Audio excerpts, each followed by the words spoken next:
Sports Radio 610 presents Seth Payne and Sean Pendergast. We coming to H-Town. Let's get the work in, man. Let's go. Hey! Oh, give me some juice, baby! Oh, yeah! If not now, then when? If not tomorrow, then when? Which day? It's a football Friday today, and tomorrow is a football Saturday, and I love Saturday playoff games. You know what I love more than anything? Saturday 3:30 playoff games. We got them right where we want them tomorrow, old Sethers.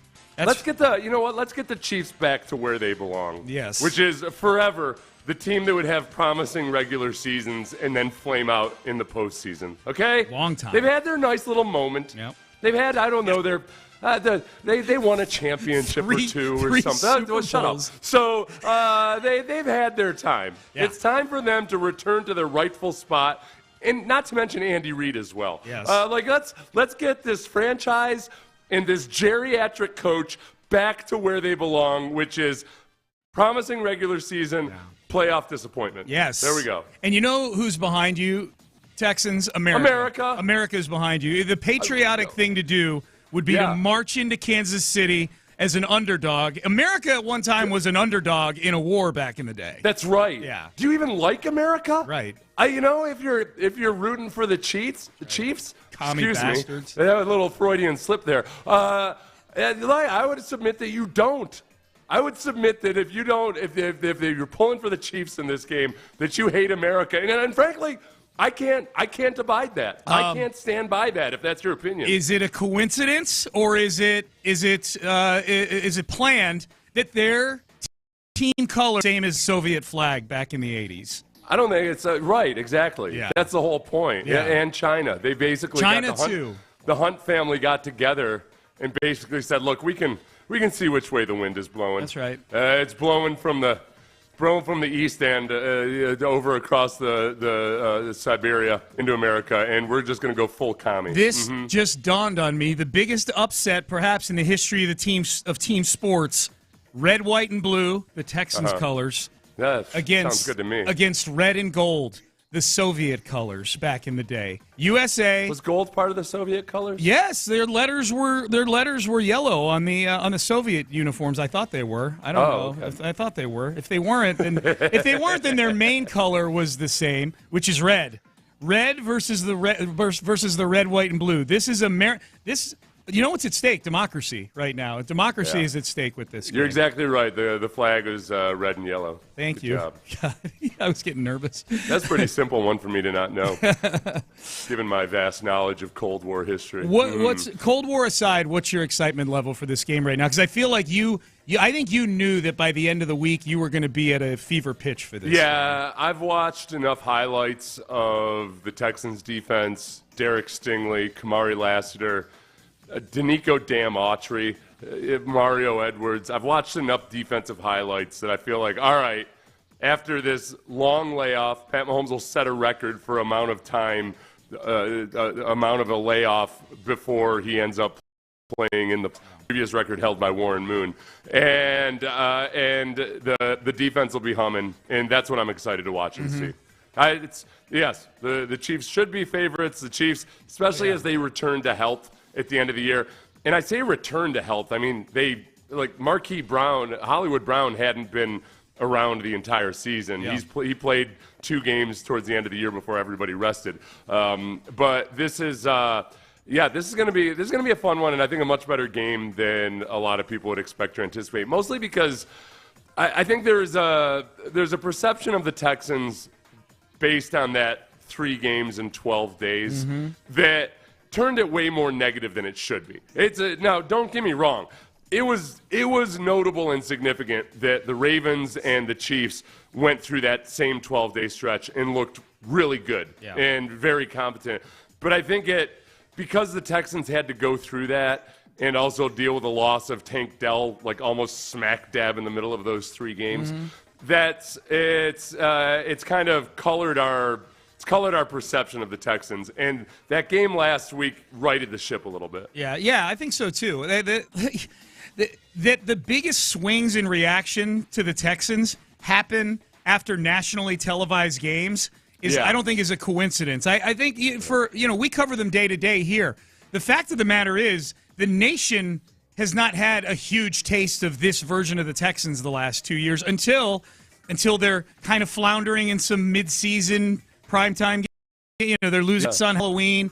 They're coughing up a 20-point lead to the Chiefs in a Sunday night football game. The 2 games you just pointed out, and so then they go and they decimate the Chargers, and now they're everybody's. They're not everybody's darling, but the same people who were completely writing them off last week, writing them off in a coin flip game at home. Now I feel like, at least other than a few notable exceptions, are going, okay, well, they got a shot in this one here. Like, if the defense is like that, they're going to give Patrick Mahomes everything he can handle. Even though the spread is 3 times higher in this game. I think that the other big X factor that people outside of Houston or even in Houston might not give as much credence, but for me means a lot, is just the simple presence of Azeez Al-Shaair. That game against the Chiefs, which by the way was a competitive game, even though it didn't feel like it. The Texans had driven down to be in a very good position to score in the fourth quarter and tie up the game. But then, credit to the Chiefs, they were the better team in the fourth quarter. C.J. Stroud made some mistakes, and the Texans fell apart. But it wasn't like they were getting run out of the building, and that was on the road in Kansas City. Think about the vibe of that game if Tank doesn't hurt his knee on that touchdown. Right. You know what I mean? Like, if he and I'm not talking about CJ's reaction to. I'm talking about, like, the Texans were actually moving the football with Tank out there. Instead of an ambulance coming onto the field after that touchdown to tie it up, or should have tied it up if Kaimi makes the extra point, ambulance coming onto the field and the game hitting a complete stoppage for 20 minutes. You got a celebration at 17-17, and Kansas City's feeling a little bit of heat in that moment.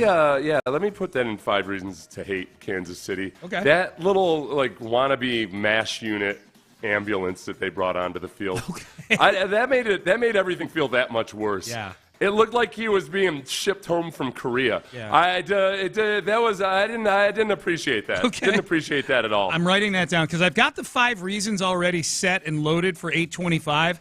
But admittedly, it's It's tough when you play a team 3 weeks before. My attempt at this, our attempt at this, is to try to be original with this, which is really hard to do with divisional games every year because there's 2 per year.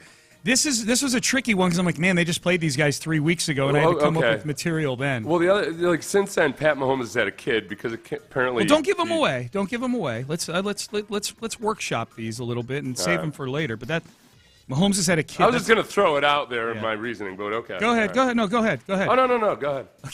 Okay. My goal on the show is to not piss you off in the first segment. Well,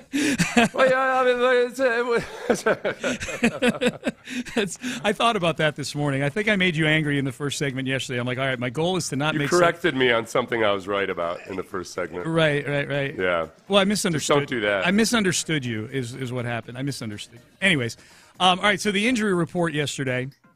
So you mentioned Aziz. Are you nervous that he didn't practice at all the last couple of days? A little bit. Yeah. I mean, I think he's going to play no matter what. But Aziz's athleticism and his ability to hit, and mostly, I mean, his gray matter more than anything else, especially going back and watching that game. There were times in that game against the Chiefs where the Texans were trying to do the simulated blitzes and everything, and then linebackers were getting picked off. Legal picks, really, by Travis Kelce is really good at legal picks, and or rubs, however you got to call them to make them legal.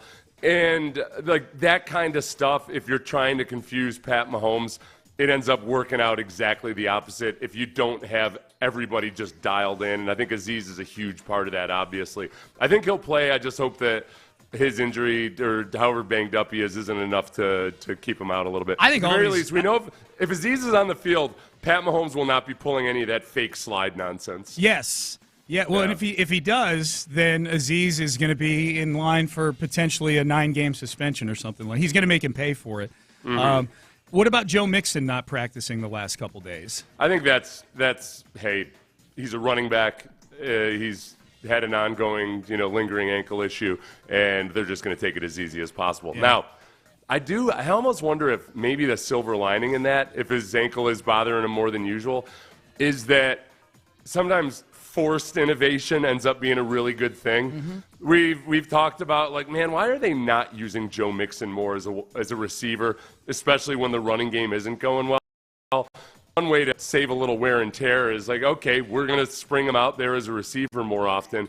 Maybe Dameon Pierce gets a few carries, which Tennessee Titans performance notwithstanding, I still get a little bit nervous about. But it could provide some wrinkles that the Chiefs haven't seen by necessity, but it's still a wrinkle. So, and I would love to see Joe Mixon used more as a receiver. This is the fewest number of receptions he's had in a season in quite a while, in 4 or 5 years.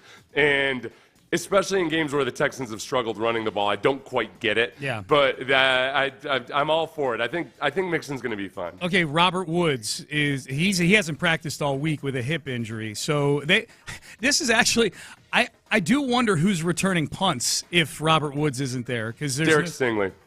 That's what I threw out there yesterday, and I was told by a few people. I got the equivalent of "you don't know ball" from a few people. Oh, is that right? Yeah. Okay. Yeah. Nobody would ever put a star player out there as a who returned punts at LSU for double-digit yards per return. Well, what were people's concerns? That it would be injury, too physically taxing for him, or injury? You would be exposing, arguably your best player. You'd be exposing him to injury. Yeah, okay. You'd also be exposing him to greatness. Sorry, everybody. Oh, yeah, it's football. Well, everybody stop being so scared of getting hurt. Yeah, injuries happen.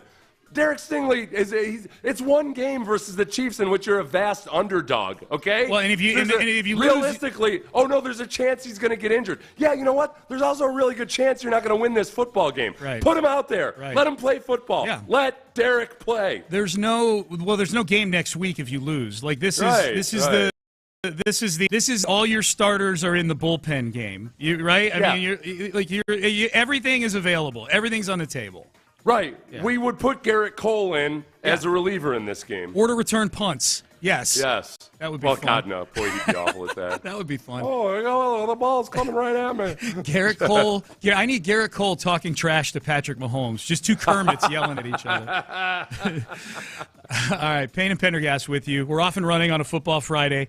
All right, up next, the six-pack. We'll dig into some of the storylines, the people, etc., that matter in this game. I'll give my prediction. Seth will give his prediction in the 9 o'clock hour. Bobby Slowick interviewed for the Jets job yesterday, too. A little react to that we'll get to among Jets Nation in the next segment as well. Stay there. You're listening to Payne and Pendergast. But first, get better sleep.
American flag. It's a Football Friday on Sports Radio 610. Here's Payne and Pendergast. Hey, quick reminder, if you're looking to support the squad, today's a great day to do it. If you want to leave work early, head down or up, whichever way, or over to NRG Stadium at noon today. The team's going to be leaving. The buses will be headed to the airport. They want as many Texan fans there as possible to see the team off. And you can get your H's up, just like Seth was working on during the break. I was telling Sean, I have an insecurity about when I throw up the H, mostly because it's really hard for me to see where it's an actual H. Yeah. And I'm like, I got to be doing something wrong. Is it just the top half of an H is what we're saying that is? Okay. Yeah, it's the top Forever half of an I was H. trying to figure out how it was a lowercase H. No. And I just didn't get it. Oh, I can see that. Now I can see where you're like, do I need to do this sideways or do I need to do this vertically? Yeah, okay. yeah. I thought I had some kind of a little learning disability or something. No. I think it's just you're right. It probably should come with some instructions that we are required to use our imagination for the bottom half. This is what, because I have some glitches in my brain, as you know. I'm actually really good at math. Not when I'm trying to do it on air, because that's a whole a verbal part of your brain is so engaged. But I got a 750 on my math, and yet when it comes to doing just playing card games and stuff, I have some kind of block. Really? I have a really hard time with it. Yeah. When you say card I thought games, maybe I had a little minor dyslexia with throwing up the H's. You mean if you're sitting at a blackjack table, you need someone sitting there with you to kind of do the which everybody loves. Yeah, what do I have here? My problem is always with anything like that. I make it way more complicated than it needs to be. Yeah. Like when I play chess or checkers, I'm trying to think 7 moves ahead, and then I get taken by a pawn. It's just I've got to, as you know, my brain is really weird. So so I'm throwing up the H, right? Yeah. I always have a little insecurity. You're doing it I'm right. going to show up on a video of look at this jackass doesn't even know how to throw up the H. No, you're doing it right. Okay. And I don't think, and I told you during the break, most people I see doing it are actually holding it horizontally, like a sideways H. That's why I thought it was supposed to be a lowercase H or something. Okay. And to be clear, I am merely guessing. I think that I'm just using logic. I think this just looks like part of an H. It looks like the upper half. We'll see. I'm sure the text page, if we're wrong, I'm sure they'll weigh in on this. Probably a super simple explanation that we're missing. I know. Hey, before we get into the six-pack here, someone brings up a point on the text page. I like this. Maybe that's one of the purposes of this show today is to start to pile up the reasons why we think the Texans are going to win this game. Yeah, they're starting to flow like water. They are, yeah. Someone says, not sure if you mentioned this yet. I actually had it in my notes, but we haven't mentioned it yet. Pat Mahomes is 0-2 in the playoffs on 3/3. So how about that? Yeah. What a bum. Yeah. He's the opposite of a prime. He's only a primetime performer. He's a brunch or a late night dinner guy, man. He doesn't know how to put in the work. Nope. No, that's good. good. Like a restaurant manager that won't man the fry station when it's required. That's right. Yeah. Can't you guys take care of this 3:30 thing? I hate 3:30. Hate it. I got a newborn at home. Yeah. By the way, that's another reason. Okay, yep, good. Let's go. We got it. All right, we're good. Right. We're good. He's got 3 of them now. Hopefully this kid has a better smile. All right, the six-pack. Let's get to the reasons, the storylines, the people that are going to be important in this game, and can the Texans pull off a victory in this game on Saturday, tomorrow, 3:30. You can hear it here on Sports Radio 610. Texans countdown at 12:30. All right, the number one, you mentioned it in the open. We'll mention it again. I think is one of the biggest storylines of the game, the return of Azeez Al-Shaair. Here is D'Amico Ryans on Tuesday this week talking about how important Azeez Al-Shaair's leadership is. Azeez has been a great vocal leader. He always shares a great message. He's great at articulating those messages to the players, and the players are very attentive when Azeez is talking. Right? When Azeez talks to the team, it always comes from the heart. It's heartfelt, it's sincere, and you can tell how much he cares about the guys just with his messages. So I know it resonates with the guys, and that's what a team is about, right? When your team leaders are standing up giving the messages, they go a lot further than what I have to say because they know my men don't change. It's the same thing from when we started in training camp to now. Like, we're going to be consistent in messaging from me and what I expect of our guys, because I believe in winning. It takes a certain way to win games, and that doesn't change right from day one to where we are now. So really thankful for Aziz and his leadership, thankful for CJ, Will, the guys who step up and lead when it comes to being vocal leaders. Like, you need that. You need guys to do it the right way, but at times players need to hear from each other, and it means a lot more when they do that. So we have a lot of guys who aren't afraid to speak up and speak their mind to each other and pour out their hearts to each other. Yeah, veteran leadership is always a tricky thing, and you never know exactly what it's going to look like or who your good leaders are going to be. In the playoffs especially, it's really good to have a lot of older guys who have a kind of maturity about them. And Aziz isn't actually that old, but he's one of those guys that's way mature beyond his years, and he's had some life experiences that make him really unique. The biggest thing is, for me, his leadership on the field. Like we saw with D'Amico in that mic'd up segment where D'Amico asks him where he's going to be a defensive coordinator. He doesn't want to lose him to being a defensive coordinator. That has come up huge so many times. Going back to that goal line stand against the Jaguars, Aziz told the D-line exactly what was coming, changed their alignments a little bit. There was a play in the game last week where Aziz adjusted to an offensive adjustment, then the offense adjusted again, and Aziz adjusted again, and they stuffed the run because of it. That kind of stuff, that on-field leadership in the playoffs, that's huge.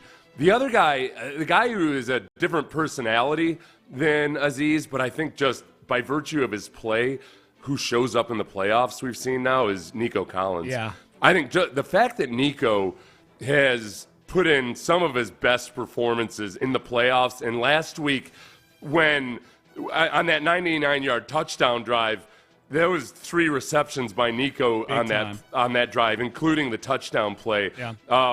There's a certain strength in Nico in the playoffs that I think is just gonna. It's a rock solid foundation. I think that's who he is. And I would count that Week 18 game against the Colts last year, which was his biggest game. That to me counts as a playoff game. The play-in game. The play-in game. Yeah, absolutely. So Aziz Al-Shire, the return of him, that's a big one. Number 2. CJ's newly found magic legs. This whole wrinkle that was unlocked in the late second quarter of Saturday's game and was used a few times in the second half.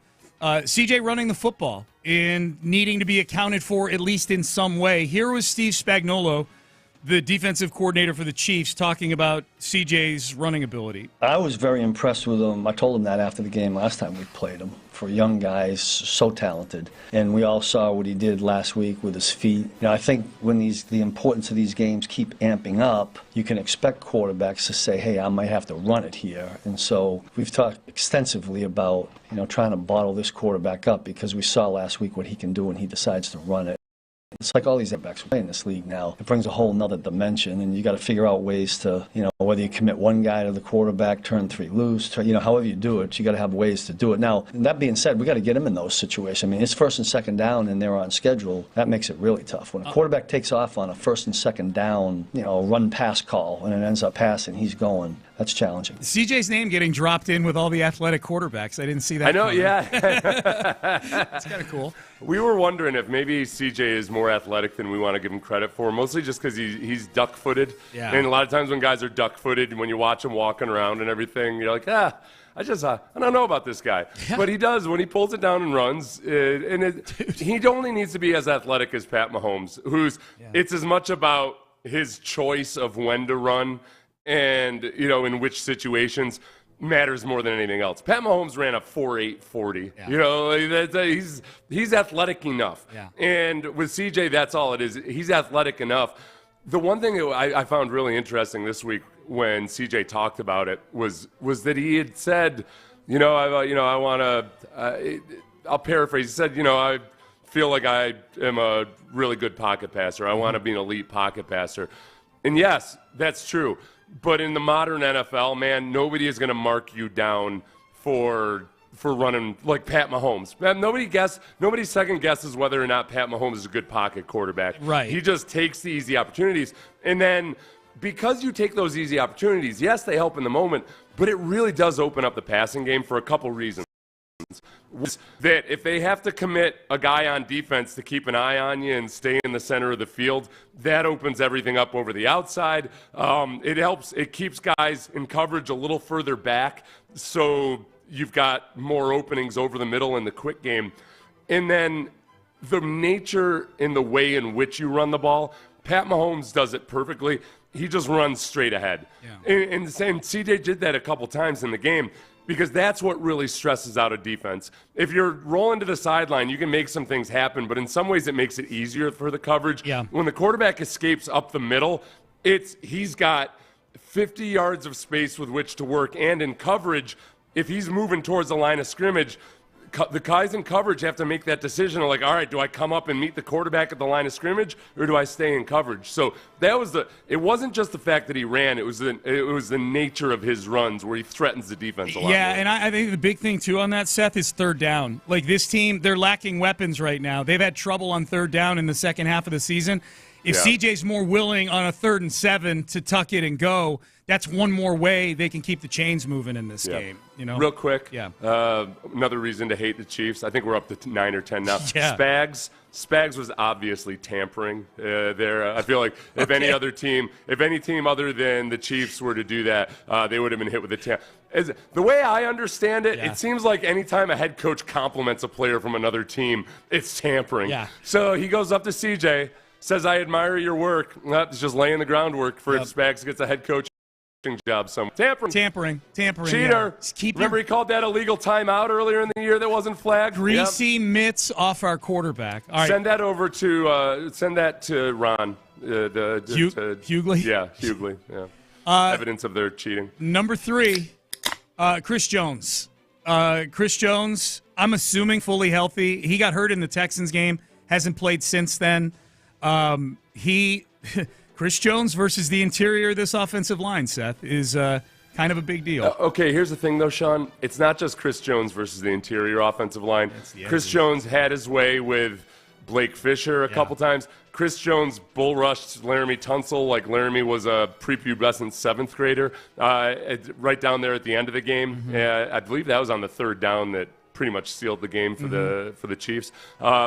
Because Chris Jones can line up all over the place, the Texans have to sometimes alter their protection to address it, and then Spagnuolo's really good at calling blitzes to the other side, changing things up to screw. So in a way, they use Chris Jones to dictate pass protection, and that's the big cat and mouse game that's tricky for Bobby, because he can't just do what he was doing early in the year, which is like do a full slide protection to wherever the biggest threat is, because they're going to get duped with something like that. That's the chess match between Spagnuolo and Bobby Slowick this week that's really interesting. Yep. Number 4, got to run the football. And we'll see what this Joe Mixon ankle injury is. Hopefully it's the team just be cautious. He didn't seem to be acting like a guy with an ankle injury in the locker room after the game. He was smoking a gigantic cigar and screaming at Rex Ryan. But so we don't know what this is. Called Rex Ryan that boy. That boy said it was a bye week. Rex Ryan bye week, Pat. Yep. But they're going to have to run the football in this game. The weapons in the pass game, Seth. It's Nico Collins, as you pointed out, who's outstanding, and then it's a bunch of guys who I don't know that they'd get on the field for the Kansas City Chiefs after that. Like, that's the drop-off. The way you're going to get some of these guys open, I think, is to be able to line up and run the football.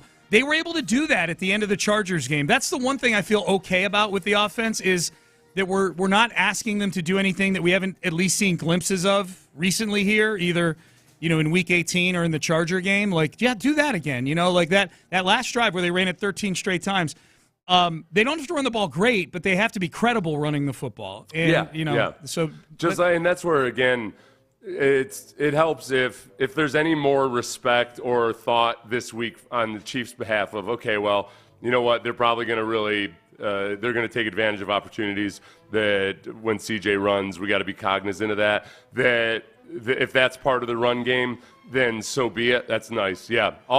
Use all your available resources. Joe Mixon, Dameon Pierce, perhaps. Yeah. I mean, that's if Joe Mixon's ankle is a little banged up or really banged up, that Dameon Pierce Titans game is looming large in my mind as a factor for how you manage this. Great point. All right, fifth one. The battle between what's worse, being off for 24 days and the rust that accumulates, or being a dome team that's playing in what's probably a kickoff going to be closer to like temperatures in the mid-20s or low 20s, kicking off late in the day. The high tomorrow in Kansas City is in the low 30s.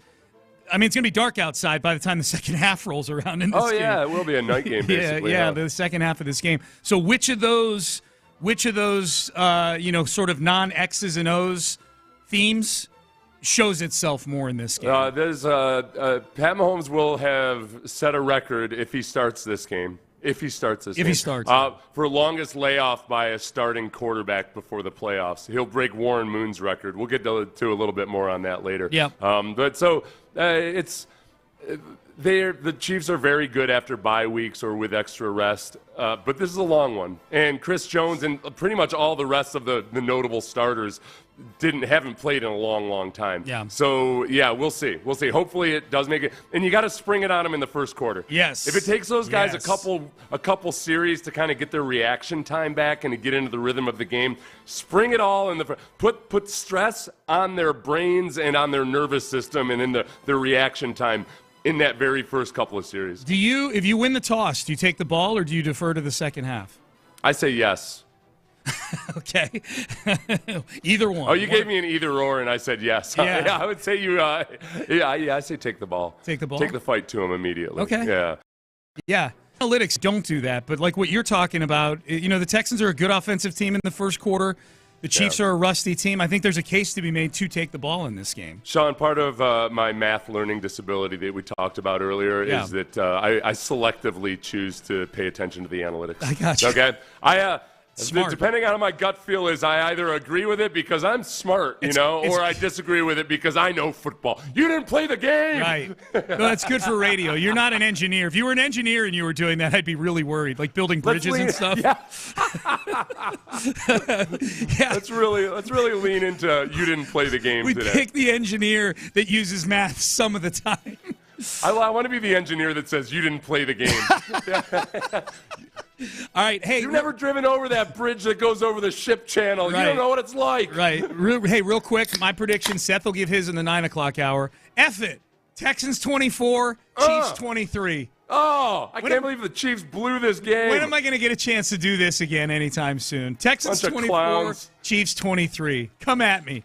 All right. That's your six-pack for the game. We'll get to, in headlines, Bobby Slowick interviewed for the Jets job yesterday. We'll get to that.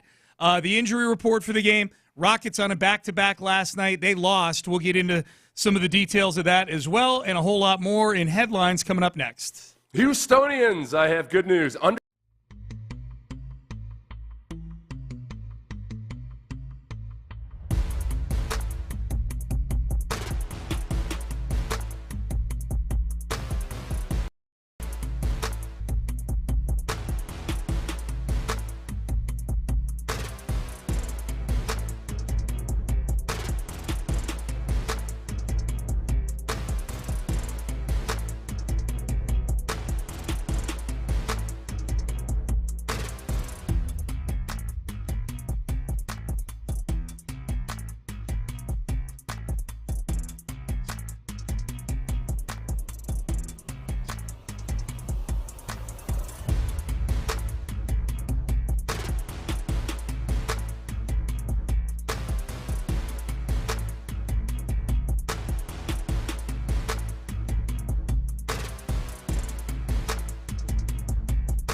Payne and Pendergast with today's headlines. All right, let's get into headlines. Texans Chiefs, 3:30 kickoff tomorrow. You can go meet the team today, see them off at noon outside NRG Stadium as they leave for the airport. The Chiefs are they are 6-0 in the divisional round with Patrick Mahomes at quarterback, Seth. We know they're very, very good in this round, as has been reinforced by several Chiefs sycophants. Houston Stressens points this out. This will be one of the best defenses that they've played in this round of the playoffs. The 6 times they've been in the divisional round. The Chiefs, the best defense the Chiefs have faced. The Chiefs have faced, sorry, yes. Okay. The Chiefs have faced. The Colts in 18, they were 11th. That's pretty good. The Texans had statistically a horrible defense that they scored 51 against in 2019. The Browns in 2020 were a bottom half of the league defense. Bills were a really good defense in 2021. That was the game that went to overtime that the Bills should have won, but they left 13 seconds for Mahomes to tie the game. Too much time. And then the Jaguars, which was a close game in 22, they were 24th. And then the Bills, again, last year were 9th, but that was a close game that the Bills missed a field goal to tie the game. So when it's been a good defense on the field with the Kansas City Chiefs in this round, the games have played very, very close. Yeah, and I think one of the things about this matchup today is that obviously teams are different in the playoffs than they were during the regular season. And it's not just, we talk a lot about how the Chiefs have so much playoff experience. This year it's that the Chiefs have gotten healthy finally, especially in the wide receiving core. They added DeAndre Hopkins. He's fully engaged and activated in the offense now. Hollywood Brown didn't get healthy until he played in 2 of the last 3 games of the regular season. And Xavier Worthy was a rookie who came along as the year progressed. I think with the Texans' defense, you have to throw away a little bit of how many points the Texans' defense allowed. Texans' defense played really well, but they weren't a great scoring defense. Yeah. They were playing the entire season with 2 rookies starting in the defensive backfield. Mm-hmm. And that was at least part of the problem in some of the big chunk plays allowed. Yeah. That's where I think that this Texans defense is a better defense than their statistics showed during the regular season. And the statistics were pretty good during the regular season. Mm-hmm. It's a different ball of wax now. And they also have the benefit of a completely healthy front seven. We'll see about Azeez Elshire, but it's a much healthier front seven and pass rush than they've had for most of the season. Okay, we're obviously and much less suspended on the defensive line. There are far fewer suspensions going on. Yes. Yeah. We'll be digging into this game all show long, so we'll keep going. We'll get thoughts from the Kansas City side of things at 7:00 today. Bobby Slowick completed his interview for the Jets head coaching job yesterday, Seth. So got that done. Texan fans probably not wild about their OC interviewing 2 days before a divisional game against the Chiefs, I would imagine. I was curious about how Jets fans were feeling about Bobby Slowick specifically. So I found this one YouTuber, DKBXJets. Oh, yeah. Who seems like I watched like 10 minutes of his video. He's a smart kid, seemed pretty well thought out and everything. But I was interested. This is what he started off with when he started off on the merits of Bobby Slowick. I want to get your off the cuff reaction to these first 2 points he makes. As with every coach that we've covered so far, he is a former player, was a wide receiver at Michigan Tech.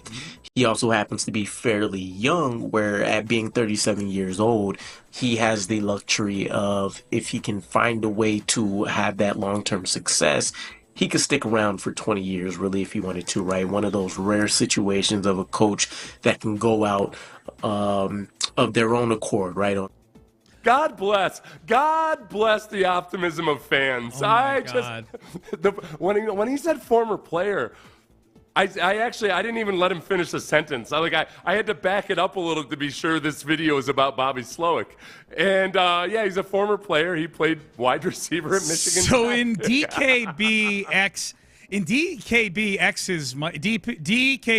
Jets mind, the YouTuber, Bobby Slowick's experience as a football player may as well be the same as D'Amico Ryan's experience. Or Aaron Glenn. Any of 6 of one, half dozen of the other. If you wore a helmet and shoulder pads at any point in your life in a competitive football game, you're a former player. Aaron Glenn, former first-round draft pick for the Jets, or Bobby Slowick, former D3 wide receiver at Michigan Tech or wherever. Oh, my God. But also he's young, Sean. So if it works out, he can be there for 20-plus years. My God, I stood back in admiration at the ambitiousness of this young lad. Oh, yeah. Who is it looked like he might have been in his early 20s. This kid has really known nothing except disappointment as a Jets fan.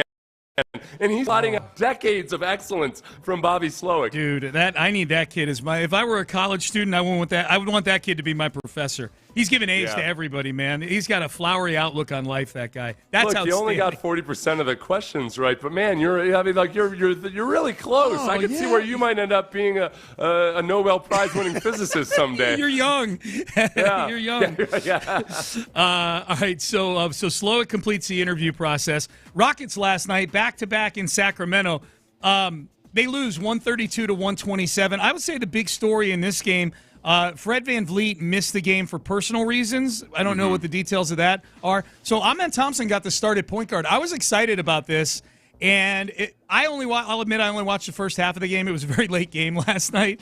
And it must have gotten better in the second half because he ended up going 20-10-5 in this game. But you could tell early on, say all you will about Fred VanVleet and his inconsistent shooting, and he is. He's an inconsistent shooter.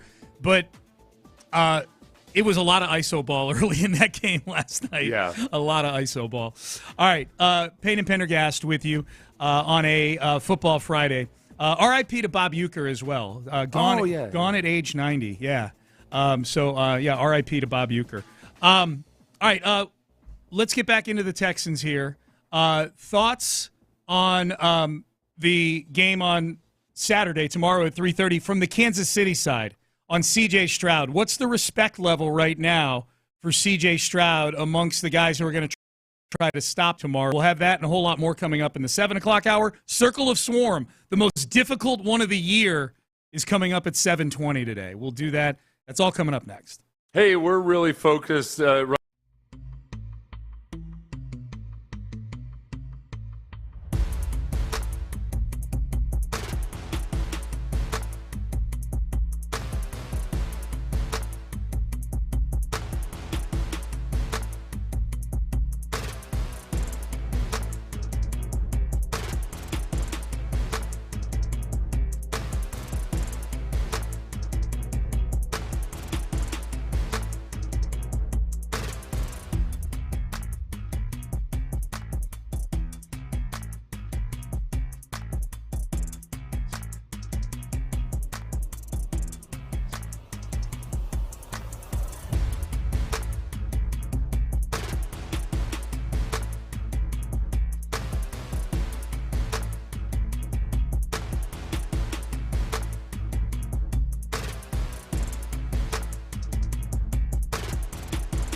Houston. Insider access, exclusive content. Sports Radio 610. The Texans play here. An Odyssey sports station.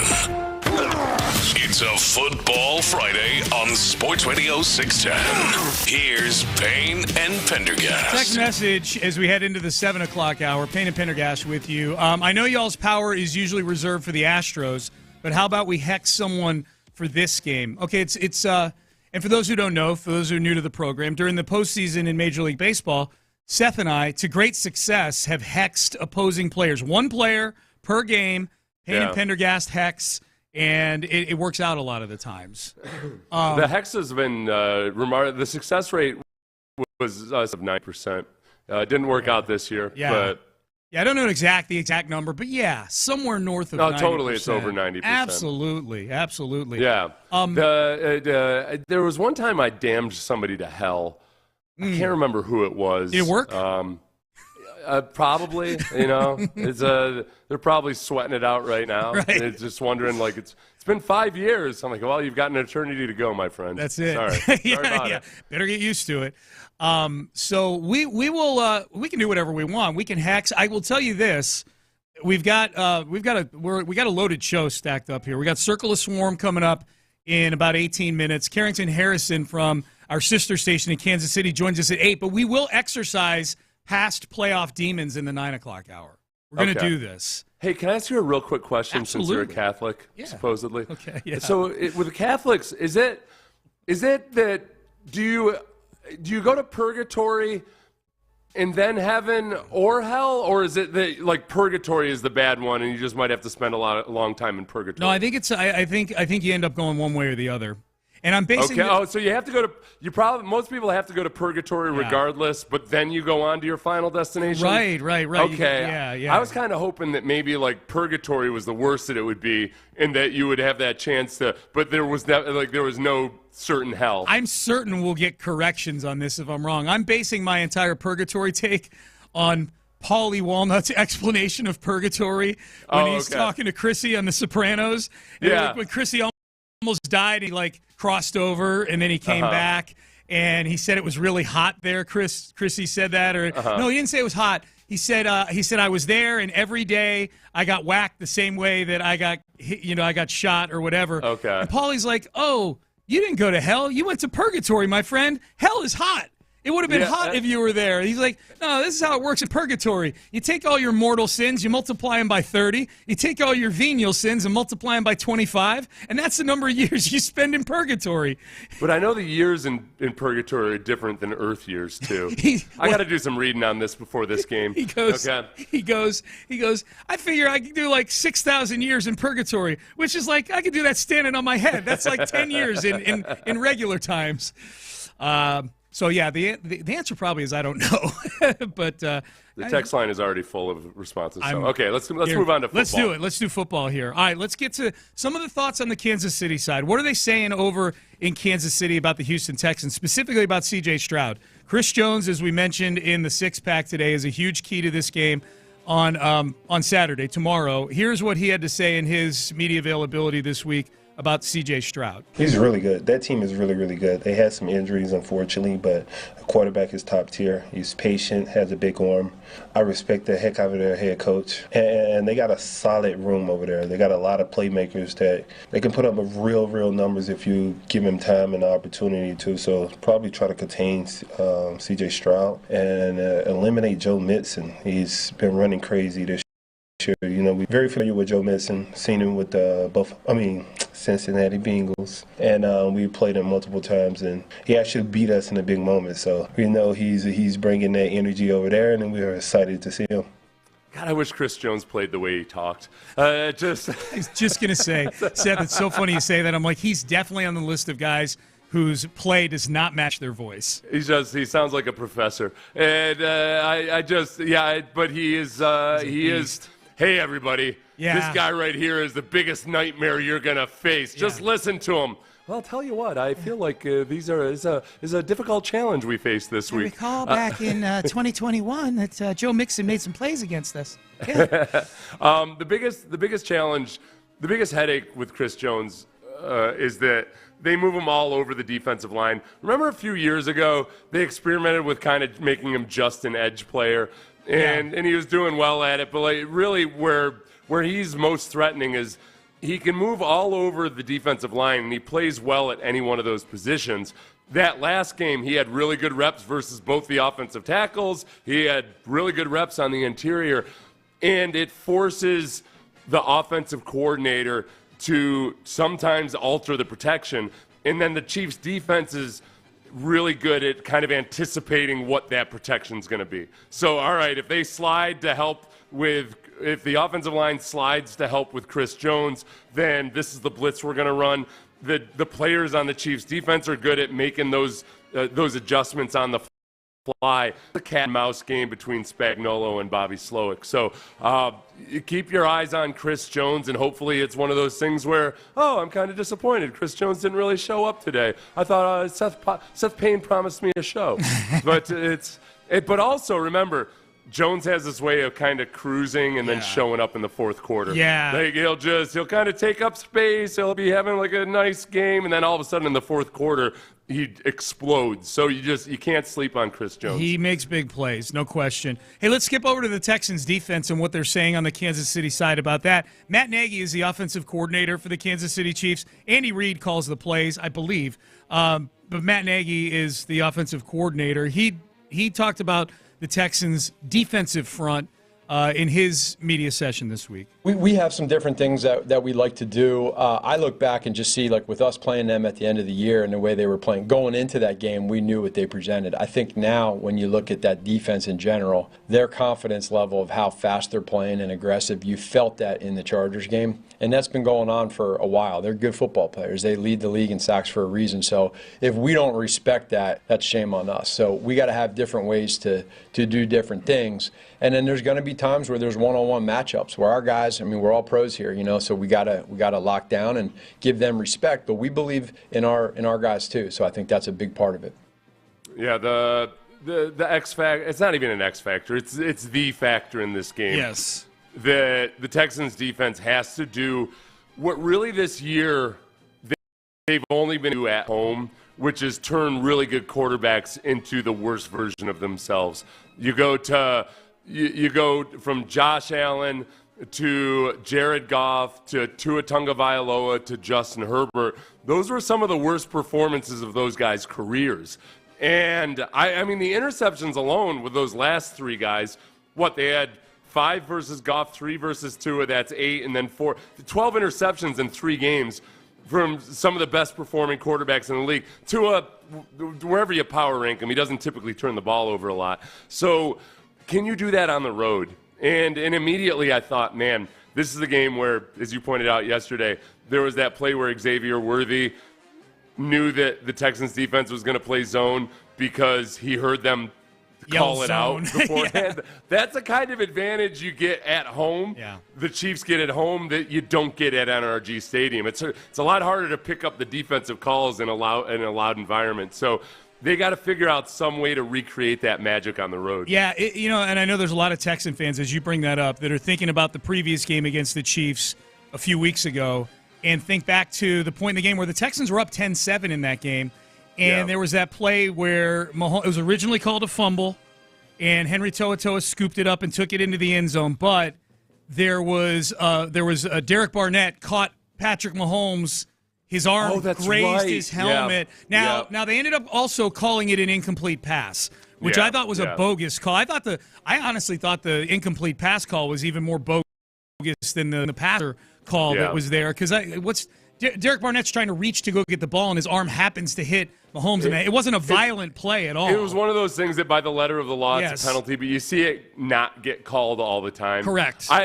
Look, whatever conspiracy theories there are there, that's what happens when you're playing a quarterback like Pat Mahomes. Those guys get those calls, and you just got to know it. You got to play extra clean versus them because he's going to get those calls. Going back to every great quarterback in history in the NFL. But yeah, it was that. You're right. That was a play that easily, if it weren't for the officiating, could have gone the other way on both accounts. Yeah, that's you're up 17-7 against a team that's been playing to that point all one-score games. Like that was going to be that was shaping up to be, like, at best, a game where the Chiefs would need to probably, I know it was still kind of early, it was the first half or whatever, but the difference in that game between 17-7 and the crowd out of the game and Mahomes still having the ball, that was big at that point. Well, and I think it goes to show, again, like, officiating theories aside and everything, that's what they have to bring. Yeah. Even in heavier doses this week, plays like that. Plays like that. That's right.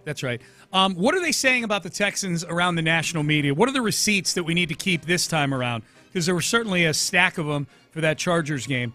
Rex Ryan was probably the biggest receipt. He was like the receipt you get from CVS when you buy like lotion and a contact lens solution and a bag of chips, and then the receipt is 2 feet long. Which I've pointed out to you before. You didn't realize they're incredible deals on I've those started receipts. keeping my receipts. Don't from throw them CVS. away. Yeah, I don't. QR codes and everything else. I keep them. Did you get like $3 off deodorant? Yeah, it's crazy. It is pretty good. The Rex Ryan this time around though, Rex Ryan not really dishing out those CVS style receipts. Well, it's certainly not a bye week, is it? Oh my goodness! I think Houston has a chance here, and because I'm not going to ignore what I just saw. I'm not going to ignore it. That pass rush was absolutely ferocious, and it wasn't just against the 5 offensive linemen. They kept shipping. Your superstar right tackle for the Chargers, I can't stand, is overrated as hell. But anyway, they couldn't block them. They could not block them. And so to me, yes, that's a problem. What's the Achilles heel for Kansas City's offense? Pass protection. This team, and I get it. I know they beat them by 8 points in the regular season in a game. I get it. But they look different. For some reason, something clicked to that football team, and they look different. All right. At one point there at the beginning when he said, I can't ignore what I just saw, I thought he was going to say, CJ used his feet really, really well. And this team excites me. This team titillates me. All of a sudden. This team gets the Ryan family all worked up. Did you see CJ's feet in that game? Well, and especially the way, even when CJ's just standing there, that his feet point to the outside like that. Like opening up for him. Yeah, that's like a kink probably for Rex. I kind of like the duck feet thing. Yeah. I mean specifically the duck feet, the 45-degry angle. Yeah. Yeah, so no, the whole thing is definitely a kink for Right. Look, the pundit's going to pundit. I get that. It's the fact that the line now is, what's it up to, 9.5? It was 9 yesterday. It opened up at 7 or 7.5 at most places, and it's gotten wider. I don't feel that is justified given the Texans' defense. Yeah. And I get it. It's not like I'm not offended that the Chiefs are heavy favorites or anything, but I feel the perception is a little skewed here. Even as people have acknowledged how well the Texans played against the Chargers, I think there's a little bit of the Chiefs' mystique boiled into all this. I totally agree with that. 8.5 is the number right now. So it's kind of settled in that 8-9 range right there. We'll see what it is at kickoff. Okay, so Rex Ryan, a little more respectful. He did go on to pick the Chiefs. I don't use people picking the Chiefs when they're an 8.5-point favorite in a respectful fashion as a receipt. Receipts to me are the people that just they got no chance. They're laughing at the Texans, things like that. Tell me if this Teddy Bruschi take right here it qualifies as a receipt that we would need to show on Monday if the Texans win tomorrow. They were rushing a statue in Herbert that was sitting there the whole time. This is Patrick Mahomes we're talking about. He's going to convert on every 3rd and 3 where you got man coverage and those guys are rushing up the field trying to get Mahomes. He'll get out of there. That's going to be the difference. Herbert had 0 yards rushing. He did not use his legs at all. This is a different beast at quarterback. Okay. This was it was curious to me out of Bruschi because the way he was describing it, it was like Justin Herbert is a statue as a player in general, which he is not. Definitely not. At all. Yeah. He runs the ball really effectively. That's where I think Azeez Elshire being on the field helps a lot. He makes it more difficult for quarterbacks to run. I think Azeez on that game, if Azeez had been in the game versus the Chiefs for one, that Mahomes wouldn't have had such an easy time on that one touchdown drive of running up the middle. 100%, I think that. Yes. I think there's because Mahomes, it wasn't necessarily super easy yardage, especially on the touchdown run. I mean, he took a couple hits and kind of had to barrel his way in there. He did, yeah. It's a different animal with Azeez out there. So the Bruschi painting out Justin Herbert as some kind of a statue A, is inaccurate, and B, ignores some of the really bad plays that Justin Herbert made while running away from the pass rush in that game. Yeah. That one he tried to throw across his body on the Kamari Lassiter interception. He was on the move there. It was just a stupid throw. That was a Will Levis throw. That first interception, like that was. What are you doing? Like Mahomes isn't going to make that mistake. No, he's not going to. But you got to acknowledge that it was the Texans' pass rush that had rattled the Texans' pass rush combined with good coverage downfield that really rattled Justin Herbert. All right, so Brewski, I think, that was a bad take on Herbert. I don't think it was. That was a racist take. That was like Herbert's a white quarterback. Right. Yeah, he's a statue. He must be a statue. Back in my day, gotta be a statue. I played with Drew Bledsoe. Yeah. So I don't think that was disrespectful nor a receipt. Now this one is a style receipt.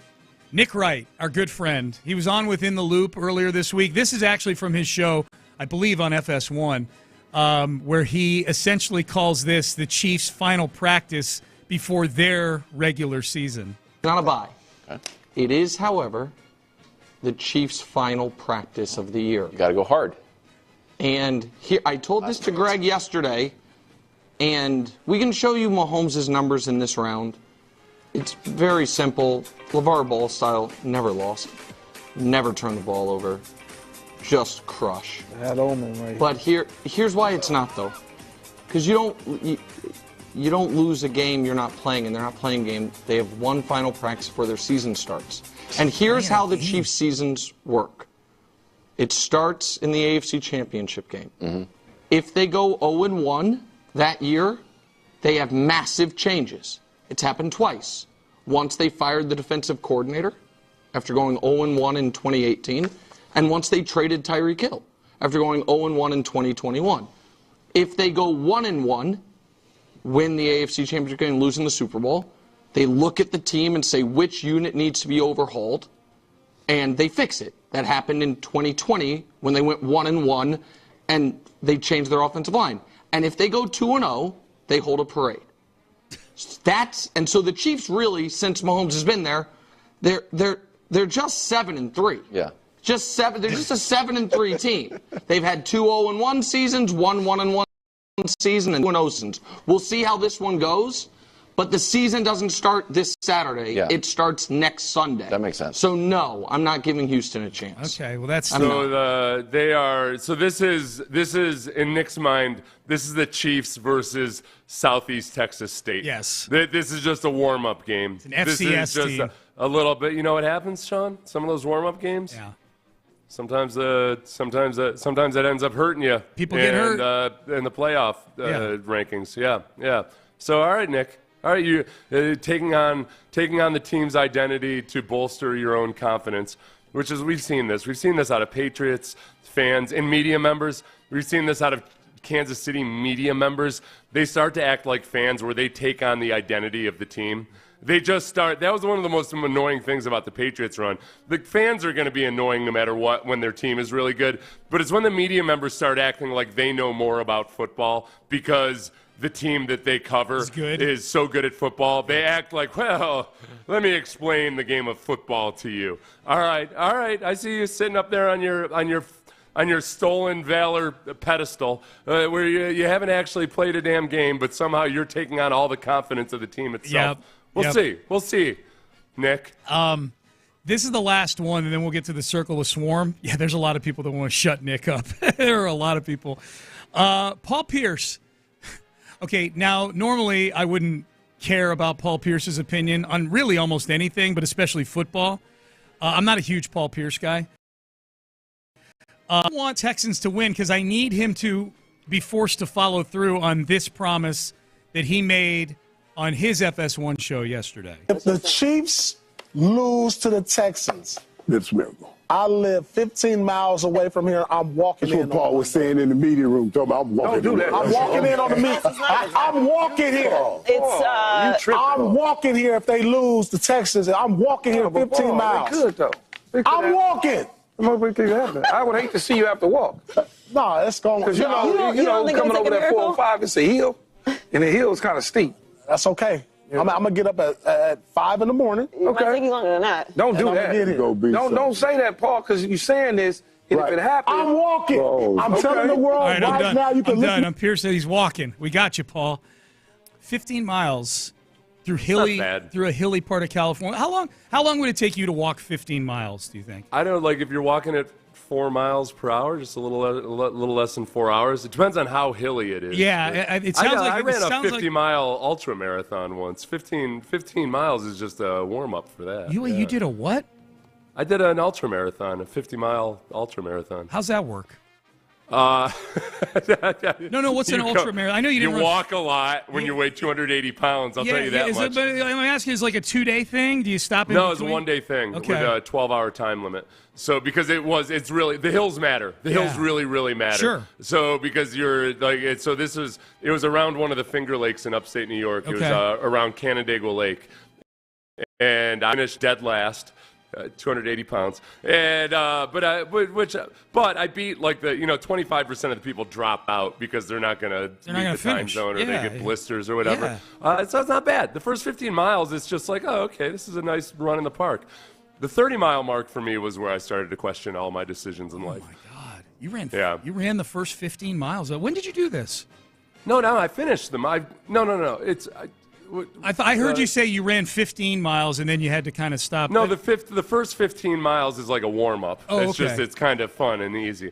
I did this in 2011 or so. Around then. Okay, gotcha. Congratulations, man. You know what happened? Thanks. I'm serious. Like, that's, dude. I know. It's like, no, you know what happened was I thought I was going to, there was no way. I was doing the math in my head, which gets really, really hard the more dehydrated you become and everything. 100%. So I was on the last 10 miles, and I'm like doing the math in my head, and I'm like, I'm not going to make it, man. I am not going to make it. So this old guy that was going around, he's kind of cleaning up the course and picking up the stragglers, the people that were dropping out. And he was driving by me with like people in the back of his pickup in cones and stuff. He's picking up the cones from early in the race. Yeah. So I see him come back, and it's like seeing the Grim Reaper hovering around you. And finally, he comes, he pulls up, parks next to me when I've got about 10 miles left to go. And he gets out of his truck, starts walking towards me. And I see him, and I reach down to start to take my ankle band off, the little timer they give you. And he goes, nope, you're not quitting on me. And basically, he had already picked up everybody who was behind me on the course. And he said, this is what we're going to do. We're gonna run up to that I'm gonna run next to you. We're gonna run up to that telephone pole up there, and then you'll walk to the next one, and then we'll run. So I started doing. I would run past two power poles, and then walk to the next one. And he would like drive up ahead, pick up the cones and everything, then come back, and he would pace me after that. Dude. And he did that for the next 8 miles. Holy crap. Until you get to the last 2 miles of the course, and by then it's dark out. It's getting cold because the sun's going down. Yeah. So like all the salt that was on my face was starting to run into my eyes. I could barely see. And he's like, listen, you're going to go through a park for these last 2 miles. I can't go with you, but I'll be there at the finish line. And he's like, you got however much time there was left. It was like 24 minutes or something at that point, which I know a 12-minute mile sounds like no big deal. At that point, it was end of that day. I was 48 miles into this thing. Yeah, dude. And he's like, "Listen, you're gonna have to pick up the pace. You can take a couple walk breaks, but you got to push it." Yeah. And so I got to the last stretch, which was the finish line was in this parking lot next to a community college, where I come up over this hill to the very edge of the parking lot. And I'm like 150 yards away from the finish line. And I can see the clock. The clock is like at 11:58 and a half or something like that. And I start running. And at that point, I really started sweating. Yeah. And I got to the point where I could barely see because there was so much salt in my eyes. Yeah. And I'm just like running towards the bright lights as hard as I could. Dude. And I ended up finishing. I think they were using... You're allowed to finish as long as you finish before 12:01, like the 1 minute mark. Whatever it was, I ended up finishing like 7 seconds short of the limit. Oh my God! And like all the people were were like giving me a huge ovation and everything. You got one of the biggest ovations of the event. Yes. It was cool. It was cool. All because of Barry, the old guy that paced me the last 10 Barry is miles. his name. Okay, I was going to ask you. Like, you were probably having Coughlin flashbacks when that guy first started yelling at you. No, he was cool, man. It wasn't like a hard-ass way of said it. He said it very authoritatively, like, nope, you're not quitting today. And he's rooting and for that, you. like, it clicked. Yeah. It was, you know what? No, it was like Coughlin or any old coach. Yeah. It was kind of like the switch flipped immediately in my brain. I was like, oh, I'm not allowed to quit. That guy. And, that guy was Mickey. You remember when Mickey showed Mickey's dead, Rocky's manager, he's dead, but Rocky's on the ground after getting beaten up by Tommy Gunn in Rocky V, and all of a sudden he hears, "Get up, you son of a bitch!" Because he had like Mickey. an old. He had like. What was his name? Barry. Barry. He had like an old Datsun pickup, like a 1978 Datsun pickup, and he's just the coolest guy alive. Guys lived in the letter afterwards. Guys lived. He's done the Finger Lake life his whole life. Like he's lived in that part of the country. Yeah. Oh, get up, you son of a bitch, because Barry loves you. I didn't hear no bell. That's awesome, dude. Over the finish line, or did you finish standing up? Like I would have just. I finished collapsed. standing up. Okay. It was more the issue at that point was more that I couldn't see than anything else. That's what it sounds like. That's cool, man. That's a cool story. I didn't know that. Congratulations. That's awesome. That's very swarmy, which is a very easy segue into our. Wow, we got to get to this. Hopefully not our final circle of swarm of the season, but I think the most difficult one to find just 6. Here we go. D'Amico always says swarm. What we're looking for is players, right, who are looking to swarm. The swarm mindset, that whole mentality. Right, we want players to have a special work ethic and a relentless mindset in everything that they do. Who's in? This is a special group of men, believe it. It's the Payne and Pendergast Texans Circle of Swarm. We'll rapid fire this one. Text message real quick. Circle of Swarm must be expanded this week. No. And then the texter goes on to list like 10 guys. No. That's right. No, it's 6. That's the only rule of this Fight Club is that there will only be 6. That really is the only rule. We're not gonna lower our standards at the end of the most critical game of the season. My God. No. So it is a tough week. It is a tough week. It's no doubt a tough week. So I'm gonna let you go first. For those who are new to the Circle of Swarm, Seth and I have been doing it every week since week 3. It's based on previous recent performance with a little bit of hope baked into it for the next game, but largely based on recent performance. And as we know, the Texans had arguably their swarmiest performance of the season against the Chargers last. Seth, I'm going to let you go first. We each pick 3. This is a really tough week. There's going to be some it's hard. Okay. Derek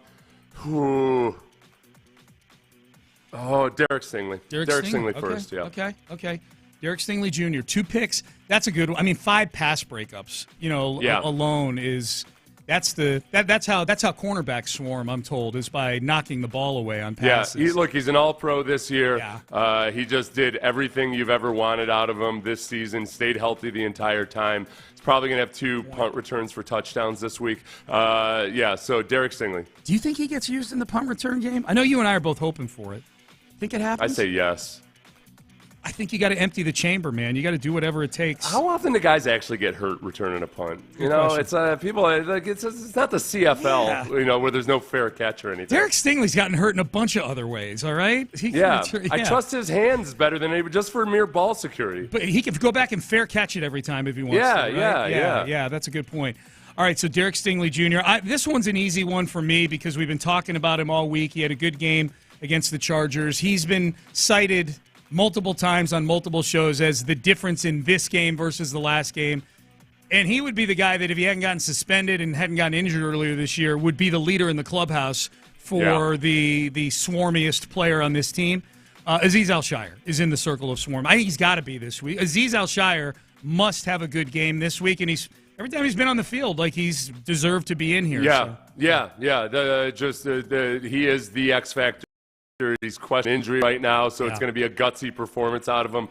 But Azeez Al-Shaair, my next Circle of Swarm honoree this week will be a guy who is just now, in his young career and in his last 2 years, has just started to really show up as a rock-solid you can count on him to have a huge playoff performance, Nico Collins. Nico, we get an offensive guy in there. I like it. Yeah. And he set a record for receiving yards against the Chargers.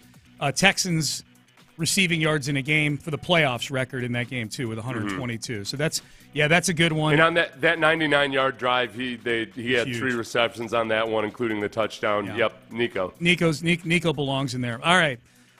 Oh, boy, this is getting tricky now, man. This is getting tricky. I think the pass rush needs to be represented in this game in some shape, form, or fashion. And there were, the guys, you go to, Danico Autry may have had the most swarmy overall performance because just the way he manhandled some dudes, but Foley Fatukasi made some good, but Mario Edwards had a vicious sack and a half. Yeah. It's hard, Sean. I don't envy you this. Tim Settle's been good all year, and obviously you got Daniil Hunter and Will Anderson Jr., who are they're just great players. I think you just named the guy, though, and this is part based in his actual performance in the Charger game, the optics of his performance, because he embarrassed some of the offensive linemen on the Chargers, embarrassed. Yeah. And I do think, as far as necessity goes in this game, I don't think this guy that I'm about to name play Chiefs game either, if I'm not mistaken. I know Will Anderson Jr. and Daniil Hunter are going to show up for this game, but Danico Autry, man, we need you.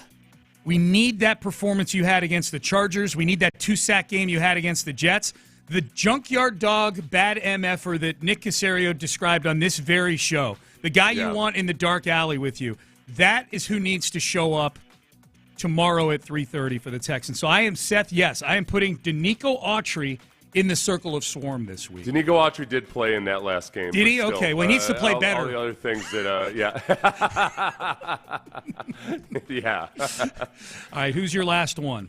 My last one is going to be simply the guy who flipped the switch himself at some point right after he took his eyes off the snap and fumbled the snap and then turned around to have a 36-yard completion to Xavier Hutchinson downfield on that 99-yard touchdown drive, and who seemed to have unlocked something in himself, letting the game come to him. After that point, C.J. Stroud. I'm glad you got C.J. in there, man. I'm glad you got him in there because he was on my list, and I'm like, oh, man, there's still so many defensive guys. Okay, I'm going to go on this last one. Man, I know Eric Murray had a pick 6 in this game and was really, really good. We haven't even named Kamari Lassiter or either Will Anderson or Daniil Hunter. You rattled off 2 or 3 other defensive linemen that could be in this thing. Yeah. There are so many. I almost feel like as long as you've got one representative from the defensive line, we've covered that. Yeah. They're cool. They're a tight-knit bunch. That's kind of where I'm going with it. And offensively, I think we've got, you could easily put Joe Mixon in here, right? I mean, they leaned on Mixon to close out that game against the Chargers. There's so many guys you can put in here, but I think special teams is going to have to play a role in this game. I think they're going to need some invisible yards. They're going to need a play on special teams. Remember, this is a reward for previous performance too, though. I get it. Yeah. But D'Angelo Ross had 2 big plays in that game against the Chargers. Freakishly, maybe on this show, I think an under-discussed special teams effort by the Texans in that game. Yeah. Going back and watching them mic'd up with D'Amico. Yeah. And I was watching D'Amico, and I was kind of trying to come up with a full-body workout routine that would be based on D'Amico's gyrations on the sideline.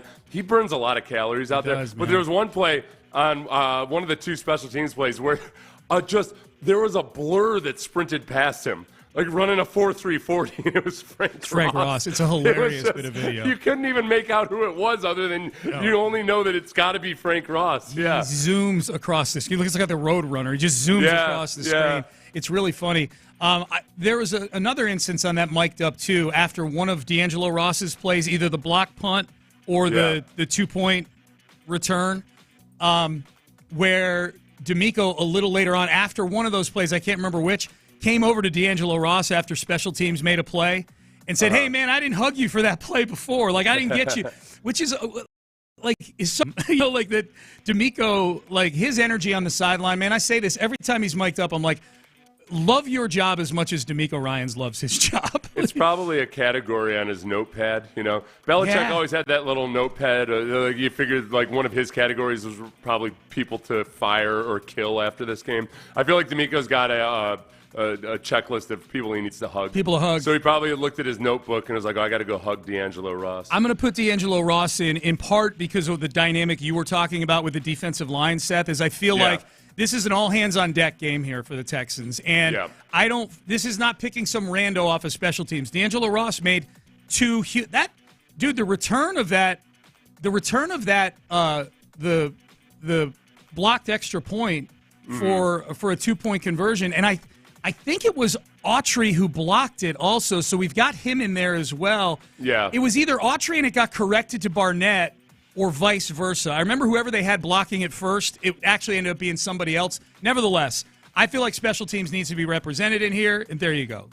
D'Angelo Ross. So our Circle of Swarm this week, this is a good one. Derek Stingley Jr. representing the secondary. Azeez Al-Shaair really representing the ethos of Swarm and the linebackers.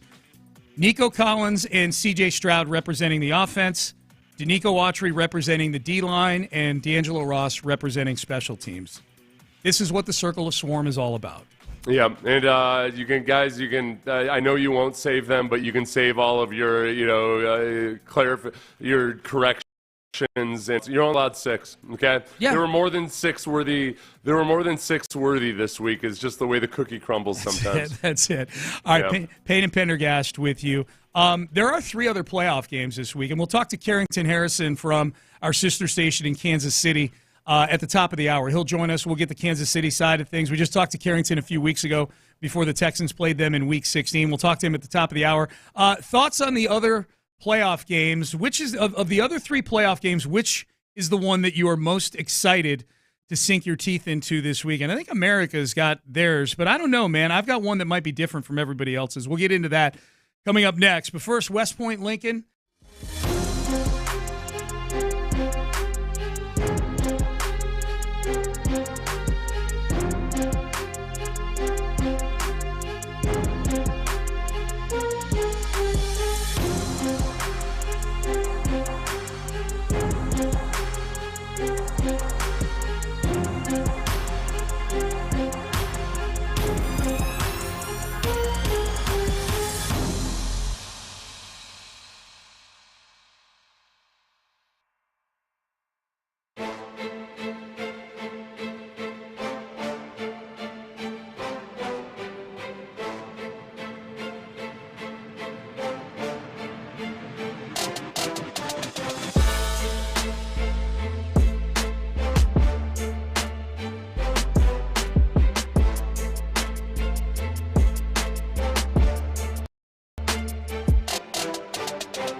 It's a Football Friday playoff edition on Sports Radio 610. Live from the Mokaram Injury Lawyers Studios, here's Payne and Pendergast. I think everybody out there is, other than the Texans game here in Houston, I think obviously most people here in Houston are excited for that. Compared to the other 3 playoff games, I think Baltimore and Buffalo is the one that's the one getting the most attention from everybody because it's the 2 leaders for the MVP. They should just make the winner of this game the MVP. I think it's that close. But they vote for it in the regular season. I'm intrigued by the other 2 games over in the NFC, Seth. I'm really looking forward to peeping the Washington-Detroit game while doing the Texans post-game show. I'm sure we'll have a TV on with that game. But I'm anxious to see Jaden Daniels go into Detroit and play a very, very, very banged-up Lions defense. Yeah, and I think I saw a question. It was from BetUS about whether Jaden Daniels could be the first rookie quarterback to win a Super Bowl because a rookie quarterback has never won a Super Bowl. In your mind, no, wait a second, wasn't Roethlisberger or Brady or one of the? Nope, they're second-year players. Mm-hmm. They went to championship games and divisional round games in the rookie year, but Jaden Daniels would be the first rookie to win a Super Bowl. I think, Jaden Daniels is good enough to be a rookie who wins a Super Bowl. I don't think he's going to do it on that team in the NFC this year. Mm-hmm. It's just too hard.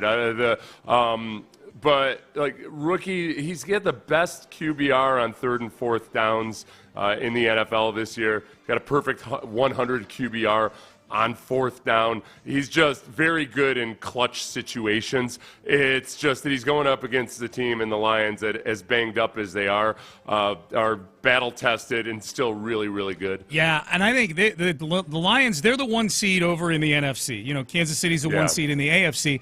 But very opposite dynamics, I think, going into these games for both of those teams. We've talked about with Kansas City, they've been off for 24 days. There's a legitimate concern as to, okay, is that too much rust? How are they going to look early in the game? They've looked rusty coming off of, the bye week in the playoffs before, and this is like a deluxe bye week for them because not only did they sit all their guys in Week 18, the previous week they didn't even play on Sunday. They played on Wednesday. It's like 3 weeks and then 3 or 4 extra days. The Lions played about as close as you can get to what a Super Bowl is in the regular season in Week 18. They had to win that game. Now, it wasn't a neutral site game like a Super Bowl is at home, but in terms of the importance of the game, there's no more important regular season game up with than one that you have to win. And if you lose, you are the 5 seed. If you win, you are the 1 seed.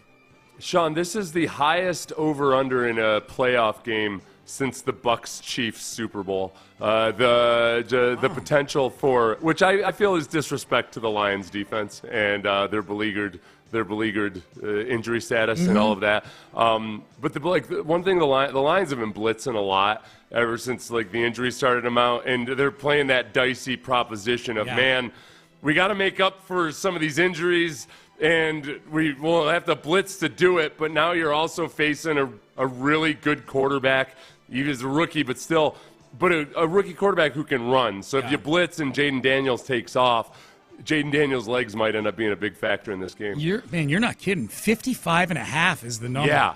Holy crap. You're right. That is typically the only games that start touching the mid-50s are Super Bowls. That's it. That's wow, 55.5. And yet I feel like oftentimes when you put a spread, a total that high, it's not enough. These are 2 teams that can really, really, really score. The other game, the Rams at the Eagles. Matthew Stafford, this is an important postseason for him. He can get into that multi-Super Bowl club here. And the Rams are they're kind of a dangerous team against the Philly team that has a really good record, but has had its ups and downs this season just in terms of the vibe. Nick Sirianni was kind of teetering on the brink early in the season, and then you had the whole A.J. Brown Hurts thing going about a month and a half, 2 months ago. It's very interesting. Where I felt disrespect on the Texans' behalf as I was reading about these games. The one little nugget I picked up: ESPN yet again insults the Texans. Maybe my brain is going haywire. Tell me if this sentence is right, Sean. The Eagles led all teams in the wild card round with 4 takeaways in their win over the Packers.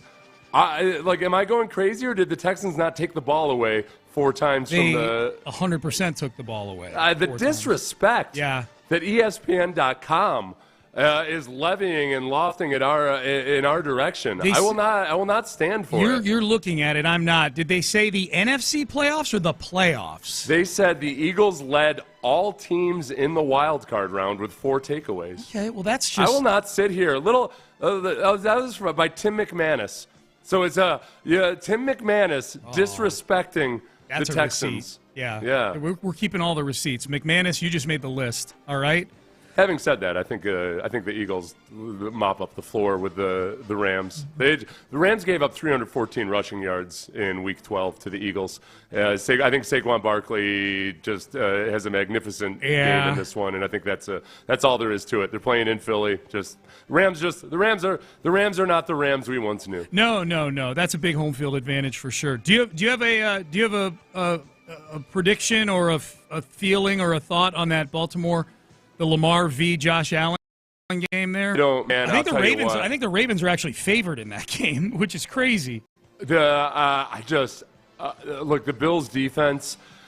I don't think they're built to handle that. Not up to it, huh? Yeah, and that's the way it looked in the regular season. And all due respect to the Bills and the way they play, and Josh Allen and all of that, I don't know how many teams, if any, this year are equipped to really stop Lamar. I see all these takes about Lamar Jackson in the playoffs, this, that, the other thing, which I think was valid early in his career. He just kind of didn't show up early in his career. It wasn't Lamar Jackson's performance that kept them out of the Super Bowl last year. Lamar Jackson played well enough to go to the Super Bowl. His receivers and a few other quirks in that game let him down. But, this is it's Lamar Jackson with Derrick Henry. Yeah. And I don't know how you stop him. Yeah. So I'm pulling for the Bills because I would much rather, if the Texans pull off an incredible upset, I would much rather go play in Buffalo. So I am very much pulling for the Bills. But I don't see it happening, even in Buffalo. Do you buy into – okay, so it's funny. I was having a conversation with our boss a couple days ago, Parker, and he actually – is one, if the Texans were to win this game tomorrow, is wanting to play Baltimore based on it's hard to beat a team twice in one season theory that applies to both of those games, both of those opponents, because the Texans beat the Bills earlier this year, but more so the Ravens, it would be hard for them, hard for the Ravens. I'm kind of with you on this one, but I'm trying to. I'm workshopping this by putting myself in the shoes of a Baltimore radio host.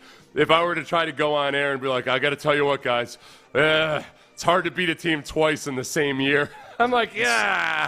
It's really hard, and it's really hard to beat them 31-2 twice in the same year. Yeah. Having said that, in the 1993 playoffs, the Oilers had beat the Chiefs 30-0 in the regular season, and then ended up losing in the divisional round of the playoffs. Yes. So there is historical precedent.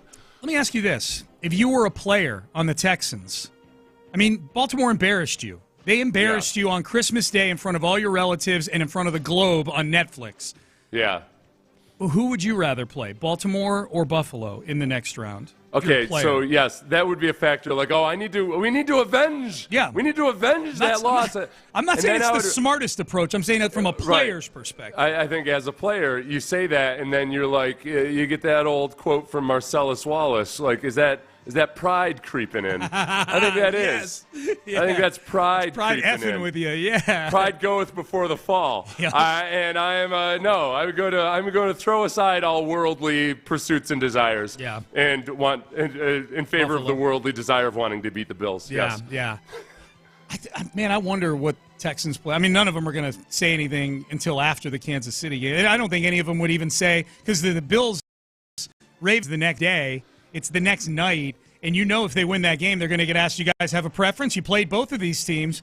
Yeah. I'd be shocked if any of them has an answer to it. Right. No, and that's the whole thing. All right, look, if you got to kind of rationalize your way around it so it doesn't look like you're emotionally ducking the Ravens, It's just simply the X's and O's of it. And everything I said about I have a hard time seeing anybody really slowing down Lamar Jackson and Derrick Henry right now. I think the Texans would have a better shot of it with Azeez Al-Shaair on the field. Yeah. Because all of those things, the crunch, the decision-making issues, everything else, Azeez Al-Shaair helps a lot in that regard. Mm-hmm. It's just, man, those guys, they are a nightmare, and at home in Baltimore, with potentially a weather advantage. Yeah. You want to talk about being built for the playoffs.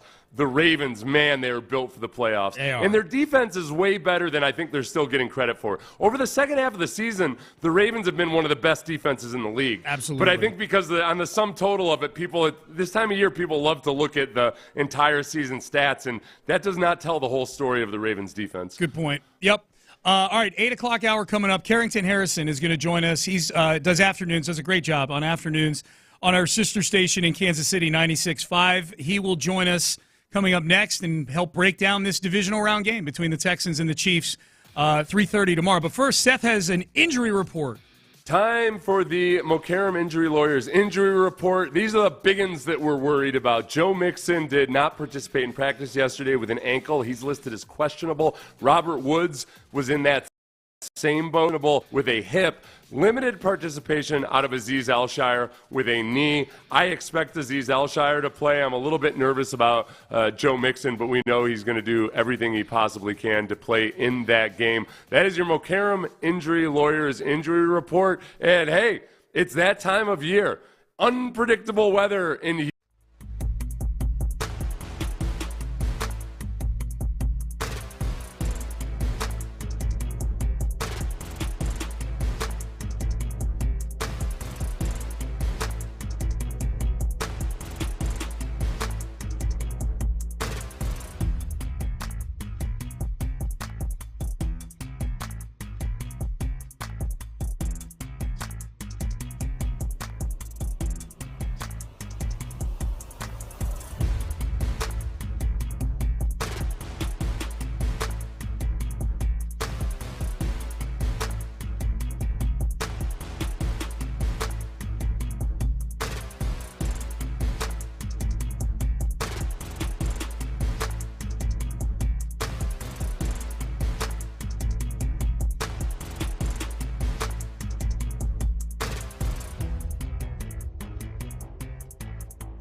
HD2 Houston. Insider access, exclusive content. Sports Radio 610. The Texans play here. An Odyssey sports station.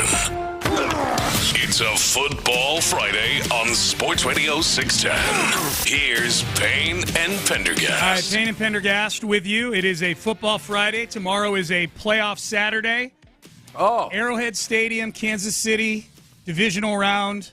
This has not been a great spot it's been a phenomenal spot for the Chiefs, and we'll see if that changes tomorrow at 3:30. You can hear the game right here on Sports Radio 610.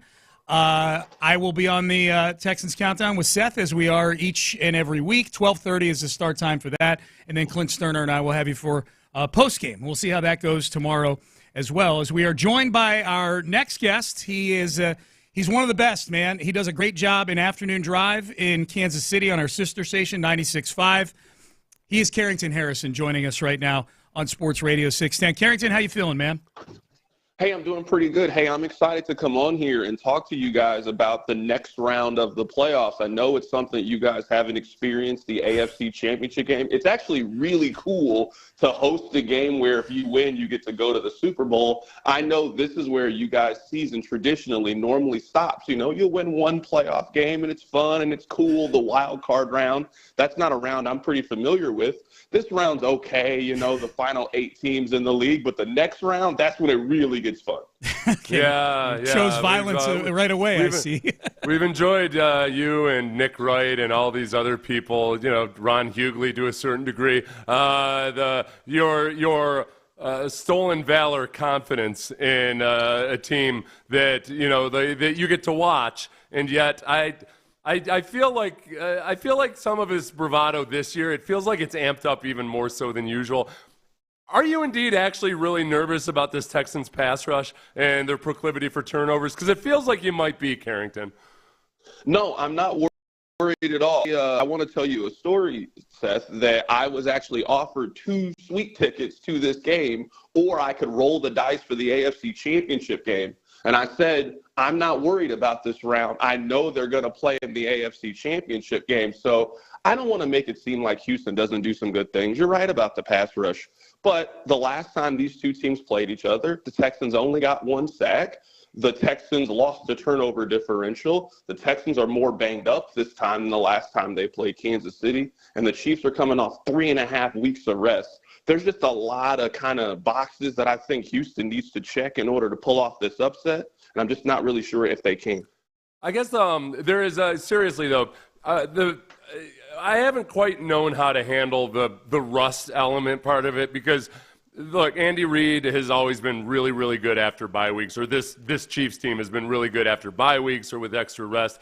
But this will be kind of uncharted territory, because Pat Mahomes will have set a record for a number of days off before the playoffs begin by a starting quarterback. Is that a valid concern on the behalf of the Chiefs, that, all right, in the first quarter especially, maybe there's a little bit of rust there?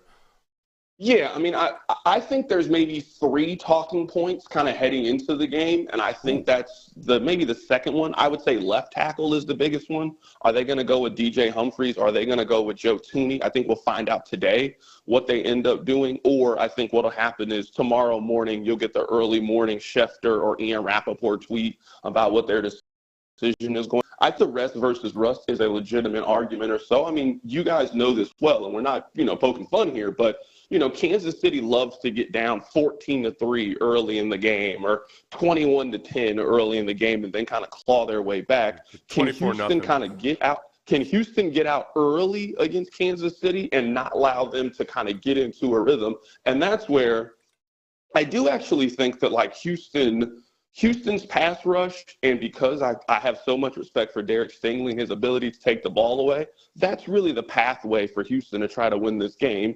Is early on, you have to win the line of scrimmage battle, and you probably need at least 2 takeaways. What's your third point there, so I can plagiarize it later? So rest versus rust.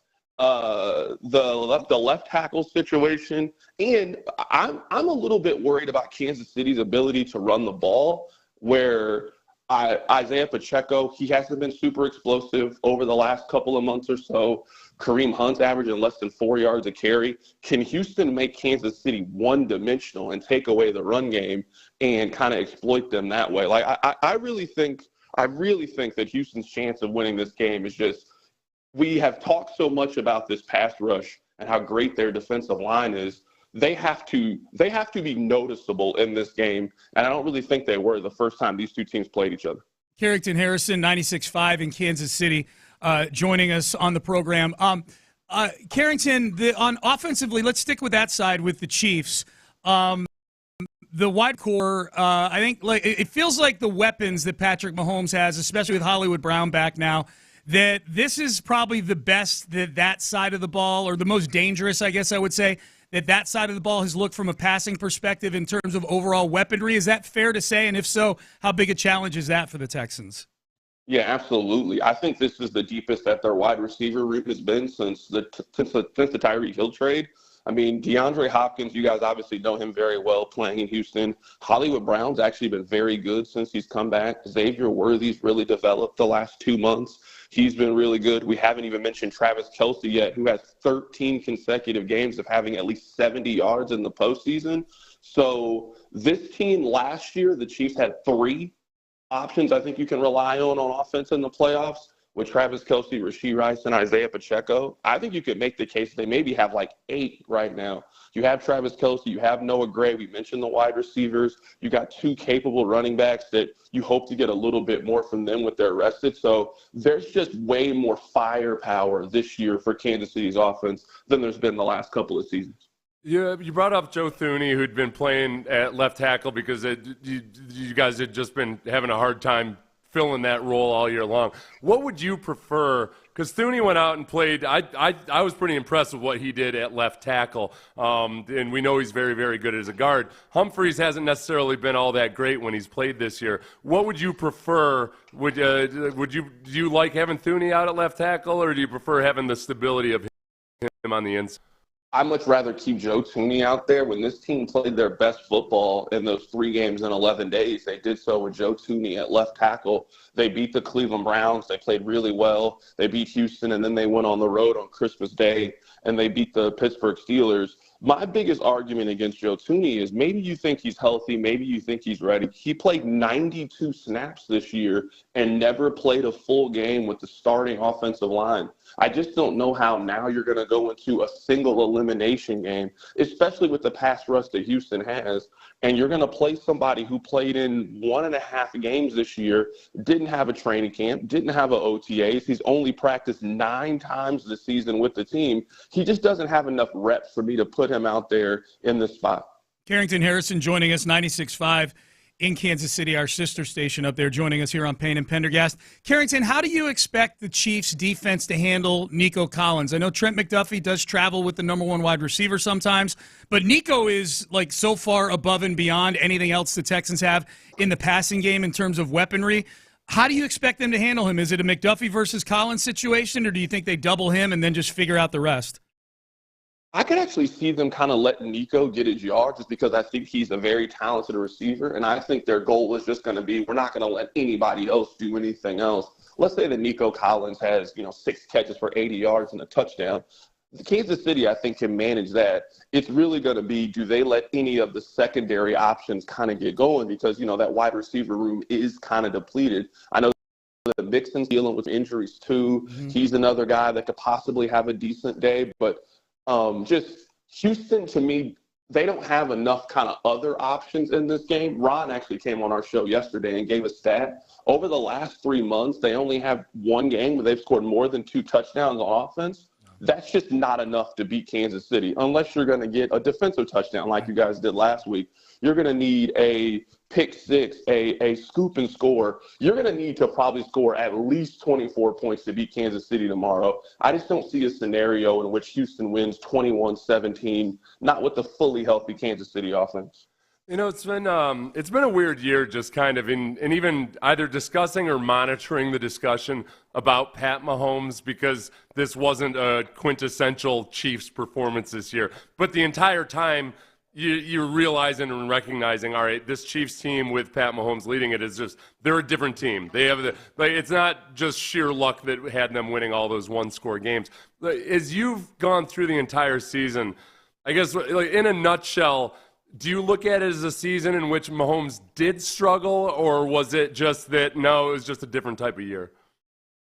I think it's maybe a little bit of both. I actually do think he struggled the first half of the season. First 8 games or so, I don't think Mahomes was very great. I do think he struggled with some accuracy issue downfield. But, I mean, since Halloween, he's thrown 18 touchdown passes and 2 interceptions, and it's completed 67% of his passes. I think a lot of times, and I think you guys kind of experienced this year with C.J. Stroud, we put a lot on the quarterback, maybe not having numbers, when a lot of it is just regression from the parts around him. Joe Burrow had a great year because he has the best wide receiver in the National Football League, and T. Higgins, who's going to get $72 million this offseason. I mean, the Chiefs, you didn't have Hollywood Brown for most of the season. Their number 1 wide receiver, Rashee Rice, tore his ACL in the first month of the season. Travis Kelce is 35 years old. I think why Mahomes didn't have the numbers that he had in the past is you don't have a 27-year-old Tyreek Hill in the middle of your offense or a 31-year-old Travis Kelce. So I think Mahomes' numbers and that perception is more tied into, for most of the season, he didn't have his full complement of weapons, and that's why I think there's a lot of excitement that they are going to have those weapons heading into Saturday's game. Hey, Carrington, where are you on the whole, narrative about the referees and the Chiefs? And Seth and I are not referee blaming people or anything, but I am curious. It feels like there's a lot of Kansas City people that take that very personally and try to fight the good fight and say, no, look, this is not true, and blah. Or when you could merely just point at the scoreboard and say, whatever, we've got 3 Super Bowls. I'm curious where you fall on that scale. This is the argument that every team that wins gets. Like, we think that the officials favor Duke because they're Duke, or the Yankees, or the Patriots. No one thinks that the referees help out Tennessee or the New Orleans Saints because they're not good enough. So this comes with being at the top. This comes with being the leader. This comes with being the king. I tell Chiefs fans to embrace it all the time. Like, for 30 years, you guys never won a game. You looked around the league and you wanted those things. This comes with having all the success. I will say this. I've never seen an official come over to the sideline to have a chat with Patrick Mahomes the way that happened last week for Josh Allen. Seth, you played in the NFL. When has an official ever come off of the playing area onto the sideline to talk to a player? If that had happened to Patrick Mahomes, the entire internet would have crashed if that had happened last week. I don't know. They stopped talking to me after I knocked an umpire out once in the middle of a play by shoving him into the ground. Garth DeFelice. I was turning to chase a screen, and I just saw that there was a jersey that wasn't my own color on the field, so I shoved him down, and he was out cold. So that was pretty much it for me and having any conversations with the. That was back when the real umpires were real men and they stood behind the defensive line. Yeah. I just want to know what that meeting was like with the commissioner. I mean, you had to have some serious conversation with either Goodell or Paul Tagliabue.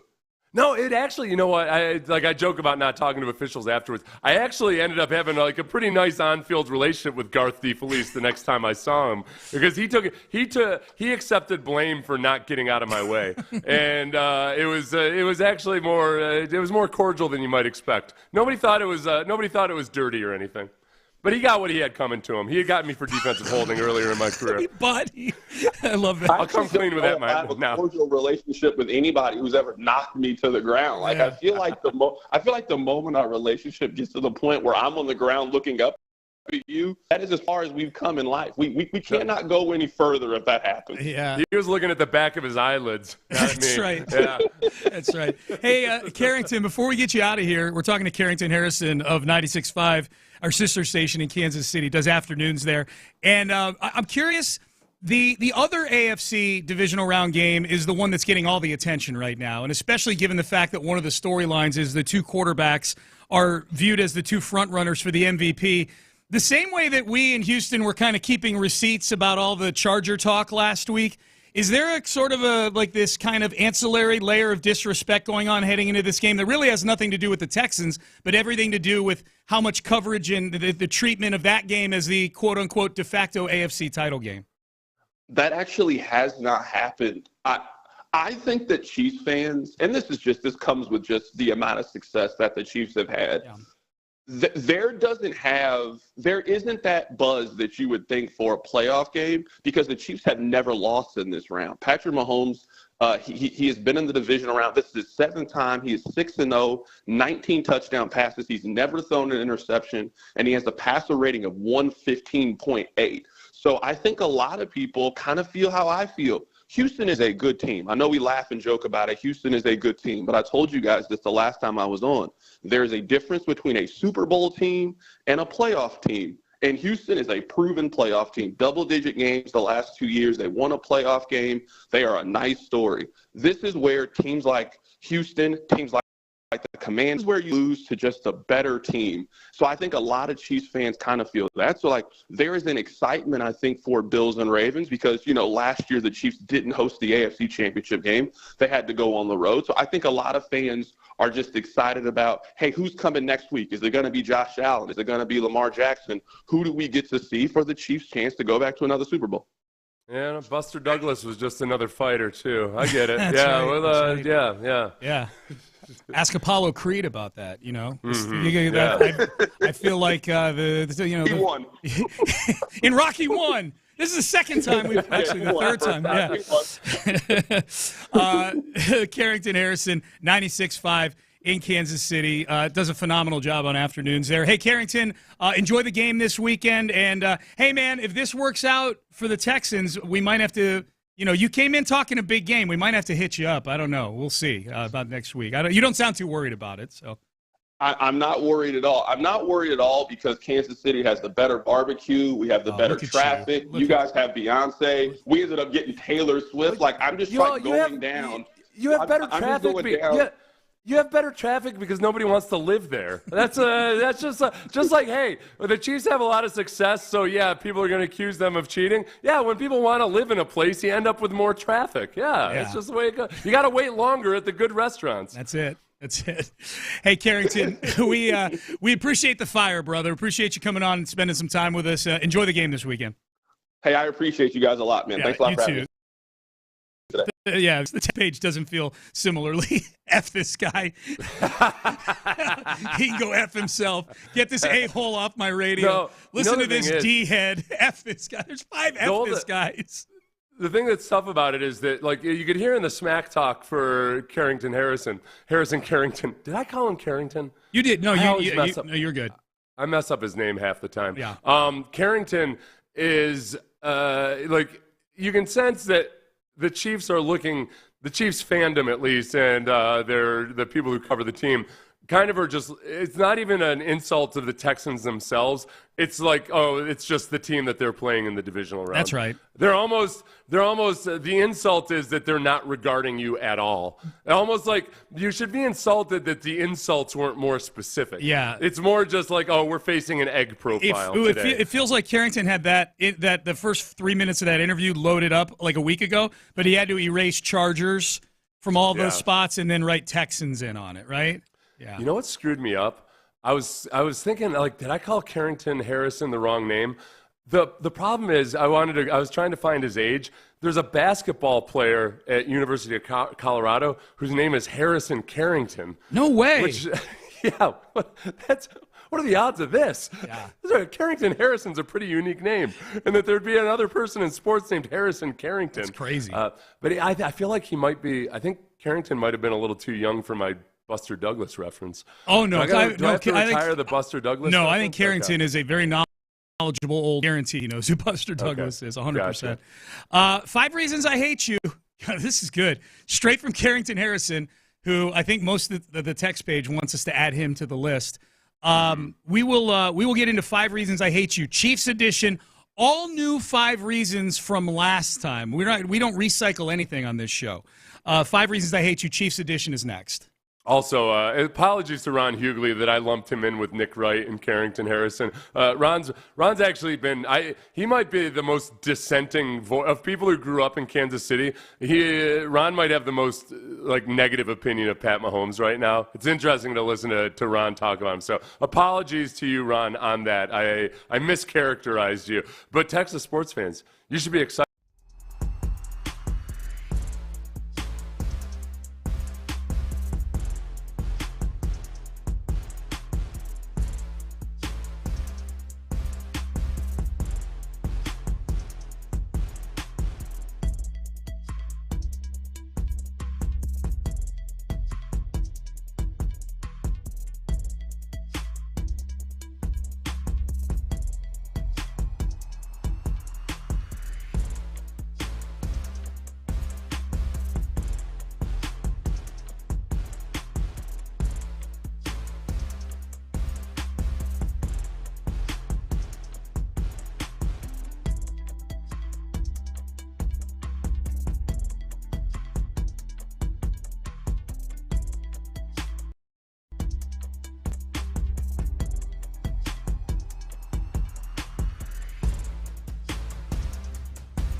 American flag.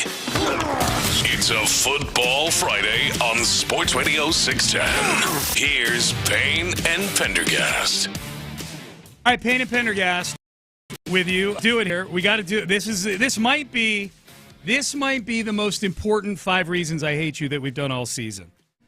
Because this is the 2020 version, the 2020s, this decade. This is the neo version of the New England Patriots. This is the dynasty that needs to be stopped. And we couldn't stop the first one. It took 20 years to eradicate Bill Belichick and Tom Brady. But the Texans can at least play a small part in curtailing whatever the Chiefs have going on right now. We're doing it for America, by God. They're doing it for the purity of the NFL and all that is good. In this league, which is supposed to have the most parity in professional sports, hasn't felt like that these last few years, Certainly Sean. Hasn't felt like that at all. So, for the good of football, America, God, and orphans that who are unanimously despise the Chiefs, we need to go ahead and take care of business. Indeed. All right, so let's do this. 5 reasons I hate you. And these are 5 new reasons from the ones that we used a month ago on December the 21st is when the game was. All right, so let's do number 5 here, and this is something you brought up earlier. Patrick Mahomes and his wife Brittany just welcomed their 3rd child into the world this past week, if I'm not mistaken, right? This is the biggest indicator yet that the Chiefs have gotten a little too overconfident. The fact that Mahomes couldn't exercise enough discipline to hold on and pull out for another month or two, that to get it when maybe you have the baby a couple weeks after the Super Bowl or something. I think he just doesn't care anymore. Right. You've been married for a while now. Was the passion just too great that in that moment you lost your focus? A Bush League move by Pat Mahomes having a child in December. Bush League. He's like that kid playing video games, like back in the day, like playing Space Invaders, where you got like 3 guys, you got 3 turns at it. Yeah. Who like intentionally gets killed the first 2 turns just to see if he can complete the whole game with just one guy. You know what I mean? Like just like a higher degree of difficulty. Like, now for my next trick, I'm gonna have a kid right in the middle of the playoffs. I'm gonna make it a whole lot harder on myself and see what I can do. Yeah. So, having this child, if it is indeed his, in December is just really just shows a lack of focus, I think. Well, I would say if it's not his, it also shows a lack of focus. Just of a different in any regard, there's almost no which way you can look at it. Keep your eyes on your woman, man. On him. Yeah. All right, so that's number 5. Number 4, their owner, whose name is Clark Hunt, doesn't deserve all this success. He is cheap. He is like super cheap. I was doing some reading up on this yesterday as I was scouring the internet for reasons to hate the Chiefs. His franchise routinely gets Fs in that NFLPA report card that players grade ownership on. He got F- last year from his players that are in that building. Supposedly he's doing one of these things where he's got 2 states right now on the string negotiating against each other for stadiums. So he doesn't have to pay any of his money. He's super cheap, and he looks like one of those soccer dads that you just want to punch in the face. He's wearing a vest. He's got he's got like the foofy like side feathered hair. He looks like he looks like one of those like those dads who's like, why isn't my kid in? I'm guessing the picture that you saw that really set you off was the one that pops up when you Google him. It's from the Harvard Club of Dallas, where he's sitting with his ring on. No. It's on that website. The Harvard Club of Dallas. He's sitting there, posed like he's in the Step Brothers poster or something, in front of the trophy. Yeah. Named after the trophy, which is named after somebody who actually earned his way in life. Yeah. Right. Yeah, the old man. His granddaddy, the dad, whoever it was. Yeah, the old man. Yeah. So Clark Hunt, go look him up. Just if you look up that picture and tell me you don't want to just smack him in the face, then you're a better person than I am. All right, number 3. He looks like he should be playing some kind of twisted game with Eddie Murphy and Dan Aykroyd. Like it's just like toying with the little people's lives. Exactly what I was thinking. Which is what he's doing. That's what he looks at his players. Apparently, is like these bums. F minus. They don't deserve carpet in the locker room. F minus. Yeah, that's exactly right. They don't deserve chairs in the locker room. What are we talking about? Number 3, the cockiness of Chiefs fan. We just heard some of it with Carrington Harrison, who just joined us, and I love Carrington, but boy, did he set people. He can go bleep himself. Get this a-hole off my radio. You guys flooded the text page. I'm getting texts from friends of mine who are listening saying, who is this guy? Nick Wright, who I love and adore, probably the primary example of this. Here is Nick Wright of FS1 and formerly Sports Radio 610. Not a bye. Okay. It is, however, the Chiefs' final practice of the year. You got to go hard. And here, I told this to Greg yesterday, and we can show you Mahomes' numbers in this round. It's very simple. LeVar Ball style, never lost. Never turned the ball over. All right, so he goes on to explain that the season for the Chiefs doesn't really start until the conference title game. Yeah, he says the season is a 2-game season, the conference title game and the Super Bowl. Yeah. And that's it. That's where everything else is just prelude to next week's game. So this is when you get to the point where, I mean, Carrington Harrison was talking a lot of smack, but he wasn't even talking about the Texans specifically. That's where there's you get hubris, Sean. You get a little bit of overconfidence, where you start to get to feel like, well, this is just what happens. This is our preordained spot. Yeah. Every good movie or story you watch, that ends with a comeuppance of some sort. This would be the greatest week of radio ever coming up if they can pull this off, man. This would be amazing if they were able to do it this. For us, Texans. Yeah. If you can't do it for America, do it for the inventors of the Circle of Swarm. Yes. When Seth says us, he's specifically talking about me and him, like the two of us. Yeah, it's like the city. Like no, me and Payne and Pendergast. Number 2. This is just PTSD, man. Like the Tank Dell touchdown happened on that field 4 weeks ago. CJ fakes the give, boots out to the right, there's pressure, steps back, now fires to the end zone, and caught Tank Dell, touchdown Houston! Stroud to Dell, they score and can tie the game with the extra point.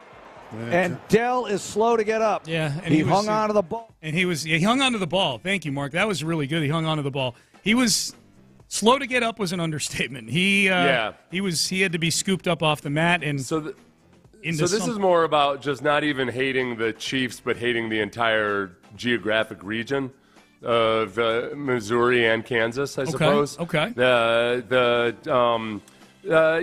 temerity. The temerity to be called Kansas City when you're in Missouri, I say as I drive out towards Missouri City, Texas. But it's no, it's different. It borders.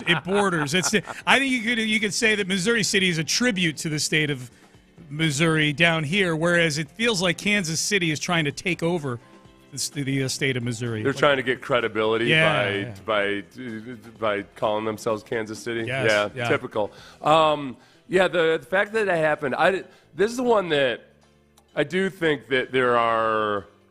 I'm torn as to whether it's a good thing or a bad thing that they're going back to the scene of the crime, where the city of Kansas City injured Tank Dell. Yes, but not his own teammate, Kansas City. Yeah, the city of Kansas City basically willed that upon Tank Dell. Correct. Yeah.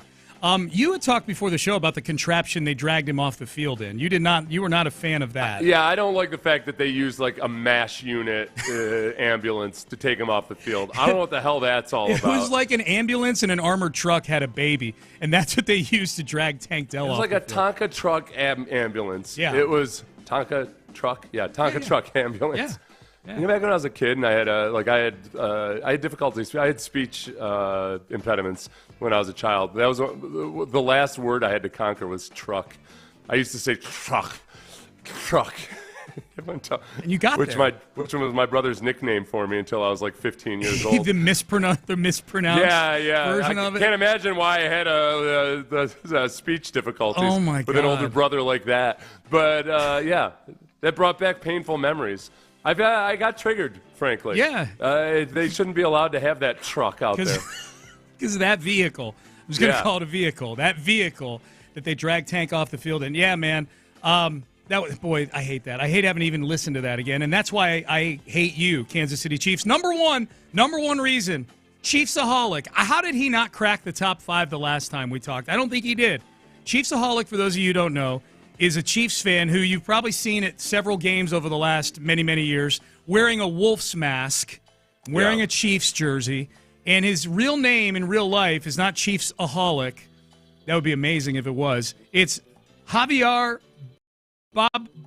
And for those who don't know the story, he basically has spent the last few years robbing banks coast to coast to get money so he can travel to go watch the Kansas City Chiefs.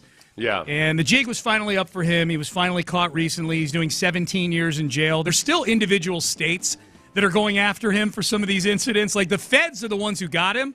The state of Oklahoma is still like, hey, man, we ain't done with you yet. It sounds like one of these things where we're going to end up cumulatively spending more money just sending him to various states to be tried for these crimes than he actually stole from the banks themselves. Yes, your tax dollars hard at work. Yeah, thanks a lot. Just a drain on society again, Missouri. Yeah, so whereas your super fan is somebody who goes around stealing money from banks so he can selfishly go on these trips, we have Ultimate Texan, who is just who you could hire to go to kids' birthday parties if you wanted to. Like we have Debbie the Texan, who couldn't be a nicer person. You know, we've got all the Texans. We have Larry and Stafford, who can get riled up, but at his core is a very, very good person. He's not going around robbing banks to go to Texan games. I'm surprised he only got 17 years. Did he not have a weapon? It wasn't armed robbery? Did he just go in with a note or something? I don't have all the deets on it. I don't know. It feels like, because armed robbery, man, for one, robbing a bank is a really dumb thing to do these days, especially. But armed robbery in general is like the dumbest. You rob a convenience store for a few $100s and you end up getting 25 years to life. Stupid. Because it's armed robberies. But not to be unexpected from a Chiefs fan. Yep. All right.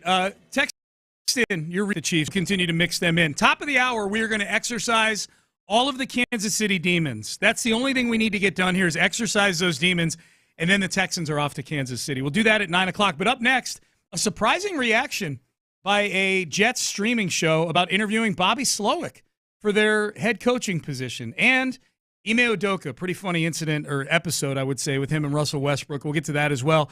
Coming up next, stay there. But first, Prize Picks.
Yeah, Sunday at 6:30 Eastern, streaming live on Paramount+. It's a Football Friday playoff edition on Sports Radio 610. Live from the Mokaram Injury Lawyers Studios, here's Payne and Pendergast. Payne and Pendergast. Bobby Slowick interviewed for the Jets head coaching job. He is one of a cast of thousands interviewing for that thing. They've reached out to a lot of people to try to fill that job. Other than Vrabel, it's been kind of a slow hiring cycle here. We've got Vrabel, and we got a bunch of teams that are, just kind of doing their thing here. But the Jets are one of them. Now, Seth, you may have been able to unearth the most optimistic Bobby Slowick view from a fan base that might hire him as the head coach that I've ever heard before. I was curious about how Jets fans feel about Bobby Slowick and maybe some of the underwhelming candidates that they've identified. That I like Jets fans' initial response would be, wait a second. Isn't Bobby Slowick the guy I hear about every now and then on national television as they're discussing the underperforming Texans offense? And now, what's this now? Hey, we're ready to make him our head coach? And the ruination of C.J. Stroud. Yes. That's all. So we need to bring him in to either salvage Aaron Rodgers or get nothing out of the net. I don't know. And yet, Bobby Slowick, I'll tell you what. The reports of his interviews out of Atlanta were really good. Apparently, the Falcons really like Bobby Slowick. We know from his press conferences, he's a smart guy that I think, honestly, I like listening to his theories and philosophies about football, but that's different necessarily than really genuinely proving yourself as an offensive coordinator. But I found this Jets YouTuber, DKBX Jets, who seemed like he's not a hot take guy whatsoever. He really puts a lot of thought into this stuff. The first 2 points he makes as he intros his discussion about Bobby Slowick, I found very interesting. And I'm curious what the listeners think of these two selling points for Bobby Slowick. As with every coach that we've covered so far, he is a former player, was a wide receiver at Michigan Tech. He also happens to be fairly young, where at being 37 years old, he has the luxury of, if he can find a way to have that long-term success, he could stick around for 20 years, really, if he wanted to, right? One of those rare situations of a coach that can go out of their own accord, right? Okay. It's one of the biggest to hiring Bobby Slowick is that if he ends up being one of the best coaches of all time, he could be here be up there through 2045 because he's a spring chicken. Dude, forget about Bobby's age or whoever that a Jets fan is evaluating a head coach that he might be here for 20. A Jets fan who they haven't won a playoff game in 15 years, and they go through coaches now like underwear. Yeah. That a fan of that team, like, dude, eat what's on your plate. Get a coach that you feel like you want to have for 4 years. How about that? He's already planning for the coronation of the grandson at this point. My God. But starting off with calling him a former player, and I'm like, yes. Wait, what? Did I miss something? Did I somehow miss something? Oh, he was a wide receiver at Michigan Tech. Now it makes sense why Nico Collins was so excited for Bobby Slowick. He's probably like, oh, yeah, I remember hearing stories about him back when I was in Michigan. That kid from Tech, White Lightning, they called him. Yeah. Cracker McSlot route. Yeah. Cracker McSlot route. So I remember that guy. Here's what's funny about that, too, is like, okay, well, clearly what's his name again? DKBX Jets. Clearly his threshold for what a former player constitutes is and no disrespect to Bobby Slowick at all. Like, not a lot of guys don't play in the NFL, right? There are very few NFL coaches who didn't at least play college football. Correct. Now Vic Fangio played football. Jed Fish never played football, but there's very few and far between. So yeah, I was kind of alarmed that was the first thing I heard. That's what I did. I thought like, oh, I've gone and done it again. Right, like I'm being stupid, like really stupid because I didn't even know that Bobby Slowick was a former NFL. Yeah, like he was in somebody's camp a couple times or whatever. He's basically Aaron Glenn. He's the offensive counterpart to Aaron Glenn. Right. It makes me wonder. It honestly makes me wonder. Like, okay, if this guy who's a Jets diehard, right? This YouTuber.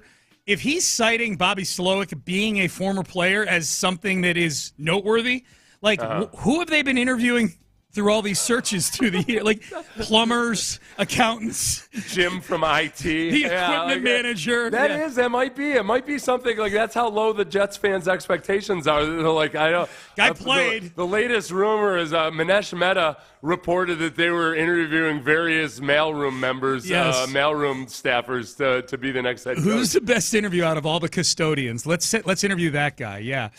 That's really funny. So that's a pretty optimistic view on Slowick. Meanwhile, another bit of audio here, circling back to the Rockets. The other night they were playing the Denver Nuggets. They mopped the floor with them by 20. That was cool. They lost last night to the Kings. It'll happen on back-to-backs. Still the 2 seed in the West. This was fun. So Jalen Green was driving to the hoop, and Russell Westbrook gave him a shove, fouled him, and Jalen Green took exception to it, right? Yeah. Took great exception to it. And was telling Russell Westbrook, don't do that. Right, and they kind of a little bit of it looked like they were laughing, and then it looked like it was actually a little bit heated. And then on the next possession, as they're waiting for the entry pass, Westbrook was standing over next to Udoka, and you see Udoka laugh, which he almost never does. Or like in a game, or smile, or anything. Yeah. But this is what Russell Westbrook was telling Udoka about young Jalen Green. Go! Looks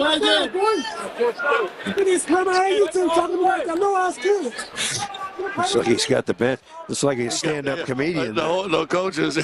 Even the head coach got crying.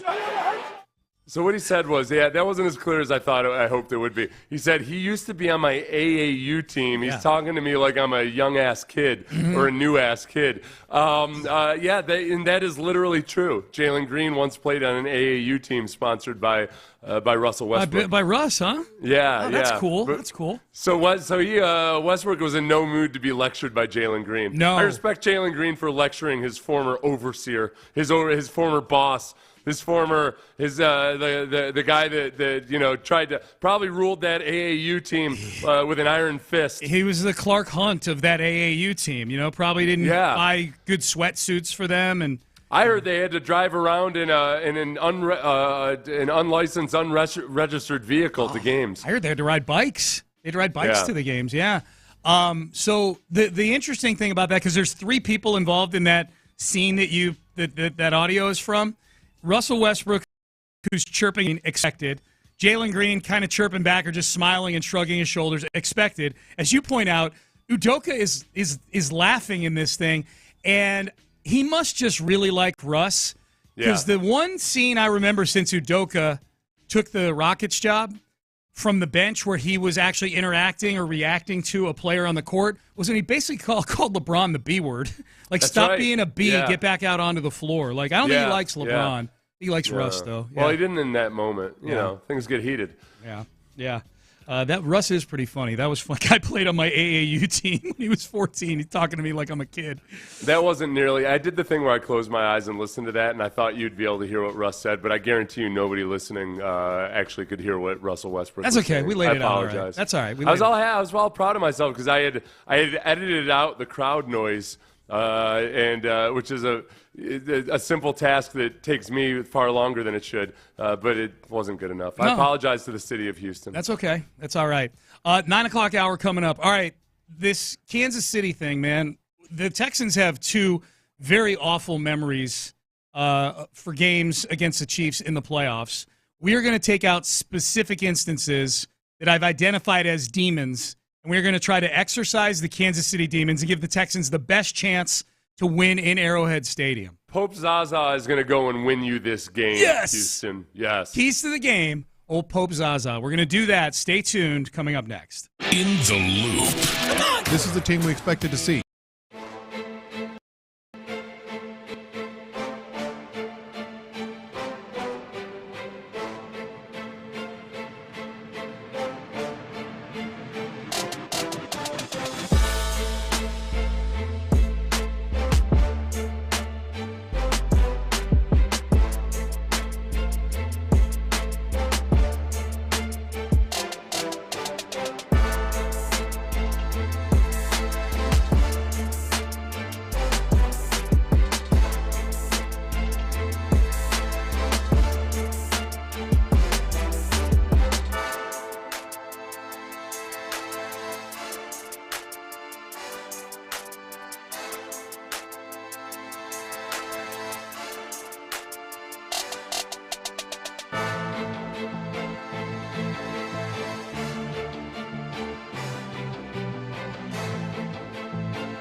access, exclusive content. Sports Radio 610. The Texans play here. An Odyssey sports station.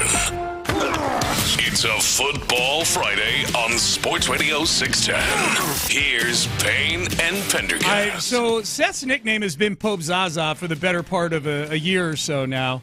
Pope Zaza, a playoff of St. Omni, Laramie Tunsil's advisor, former advisor.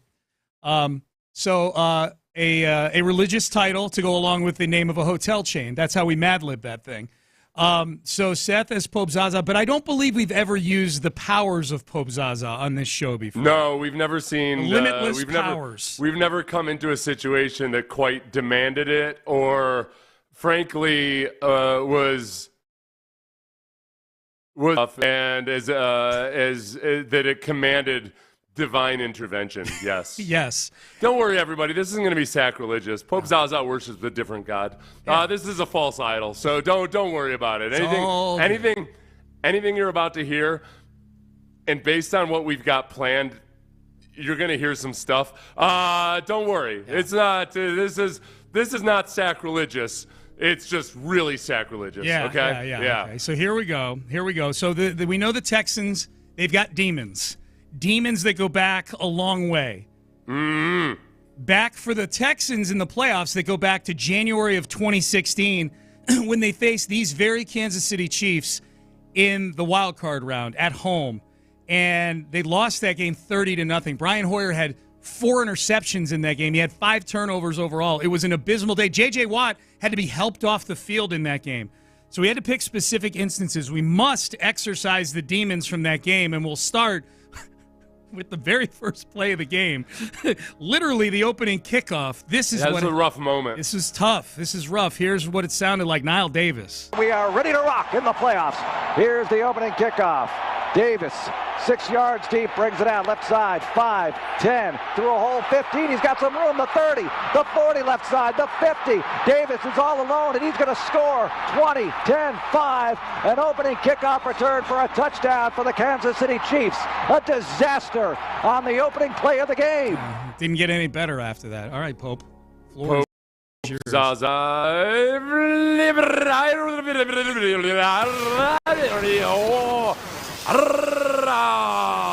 Brian Hoyer's hyperbaric chamber, I sentence you to be remanded to it in Missouri City, where Niall Davis is from.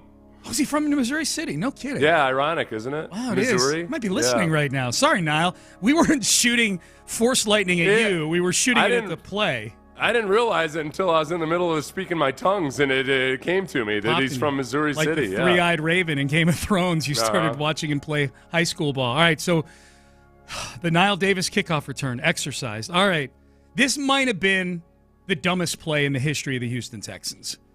The Texans get a little something going on offense. Alfred Blue runs a ball about 40 yards. Of course, everybody in the Chiefs caught up to him and surrounded him at like the 20-yard line. It's like Cobra Kai and the skeleton outfits surrounding Ralph Macchio. Like, you aren't going any further than this. I know you were in the open field running for a touchdown. You're very slow, Alfred Blue. So they got it down from there into a goal-to-go situation. So why not trot out a banged-up J.J. Watt and put him at tailback behind Vince Wilfork at fullback? Now the crowd's going to have to be quiet because J.J. Watt and Vince Wilfork have both checked into the game. First and goal at the 2. J.J. Watt in the Wildcat formation. First and goal at the 2. Here's the snap to Watt. Watt running right side, stacked up, and Watt still going is going to lose yardage as DeVito finally tags him down. That did not work. I don't like it. Yeah, puts him in harm's way. That's why I don't like it. Yeah. Oh, okay. Right. That was an ugly one, man. That was just trying way too hard. And remember, you'd find out later that J.J. Watt was playing with like 17 torn groin tendons. Yes. That's when they decided to unleash the Watt cat. He got walked off the field at the. Let me see what the football god spirits give to me on this one. All right.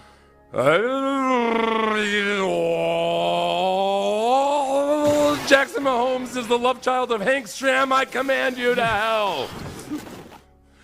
Jackson Mahomes caught some. And Hank Stram. Hank Stram for misusing the word matriculate also. Yeah. Just taught millions and millions of youth to inaccurately use the word matriculate down the field. Yeah. The Wattcat exercised. We hope. All right, now fast forward to 2019, January 2020, the Texans going against the Kansas City Chiefs once again, this time in Arrowhead Stadium. And they actually built up a 24-0 lead. The gods were kind to the Texans on that day for about 20 minutes worth of clock time. And then the down 24-0, the Chiefs started to get a little something going offensively. They scored a touchdown. Up 24-7, Bill O'Brien thought it would be a good time to take an injured player, Justin Reed, who was dealing with a shoulder injury. Boy, Bill O'Brien loved using injured players on trick plays against the Chiefs. A fake punt up 24-7. Here's Brian Anger at the Houston 17-yard line. Weeks will snap it. Collins signals on punt team. On 4th down and 4. And it's a fake. Reed running to the right side. And Reed's going to be short at the 34-yard line. He doesn't make it. That was horrible. That needs to be exercised, Pope Zaza. That was, O'Brien's really he's coming up big in a lot of these ones. Let me channel the football gods. Yes. Andy Reid used a fake birth certificate in the punt pass kick competition. He will sit on you until you die. Andy Reid used a fake birth certificate in the punt pass and kick. Look it up. He looks like he did. He totally did. He's gotten smaller since the 13-year-old punt pass and kick. People don't talk about how he was born in the Dominican Republic nearly enough. No. He's my least favorite Dominican. Oh my God! It's disgusting. Yeah. It's really shameful what he's done to that tiny island nation. All right, so Justin Reed, fake punt. What's the text line thinking? Am I speaking in tongues? In case there's people that are just actively despising it, I just don't want to.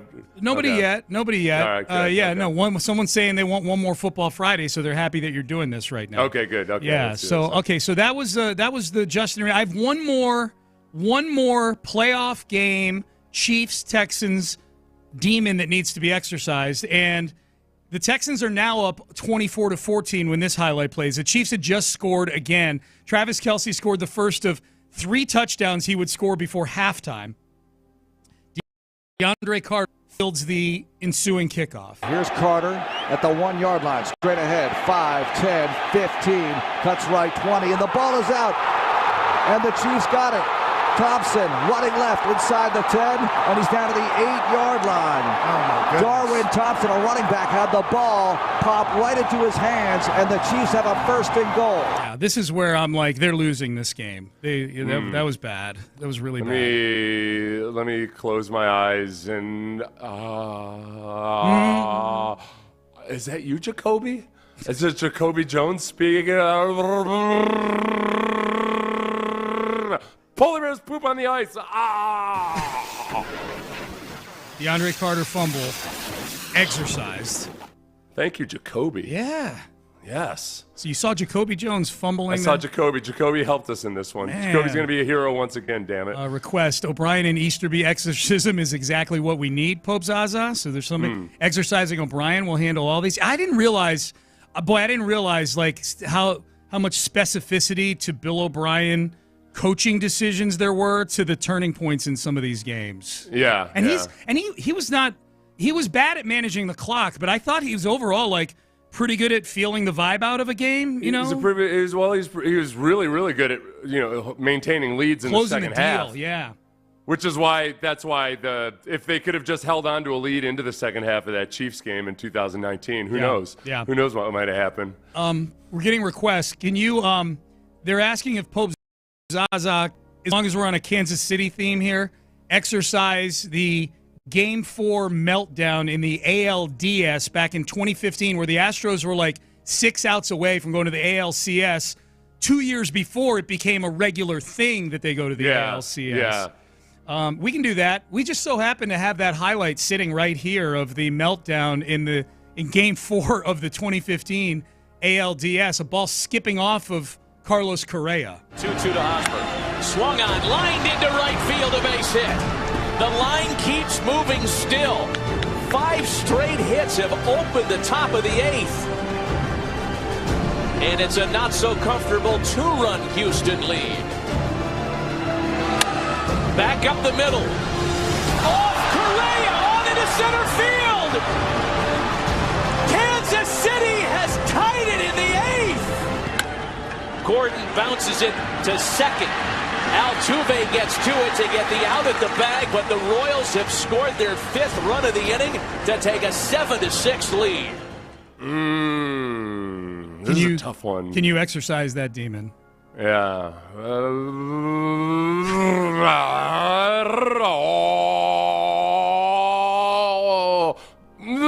Hook 'em horns. Ted Cruz shall not pass. Okay. Now, granted, the Astros have won 2 World Series since then. You know, yeah. so that's Ted Cruz not allowed to make any wagers on this game or proclamations about God, it. Yeah. No. That's what came to me in that one. Good call. Good call. Well, we actually, someone says in front of the 610 stage on the pregame, we need a Zaza revival tent. That's harder. Speaking in tongues, faking speaking in tongues is easy. Actually, delivering a tent sermon would be, it might be beyond my Pope Zaza skills. Somehow I rose to Pope status without ever actually having to deliver a tent meeting sermon. All right, one more sports related. We actually have an Oiler fan saying, hey, that Montana game back in 1993. Where the Oilers, as you pointed out earlier in the show, the Oilers had actually destroyed the Chiefs in the regular season. Then on massive rest, the Oilers come back and play the Chiefs at home in the playoffs, and Joe Montana is able to beat them. Which also, though, by the way, that bodes well for the Texans. And this might not even need Pope Zaza's help, because the record right now for number of days of rest by a starting quarterback before playing in a postseason game is held by Warren Moon, and it was before that game. Pat Mahomes will break that record if they choose to start him in this game. It was Warren Moon didn't have a bad game in that one, but they did lose. They did lose after having really thoroughly handled the opponent in the regular season. There ended up being a documentary, a 30 for 30 or a Football Life, one of them, made about that 93 team because of the failure. That was the year after the Buffalo failure in the playoffs, too. So that's 2 painful postseasons in a row. All right, so I would say if we can pull one demon from that game, Marcus Allen scored a touchdown to end the scoring in there. Throwing for Davis. Touchdown! He stole it from right around the defender, Steve Jackson. Or was it Dishman? It was Dishman. Unbelievable kick. Dishman was running in tandem with Davis, and he reached right around. Did I send you the wrong one, Ben? They give to Allen. He's got the first down. He's got a touchdown. There we go. All right, so Ben threw an extra demon in there. Sorry, Pope Zaza. I know you ran an ultra marathon like 14 years ago, and that your endurance is amazing. Who scored the touchdown? Well, Willie Davis scored the first one Ben played, and then Marcus Allen scored the one to complete the scoring. Okay. Yeah. Oh, Marcus Allen. I remember him. Yeah.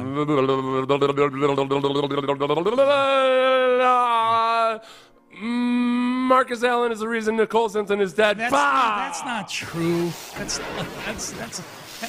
over the top. No, that's all over the internet. Yeah. No, it's for sure. It's true. It's contemptible. It's disgusting. Yeah. There we go. Yeah, that's where the Texans winning this game will right that wrong in history. Sean, don't argue with what comes to me while I'm in that state. No, that's my bad. I'm sorry about that.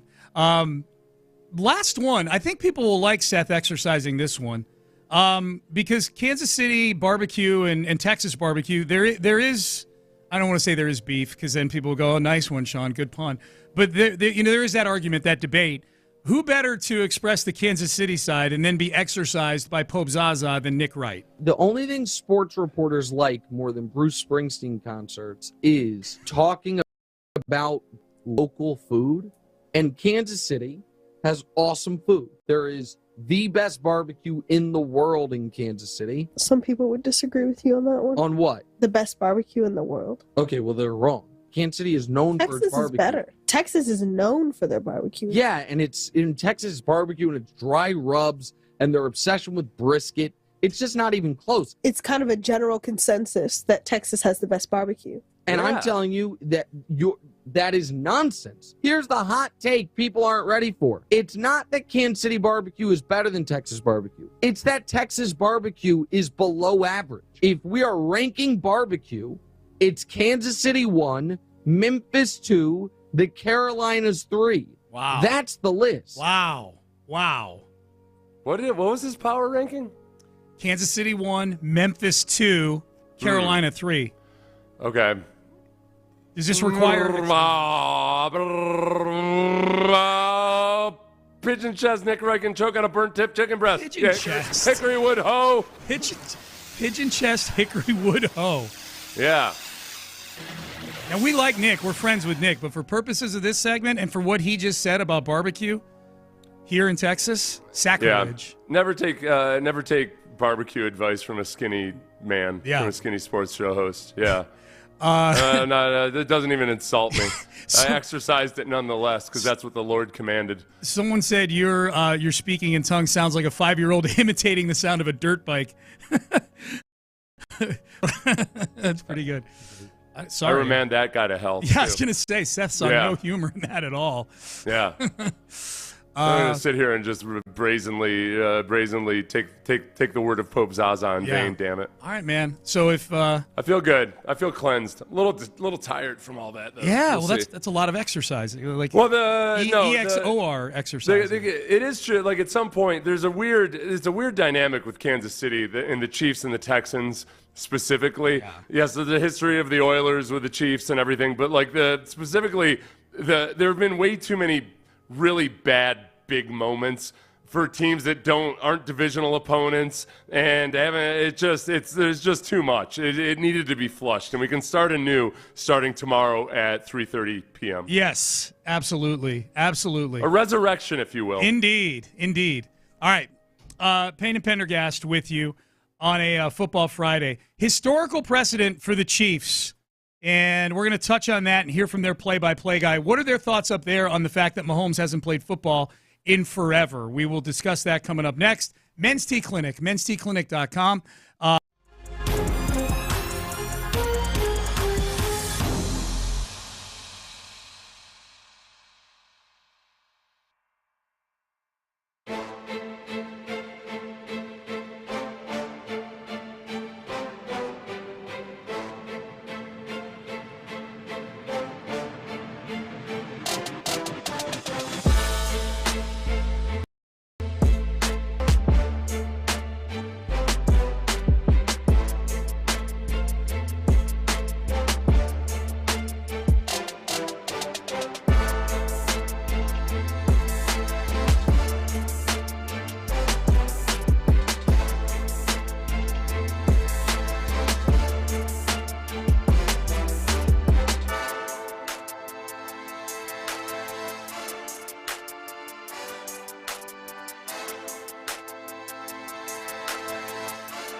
American flag.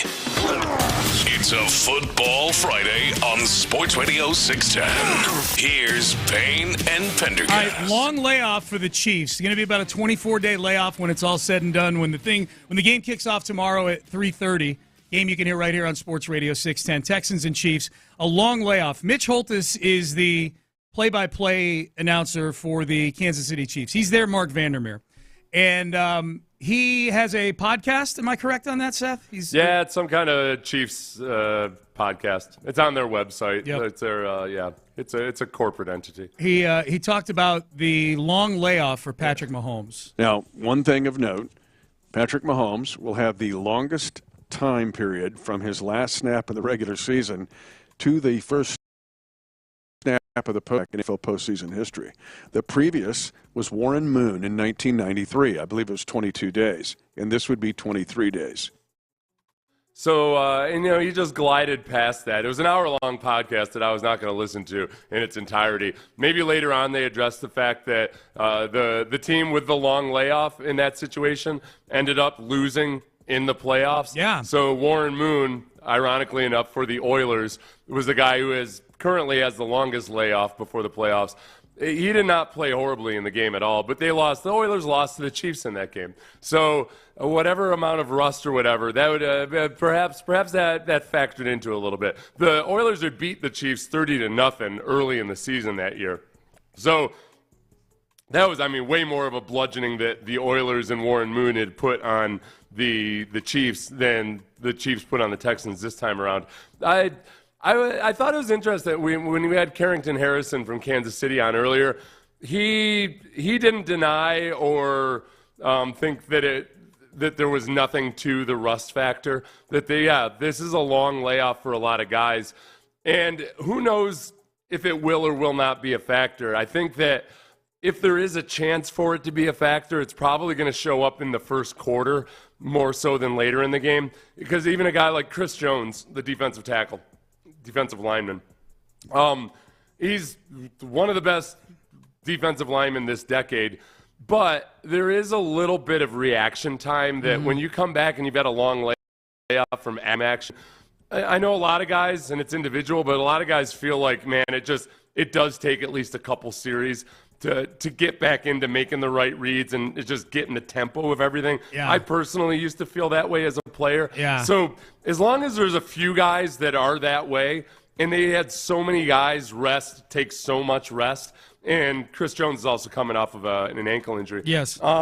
Whatever wrinkles or anything you can do to take advantage of just even a slightly lowered reaction time by the Chiefs, do it ASAP.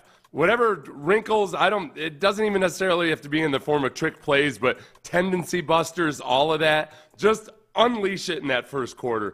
And maybe there's an opportunity there. What's the longest you went without playing healthy? I'm not talking about coming off an injury, but like healthy. Is the longest you've ever gone without playing just the normal bye week, like 2 weeks without playing? Yeah. So I don't for a long layoff, it would be because of injury, but that's still, the reaction time is still a part of that. Sure. It's coming back from the injury is one thing, but then also just getting into the flow of the game is another. And I always felt like even sometimes even out at practice, you can feel it.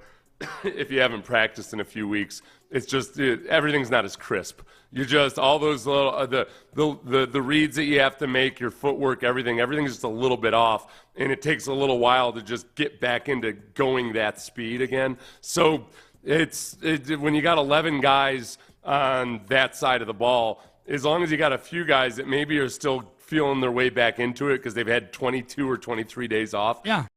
An advantage to be had there. And it might be passing, it might only be 1 or 2 series, but there's very good chance that it's there. I think it's that way in every job. I think that's a very relatable thing, like not working at your regular job at a high level for that long a period of time. It's almost a month, okay? It's been almost a month since several of the Chiefs, the most important Chiefs, played in a football game. And I just think, I think when I'm gone on vacation for 10 or 12 days or 2 weeks, coming back in, just the routines you get into, before the show, in the rundown, doing live reads, I think it's a very relatable thing for a lot of people. Think how long it takes you to get back, or think of the run-up period for you to get back to doing your job at a normal level. Like, it usually takes a few times going through the routine before you're doing it again. You know? So I would, it'd be interesting to see if like high-performance industries like fighter pilots, like I'm sure they've got all kinds of data on if a fighter pilot doesn't fly in a simulator for a month or something, then all of a sudden has to hop back in.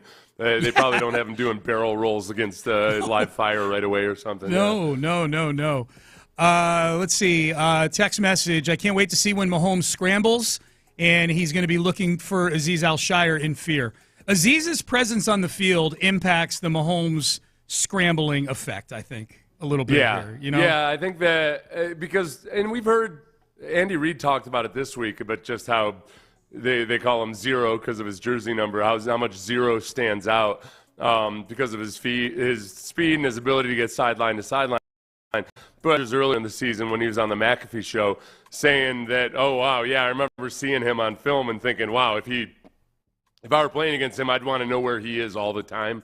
So, and in that, yeah, Pat Mahomes, his runs against the Texans a few weeks ago, he's still going to have some runs for positive yardage, but it's different with Azeez out there on the field. Yeah. Not just because, okay, you might be scared that you're going to get Trevor Lawrence or something. Splattered, yeah. But just that he's going to recognize it faster and he can get to you better and more efficiently. So Aziz's hopefully ability to limit Pat Mahomes as a runner, not in any kind of dirty fashion or anything like that, just by being a good football player.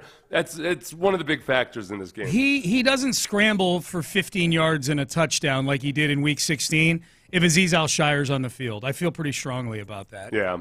Well, and those two were right up the middle on that touchdown drive, right? If I'm remembering them in the proper sequence. I think so. Because he had a nice run where he ran off to the left sideline too. But yeah, it's that hidden yardage that doesn't show up in his passing stats. And people aren't looking at, you don't look at Mahomes' rushing stats the same way you look at Lamar Jackson or Jalen Hurts or somebody like that. But I'd argue that Mahomes is probably one of the most effective runners in the league as quarterback in terms of when he chooses to do it and how it affects the passing game too. It opens things up in the passing game. It just that doubt and uncertainty in the linebackers and the safeties' minds about, all right, when do I come up to be a run defender versus how long do I stay in coverage? That's a big deal. And then hopefully, C.J. Stroud and his ability to run last week, hopefully there's almost even if it's, I would love to just go ahead and say, all right, you know what? Yeah, we'll go just run some genuine zone reads with CJ this week as a wrinkle, or some RPOs with quarterback run options, just anything. I'm not saying you need to lean into it, but something that the Chiefs haven't seen a whole bunch of, if at all, that skews up the reactions a little bit. This is screws up the reactions. Yeah. This is in response to the previous segment where Pope Zaza exercised all of the demons of Texans playoff failures past versus the Chiefs. Taking my 85-year-old mother to the doctor with Seth, quote, speaking in tongues in the background. She looked at me like she did when I was 12 years old listening to Ozzy Osbourne.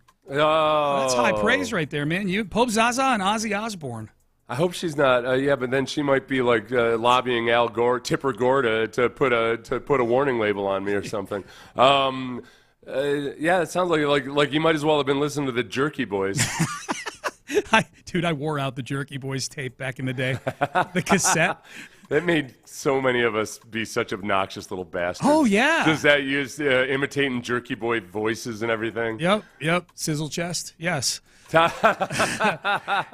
I was curious about that. I was worried about that. As a speaking tongues, I was like, this probably isn't pleasant to listen to on the radio. Yeah. I don't know if what was the response on that? We have two people texting that are like the classic like people that didn't like something, where it's two people that are each sending like 6 texts. Oh, okay. And then the rest of it is a combination of people who thought it was funny, people who are kind of playing along with it and making jokes, adjacent jokes to it, and then this texter whose mom is probably scared out of her wits at 85 years old on her way to the doctor. That's how it breaks down. Yeah. So mixed bag. We'll workshop some. We'll work on it a little bit before we roll Pope Zaza out again.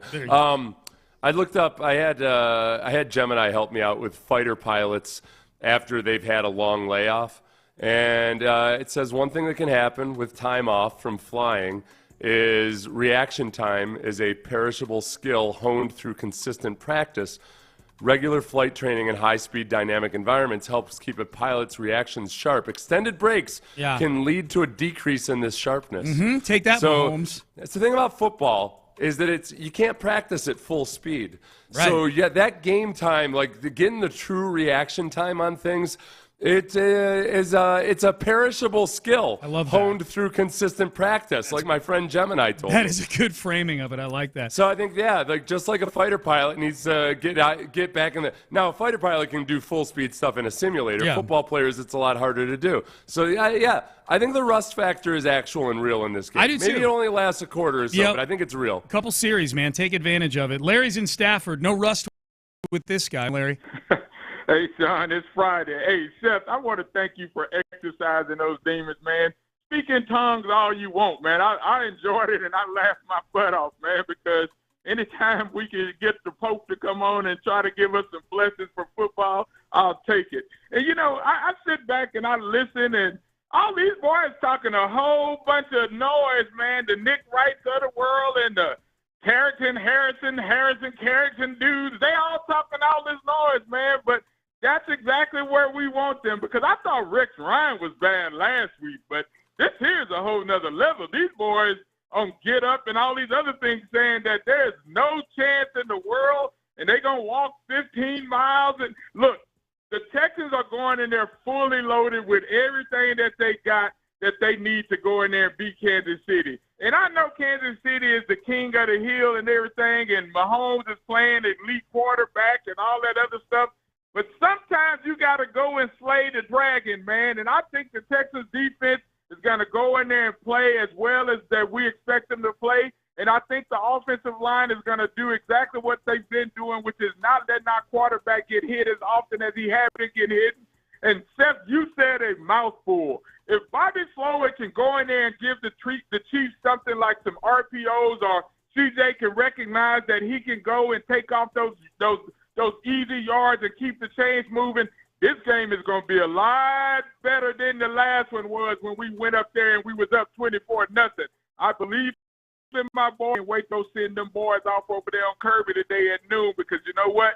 Kansas City, here we come, dog, and I'll haul. Yeah, I knew Larry be over there at noon today, seeing the team off. If you're wondering what he's talking about, you haven't either heard from the Texans or heard on the station this week. The Texans are hoping as many of you as possible come on off to the stadium today at noon. The team will be leaving on the buses. See them off to the airport and wish them luck as they head to Kansas City. It'll be on the west side of the stadium, the Kirby side of the stadium. Yeah, take advantage of a team event in non-dehydrating weather. You know? Yes. You just go out there. You don't have to. Yeah. All you got to do is hang you out. don't have to pack like 18 liters of Gatorade to go to do something to support a team. There Amen. Amen. Amen. All right, Larry, have fun over there today, man. Looking forward to a victorious phone call to the postgame show from you, my friend. All right, I gave my prediction earlier. I'll do it again, but Seth, the one people are waiting for, because Seth's been pretty spot on throughout the season here. Seth, prediction time is coming up next. But first, West Point, Lincoln, and Sugar Land. I got a text from Chris Pooler.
It's a Football Friday playoff edition on Sports Radio 610. Live from the Mokaram Injury Lawyers Studios, here's Payne and Pendergast. All right, Seth, give the people what they want. How do you think this thing plays out tomorrow afternoon in Kansas City? I think there's one just huge thing going for the Texans in this game, and it's that, again, they're going to have a defensive line and a linebacking group that's as healthy as it's been all year, and that includes whether or not Christian Harris plays much at all, depending on how he feels. But there was a stark difference in the style of play of the Texans the last time they faced the Chiefs, partly just because Alshire wasn't on the field. And I think Azeez Alshire can just be enough of a factor that it makes life that much more difficult for the Chiefs. And I know the narrative now, after I think people had swung way too far in the direction of, oh, Pat Mahomes is washed, he's not the same guy, all of that, for much of the first part of the season. Now, because Mahomes has had a promising 5 quarters of football, that after a game that really was still very much winnable in the fourth quarter of the Texans game for the Texans, the Chiefs ended up winning that by playing really well in the fourth quarter, as they tend to do, and then having a really good game against a dying football team, the Steelers, the next week. People, I think, have almost assumed, like, oh, here we go again. I don't think it's quite that simple. And I do think that it's still a matter of, okay, DeAndre Hopkins is still relatively new to the team. Hollywood Brown's had a couple of good games after being injured for much of the year, but it's not like he's had a boatload of time and reps with Pat Mahomes. And there's also a reason that Hollywood Brown is in Kansas City and not where he began. So, but I think Xavier Worthy probably gets at least one big deep shot in this game, because the Texans tend to just have these little blips, especially versus deep threats. I think the Texans defense, though, is going to do what Mahomes hasn't done since 2022. I think Mahomes throws 3 interceptions in this game. He hasn't thrown an interception since November 17th this year, but the Texans' defense is really firing on all cylinders. Their defensive backs are peaked right now and dialed in. And I know it's on the road, and that's a whole lot different than NRG Stadium, but I feel really good about them getting a non-quintessential Pat Mahomes performance. Okay. So I've got the Texans in their game against the Chiefs scoring 20 points in this game. You're still thinking. No, I'm not. Okay. I'm doing the whole Who Wants to Be a Millionaire thing. I'm dragging it out. Drawing it out, yeah. I've got the Texans scoring 20 points. I'm not completely sold that the offense has completely turned it around, but I think they'll do all right. I've got the Chiefs scoring 19 points. 20-19, Texans. This will be the most humiliating thing that's ever happened to anybody in Kansas City ever. When Kansas City loses this game, there will be members of this Kansas City Chiefs team who will be banned from entering the city ever again. There will be books written about how this is the lesson, what happens when you start to believe in yourself a little too much. Yeah. When you start to think that things are preordained, that you can just beat anybody they roll out in front of you because it's the divisional round and this is what you do. This is where the Chiefs get their little reminder that, man, as a great football coach, Bill O'Brien once said, it's hard to win in the NFL. It is. I think the Chiefs have forgotten that lesson. Yeah, I think the Chiefs have forgotten that lesson. We need to remind them. I had 24-23 Texans. So you and I both had the Texans by 1. I immediately regretted how many points I scored in the game. 20-19. Yeah. 20-19 sounds. I'll say that 20-19 sounds more like a score that if you just blindly told me the final score, I think there's a better chance the Texans win a 20-19 game than a 24-23 or a game that starts to skew towards 50 total points being scored. If it turns into that kind of game, it probably means Mahomes had a pretty good afternoon. But I like it, man. I would add to your interceptions with Mahomes, because that was, of all the stats that got shared today on the show, and this was through the audio we played from Nick Wright. He had put a graphic up on TV. It's not that Mahomes is undefeated in the divisional round. He's not turned the ball over in the divisional round. Like in the 6 times they've been in the divisional round, no turnovers at all. I like your idea on the interceptions. I do think The strength of the Texans is the pass rush. It wasn't good the first time these two teams played. It needs to be good if they're going to win this game. I think there needs to be at least one time that they get that ball out. That it's not just sacking Patrick Mahomes. It's getting the ball out, getting a short field, setting I feel more confident in the offense now than I did before the Charger game. But I still think to win this game, there's probably going to need to be like a room service touchdown in this game. There's going to need to be 7 play, kind of like that Dolphin game. The Dolphin game where they had 188 yards of offense in the whole game, and they still scored 20 points in that game. It's going to, because they had such good field position throughout the day. So I think they're going to need if it's 20-19, and I like your prediction better than I like mine. If it's going to be 20-19, there's definitely a touchdown in there. I think they're going to need a touchdown that they don't have to work very hard for. They don't have to go 14 plays, 80 yards for. 7 freebies. Of those 3 quarterbacks where the Texans had the most success in forcing turnovers, of the good quarterbacks, Jared Goff, Tua, and Justin Herbert. If we look at those quarterbacks' regular season interceptions, then and you take the number of interceptions that they threw versus the Texans, it's over 50% of the interceptions were by the Texans. For all 3 of them, that was the case, huh? Yeah, the total. Yeah. The sum total of all of those. They threw a total of 21 interceptions between the 3 of them. Yeah. And the Texans have 11 of them.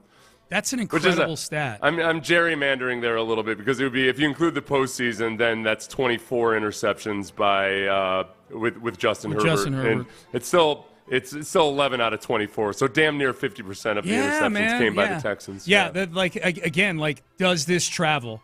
I think them playing solid defense is going to travel. Does them playing transcendent turnover-generating defense travel to Kansas City? I don't think they need Mahomes to throw 5 picks or 4 picks in this game. I would gladly take 2.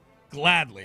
They had it going really well versus Aaron Rodgers for a half of football. The Texans defense did, and on the road in a primetime game. But then they just could not get it done in the second half. You couldn't blame the offense for the second half collapse by the Texans defense in that game either, because the Jets just drove down the field 3 times for 3 touchdowns. Yeah. Well, no, but I will point out that similar to that was the tail end. That was the last half of football of a 3-game in 11-day stretch for the Texans too. But yeah, they need turnovers in this game. +2. I don't listen. I don't just pick the Texans every week, no matter what. I picked them to lose last week. I genuinely, Sean, in this day and age where it's hard to believe in things, it's hard to believe it. You think you want to believe in something, but then, dang it, you spend 4 hours on the internet and you don't know what to believe anymore. Right. I never realized the earth was actually flat, but by gar, there it is. I'm telling you.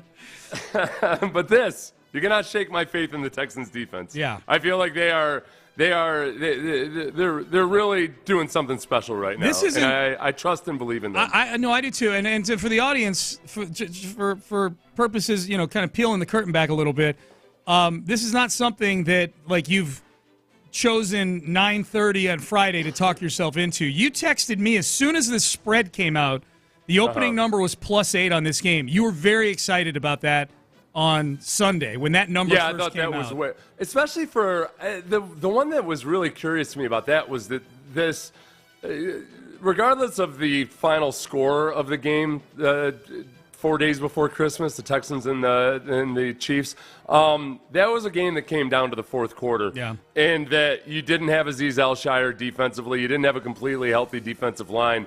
And they were competitive. I know it didn't feel like it for much of the game, but CJ did some good things in that game. He turned the ball over. That was the biggest issue, really, at the end of the day, and then made some bad decisions down at the end of the fourth quarter. But I don't see where – I feel like that the line being as lopsided as it is as much about the history of the Chiefs as it is about this specific matchup. Yeah.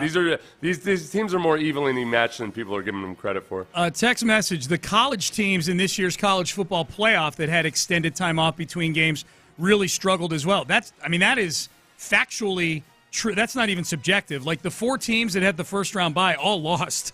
They all the 1 through 4 seeds all gone from the playoffs. I have a tough time with that one because I kind of poo-pooed that, especially given that, all right, it's you know what? It's a long both like everybody in the playoffs has a pretty long layoff before they go again. Yeah. But maybe because of that, that now what we're seeing is it does make that much of a difference. Yeah, maybe. We'll see. This will be a record. Nobody's ever had a layoff this long. Or no quarterback has ever had a layoff this long. Yeah.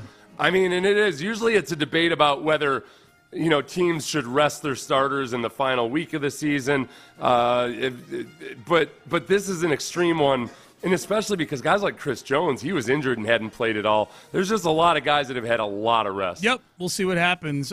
Hey, speaking of college football, you didn't hear my confession yesterday, Seth, on lunchtime confessions on In the Loop. So I'm going to run this past you. John Lopez and Reggie Atatula are both in studio right now. So they've already had a crack at my confession yesterday. And I don't know if John Lopez has come around on believing this or not. But I'll run this past you, and you tell me if you think I'm being truthful here. I don't know why I'd come in and lie about this, but at any rate, both of my teams in football that I love are playing huge games in the next 3 days. Yeah. And they're both 8.5-point underdogs right now. They're both in very similar situations.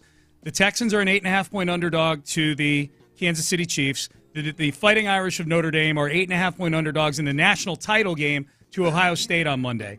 My confession yesterday was this. And it belies maybe logic for some because Notre Dame could win an actual championship if they were to win that game. But if I had one wish and I could pick one of those two teams to win their game coming up over the next 3 days, I would pick the Houston Texans. Wow. I would wish a win for the Houston Texans, and my reasons are as follows. I'll make this quick. That I have way more kind of connective tissue with the Texans, the team, the fan base, our station, all of those things. There will be way more collective joy in my inner circle. And by inner circle, I mean the people I interact with on a regular daily basis. I don't interact with a lot of Notre Dame people. The only time I ever really text with many of my buddies is when games are going on. Yeah. And I know it's a national championship, and this is getting to the AFC title game, but by God, the Texans have never been to the AFC title game, and this would probably feel about as close as you could get to winning a Super Bowl without winning one, not just getting to the AFC title game for the first time, but beating the Chiefs in the process in doing so. I envision a much fuller circle of mine over the next several days and weeks coming off of that than the jubilant group text for the 3 hours after the Notre Dame game on Monday. You watching a Notre Dame national championship, it would almost be kind of like, okay, you're adding one more to the ledger, and it'd be like watching your kid get their graduate school diploma versus watching them being born. A little bit, Yeah. Whereas you'd be watching the birth of a Texans team born into legitimacy. Yes. As Pat Mahomes bled out of his womb and probably died on the operating table, right? And this is all we have to remember of the Chiefs is this infant, beautiful baby child, the Texans. Yes. And still don't believe you. You're still not buying it, huh? Still not buying it. All right. Hey, listen though, Sean's not a grade grubber. I've seen his college transcripts. It's not like Sean's not one that comes out and tries to act like go team for the sake of public favor. I know. Nobody pressed him into this. He just brought it up. Now he hasn't said this in front of. He hasn't said this in front of any Golden Domers. I'm that not. And I'm praying that none of my friends are actually listening on the Odyssey. I think they are. Like that. I think they are. But I think it's a reasonable explanation. Reggie, I think, believed me from the get-go. That's right. No, I mean, again, I don't understand I don't see the reason why you would lie. Plus, there's a lot of benefit in here. You can follow logic and see the ways in which it would be beneficial outside of just some level of altruism. More Scott Owen. There you go. It's good for the business You and side. me both, brother. Yeah, that'd be good. Plus, you only spent 4 years in South Bend, Indiana. Thank God. Where you spent decades in Houston. That's a whole different deal. I got here as fast as I could and got back here as fast as I could. That's right. After I left and went up to cold weather. How you guys feeling? Fantastic. Where's the gauge here on the game? Are you peaking right now? I am brimming with optimism. Okay, yeah. Yes. So are we. We both just picked the Texans in our predictions. Well, we'll be doing that in about 4 hours. How about you, Reginald Atatula? How you feeling? I am trying to get a grasp on how I'm feeling. Yeah. I was pretty optimistic throughout the week, and I feel like there's been little things that have poked at me, and I'm like, am I capable of maintaining my optimism through various little things like Joe Mixon popping up on the injury report? That's what I was going to ask you guys about. Are you worried about this injury report from Hell yesterday? yes. Okay. Absolutely. Okay. We will obviously dig in on that because even like a slowed down Joe Mixon changes the entire dynamic. It probably means more Damian Pierce, I would imagine. Which the injury that we haven't talked much about, but man, you go back and watch last week's game, but Cade Stover's injury is probably a bigger deal than we want to accept or believe.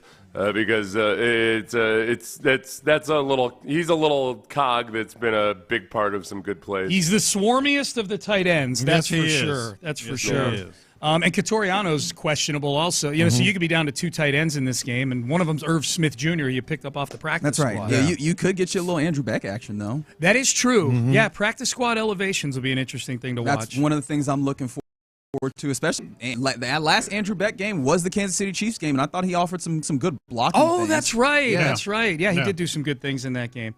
All right, fellas, Football Friday. Yeah. The floor is about to be yours. Thank you. Seth, Pope Zaza, antibodies to you, my friend. All right.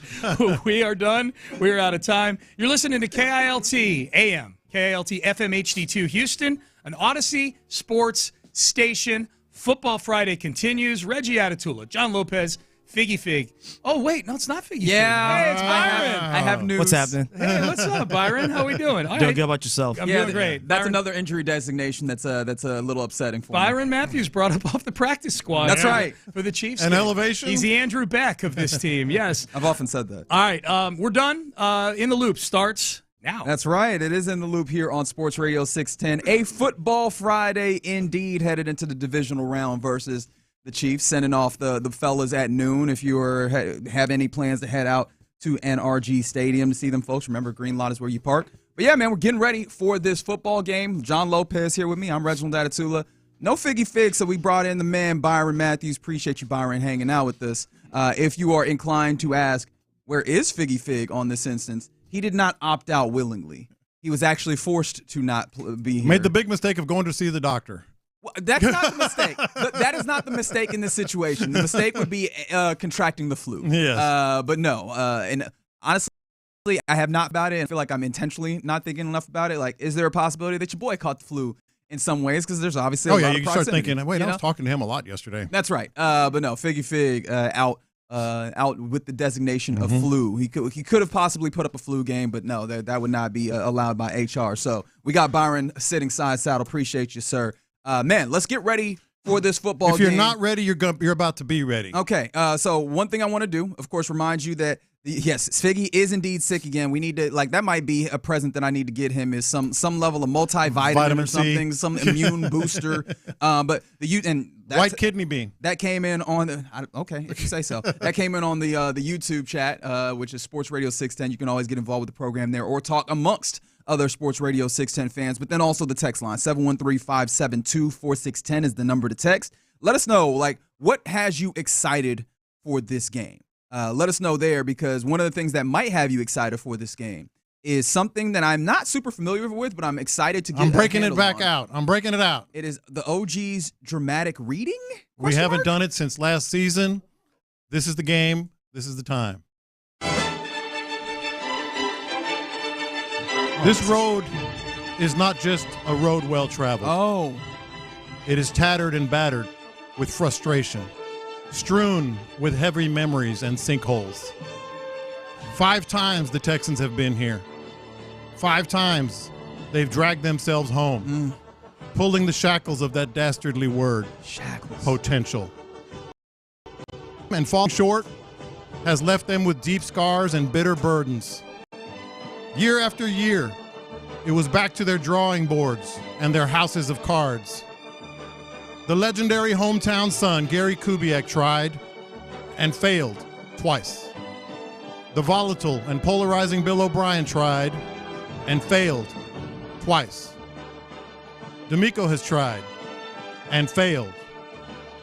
They stood face to face with validated royalty, Patriots, Ravens, Chiefs, in this divisional playoff round. 5 times They began every chapter with their chins high and eyes focused, but we know how those stories ended. Every time they tried to convince themselves more than us that they belonged, but they did not. They saw T.J. Yates overwhelmed. They saw Tom Brady dangle hope in front of them like a cat toy, only to pull it away and leave the Texans swatting at more false hope. They saw Brock Osweiler tell 3 interception stories on the way to another melancholy ending. We laugh to keep from crying. They saw 24-0 crumble, Lamar Jackson rumble, and time and again, H-Town humbled. So they are here. Kansas City, here they come. Is this the time? The place? The tipping of the crown? Yes. Yes, it is. And why? Oh. And why? Oh. This is not T.J. Yates. This is not him. This is not Brian Hoyer, Brock, inconceivable fake punts, overmatched defenses, false prophets, fraudulent quarterbacks, and misconceived plans. This is real. The favored son D'Amico is bringing the swarm. C.J. Stroud is bringing his magic. Nico and Mixon are bringing more than empty promises and blank stares, but steely-eyed confidence like this city has never seen before.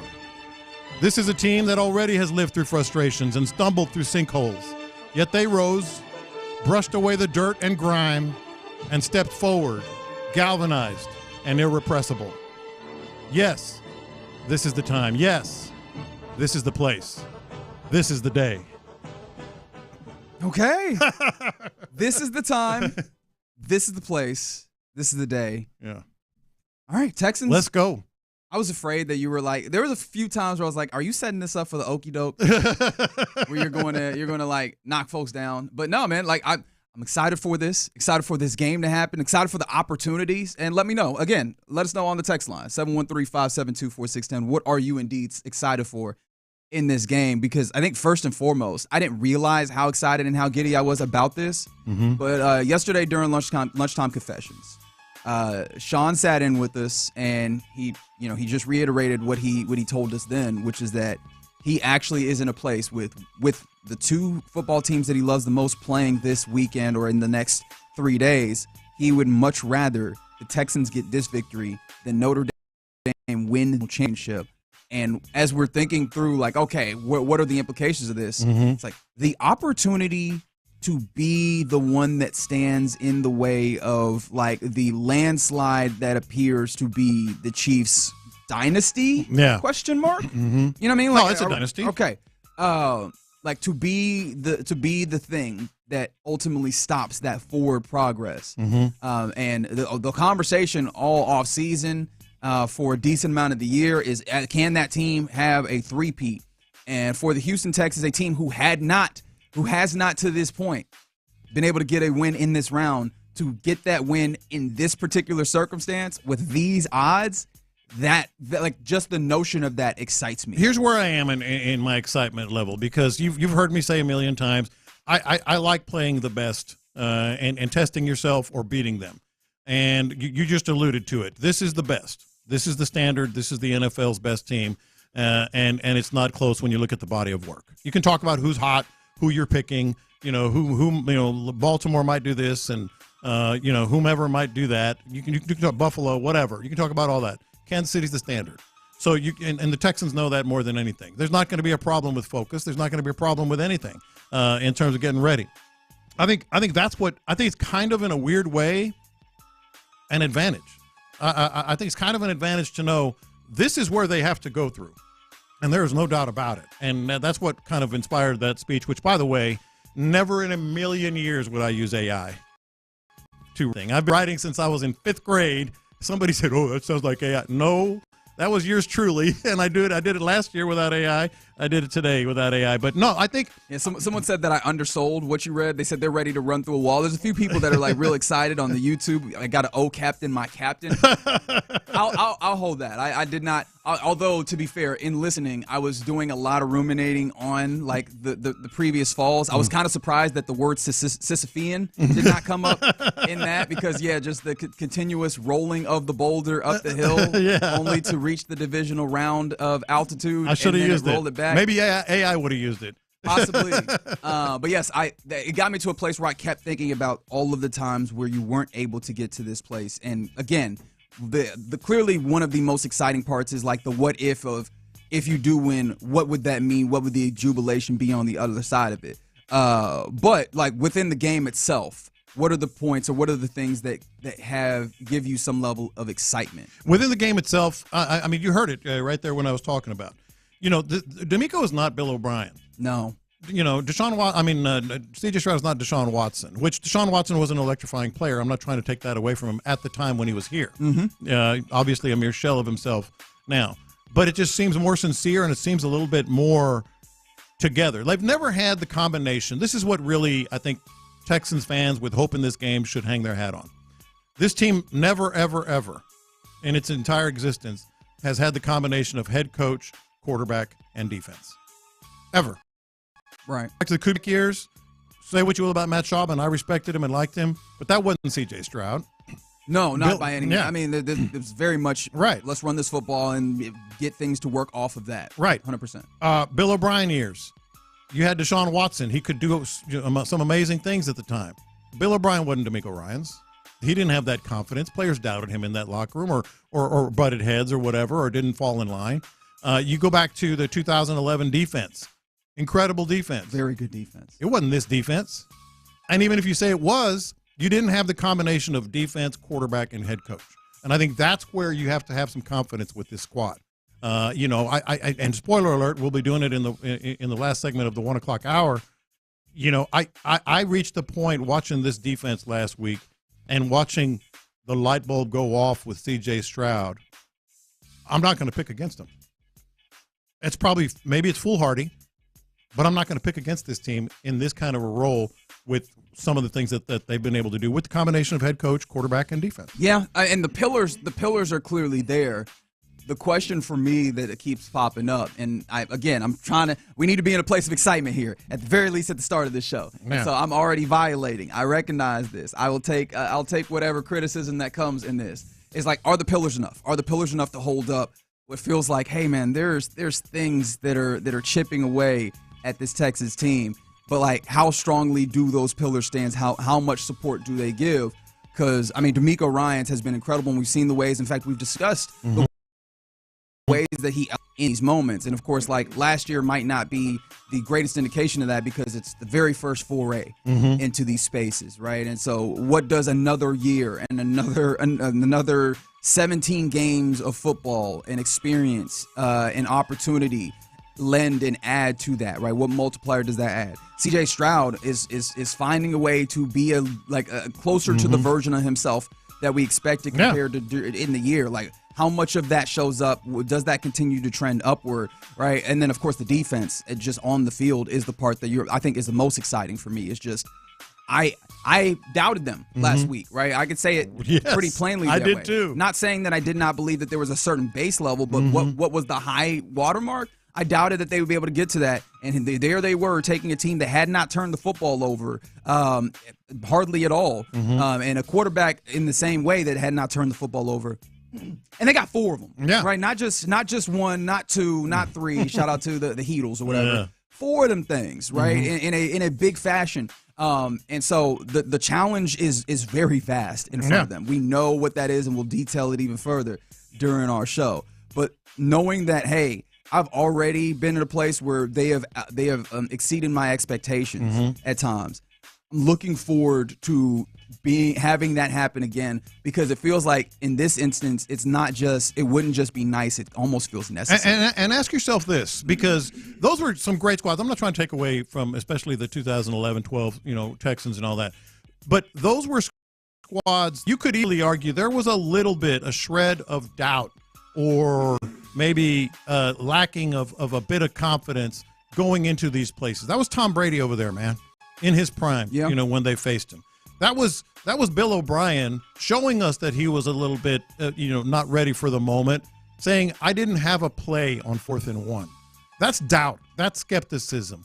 Do you think this squad has any doubt or skepticism? They might be beaten. I mean, but do you think this squad, do you think DeMeco Ryans thinks, oh, boy, I don't know about this or that? Within the confines of that room, that team? No. That building. No, I think they operate with the supreme level of confidence, sometimes almost bordering at times on, what was the word, though? I don't know if naivete is the right word to use. I feel like that would be a little too condescending. But, just in a place where it's like, oh, have they even earned or like there was is that a level of confidence that they should have in some instances, and it's served them fairly well this year, right? And I feel like just in sports in general, there's a concept of like irrational confidence that I feel like is necessary in order to do these things, especially like the position in sports particularly that I always think about irrational confidence is cornerback. Like cornerback is a position. Do you think Derek Stingley is going, oh, wow, that's Patrick Mahomes over there? Absolutely. Hell no. Absolutely not. Hell no. No. I mean, there is a quiet, still confidence in that man. And I mean, honestly, in a lot of guys on this team, sometimes a little less quiet with various people, just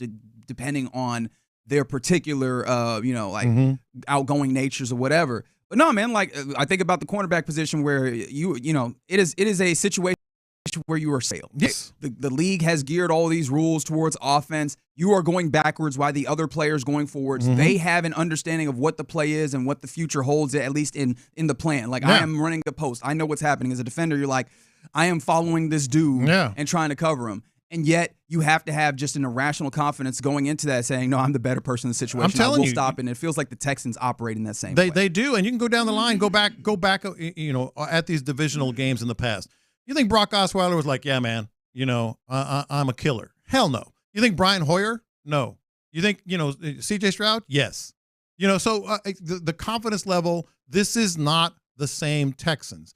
They may get beat. That is the Chiefs. That's a great team. They're going for 3 Super Bowls in a row, but it's not going to be for lack of the confidence that they can get it done. And I think that's the biggest difference. And I go back to DeMeco starts there, CJ starts there, and this defense, it starts there.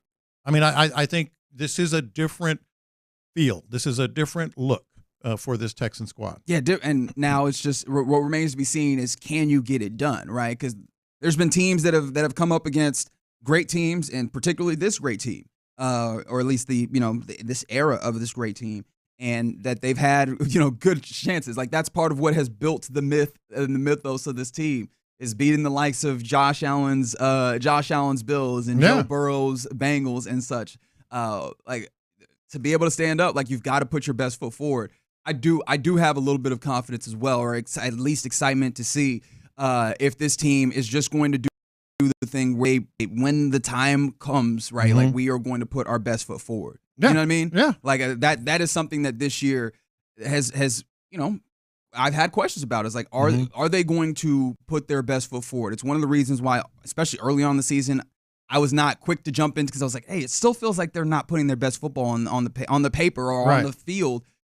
Like this is a team that it feels like when the time comes and when the moment arises, can you put your best foot forward? And at this time, there's no reason to believe, because we can question what one drive meant in the Tennessee game, and I did question it. You sure did. Openly. Yes. This is different. This was a game that the Chargers were favored. They made the play, C.J. Stroud, to get everything started. The defense came up, as you mentioned, with four picks. This is different. This is a squad that is rolling into Kansas City with just a different feel and a different confidence, and most importantly, different characters in the roles.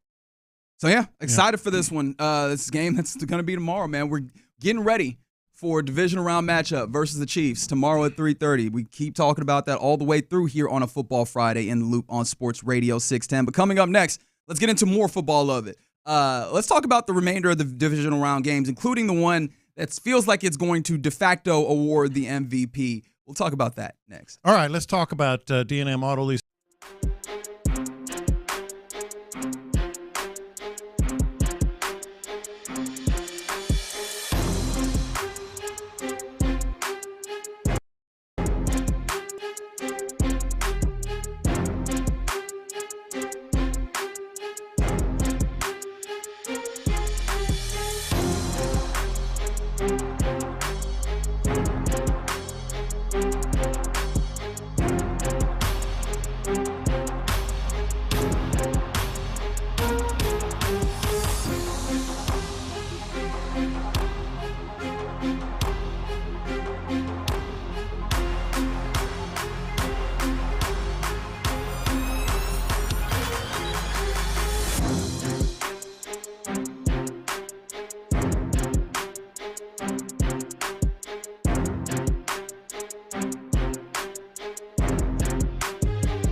Houston sports leader. Sports Radio 610. Houston, let's get in the loop. You better get ready because we're going to show up and show out. With John Lopez. It is what it is means nothing. And Reggie Atatula. And that, my friends, is a scoregami. Always live, always local. 713, what's the damn number? 572-4610. You're in the loop on Houston sports leader, Sports Radio 610. Football Friday here in the loop on Sports Radio 610. John Lopez, Reginald Atatula, Byron Matthews in for Figgy Fig. Yes, Joseph, I am laughing at myself still for forgetting the number that one time. Again, to prove to you that I know it. 713-572-4610. And text in, get involved with the show. Sure? Yeah. You okay? Mm-hmm. I do. Get involved with the program. What of the divisional round games outside of Texans Chief matchup are you most excited for? Because, I mean, this is a solid group of 4 games all the way around, but the 3 other games are pretty fun as well, entertaining wise. I feel like there's probably one that stands head and shoulders above the others. If for no other reason, then I'm sure it's going to be pushed. And of course, the thing that we sell NFL games is in high regard when we push quarterback matchups, even though they don't never play against each other. But Lopez, for you, which one of these or which of these are catch your attention? Well, you're talking about Ravens-Bills, but the divisional round year in and year out. I don't know if I've ever asked you this, but I think it's the best weekend of football, bar none, any level. And you know how big of a college football fan I am, and you are. But the divisional round of the NFL playoffs is the best weekend of football we get every year. It's a really good one. Yeah. Sometimes I go back and forth with this in championship weekend. I go back and forth. Like, you get 4 games, which is nice. I kind of love, like, the champion. Well, I guess you have a better possibility for a good hit rate or whatever. I mean, not hit rate, but you have entertainment value. Entertainment value. Because if you have just the championship games, you got 2, and if one of them's a little bit of a stinker, that could be tough. But I think also the stakes there really elevates it. Divisional round, you have a certain level of stakes, but you give yourself 4 games and an opportunity to maybe get 1 or 2 bangers, and then boom, we've had a great weekend. Plus, it's a little bit more manageable. Like. The 3 windows in a day. I love football. I think a lot of people love football. Maybe this is not a popular take, but it's taxing to have like 3 windows in a day. Hey, right, where you're going 12. You fight through it, buddy. When you go 12 to 11 or whatever, right? Like on a typical NFL Sunday, when you're getting that early afternoon, late afternoon, and the evening slate. Man, that's the whole day, and it's a little bit different when you can get 2 games, right? Yep. And then you get 2 games on Saturday, 2 games on Sunday. You don't have to worry about the Monday where you're getting a little tired. You're like, I'm a little fatigued on the weekend. It's a nice weekend. I mean, at the very worst, it's the second best weekend. At the very worst. Yeah. For me, it's top. It's 2 Saturday, 2 Sunday, and this weekend, I mean, it came through again. These are very, very intriguing matchups. Like, you can talk about Ravens-Bills, and we will have, and a lot of people are. That's the marquee, that's the headline. Obviously, with Lamar Jackson and Josh Allen and Derrick Henry. It's akin to that one time that that Hakeem Olajuwon want to repossess the MVP from David Robinson. Yeah. Like, this almost has those vibes. Of course, we don't know who has ultimately been voted as the MVP yet. It would make it even more fun for this if one of them the votes are in, for anybody wondering. No, the votes are in. It's a regular season award, and this game does not actually matter, except we know how this works. Yeah. We're going to think about this in the context of whoever actually wins it, and that's kind of what makes it fun. Like, again, just seeing these 2 guys and their teams, of course, like go at it is going to be massive, massive amounts of fun. And it stands to reason that they're all going to be really good games. We talked about the Texans Chief, and we will continue. But Commanders-Lions has a lot of intrigue. It really does. I think just the Jaden Daniels factor, house money, all that stuff. I don't think that's going to be a close game, me personally. Yeah, I mean, neither does Vegas. That's the largest line. I think right now it's a 9-point. Yeah, I would actually lay that number. I think the Lions at home are just a different animal. They clearly are a team. Speaking of, like, the Texans have been here 5 times and never won it, and that's been hammered into their heads this year. The Lions remember last year all too well. Every week they talk about it. Every week they've talked about it. They've mentioned it. They've remembered it. It's been their driving force. I think at least in this round, they're going to take care of business. But there is intrigue there. Rams-Eagles, to me, is going to be a hell of a good game. Well, before we move on, I think the thing that is, like, fascinating fascinating for me with Lions. With Commanders Lions? Because I've mentioned it a few times in the break this week. It's just, how is this Lions defense still good? Yeah. Like, not only are they still good, there's a stat that I think it was yesterday, might have been 2 days ago, that has just been gnawing at my brain. And I heard Payne and Pendergast talking about it earlier, and they were talking about how, the Lions have blitzed more as they have, lost a lot of injuries on defense. And they're oddly enough getting guys back as well with all the injuries. But on defense in particular, like you lose Aiden Hutchinson, who it felt like the entire defense was built around his level of pressure. You have not lost the ability to get pressure. In fact, it's oddly gotten better since, week 13, I believe was the mark that they had. The Lions are number one in generating pressure with 4 down linemen. Yeah. Like not even blitzing. Still only sending 4 or less. And they get pressure at the highest. I'm just like, how? Yeah. Like Aaron Glenn is going to get whatever he wants this offseason when it comes to the coaching staff, just because they're still able to do that. So, it really feels like, and I don't necessarily buy into this, but I will lean into this just for the imagery, like team of destiny type stuff for the Lions in the ways that they have come up against quite a few obstacles, and they've just leapt over it with a level of grit and tenacity that, of course, belies and would come from a Dan Campbell team. That's Aaron Glenn. That's culture, and I know that word gets thrown around a lot, but the Lions have a culture. And we know it. It starts with Dan Commanders Campbell. Are probably just a little early. Yeah, and then Commanders are early. The Lions are the template that you hope the Texans follow. But they just get, there is intrigue in this game. I think they get it done again. But Rams-Eagles, man, something about the Rams just seems to, it kind of mirrors a little bit of the Texans.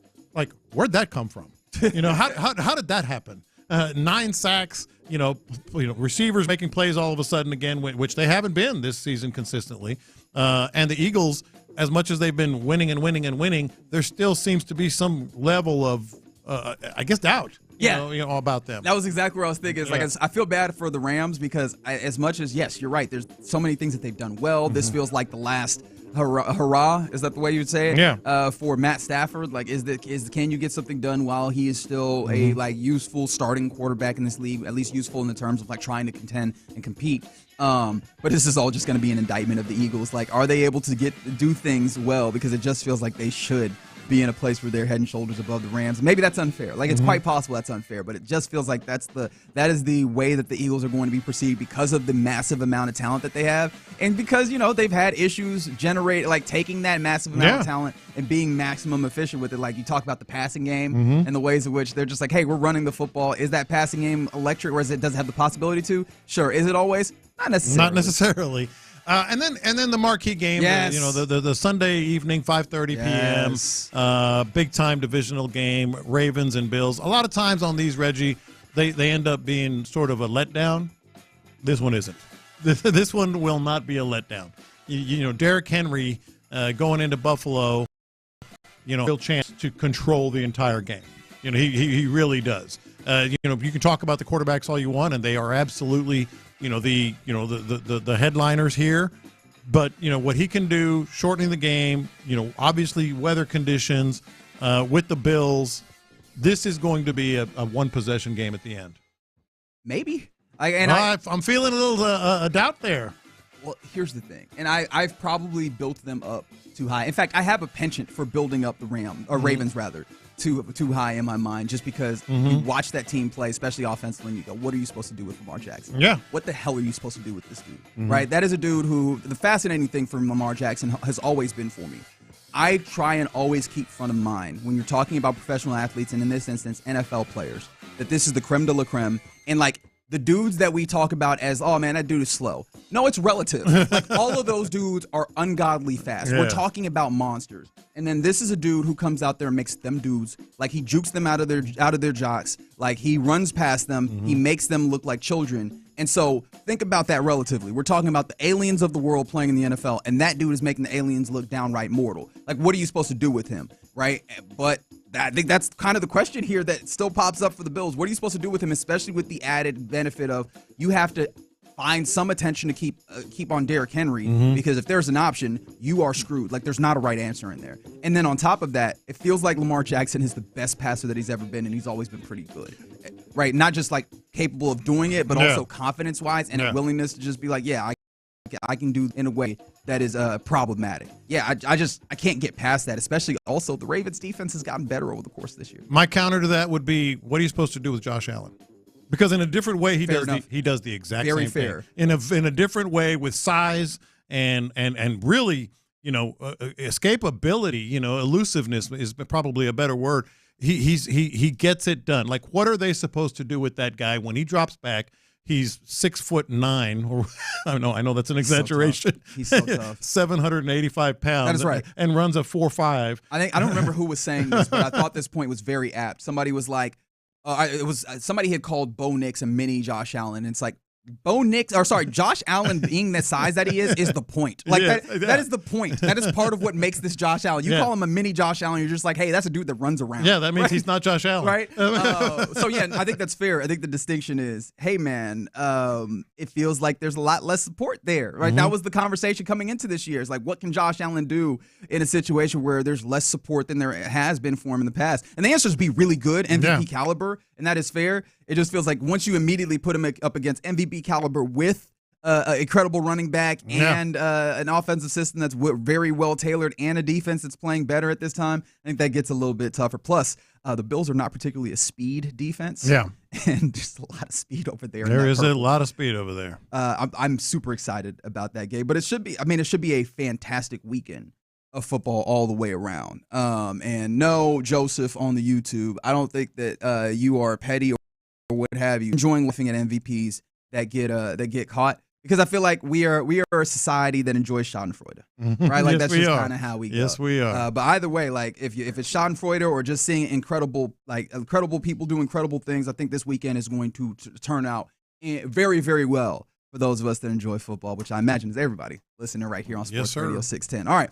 Coming up next in the loop, it's time for our question of the day, and whether it's superstition, luck, or something entirely otherwise, what do you do to help your team win? Like, what do you do to help your team get a victory on the day? Because we might need all of those things tomorrow. 713-572-4610. What do you do? What are you going to do to help the Texans get a victory? We'll do it next.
It's a Football Friday playoff edition on Sports Radio 610. Live from the Mokaram Injury Lawyers Studios, here's In the Loop with John Lopez and Reggie Adatula. That's right. Football Friday rolls on here in the Loop.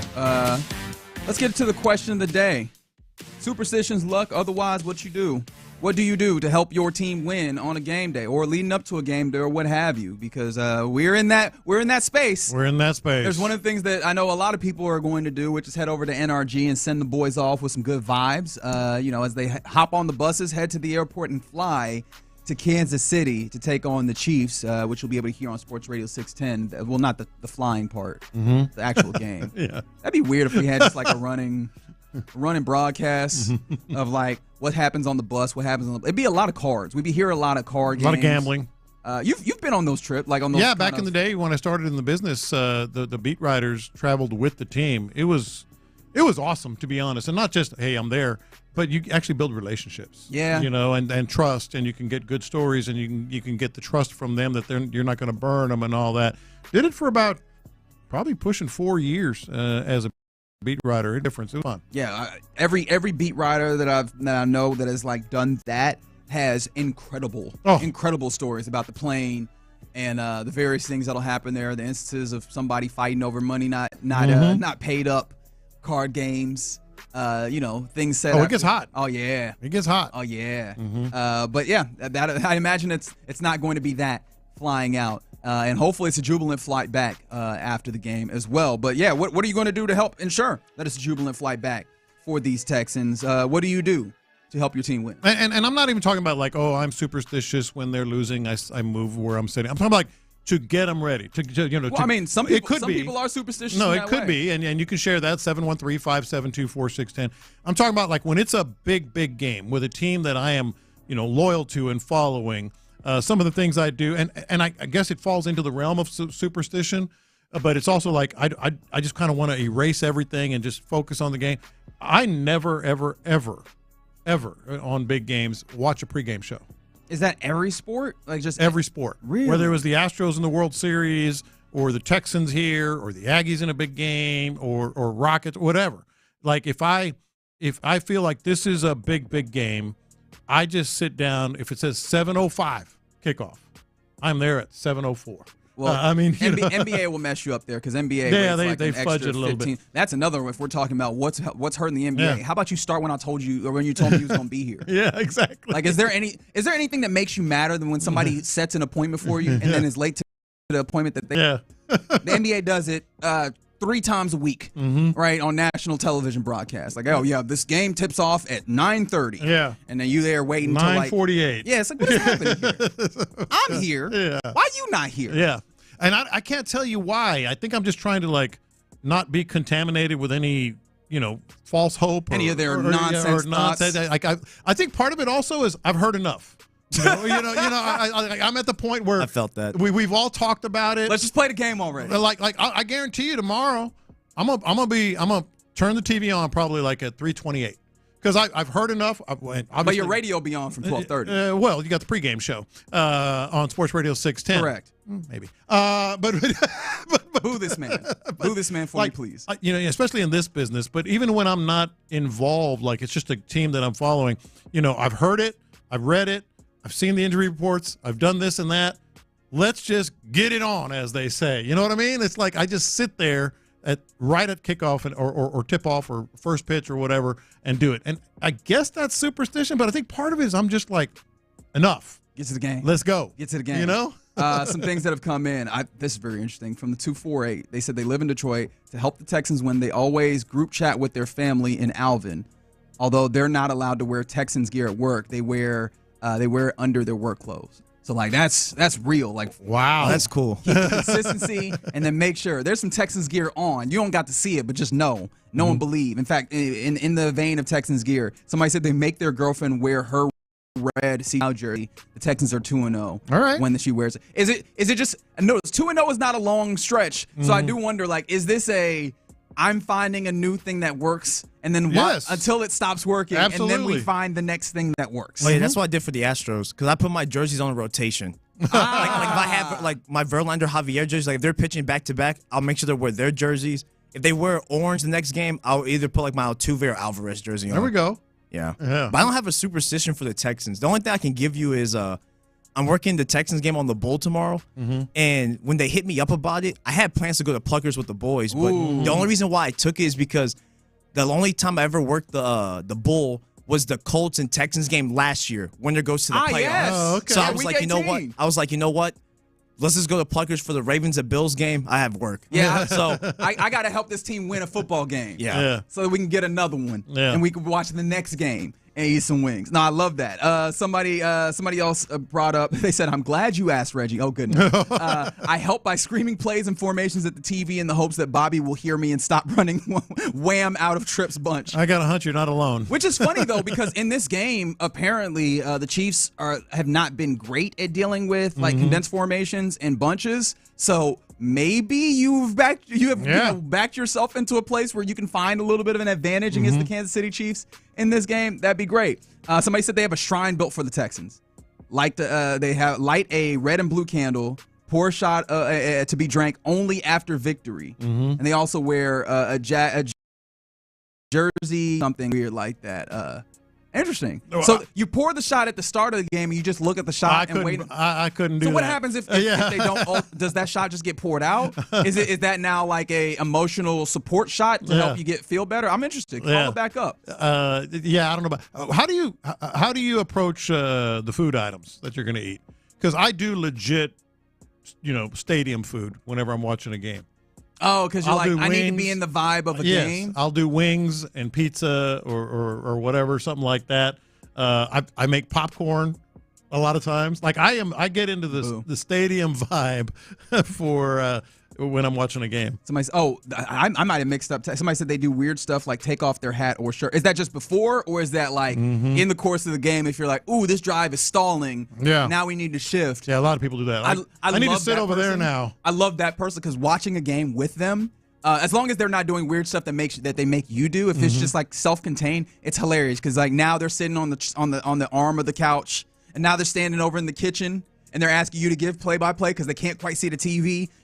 I love that person because it's an added level of hilarity. But I appreciate the feeling. The feeling is absolutely there. By the way, shout out to the folks that are actually going. We had somebody that said that they are actually headed to the Kansas City game at Arrowhead, watch it with their wife for their anniversary. All right. And so they said they'll be cheering at the stadium, and hopefully that helps. Yeah, no, for sure.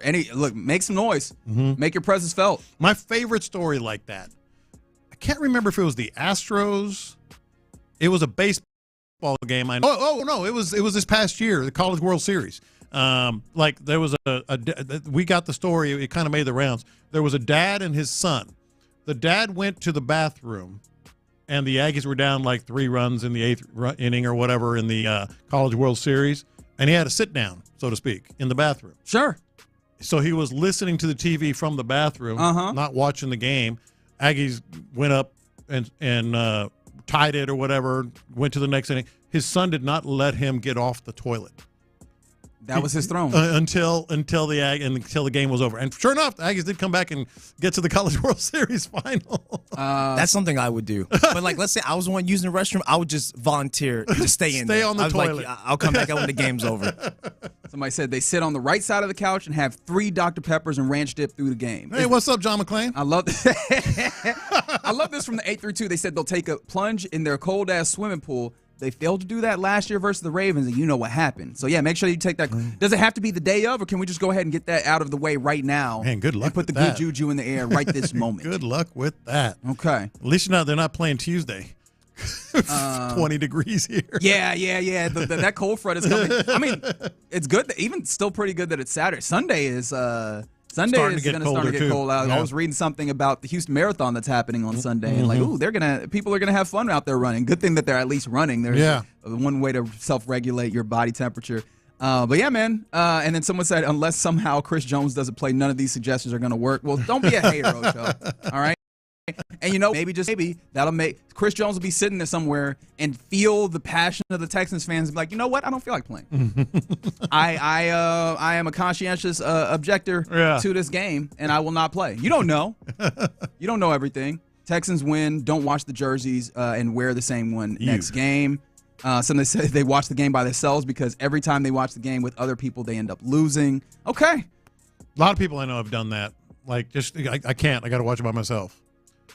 I do like to just focus on the game. I don't like the big parties. And I don't have to watch it by myself, but just dial in on the game itself. Sometimes the watch party, you can get the vibes up, and that feels like you're there, and you feel like they can feel it, even though you know that's not how this works. It's not like there's not radio waves that are flowing all the way to Arrowhead, but exactly, maybe. Whatever you do to help the Texans win, hope that your teams in general win. Hope that you do that tomorrow or today if it's necessary, depending on what the lead up time. I know some people are like, when I cook a brisket is when they win, and when I make that rack of ribs. All right, so what time we starting? Exactly.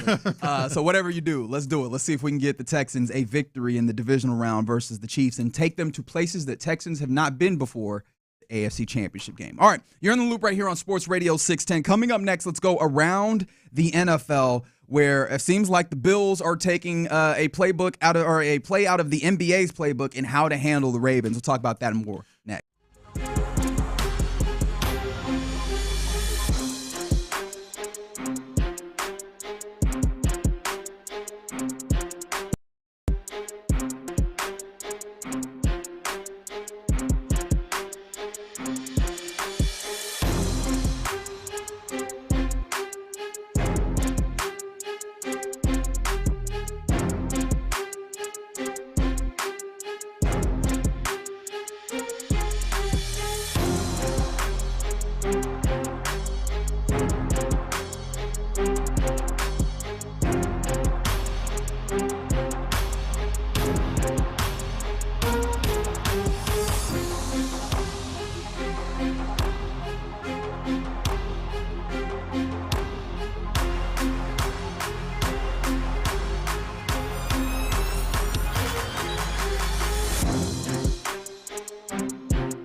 exclusive content. Sports Radio 610. The Texans play here. An Odyssey sports station. Let's go around the NFL in the loop style. Why are you smiling? Because I love football. Brought to you by Quick Assist. Here's John Lopez and Reggie Adatula. I'm going to tell you all about how much fun you're going to have this season. On Houston sports leader, Sports Radio 610. Oh, man, there's a lot of superstitions rolling in on the text line right now.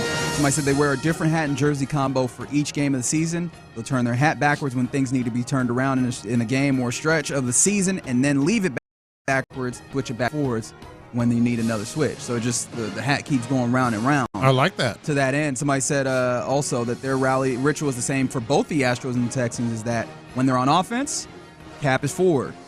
Cap is backwards. When they're on defense, cap is forward. Is that like to simulate?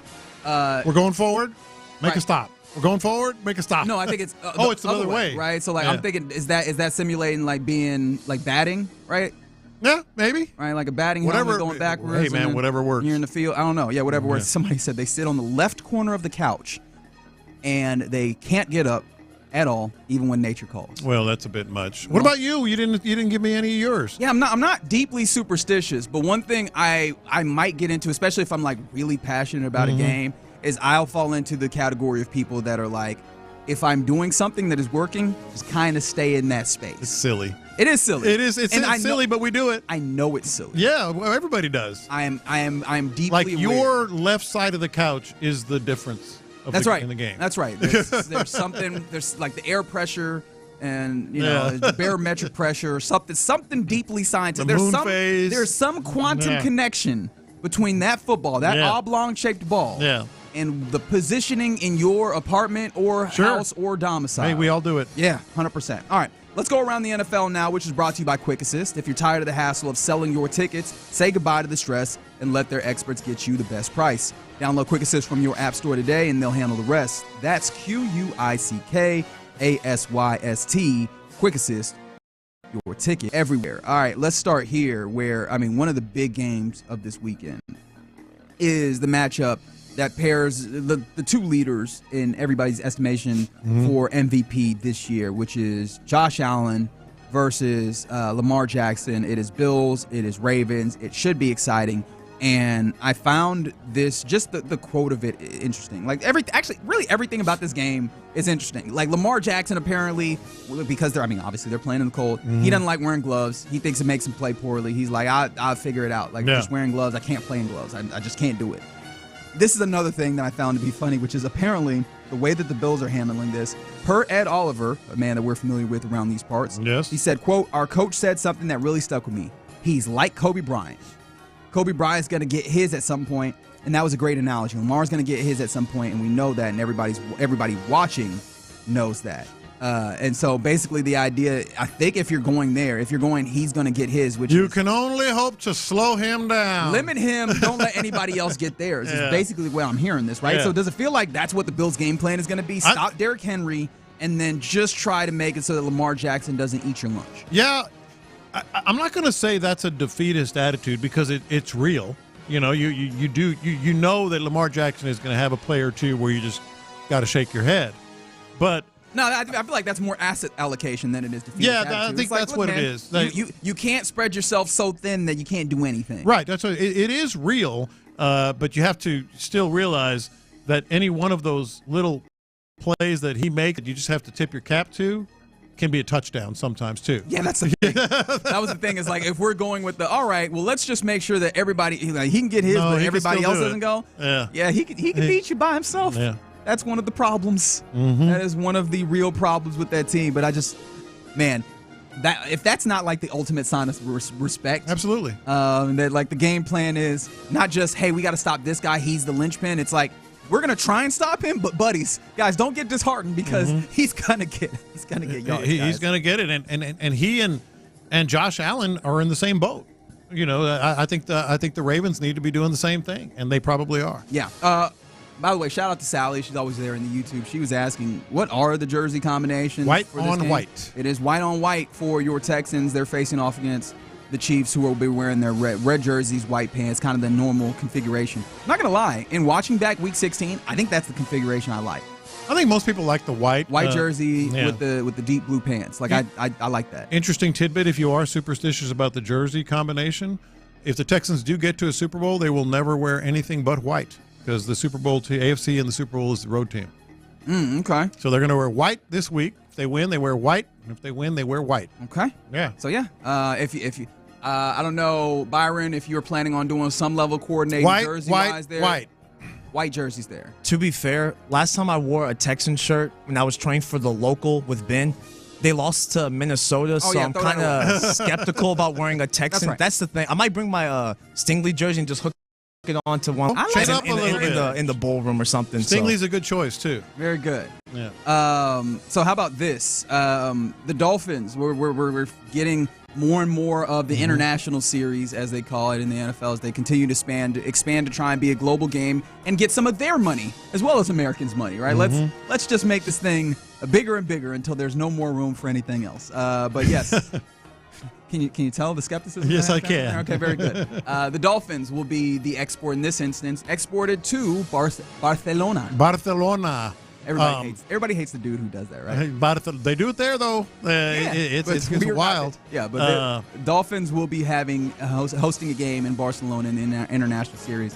Don't worry, Texans fans. No chance. They are not one of your opponents for the 2025 season. Of course, this is all scheduled. This is formulaic. You play your division twice. You play one of the divisions in the NFC, one of the divisions in the AFC, and then you have the 3 extra games that are decided upon by your schedule. In the Texans' case, a first place schedule. None of those things coordinate to where you would face off against the Dolphins. So you will not be going to Barcelona, Texans. Well, what a shame. But I'm still pulling for Berlin. That'll be sweet if the Texans get out there playing the Colts, right?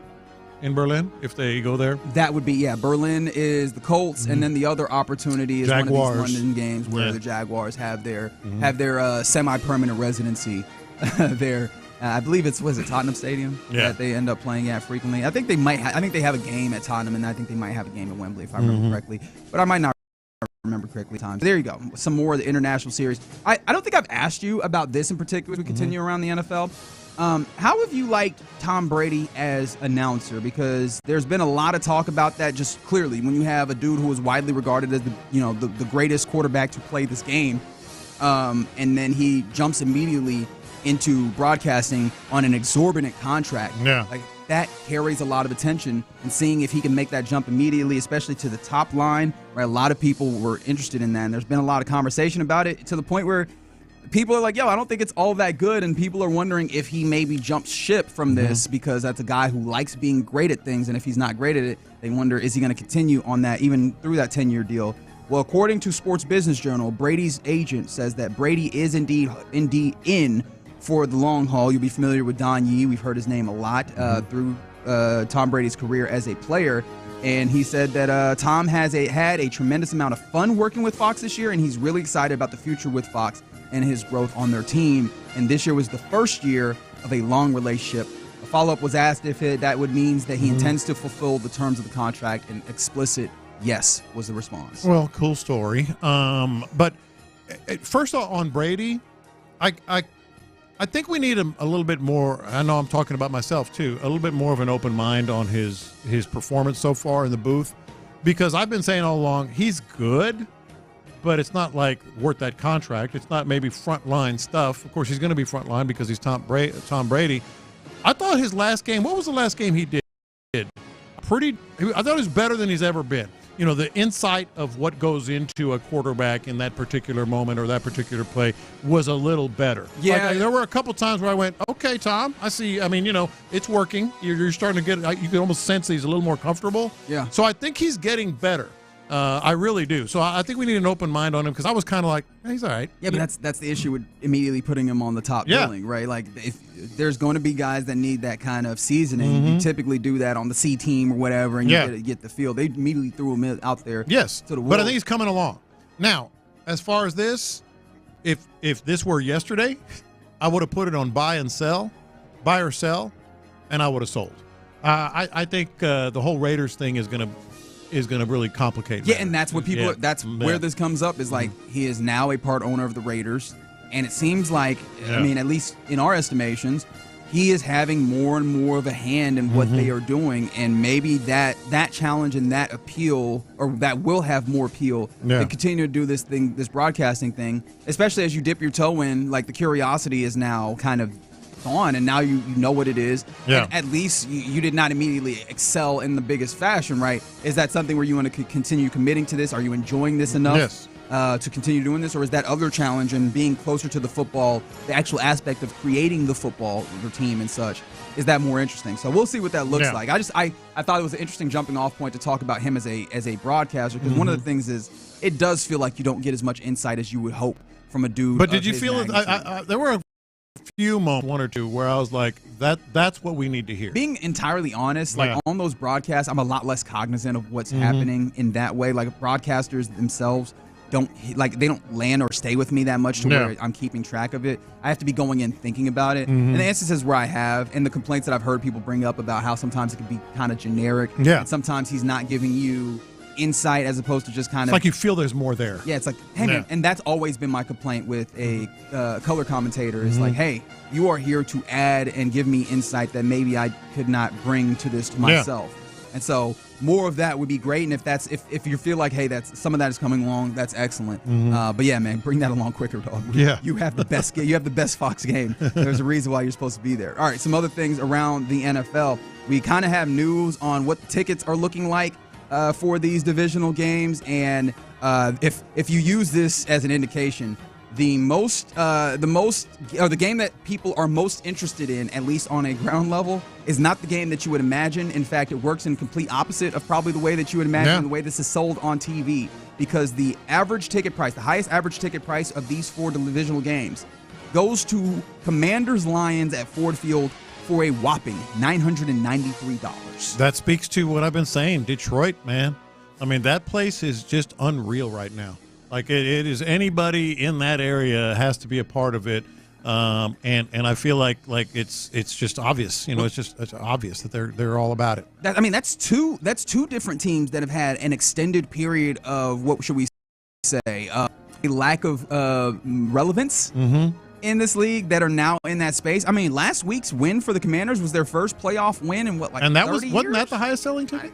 So yeah, man, like, it was up there. Those Washington fans have been looking for something to bring them to that place, and then them Detroit fans likewise. Man, I imagine that it is going to be jumping. And it's not Ravens and Bills. No, that is the cheapest average ticket price at $286, which is still funny to call $286 cheap, but you know what this is. The Chiefs and Texans game is the third highest average ticket price at $342. And by the way, for anyone out there saying, you know what, on a whim, I'm going to fly to Kansas City and get me a couple tickets for the Chiefs and Texans. It's not that bad. Relatively speaking. All right, well, you are actively looking at this. I'm looking at it right now. You can get into the game, and by the way, it's an easy flight. Kansas City's got it's not even an hour and a half. Yeah, KCI is pretty solid. It's an easy flight. I think they're redoing KCI. KCI used to look like a bomb shelter. But it was easy to get in and out. It's an easy airport to get in. You can get in for $110. $110 you can get into Arrowhead. Now there's some more expensive seats, but not outrageous. First level, $250 on the 30-yard line. 30-yard line. You can get in the lower bowl. Yes, I'm looking at it right now. Not the worst thing in the world. Not the worst thing in the world by any stretch. Somebody said the weather is factors in here, right? Well, I'm saying if you want to do it on a whim, hey, let's go. Inside, they're doable. It's a doable, relatively speaking. If you just all of a sudden on a whim want to fly, because you'd have to fly out today. Let's go. You paying?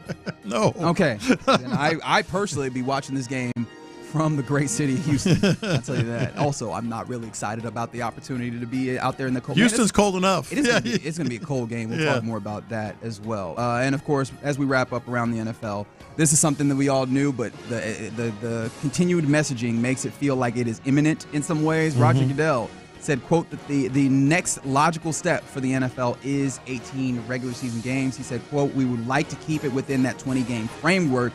We went for 16 regular season games, 4 preseason. Now it's 17-3 or 13. It's 17-3. Sorry. And then ultimately 18-2 is the logical step. Like how soon are we getting this, man? I think very, very soon. And frankly, if you can get rid of some of those preseason games, let's go ahead and do it. I forgot you're on that tip. I hate preseason games, but I think that you see like the drop in quality early on in the season due to not having some of these preseason games. And I don't talk about me like that because I mean they do it in college. Anyway, we're not talking about that right now. Why not? No, talk about it right now. Because if you can go to 18-1, I think the players would sign up for it. 1 preseason game. Well, I mean, the players are going to the nature of the power struggle. They have no power versus the owners is just they don't often exhibit very much power there. Yeah. I mean, the money is just going to go around, but man, this thing's wreaking havoc on bodies. Yeah. Like getting this, and of course, you go to 18 and you got to have multiple bye weeks. Like that feels like that's evident. You would think. Start a week earlier, make sure that you stretch this out, but it just feels like, man, you can only coming. You can only push bodies so far. They keep mentioning it here. That's because they know it's coming. And I hate the idea and the notion that a preseason game is equivalent to a regular season game because we're talking about different people playing. Absolutely. Right? Yeah. We're talking about different people playing. And, of course, the top end of your talent is what you're going to have a majority of those regular season games. And those are the guys, they're not getting any extra rest by not playing that extra preseason game. It's a fallacy that, of course, is convenient for the NFL. But I honestly think it hurts the product. However, all the things that they've done that have maybe drawn out the product, like honestly, we haven't talked about, and maybe we'll circle back around to this. The idea of adding that 7th playoff team, like I don't know that actually helps like the quality of the product or whatever. But it's the NFL, it keeps on ticking, baby. It keeps on ticking. Yeah, and they keep adding money to it. But yeah, that's around the NFL here in the Loop on Sports Radio 610 on a Football Friday going into this game. All right, coming up next, how do we feel about this coaching matchup, the weather, the rest? Let's talk about those things in this game next. Ready? It's a rematch at Arrowhead. Let's go. The Texans take on the Chiefs.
Houston's sports leader. Sports Radio 610. It's a Football Friday on Sports Radio 610. Here's In the Loop with John Lopez and Reggie Adatula. Yeah, it is a Football Friday headed into the divisional round of the playoffs. Texans, Chiefs. You'll hear that at 3:30 on Saturday, which is tomorrow, right here on Sports Radio 610. In fact, pursuant to that game, one of the things that we were watching out for, we're watching out to see what Chris Jones on the injury report is, which Chris Jones practiced all the way week, full participant. So, yeah, you can look forward, or maybe not look forward. I don't know if that's the right terminology to use, but you can expect this, to have to deal with him. Also, a person that you'll have to expect to deal with. You knew you were going to have to deal with Joe Thuney, but in what capacity? He is a guard by trade, but with some of the issues that the Chiefs have had on the left side of the offensive line, he ultimately had to move out and play left tackle. You saw that in the week prior, in Week 15, but then specifically you saw it in Week 16 against these Houston Texans. Seems like that is going to be the configuration that you have again this year. So DJ Humphries, who is a tackle that they brought in but has not played all that well on the left side when he has had to play, he seems to be healthy enough to maybe go. However, he is not going to be the option. It'll be Joe Thuney. He was one of the big names, maybe the biggest name that was brought in after, the instance where Patrick Mahomes was in the Super Bowl out here running for his damn life. They were like, oh, we got to fix this. Yeah. And they did by bringing in Joe Thuney. He's been really good for him, solidifying the interior. He'll be playing on the exterior on the left side of that line, where he did a good job along with the offensive line of the Chiefs, where they did not allow a sack. Or he did not specifically allow a sack off of that side, even dealing with Will Anderson Jr. On that side. So that now you're back, and this comes back to what feels like one of the biggest parts of the game, which is, can your defensive line apply pressure to the Chiefs, especially as they're going to be getting the ball out quick? That is going to be crucial, but you know what? It was crucial last week. How'd that work out? We were talking last week at this time. Boy, those Chargers tackles, that's a good pairing. Yeah. And then of course they played like rookies though. I do wonder how much being a rookie in that space, or a younger player, because Rashawn Slater isn't inherently a rookie. But but they were good. And Will Anderson and Danielle Hunter and a lot of people were better. That's and by right. the way, we're getting a lot of text. People are we've been swept up. I have anyway, in a little bit more optimism than I thought I would have today. Apparently, a lot of people are feeling it. I got a tweet from William Pena. What up, Will? On the road to Kansas City right now, had a dream and now I'm going $300, just $300 total on the lower bowl 10-yard line. Not bad. And we got some text as well. People getting going. It's going to be a pretty good. I won't say great. Pretty good. Texans travel pretty well. The buses are on the road as we speak. I'm sure we have some listening as we speak from the bus. The send-off is in about half an hour at NRG. So there green is parking lot if you're looking green parking lot if you're looking to go. So getting a little hyped up for this one. Now, as far as what we're talking about here, you're right. I mean, they are more experienced. They are more veteran. But to me, it ultimately comes down to, what does Andy Reid have in store? What does Andy Reid have in store? Somebody also texted, DeMeco Ryans flat out coached Jim Harbaugh.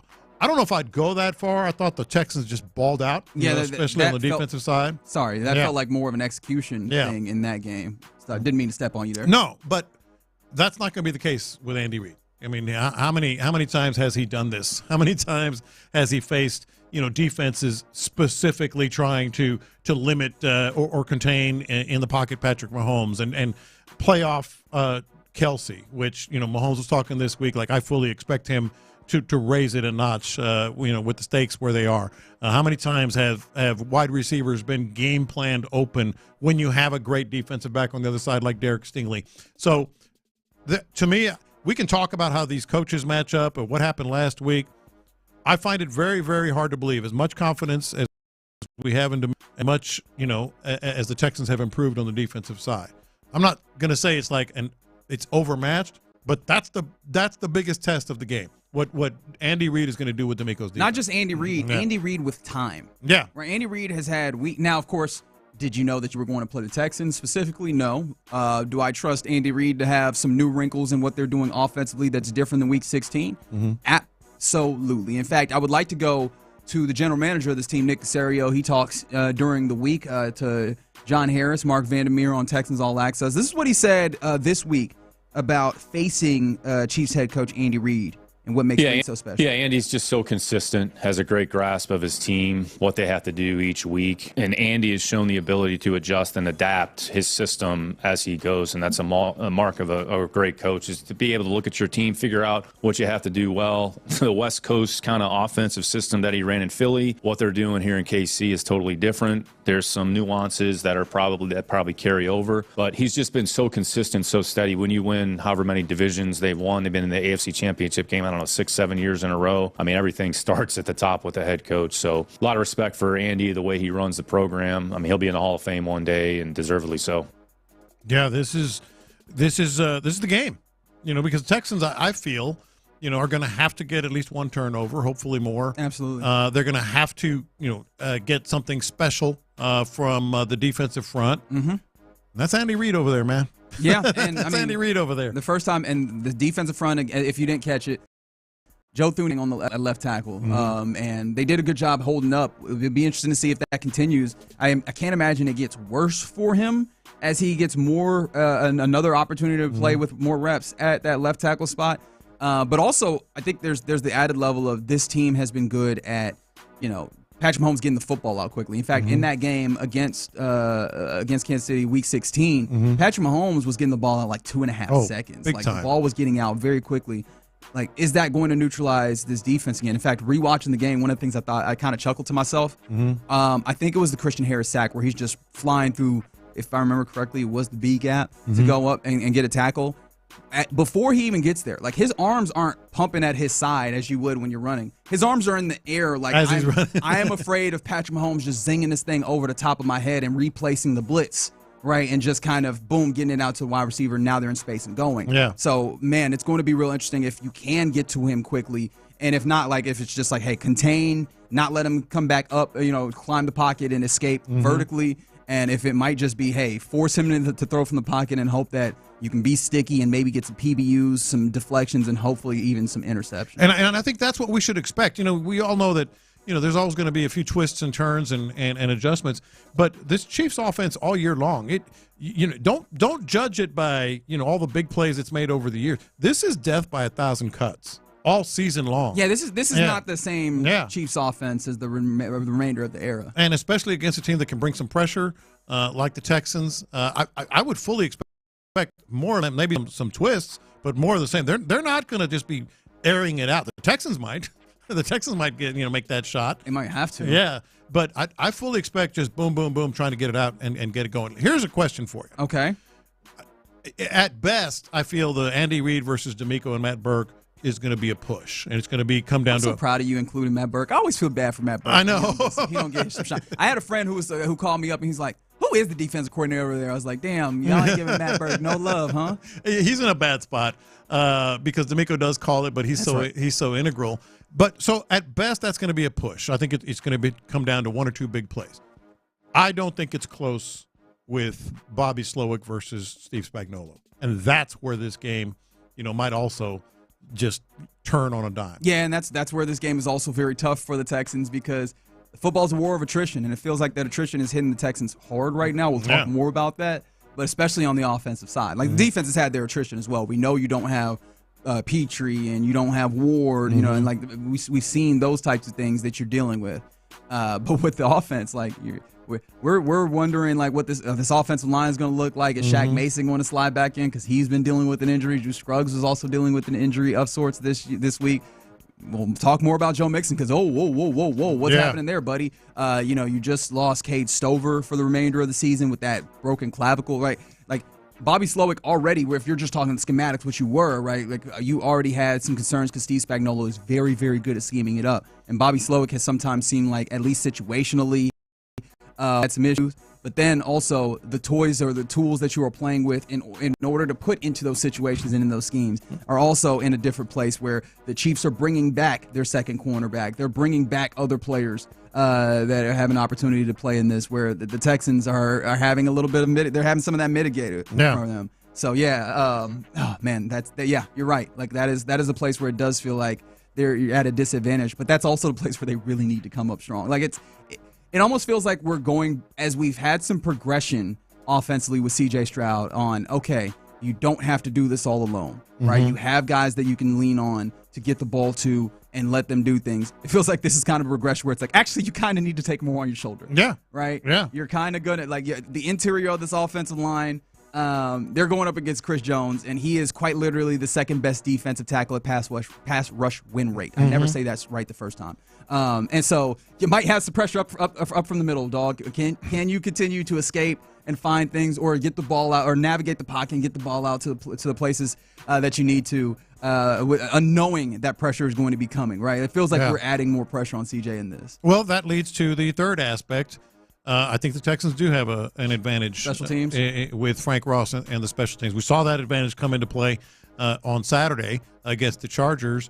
And Harrison Butker, one of the most reliable kickers in the NFL, he's struggled since he's had a little bit of a knee thing. Yeah. And I think in one of his kicks recently, obviously they haven't played in a while, his knee kind of buckled.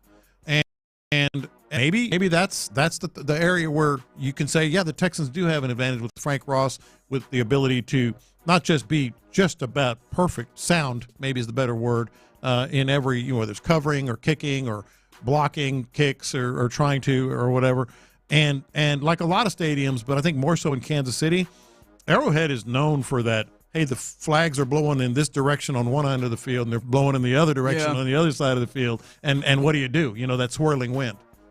Man, I'm really interested in this game. And look, man, you're right. Like, I do kind of like this Andy Reid, D'Amico Ryans matchup. It's going to be one of the ones that I'm looking at very deeply. But yeah, circling back around to that Slowick Spags matchup, man, they've got their hands. You just got to be honest. You just got to. It's just one of those. You got to find a way to gut it out, right? Like you got to find a way to get through. Man, it's going to be interesting to see tomorrow in this game. All right, you're in the loop right here on Sports Radio 610. Coming up next, let's go find out talk about what's popping, including a very near huge comeback for your Rockets. We'll discuss that and more next. The Drive with Stoerner and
sports and entertainment. Sports Radio 610 style. In the Loop presents What's Poppin'.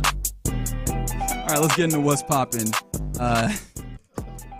Here on a Football Friday.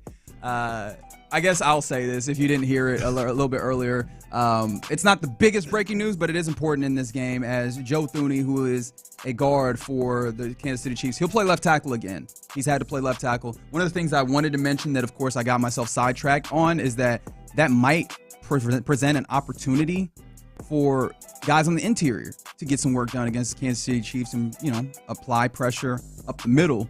Because if you don't have Joe Thuney on at guard, then you have Mike Caliendo at guard. And, of course, Frank Caliendo? No, not Frank. He's not going to be doing impressions on the football field. But, of course, he is not Joe Thuney. So maybe you get someone like a Danico Autry, who's had a good run of things recently. Maybe he can go and bull rush a Mike Caliendo right into Patrick Mahomes' lap and apply some pressure. Or maybe even fantastic. And let's not forget, this is the healthiest the interior defensive line has been, and boy, did they perform on Saturday. They sure did. Yeah. All right, some things that are happening in What's Poppin'. We should start here.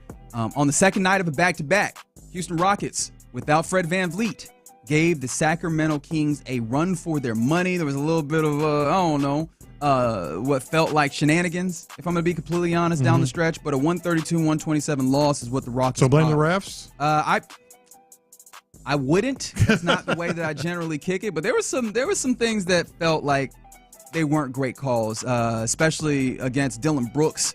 In one instance, as the ball was being inbound, it gets called for like a dead ball foul, which ultimately led to a free throw and ball, which in a time where this team was playing really close. After the Rockets, by the way, had been down by 16 points. That's the thing. Hell of a comeback. Right. I forget. I did want to mention that. That's the part of it being a second night of a back-to-back. They had played the night prior in Denver. Now, of course, they had gotten out early enough to where starters did not play in the fourth quarter.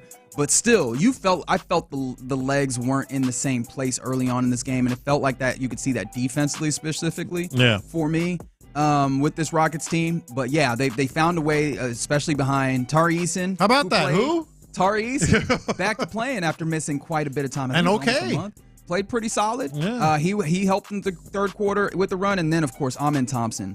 I mean, he had a run of points where I think he might have had like 8 points in it consecutively, and like really helped them cut down on that 16 point. Really brings damn near tied up, and it was tied up at a point in the fourth quarter. Just some shenanigans down the stretch, and just unfortunately unable to get all the way over the hump on the comeback. A game that I felt very happy about with this Rockets team. Back to back. On a back-to-back, not having Fred VanVleet, like the steady hand that he provides, you can see that at points in this game because the Rockets were sloppy at times. But ultimately, I mean, you played a good game, and it just felt like, the circumstances, including refs, second night of a back-to-back, those things kind of didn't help you. No, but I did find it interesting. I'm not exactly sure at what point this interview happened, but Raphael Stone was talking about the Rockets' plan and where they could go from here, and they're making a run, and number 2 in the Western Conference and all that.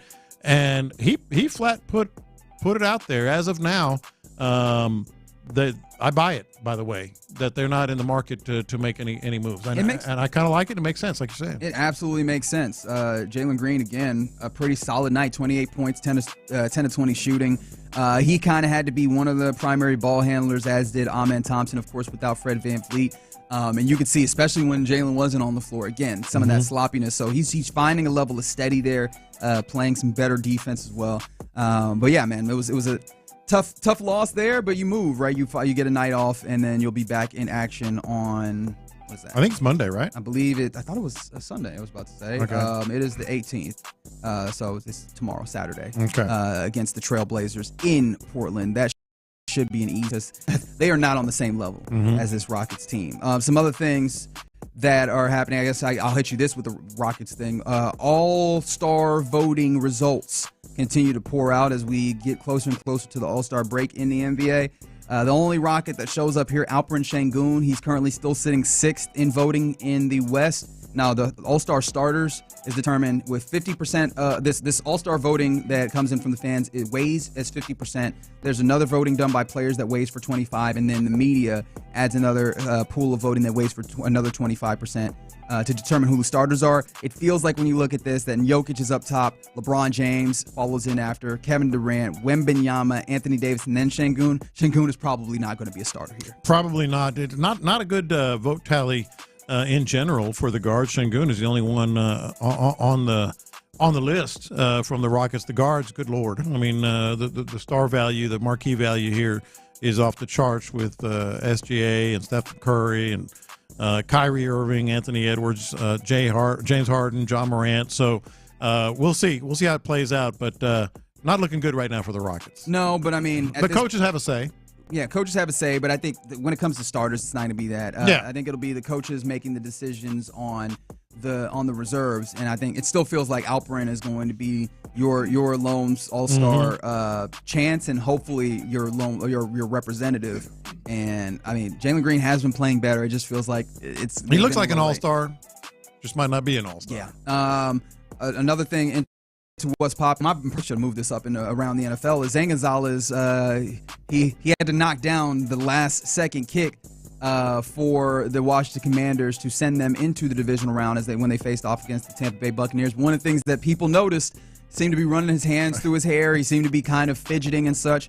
And during the course of this week, since that play happened, he's been very outspoken about OCD, like the tics that he has in doing it. It's funny. Let's listen to what he had to say.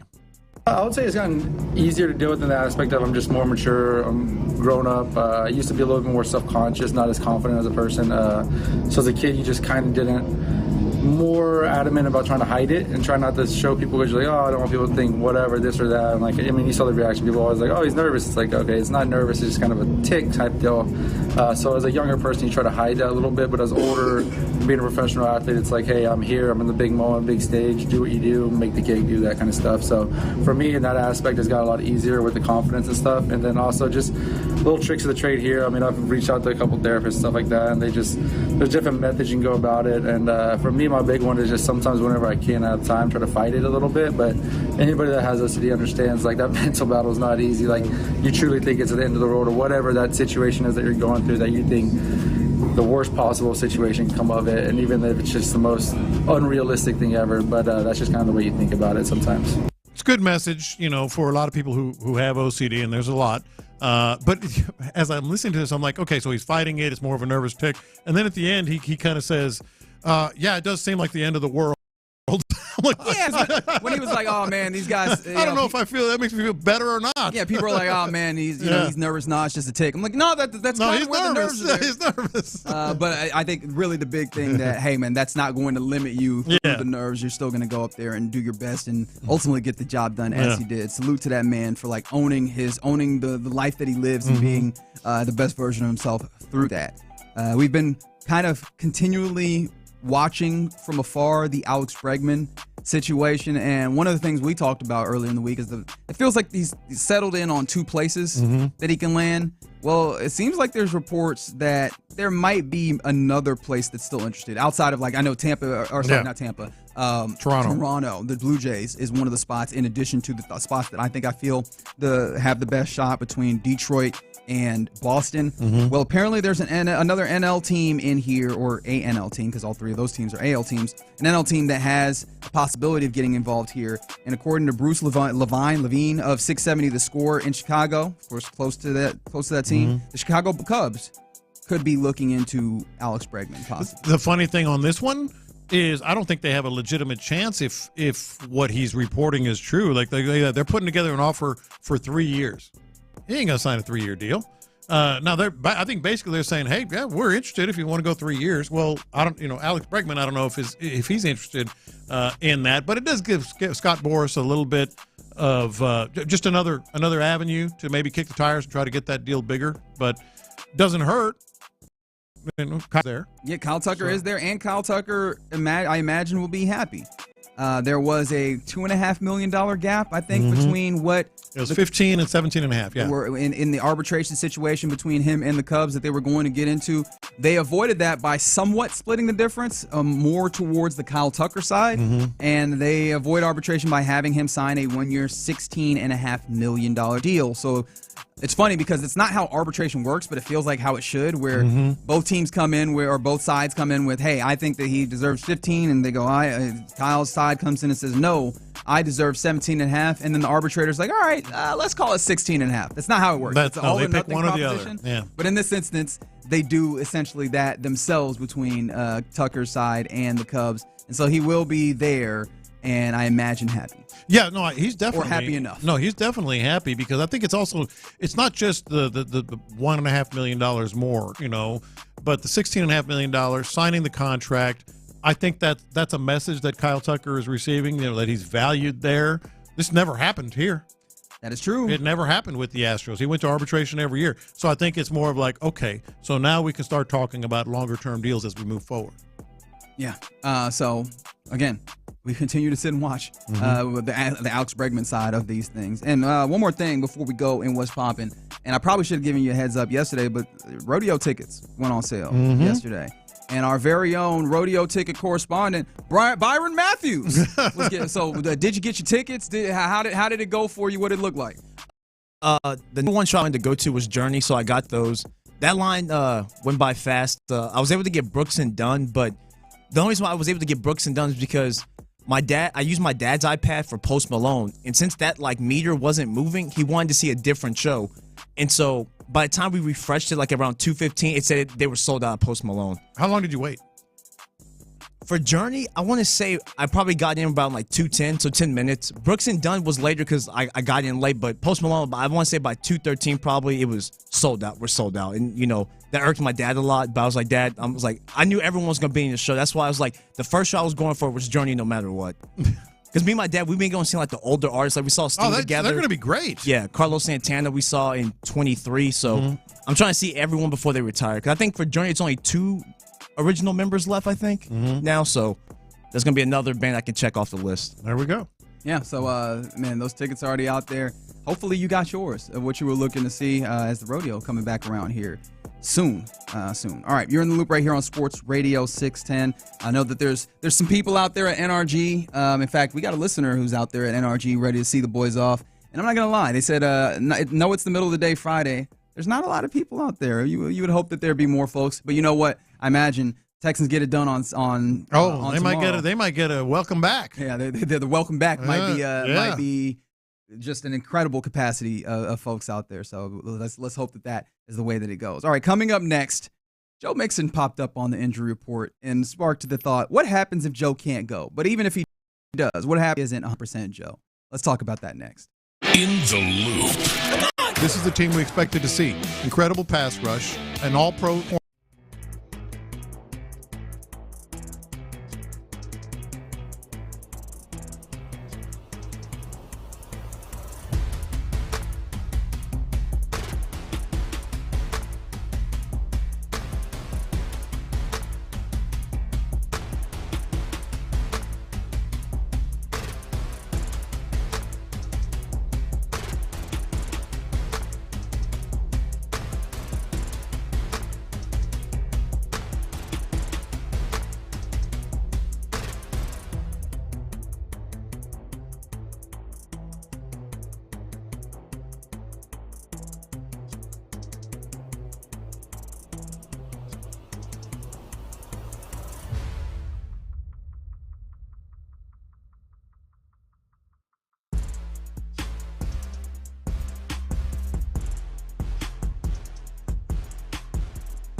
Dial TFM HD2 Houston. Insider access, exclusive content. Sports Radio 610. The Texans play here. An Odyssey sports station. It's a Football Friday on Sports Radio 610. Here's In the Loop with John Lopez and Reggie Adatula. Yep, Football Friday continues and rolls on here in the Loop on Sports Radio 610, and it'll roll on even once we're off the air, as the fellas of the drive will be out at Little Woodrow's. They have a brand new location in Sugar Land, so that's where you can catch them. That's right off the Southwest Freeway, 16535 Southwest Freeway in Sugar Land. If you want to go out and see the fellas, that'll be, of course, at 2 p.m. Maybe get out there a little early, because they will. So you might be able to catch them a little bit before the show, hang out, talk to them about the game. But, of course, though, they're there till 6 as well on a Football Friday, headed into divisional round playoff game versus the Chiefs. And speaking of that game, as we got the final practices of things yesterday, and the fellas should be shoving off at this moment on the buses from NRG Stadium to go to the airport and fly to Kansas City. And with that, there's going to be a constant feeling all through this all morning leading up till game time about one Joe Mixon. Yeah. What are you going to get? What are you going to get with Joe Mixon? For those who are you going to get Joe Mixon? Are you going to get him at all? It's a fair question. Like that might be a little overreactionary. Fair enough. But Joe Mixon showing up on the injury report, the final injury report of the week, is a little. It's not just a little. It's largely disconcerting, right? He had been a participant earlier in the week, or like the previous two practices, a limited participant with that ankle designation on Wednesday, and then yesterday he did not practice, not participate, and we were like, oh, maybe that's a some level of veteran. No. That is the ankle thing that he is dealing with, and so. Don't forget, that is an ankle that kept him out for a number of games earlier in the season. So what happens if Joe doesn't go, or, well, first of all, let me ask it like that. How likely do you think it is that Joe doesn't play in this game? I think less than 5%, Okay. but that doesn't necessarily make it better, if you're a Texans fan, because clearly something happened in practice, because he practiced Tuesday, limited Wednesday after something happened, and then nothing yesterday. He's going to play. I mean, this is must win. That is how it works. That's how it works. You must win the game. This is a must-win game. So he's going to play. I don't know how much better that makes me feel. I want to see how he's moving. Lisa's questionable. Yeah. Along with Robert Woods, mind you, still questionable. Yeah. After not practicing all week. Yeah. So I just think the burden on this team and the pressure on this team, just on this defense, it's got a lot heavier. So, yeah. We're going to talk about how it impacts and the effect on C.J. Stroud. I think it's the defense even more so because you can't let them score more than 20 points. Can't do it. I would argue that's already the case. Yes, but even more so because you can't say, okay, well, Joe Mixon, and let's remember this, in the game on Saturday against the Chargers, he didn't have a lot of rushing yards, but when he needed them, he got them. And that was in the second half. That was the final drive. It was a thing of beauty, running the ball consistently, and Joe Mixon sort of salting the game away. But can you count on that? I think it's going to be more pressure on the defense to make some plays, get some turnovers, and go from there. Because him being listed as questionable, to me, it kind of puts a wrench in everything you were hoping for offensively. Because C.J. Stroud feeding off the run game. Affecting the Chiefs' defense and what Spagnuolo is doing. And again, look, there's only so many pillars. There's only so many dudes that you look at as, hey, man, those guys are capable of doing the big things. Or the Bobby Slowick's the favorite thing about this offense, the thing that he thinks they do very well, which is explosive. He's one of those guys. And part of that explosion is being able to plant, being able to make those cuts and jumps. Is that impacted in any way by that ankle, right? If he is not 100%. And, of course, I always laugh when we do the percentage thing, because how do you it's not like a charged battery. How do we know that it's 75% versus 77% or whatever? But ultimately, if he's not his 100% best self, and I imagine that there will be tape jobs and there spat, and there will be some various substances and medications that will be used to make sure that he is feeling as good as possible, or maybe not feeling at all when it comes down to it But if he's not able to execute at a high level, and you're not able to have, you already had questions about being able to have these explosive runs. Mm-hmm. The Chiefs are pretty good when it comes to outside zone, which of course is what you are doing here. Yeah. If he's not able to kind of have that explosion, it falls more on the offense. And I know you say that puts more on the defense, but this is an offense that, outside, obviously, since I think going back to week 8 is the last one that I actually checked, but I'm certain it goes further. There's only been one time that they've actually had 3 offensive touchdowns, and that was Dallas. And remember, the last one was when they were making sure they to got get that a second half half touchdown. They're like, no, we gonna get one, right? Other than that, you weren't getting a lot of 3 offensive touchdowns. So it was already incumbent upon the defense to keep the score low and probably add in, because the team just has not been able to get offensive touchdowns. Yeah. How much more can you ask them to do in that instance, especially against a Chiefs team that is going to get the ball out quickly? And Patrick Mahomes and this team has not turned the ball over in his tenure in this round. I just feel like defensively it just ramps it up even that much more. But let's talk about the run game here, because you're talking about what Joe Mixon can do, what he did against the Chargers to seal that game. Well, what are your options? Your options, Dameon Pierce, outside of the Titans game, which didn't mean anything, and he had I just not use that in my brain when it comes to trying to determine what right. this is. Well, let's go there then. Outside of that, his last 10 games, he's had 12 carries. 12 carries in 10 games outside of that Titans game. That's right. Dameon Pierce is not an option. And by the way, we saw that on Saturday when, I know he got a couple of carries late, I believe for 15 yards, something like that. But when they needed to mix it up and run someone up, they went with Dare Ogunbowale, man. In the crunch time, they went with Dare Ogunbowale. In that instance, yeah. I do wonder what happens if we're really going to need go 2 backs, for real 2 backs, as opposed to, hey, this is just a momentary play, right? I don't. 12 carries in 10 games. That's not a lot of confidence that your offensive staff has in you. No, and I was hoping to maybe see if playing him, and if he is running the ball better, would the possibility of having Dameon Pierce possibly even not quite doing outside zone type stuff, maybe if you have kind of gap what they've done occasionally, would that kind of curveball be helpful? But I'm looking at the Kansas City Chiefs, and when it comes to yards per rush or EPA per rush, inside the tackles, it's not like they're particularly bad in those places either. When it comes to the run. So, yeah, I don't know, man. It feels like this, if this is something that actually hampers Joe Mixon, which I think is a fair question to ask, this is going to put even more on C.J. Stroud. You got to be better passing the football. But here's the thing that scares me about this Chiefs team's probably going to play bump and run. They're probably going to play up on you at the line. Because they saw the divisional round. They know that you found a little something getting the ball out quickly, and they know also if CJ's out back there, they can get pressure, especially on the interior, because the number 95 is going to be in there chopping it up with Patterson and maybe Scruggs and Tyus Howard. He's going to be up there having the ability to maybe cause havoc up the middle. I do wonder, is this all just going to become C.J. Stroud? How much time can you create with your legs? How accurate can you be in potential scramble drill situations? How much can C.J. Stroud do by his lonesome? And I really hate the notion that he would be in that place where it has to be kind of, not entirely, but closer and closer to Superman mode. Yeah, well, that's exactly where I was going to go.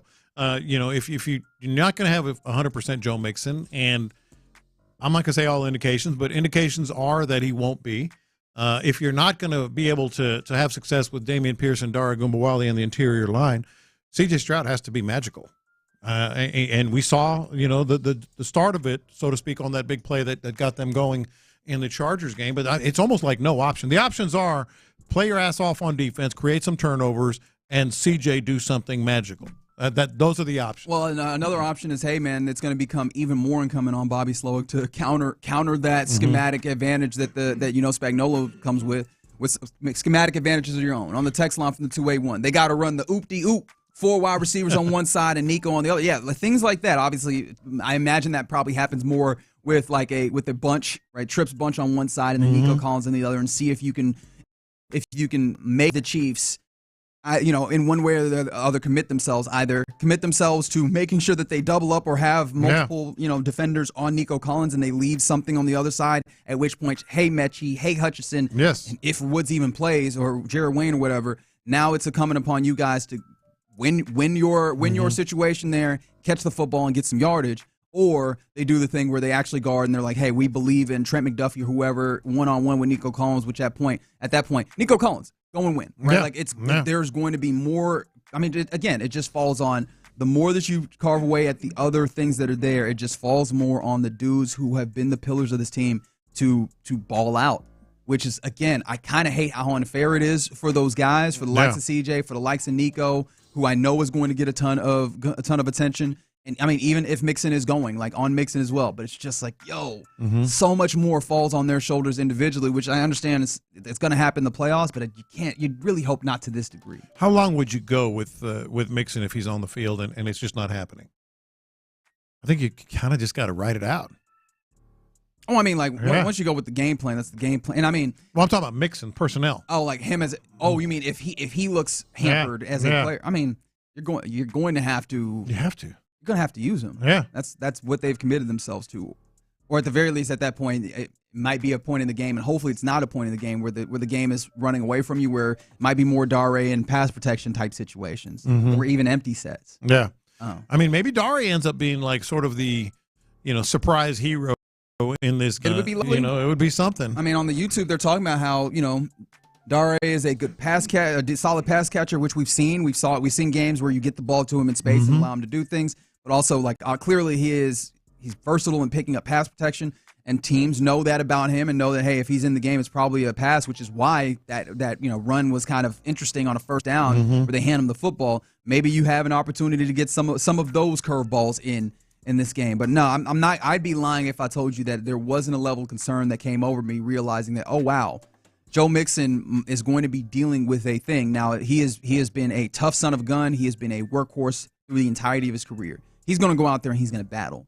I just wonder, the margins feel like they're thin on this game. And getting thinner. I don't love the idea of them getting thinner. Yeah, no, and when you combine that with, boy, as optimistic as I've been about things here today and feeling pretty darn good. Yeah, I'm being the Debbie Downer. I'm sorry. No, it's not you, because, as we talk through this, I'm like, okay, it comes down to Nico. Well, Steve Spagnuolo is going to do everything he can to bracket him, to keep him under wraps, because frankly, from a Chiefs perspective and a Spagnuolo perspective, what about John Mechie and Xavier Hutchinson and whomever else would scare him? Not a lot, and then you look at, all right, well, what about tight end? Well, Dalton Schultz, they've been vulnerable to tight end, as we've talked about this week. They have been. But he's about it. Kate Stover's out. Who knows with Tegan Quatoriano? He hasn't been elevated yet. No idea. Now, one of the things as you start talking about that, but you jogged my memory. I've talked about is Andrew Beck going to maybe get some? Andrew Beck might have to come into play. I talk about, maybe Mixon not having, not being 100%. It'd be nice if those holes open up a little bit better, which it felt like Andrew Beck gave you some better blocking in that game 16 or week 16 where he was playing for the Texans for the first time in a very long time. Yeah. It felt a little cleaner run blocking. So maybe that does help mitigate some of those things where if Andrew Beck is indeed elevated and now you're getting some cleaner holes for him to run through, so it's not as much of Mixon having to create it and now it's just hitting the hole. I don't know. That could be interesting. And then so you have those two things already, and then now you're adding that. Now you're adding, the fact that they might just be in trouble here, with at the running back position. It makes it very interesting. Yeah, very interesting indeed. All right, so if this team that you're playing against, the Chiefs, are indeed kind of going out of their way to take away Nico Collins, and especially if they're playing man, because I was like, if they're zoned up, I feel kind of good about Dalton Schultz finding spots in the zone, and even like Mechie, maybe Hutchinson finding spots in the zone, and maybe being able to attack it that way. If they're playing a lot of man, which feels like it's possible, especially if you're doing Trent McDuffie is following, who do you kind of trust to maybe be able to win in some certain man situations outside of your top guy? I'm looking at the Texans roster. I was thinking about this actually. Like, where's the other weapon going to be? Is it going to be John Mechie? We all say the same thing every time we talk about John Mechie. Nothing but respect. But man, let's just talk about football here. I don't have confidence in John. I just don't. And we saw it again on Saturday with a drop and some other misses here and there. It feels kind of weird, but I just feel like Xavier Hutchinson with a little maybe short receptions. We mentioned this briefly yesterday. And then yards after catch, just moving those sticks, almost like giving the Chiefs a taste of their own medicine, the little death by 1,000 cuts kind of thing. Yeah, I find that, I hear you there, but it just feels like John Mechie has been the dude who has gotten more of these opportunities, right, when we talk about targets and such, compared to Xavier Hutchinson. And, of course, we're talking about something relatively minuscule comparatively, but playing 4 fewer games this season, John Mechie has 11 more targets. Yeah. It just feels like it's evident that this team trusts him more. And so, I know he had a tough time holding on to the football, dropping the football. I think it's just going to be, hey, catch the ball, my boy. Like, this team is you're the next guy. Like, you're the guy that this team is going to trust to try and catch the football in some of the situations. It's got to be you. Like, it just has to be. Yeah. All right, you're in the loop right here on Sports Radio 610. Somebody said, give me the Dare from the Jacksonville game out of the backfield catching the ball if Mixon needs a blow. Yeah, man. Are these linebackers going to be able to stick with him? Can he maybe make some things happen? Is that going to be a possible X factor for them in this game? Yeah. Who knows? All right, you're in the loop right here on Sports Radio 610. We're at that time where we're time to do our lunchtime confessions. We'll do that next.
Oregon's sports leader. Sports Radio 610. Sometimes it's sports, sometimes it's not. Whatever it is, Reggie and John are keeping it real. It's In the Loop's Lunchtime Confessions on Sports Radio 610. Watch this. These are my confessions. I don't know, man. I don't know what this says about me, but I think it probably says something. I really admire those people. I don't know how many buses it was. It was over 200 people. The buses, they loaded up before daylight this morning. Ooh. Got on it. 12-hour drive. Yeah, but at least you're not driving. On a bus to Kansas City. I mean, I love this team. My confession is this. Oh, you wouldn't? I don't think I would. 12 hours on a bus to Kansas City in the cold. With a lot of, the cramped up. Bus bathroom. That always does it for me, the old bus bathroom. Yeah, the bus bathroom, I don't want to come across like a snob or something because I love this squad. No, it's very practical with you. And I'm, not trying to be. No, you're right. You're right. You have a pretty regular schedule, and it's a little bit more frequent. Than that too. The bathroom part. I'm just saying, just the atmosphere in that bathroom. Oh well, no. That's. I mean, hey, salute to you. You're probably listening. Some people anyway on the bus ride to Kansas City. I don't think I could do that. I think I could. Right, like you're not the one driving. And you got, some cool people that are like-minded. You could talk about things with the game. I'm personally the weirdo that, travel is cool with me. Because if I got a book with me, I'll be all right. Yeah. I'll knock some stuff out in that moment. That's pretty cramped, man. Byron, you think you can do that bus ride? How much room do you think you need to read a book? I need to spread out. Not for 12 hours. For a book? 12 hours? I can't do 12 hours. Thank you, because I thought it was just me being weird. Also, do they let you, drink on the bus? Good question. Because Joseph is right. 12 hour, that could be a 12-hour party if you really play it right. Mm-hmm. It'd be about a 4-hour party, and then people then you take a nap. Fading. Yeah. You're not driving. Sounds great. Yeah. Now the problem with drinking on the bus is that now you got to use the restroom. Yeah. Yeah. That is the problem there. Yeah. And some people might partake a little too much and mess up that restroom even more. Yeah. I respect you, man. Not for me. Somebody said, would you go 9 hours on a plane to see them? 9 hours on a plane? Where the hell are you going? Yeah, going to Berlin. I was like, it took me and said, well, I don't know if you're getting there at 9. Yeah. I was like, that's just, oof. Yeah. Respect. Shout out. Not for me. I think I would do it. These are my confessions. So I have been doing the Duolingo thing because I'm trying to brush up on my Spanish. Apparently 4 semesters in high school, 4 semesters in college. Really didn't do it. We gotta really make this thing happen. And so I've been a couple years. I'm a couple years in on trying to brush up the Spanish, and I've been told, hey man, you need to just do the immersion. So I think I gotta confess, the way that I think I'm gonna do this immersion is with a particular podcast. All right. Have you heard of Antoine Griezmann, who is a footballer? No. He's a soccer player. No. I know who that is. He's a French soccer player. Yeah. He has a podcast about NFL football. Oh, really? Oh, for real? Yeah. Apparently, he's just like a big NFL fan. All right. They're the Frenchman that plays soccer, that plays footy. I thought you were trying to learn Spanish. I know, but I'm like, you're doing it wrong. But I feel like you're doing it wrong. I was like, this is such an interesting novelty. And I would just the novelty would keep me in long enough. You can't shift gears in the middle, go from Spanish to French. Well, he speaks Spanish. It's a Spanish podcast? Yeah, he's speaking Spanish. Okay. Sorry, I realized that I did not make that clear. No, he's speaking Spanish on the podcast. Yeah. But he's a French. Yeah. I don't know. I mean, I feel like maybe in Europe they're better about having multiple languages. Oh, they are. But yes, it's in Spanish, and I was like, I think this is how I'm going to do it. Like, instead of listening to music, watching the TV shows like people suggest, I think it's going to be an NFL podcast by a soccer player, a European soccer player. Am I a sick individual? No, you can't lose with that. Okay. I've mentioned it to you when we've had this discussion off air. Listen to, I said radio, but listen to a podcast and just, on whatever it is. But now you can't lose because it's about the NFL. Yeah, I was like, I went like the wildest way. You're going to start around, calling him in. Hey, man, you're wrong on this. Right. No es la verdad. Or something like that. Exactly. Close. Yeah, that's it. That's good. Yeah. We're picking up Spanish. Mentiroso. Yeah, exactly. Liar. Liar. He played for Atletico Madrid. Yeah, and he definitely did play for in Spain. So of course he has Played for Barca too. Did he play for Barca? Yeah, it was like I think it was only for a season. I was like, I didn't remember that part, but I definitely remember when him. I don't think you can lose. I think this is a good play. Okay, excellent. We'll see how that goes. Also, I don't know if he has good takes. I don't know. That's what I'm saying. You're gonna start calling him in. Oh, nah, man. Yeah, we're gonna like. I think wrong. this could fall apart very quickly when I listen to it. I'm like, all right, I'm starting to understand him, and as I understand him, he knows nothing. This is terrible. What if he's like awesome? Like he really is like. Then I got extra stuff. Somebody said, but will I speak Spanish with a French accent? That's okay. Okay. You know what? Now I need to find another soccer player's NFL podcast. So, all right. Good call, 832. Way to save me, because I don't want to sound like a Frenchman speaking Spanish. That's not the whole, that defeats the whole purpose. Exactly. These my confessions. All right, maybe I'm getting a little too caught up in this. I'm feeling this. I'm feeling the Texans this weekend. But I'm also feeling this. Trickery, but not from Andy Reid. I'm feeling maybe Frank Ross. Maybe something they've been working on offensively. Let's think about this. I was like, what's the trick play? Well, let's think about this because it's going to be a low-scoring game. It's going to be, one would hope, a defensive coordinator that has, mastered the art of shutting down teams. It's going to be an interior defensive front that's going to be coming at you. Yeah. Maybe a little. And I'm not talking like flea flicker. Everybody does a flea flicker once in a while. But maybe a little. Fake punt? Subterfuge, yes, a little trickery. Yeah, like what is the most like likely? Andy Reid does? Like right before the snap, you're in the red zone. One of Andy Reid's staples is all of a sudden, they have this quick shift and Patrick Mahomes goes out as a wide receiver, and then so and so is, and then chaos ensues. Everybody's like, who am I supposed to be guarding right now? So and so's the quarterback, and there's a shovel pass or something like that. Like Travis, or jump pass to Dalton Schultz, or something like that. I'm kind of feeling a little trickery. Jump pass to Dalton. Who's throwing the jump? Well, I mean, who is the best person to throw the football? Well, Dare. Mixon also. Mixon. That's what they were looking for, it felt like, on that play where he tucked it, and unfortunately. Wasn't Robert Woods a quarterback? I think Robert Woods could throw the football. Yeah, I think he was a quarterback. If he plays. If he plays. Yeah. Robert Woods is a way to go. I'm kind of feeling I feel bad that I want to put, am I doing too much on the Robert Woods? He didn't practice at all this week. No, I'm going to play because, like I said, this is it. And so I don't know what effect they're going to have on the game, but I'm kind of, maybe it's Frank Ross. Maybe it's, deep in your own territory. That would stun people. You're on your own 32 punting the ball. Can Kaimi throw? Well, short snap. Sorry, not Kaimi, Tommy. Yeah, Tommy Townsend. Sorry. Well, I mean, that'd be a nice moment for him and back in Kansas City. Wait, how would Kaimi be throwing if there was like a fake field goal that somehow went directly to the kicker? That's crazy. Okay, I've seen that. No, I've seen that. No, that's insane. I'm feeling it. A little trickery might be the difference maker here. Okay. Yeah. All right. Yeah. I'm trying to let me know what's the trick play that you want to see. Hopefully it's not like double reverse, because that feels like that is a sack in the backfield waiting to happen. But yeah, let me know. I'm interested in seeing what trick play you ultimately go with there.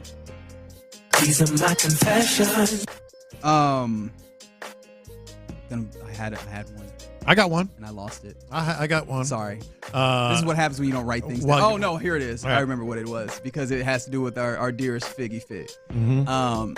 It might just be because we've gone through a week of talking.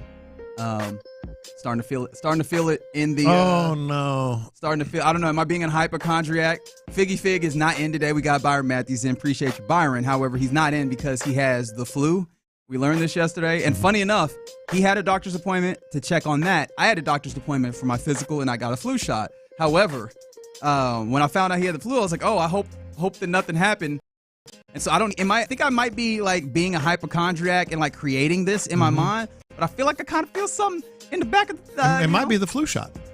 I hope so. Yeah, the flu shot might give you a couple of symptoms here and there. Because it was going to be real. It's going to be real bad if all of these things lined up. Finally got the flu shot, and just under the gun before I got that, Figgy ruined it for everybody. Yeah, but yes, I'm already starting to feel it, and I'm afraid that I won't be around for the celebration after the Texans get a victory. The Philly special, somebody said. I got another one here.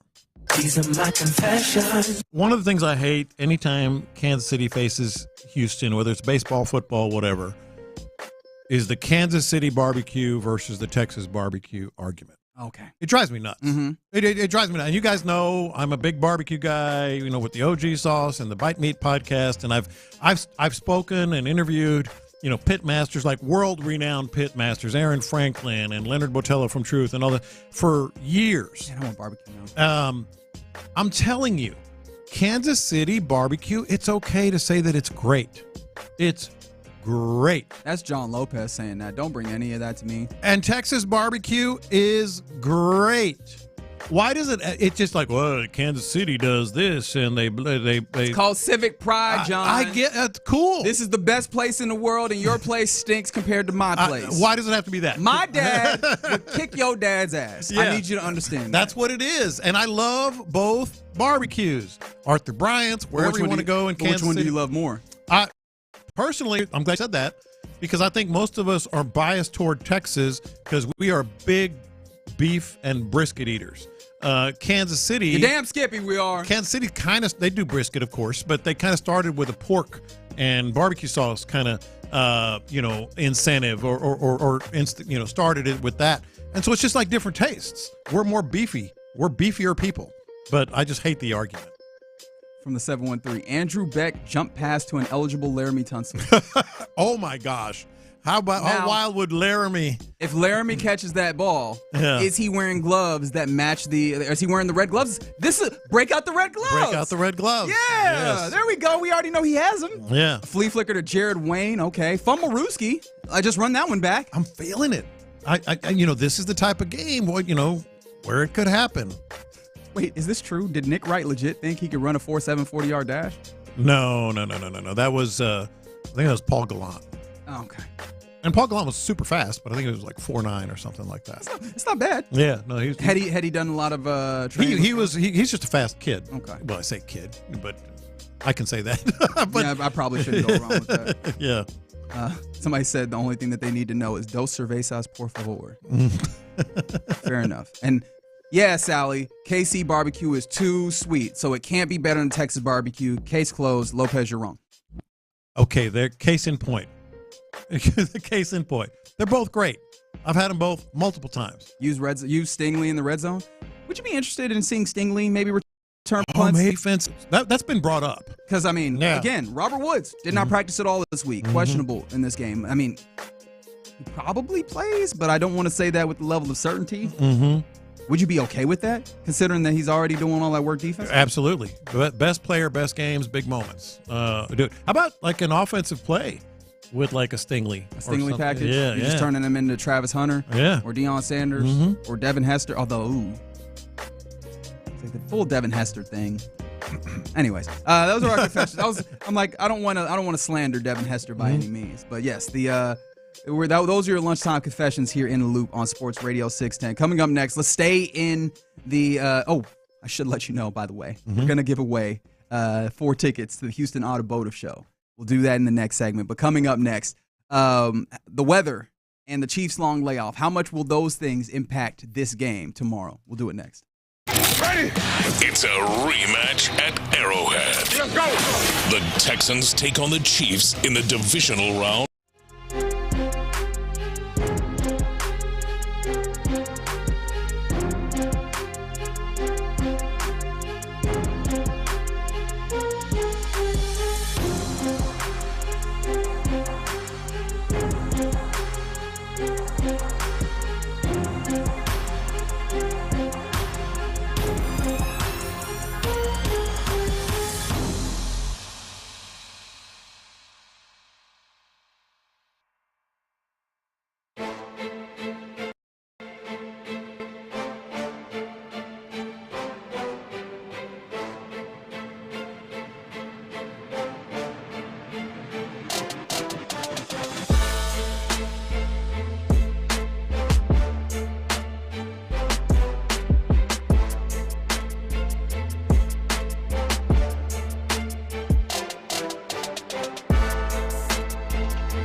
playoff edition on Sports Radio 610. Live from the Mokaram Injury Lawyers Studios, here's In the Loop with John Lopez and Reggie Atatula. 24 days. 24 days is the amount of time that Patrick Mahomes will have gone without playing in an NFL football game as a quarterback. As you know, obviously the Chiefs kind of had things wrapped up. They did not play their starters in Week 18, and then they did not participate in the wild card round either. And now in the divisional round, Patrick Mahomes gets back to gets back to business against these Houston Texans. Will that affect him? Like, do you buy in to the rust argument of the rest versus rust portion of things? Well, let me put it with a question here for you. So you and I both took a little over a week. It ended up being about 10 days off for Christmas, right? Yeah, that is correct. About 9 days. Remember when we came back?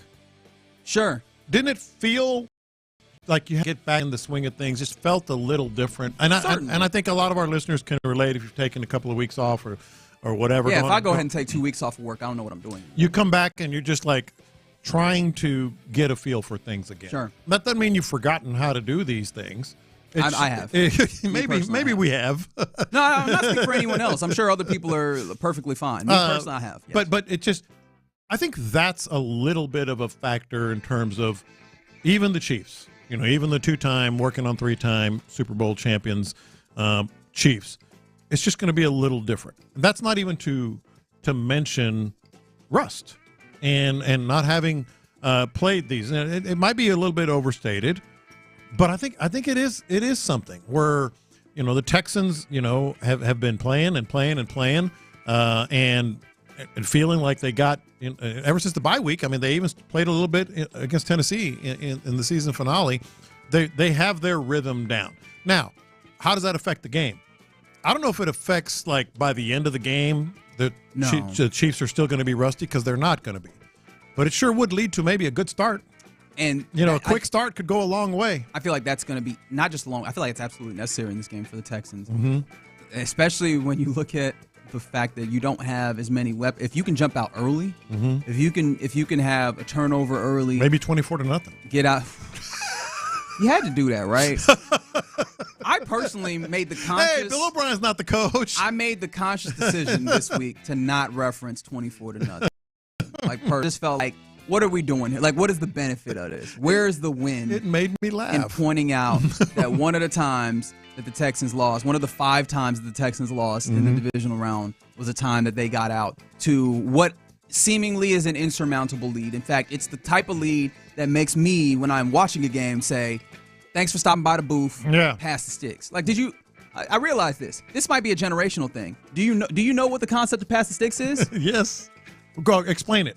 See, you don't know. No, I'm saying Byron, you know though, right? Maybe I don't. You're talking about the gamer, I don't like gamer, that. right? Okay, yeah. Go further. Yes. The controller. Yes. Can you explain? Oh, yeah, that's what I was thinking, but I got hesitant. I was like, hold on. Oh, you don't know it either? No, like, yeah, the controller. That's what I was thinking, but I was like, I hope this is not. Why do you say go further? What about you're just saying the controller? What does it mean when I say pass the sticks? That means you're done. Yes. Yeah. Because of what? Hey, dude, what do you think I don't know this? Yes. I don't know. You lost. You weren't out here playing. You ain't gonna win. That's you weren't a out skunk. here playing these. Yes. It's 21 skunk. Exactly. Yeah. And of course that was not how this went. I intentionally was not going to go to that place. You did. Yeah. And so you will have your rightful comeuppance at some point. But this isn't Bill O'Brien, man. Sure. But I mean, look, this is DeMeco Ryan, sure, but understanding that you're dealing with a lot of things that are hampering this team, and I mean, at least when it comes to Vegas, you are the underdog in this. Playing from a place of a lead, also understanding who these Kansas City Chiefs are historically and who they are kind of now, right? Mm-hmm.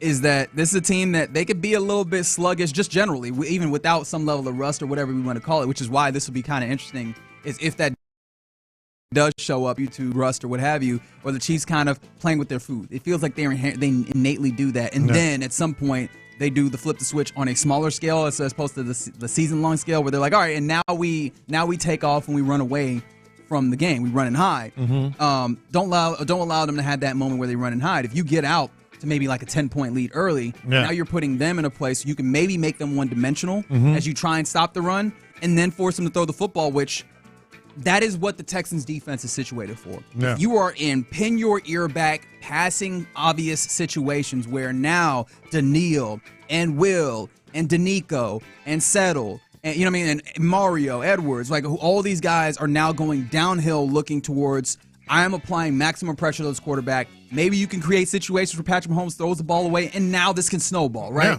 I think that feels very vital. So if I look, I'm not again, you know me, I'm someone that kind of tries to tend towards the things that are very strictly provable, I guess, for lack of a better word. I'll buy into anything if it gives the Texans the opportunity to get out early in this game. No, so but Russ, I also think I also think it's valid.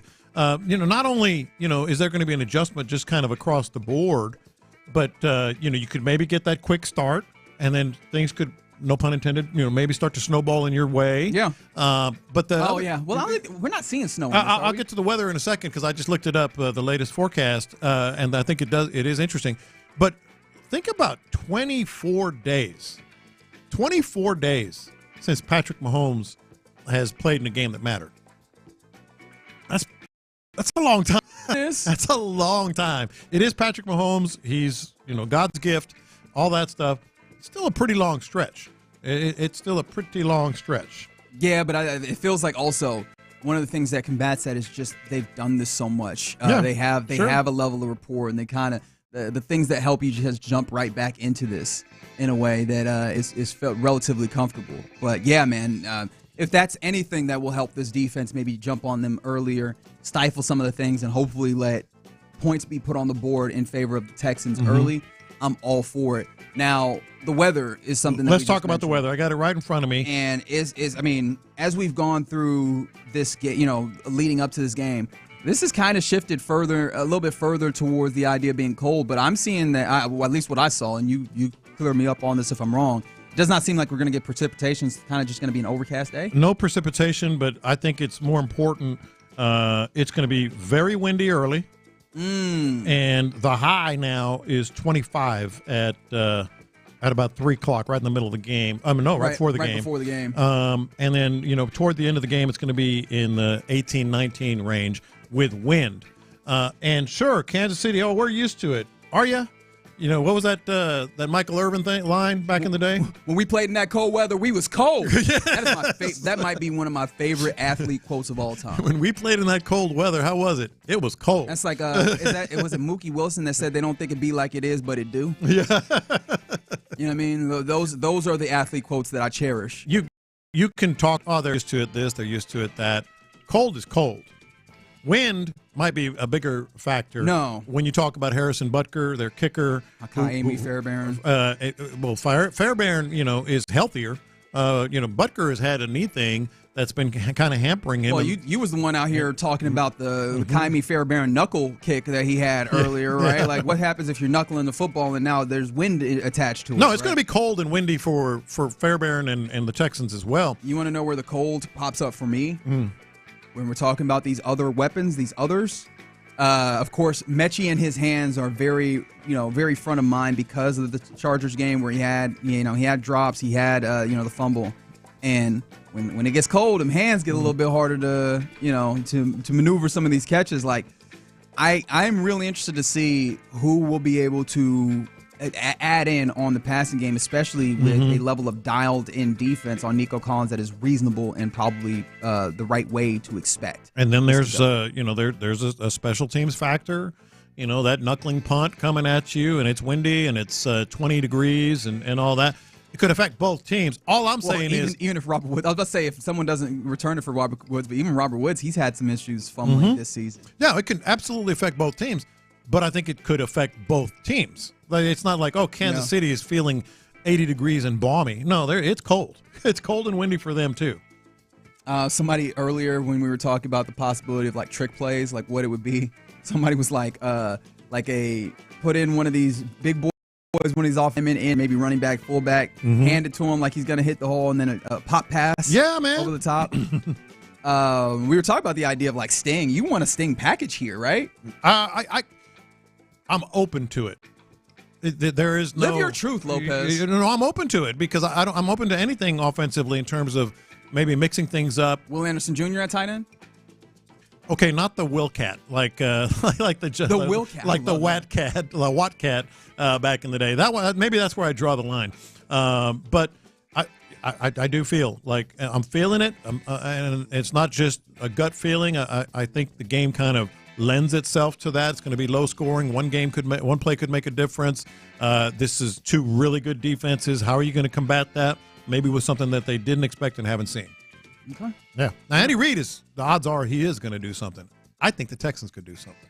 Well, yeah, the Kansas City Chiefs love getting out here doing some shenanigans. Like that one time they played Ring Around the Rosie before they lined up through the play. Why are they like this? They did that more than once. They did it. Of course they did. Crazy. I think it's possible. It's probable that Andy Reid is going to do that. I think it's possible that the Texans might be one of the things they have in the bag. Cyborg Cat, can you be interested? Cyborg Cat. I feel like maybe over the top. I feel like in the defense, the person who I'd like to see do some offensive stuff is, weirdly enough, Christian Harris. Stingley. Well, yeah, I mean, yes. Yeah. Or maybe, hey, one of these dudes, we're looking for dudes with hands. Hey, Kalen Bullock. The ball finds Kalen Bullock. Right? It does. Or, I was like, maybe, just a little possession, just hit him on a hitch, put him in there in good hands. All right, now we're just doing shit. I don't know. No, we're doing it. Now I don't know what we're doing. I feel like I'm punch drunk at this point. Yeah. What's happening here? We're super excited for this game, though. That's supposed to be, again, the weather is supposed to be chilly, but no precipitation, which is nice, right? Like, it'll just be cold, right? Get on them heaters, get yourself feeling good, have your the big old trench coat looking thing on, and then get out there and move around like we were talking to our guy ND about yesterday.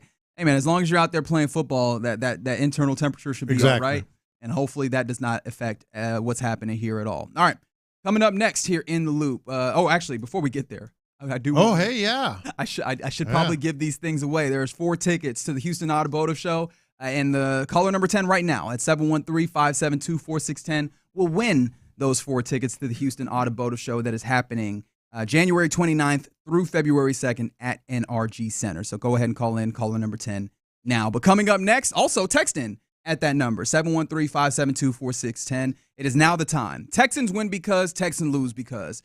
Let us know the various factors and reasons why the Texans get a victory, or maybe the season ends in Kansas City. Wild, weird, real, not. Let us know.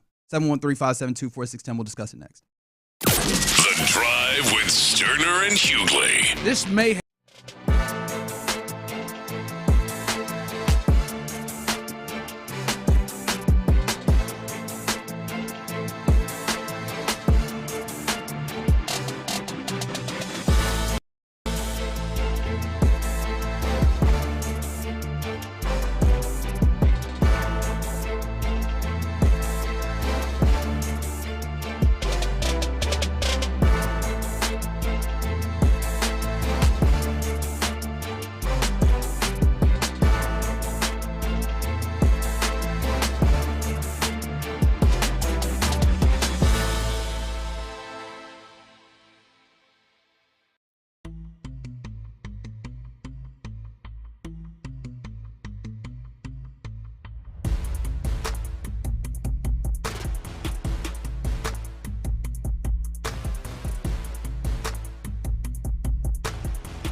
It's a Football Friday on Sports Radio 610.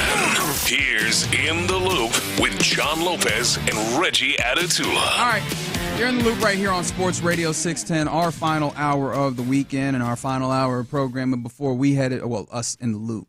Not Sports Radio 610. Sports Radio 610, we're rocking all the way through that. Of course, you got the Drive coming up next. Little Woodrose, huh? Yeah, Little Woodrose, the new location, brand new location out there in Sugar Land is where they will be rocking out their Football Friday. And then, of course, you still got Area 45 to handle business. And then, of course, you'll have the pregame show that starts at 12:30. They'll get you the Texas Countdown. They'll get you ready for this game versus the Kansas City Chiefs in the most final of getting readies, right? So that you're ready for kickoff at 3:30 with Mark Vandermeer and Andre Ware.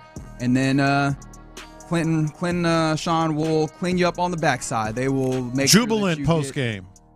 I like that. I have a feeling that I know where you're going to go by the end of the segment because it's time for some Texans win because Texans lose because. Let us know what are the factors, what are the things that happen in this game that will determine if the Texans get a victory or a loss in this one. Would you like to start? I'm going to start with a lose because. Okay.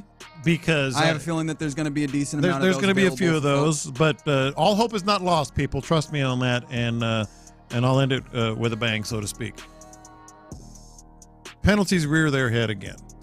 That is something that I have not even enough. Thanks for bringing that up, John. Penalties rear their head again. Damn it. Lack of focus. Damn it. Looking at you. I really and truly hadn't thought about that. Why would you do that to me? They do it. They have, I think, against the Chiefs in Kansas City, and as they've talked about, they expect the atmosphere to be doubly, if not more so, intense and wild and loud. They had 2 false starts against the Chiefs in Week 16, I believe. 45 yards of penalties. And 45 yards, was it 6? 6 penalties for 45 yards. Why do I remember the most stupid little details? And I can't tell you. The mind is an incredible And that is going to be enormous. It absolute drive killers. You have 1 false start on a drive. Outside of something crazy happening, that's it. You're punting, against this defense in this atmosphere with that team. You have to be damn near perfect. And look, the Texans were very good. The Texans win because they play well on third down. You're going to need to be good on third down to sustain drives in this game. And that probably means that you're going to need to be good on first and second down, which I wonder if that's going to play in the same way as the Chargers game where the Bobby Slowick move towards throwing the football a little bit more early on early downs and giving yourself an opportunity to pick up those yardage, if that's going to play the same, because I know that this defensive, that this matchup with the Chiefs defense is going to work a little bit different than last week's matchup did. But no, third down, they were 7 of 13 in Week 16 versus the Chiefs. Like, you're going to need to be at that good on third downs where you're continuing to move the chains and extending drives. And it ties in with the penalties. Can't do it if you're doing penalties. No, can't put yourself in a disadvantageous situation. I think the Texans, this could absolutely be a win because if Joe Mixon kind of pulls a Patrick Mahomes. Remember Patrick Mahomes had a bad ankle? That is true. Remember he was like, oh, boy, he's not going to be able to move. You can really, keep him in the pocket. Texans are going to just absolutely tee off on Patrick Mahomes Week 16. Well, the update is the dude ran like crazy. Very crucial runs as well. And your 2 defensive ends, and this could well be a win because as well, if they change this, your 2 defensive ends, edge rushers, I should say, Will Anderson and Danielle Hunter, combined for 2 tackles and 0 sacks. So if Joe Mixon can pull that Patrick Mahomes and all of a sudden, like, hey, that ankle doesn't look bad at all, I think you might be onto something. Yeah, and that Patrick Mahomes, can I take that to another level? If you can get explosive runs, because that's what the run game is made of, right? If you can get these explosive runs, and the first time they met up, it was something like 50 yards. 4.1 yards per carry, that's fine, but like the explosives will really do. If you can get a few of those, and now we're talking about getting close to the mix in that, and this might just be the easy part, right? 100. If you can get the mix in 100-yard and a touchdown type game, right? Yeah. If you get or anything near that, you give me 70 yards, I'm feeling good because that means that the defense for the Chiefs will not be able to lock in on just passing the football, and you'll probably be able to sustain some drives. Because look. As much as I'm giving a lot of deference to this Kansas City Chiefs team, and Yeah, you don't need them to have a whole bunch of possessions, right? Like, so being able to stretch out some of these possessions if necessary, or at least give yourself an opportunity to hold the football, give your defense time to rest before they have to get back out there and do the strenuous work of trying to limit this Chiefs team, right? Like, all of those things are going to be incumbent or are going to happen, I imagine, if you can run the football. Yeah. Texans win because this offensive line stays intact from last week. No offense, Shaq. And actually produces something, just any semblance of protection like they did. So scared about that. I don't. Portion. The interior going up against Chris Jones. Like that pressure up the middle will throw all of this off track. Yeah. And the interior of the offensive line, you may want, the Texans may have, I think they've made this decision since maybe Monday that who's going to start at guard and how the offensive line is going to look. I think they've been sort of planning it because it would be sort of problematic if you start mixing guys up at practice and try to decide later in the week. We heard Bobby Slowick talking about, we'll decide, right before the game or by Saturday, however he put it. I don't believe that. You have to have that continuity from day one of the work week, and I think they have. So they know if it's going to be Shaq or maybe Titus moving back or whomever or whatever. I kind of like the way things are. I'm not saying it's great, but they've been pretty effective. Somebody said Texans lose because CJ has hit his ceiling. Wow, what a jerk. That's also wild to say in year 2 of the CJ Stroud. Texans win because Stroud wears his 2023 cape and rushes for 40-plus yards and 2 first downs. That's going to be like a huge thing that, again, you can slow down the defensive pass rush. You can give, the entire defense some pause if he's able to utilize his legs in that way. I was going to say something very similar to that. CJ Stroud showed us the magical CJ Stroud last week. Just ride that wave, keep that cape on, use your legs, and that's been kind of an ongoing theme all week here. But be CJ Stroud. Be the guy that we've known. He needs to have a star instance. Shout out to Joseph on the YouTube. Can we sew Shaq on the right side of Jarrett Patterson and just put them in one really big uniform? They go out there with 4 legs. Or can we do would the inverse work, or would it even be useful if we do the old 2 people in one really big trench coat? Yeah, right, like on top of each other. Would that even be helpful? I have no idea. I'm thinking outside of the box, ladies and gentlemen. How about this? And I realize I'm doing a lot of the Texans win because I'm operating from a place of positivity, folks. Texans win because they tackle and tackle well, and they have been. This is a Kansas City Chiefs team that has accumulated the 3rd most yards after catch this season, and the 6th most yards after catch per reception. If you remember, I remember going back and looking, I believe it was Xavier Worthy's pass, like the routes tree that he had in that game. It's a lot of short stuff. You remember, like, they started early. I think they started trying to test, and then they were like, hey, we're just going to, get this ball out quickly and see if you rally and tackle. And if you're not able to rally and tackle, they're just going to nickel and dime you down the field and really hurt you in that way. Yeah. You're going to need to come up and tackle well and make discipline in that tackling, because broken tackles will hurt you. Pretty good matchup, right? The Texans have been tackling better, and the Chiefs, as you just pointed out, are pretty dang good in yards after catch. Well, the Texans' defense has allowed the most yards per reception in the league. But I'm saying tackling better. Tackling better. And, of course, the yards per reception is also hurt in part because the big plays, the big shots, which, again, Texans lose because they were able to, the Chiefs are able to open up the top, right? Remember that the Patrick Mahomes thing a few years back was, we're just going to put this Iron Dome over the top of this. We're going to play too high. We're not going to let you do the deep stuff. We're going to force you to work underneath. If they're able to do all that work underneath, but find instances to hit you over top, you can't afford that. Not at all. 832 texted in, Texans lose because of the refs. While I don't necessarily agree with that, I mean, I know refs impact games. I mean, I'm not dumb, but and sometimes the calls are bad. I don't really feel that, like the refs are just overtly, favoring the Chiefs. It could come down to a simple call, here and there. And if it does go the Chiefs' way, that could be it. That's not where I was going. Oh, somebody also texted the closer cat. It's not going to happen. We're not doing the closer, guys. It's not going to happen. I'm actually with you. I like All-Pro Sting. All-Pro Sting, baby. Yeah. But somebody said sack the Kermit. Texans win because they sacked the Kermit. Man, if you can actually, because I imagine that if you are getting sacks on Patrick Mahomes, it means one of 2 things. He's holding the football, which means heavy stick, or that you're getting quick pressure on them, which is effective and good. Like, those are both things that I would love to be able to see in this game. So yeah, man, sack the Kermit. Sure. Sack the Kermit.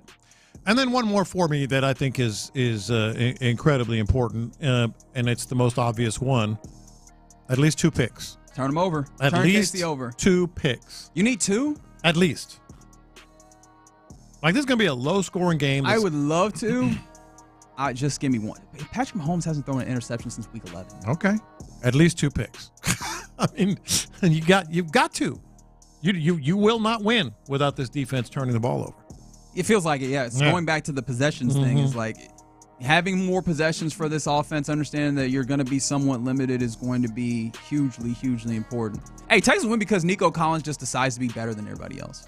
Yeah, that's going to be a tough task, but he can do it. Is it possible that he just puts up a legend performance where it's like, hey, put Trent McDuffie, put whoever, I don't care, I'm big boy, y'all. Yeah, it would be legendary because he's priority number 1. And on the turnovers, a lot of times every game in high school and beyond, they'll check this side, who's got the edge here, what do you got to do? People always say, well, you got to win the turnover battle. I mean, that's just a common trite cliche. The thing the Texans have going for them is it's not just a cliche. They do it in practice. They do it. They actually do turn the opposing team over. So they do have that capability, and it's in there. It's how they operate. So I think if you continue to play that way defensively, then you're probably going to win. Texans win if you limit any of these receivers to under 60 yards, 50 yards. Name them. Right, because you're going to have Kelsey, you're going to have Hop, D-Hop, Worthy, like all of them. If you can keep them all, like maybe they get a few catches, but none of them really goes off. I think that's going to be hugely helpful. And I started thinking about that because how many catches would I have to set the over/under, or like would I have to get over for this to be a Texans win because Mechie gets X number of catches? 3. You think it's simply 3? Yeah, just be effective. I don't have a lot of confidence in him. If he gets 4 catches, I would say 3.5 just for gambling purposes. Sorry, so now we're going to 4. I'm saying 4. The over/under would be 3.5. Okay, but you give me 4 then. If he gets 4 catches, that's a big win. Okay. All right. You feel good? You feel comfortable? Strangely, I feel really good. Texans win because, like in Space Jam, in the middle of the game, maybe the third quarter, running down the tunnel, just like Bill Murray's character in Space Jam, is one Justin James Watt, ready to play probably on offense. Let's play a little tight end for you. Why not both? I mean, you don't need him on defense. You got a lot of dudes rotating there. Now we're just plugging this up. Just go ahead and help us on offense, buddy. Play a little tight end. Yep. Maybe the Watt cat. Bring that one back too. Now you're delusional. Why not? Why? Usually I'm the one that brings up J.J. Watt. Why? I mean, you need a tight end. You do need a tight end. Cade Stover's out. Yeah. I understand that Irv Smith's there. Maybe Tegan Catoriano gets activated. Maybe you even see a little Andrew Beck fullback wise. We're going to hear that probably today, maybe during our show. I need it. Yeah, we're going to hear about who's been elevated, et cetera, probably today. Somebody said let's revise that 2 interceptions to 2 turnovers, and we can make this happen. Texas win if Bobby's in his bag. Absolutely to a 1. Yes. Yeah, and maybe a little trickery. These are the instances where you need your coordinator to give you some advantages, right? Because you don't have inherent body advantages on the field, so the schematics need to give you an advantage. So yes, the penalties, turnovers will put you in a hole early if you do those. You won't have a chance to dig out. Win because Mechie coexists with Collins and catches the damn ball and balls out. Texans lose because if Stroud does not get through this game, it'll solidify that Ohio State quarterback. No, whoa, okay. Oh wow, we don't like that. You're doing the Ohio State quarterback. Wow, I thought that was put to bed. Yeah, I thought we were done with that, but I guess that came back around. Texans lose because CJ injures himself trying to slide after a scramble. Just wow. Slide. I thought they were just going for he's going to be running for his life. Yeah. And that's the thing that you just can't have. The offensive line has to hold up. Yeah, absolutely. That's how we started this. They've got to hold up. All right, are you ready? Are you ready to put yours on? I think I'm ready. What you going for? All right, let's talk about this. We've been sort of kicking around the idea of maybe a trick play, maybe some turnovers.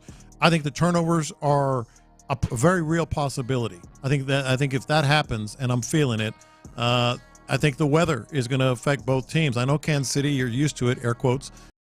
But again, there's special teams play that's going to come into play. I'm feeling very low scoring, and I'm not talking very, very like 6-3, but maybe even 17-13. Oh, wow. And that's what I'm going to say.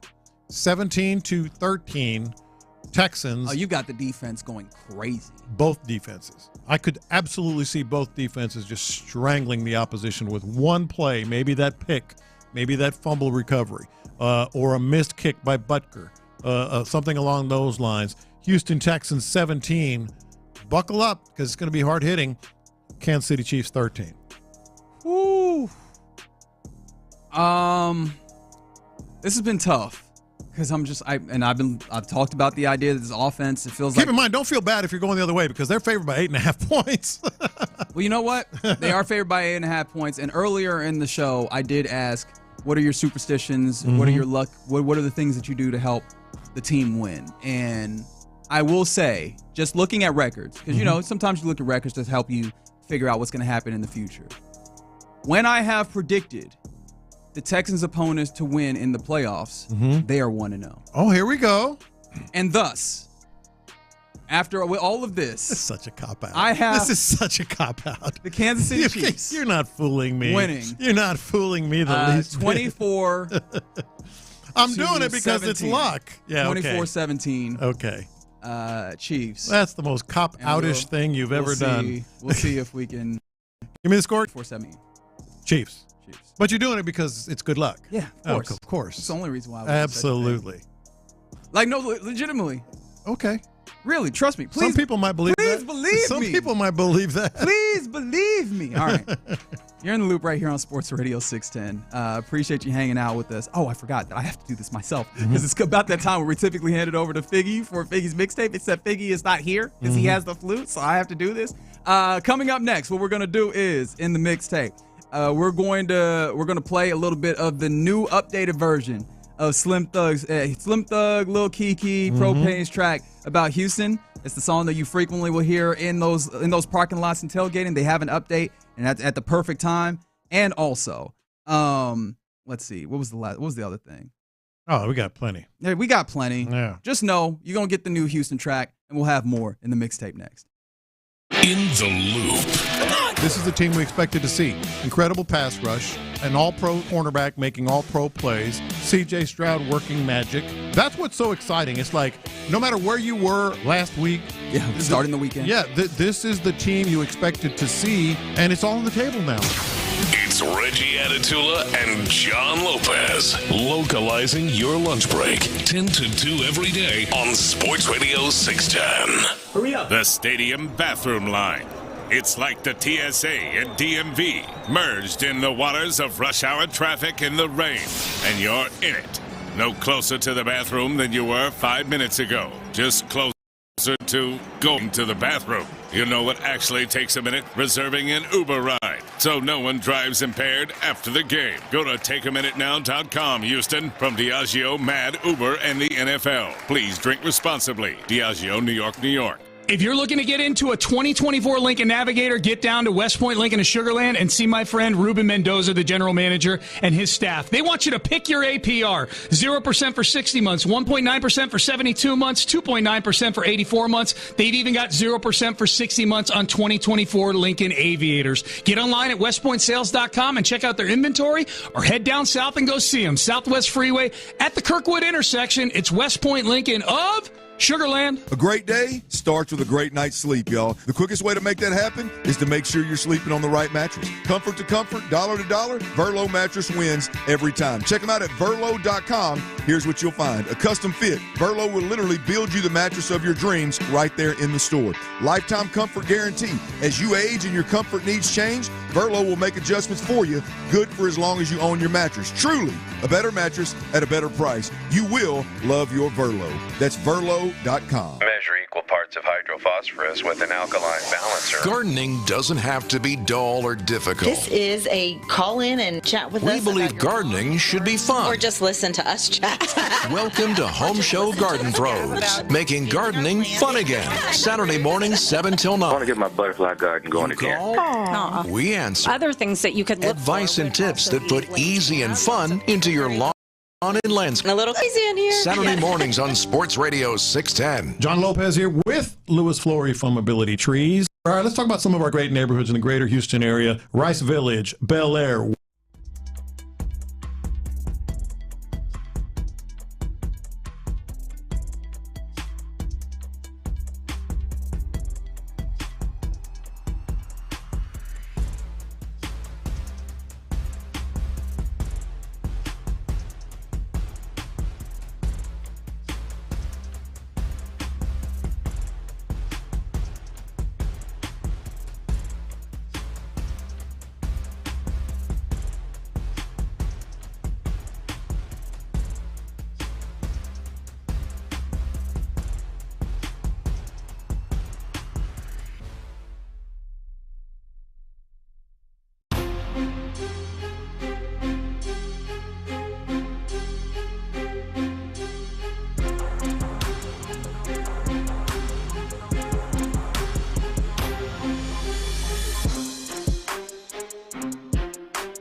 Pass the aux cord and crank up the volume.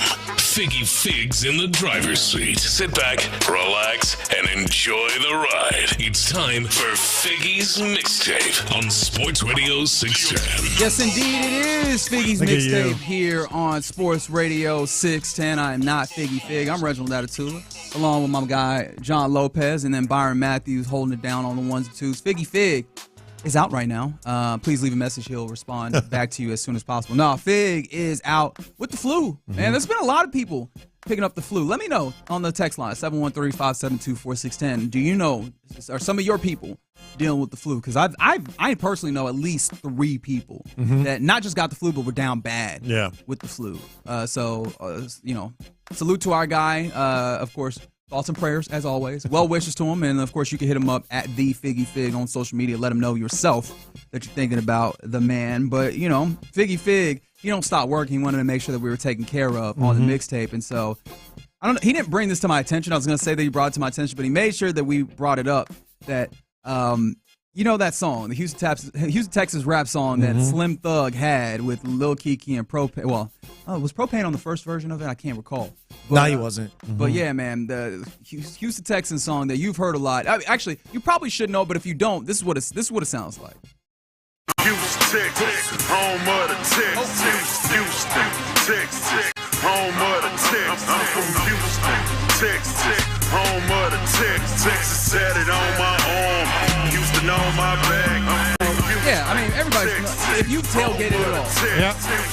And we played it here multiple times. That is true, right? If you've been in this city at all during football season, you know of that song. But, it's referencing Case and, it's referencing people from way back. So it needed a refresh, and it got a refresh at the right time. I think it was literally released last week, I think. I actually didn't see it till yesterday. I guess I was late to the party. Yeah, because Same here. I went and Not made long, sure, John.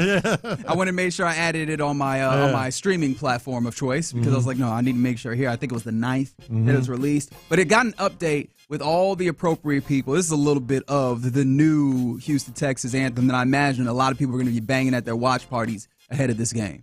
Catch the bops like Diggs do. CJ doing it big too. Mix them up like mix and do. Stingley stay ready when we play you. We came to win, can't take a loss. Ain't nothing but that A-South. Larry Strong, we'll break them out. Will Ward gon' rake them out. Car roof like the NRG. When the sun out, we drop the top. H-Town, we shining.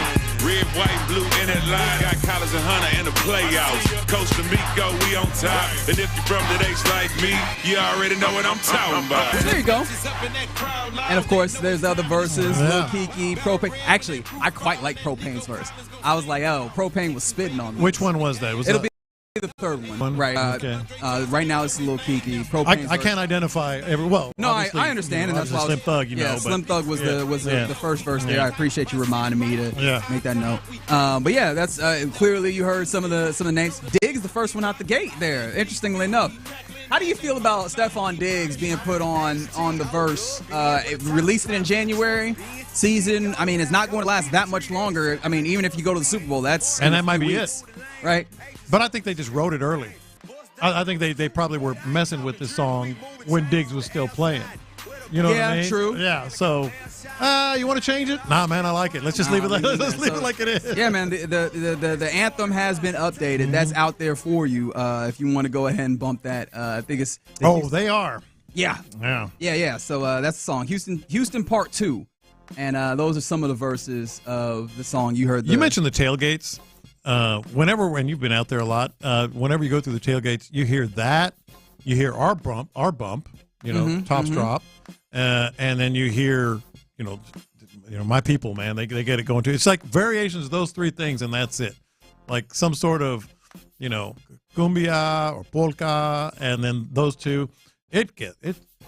It gets pretty crazy in there. I love Houston Texans tailgating. Yeah, that's the only thing that I kind of hate about not having the home game. Like, I was so happy last week. I'm like, I want to be out there in them lots again. And unfortunately, you won't have that until next season because even if they go all the way to the Super Bowl, they'll be on the road doing those things. But hopefully, they get to do those things.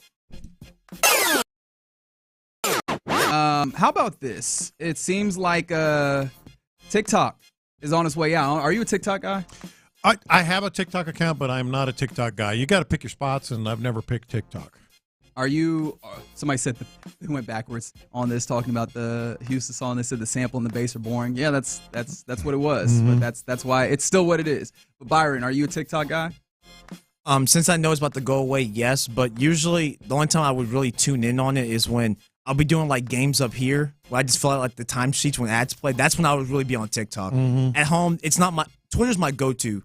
But usually when I'm on TikTok, I just rewatch the same videos I've already liked. That's what I like. Really? I like looking at others on TikTok, but I've never participated. Oh well, yeah, no. I think a majority of people are lurkers or whatever. Yeah. Of course, TikTok could go dark on Sunday as its last days in the U.S. are numbered, maybe.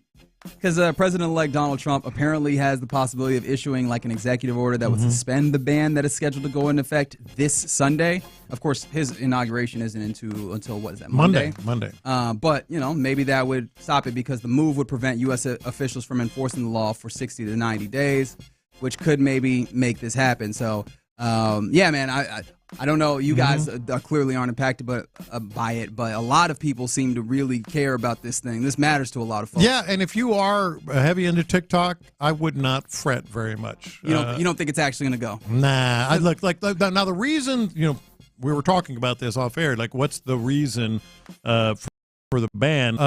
Basically espionage, spy. Yes. It is a Chinese company. It's a Chinese-owned. And there's concern by the U.S. government that China could have access to the lots of everyone's data that is clearly involved with having that TikTok app. I will say this: I was kind of reading it, looking at it, and thinking, I wonder if this is going to be permanent. And then I saw that President-elect Trump is going to have the CEO of TikTok on stage at his inauguration. Oh yeah. So I don't if you're hey man, lobbying, and it's not I guess the straight up way of lobbying, but hey man, however you get it done, right? So they might get banned, but it might be there Monday morning or Monday afternoon or something back. So Sunday is the deadline for ByteDance, which is the company that owns TikTok, or the parent company, to sell the U.S. Portion of its assets to a U.S. company in order to kind of avoid all of this. But apparently under the ban, if you are really worried about TikTok, Americans would still be able to use the app, but new downloads would be blocked. Yeah. So I'm not telling you what to do. However, if you care deeply about this, maybe you make Are you? I know. No. I've always been very concerned about the time sink that it is. Like, it does a good job with the algorithm of grabbing people, keeping them in. And I'm like, look, man, my time is already far spent enough. I don't need another thing that's going to just grab me and hold me and eat up my 24 hours. You know what really got me into TikTok? And after this, I started watching more. Like I said, I don't participate, but I started watching more. Remember that guy? Was he on a skateboard or a bicycle drinking the cranberry? Oh yeah. Skateboard. Yeah. Listen to dreams. He just looks so cool, like no worries in the world. And all of a sudden, he pulls up this giant 32-ounce or bigger, cranberry apple drink or whatever it was. I'm like, this dude is badass. Yeah, man, with the ocean spray and listening to Fleetwood. Actually, that caused it was. It was the Fleetwood Mac. That caused a real resurgence in the Fleetwood Mac around these parts. Man, it got real strong here. But yes, that is happening. So that's a public service announcement for all of the TikTok fans out there. That's something that you maybe look out for coming up this weekend. All right, how about this? Apparently, a driver got mad about someone using their high beams. And you know what they did about it? They're like, look, man, I'm not just going to sit here and live with this indignity. They crashed into him. They crashed into him? That's right. The story is a 62-year-old man from Kentucky was arrested after he got furious at another driver and rammed his vehicle into theirs, not once, not twice, but 3 times. The man said he was upset because the other driver had their high beams on. Okay. Fair? Not fair. Okay, I want to see if I could draw him offside where he's like, well, Not fair. But one of the things that irritates me most driving at night is, especially on smaller roads, and of course I'm always going fishing, so a lot of times I'm on these dark, small roads going to these, boat ramps and such, is when somebody's coming at you with their high beams. It's very interesting. It's dangerous. You don't know. It kind of can be a little off-putting or blinding for sure. or whatever. So I do a jerk move that I do, and that's just I turn on my high beams until they turn theirs off. Y'all play high beam chicken until you crash head first into each other? I would never crash into anyone, but I turn mine on. I'm like, hey, man, 2 can play this game. Yeah, and especially, here's the thing, is like, even just like your regular lights nowadays these modern cars are so damn bright. Yeah. Like, I'd be feeling blinded with just the regular lights on, and you cut on your high beams. What am I supposed to do? I feel like you could see inside of my soul. Yeah. I've done that. I'm not necessarily proud to say. That being the case, you probably shouldn't ram your car 3 times, dog. Now, I have a question on that. I can't believe that it was the car. Did they meet somewhere? Did he follow until he parked? Because you can't ram in 3 times on the road. Yeah.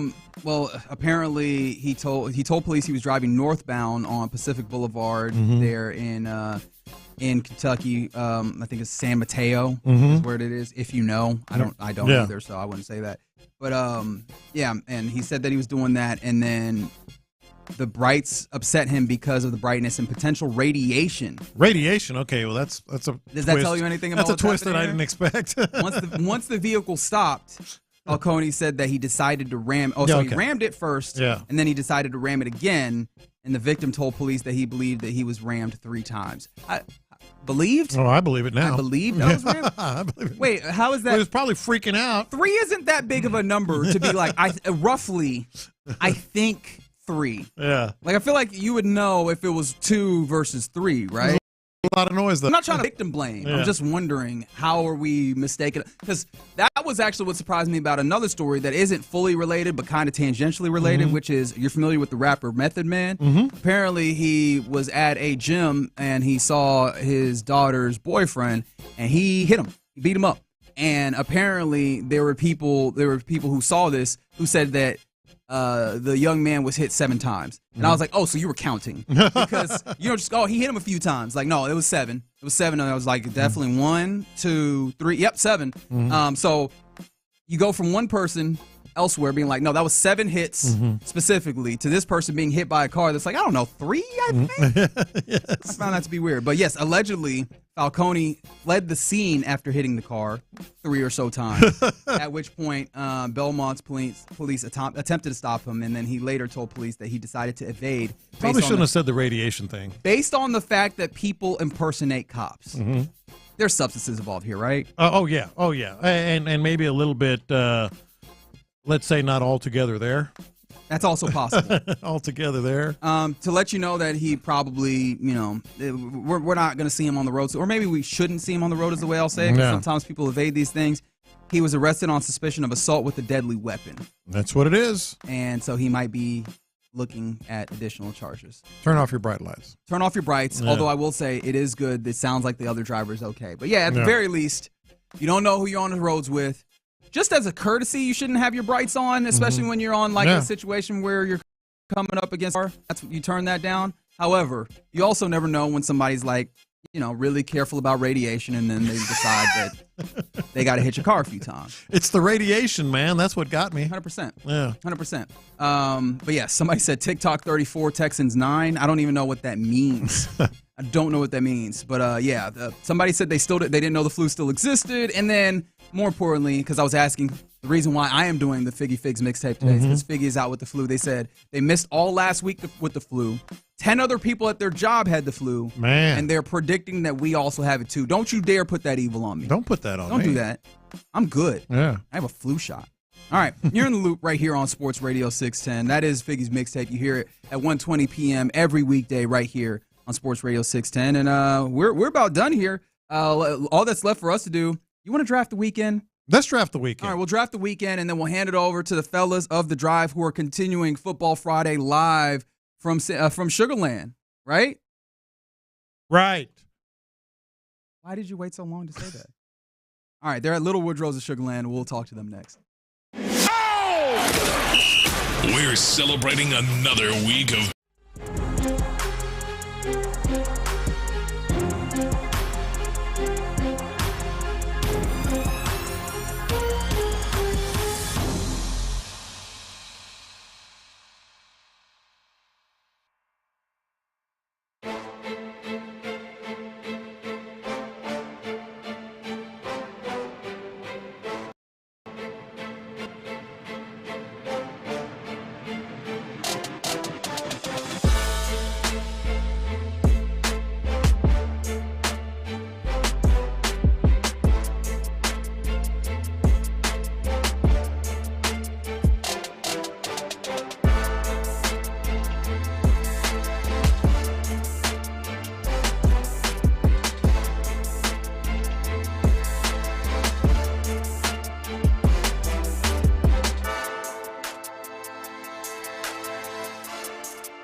streaming live on Paramount+. It's a Football Friday playoff edition. Sports Radio 610. Live from the Mokaram Injury Lawyers Studios. Here's In the Loop with John Lopez and Reggie Atatula. Yeah, I hope you've enjoyed this Football Friday, hanging out with us in the Loop on Sports Radio 610. John Lopez, Reginald Atatula, Byron Matthews on this Friday with you. Thanks for hanging out with us. We're getting ready to hand it off to the fellas of The Drive who are out at Little Woodrow's, the newest location out there in Sugar Land, right off Southwest Freeway, right off of 59. So go out and see the fellas.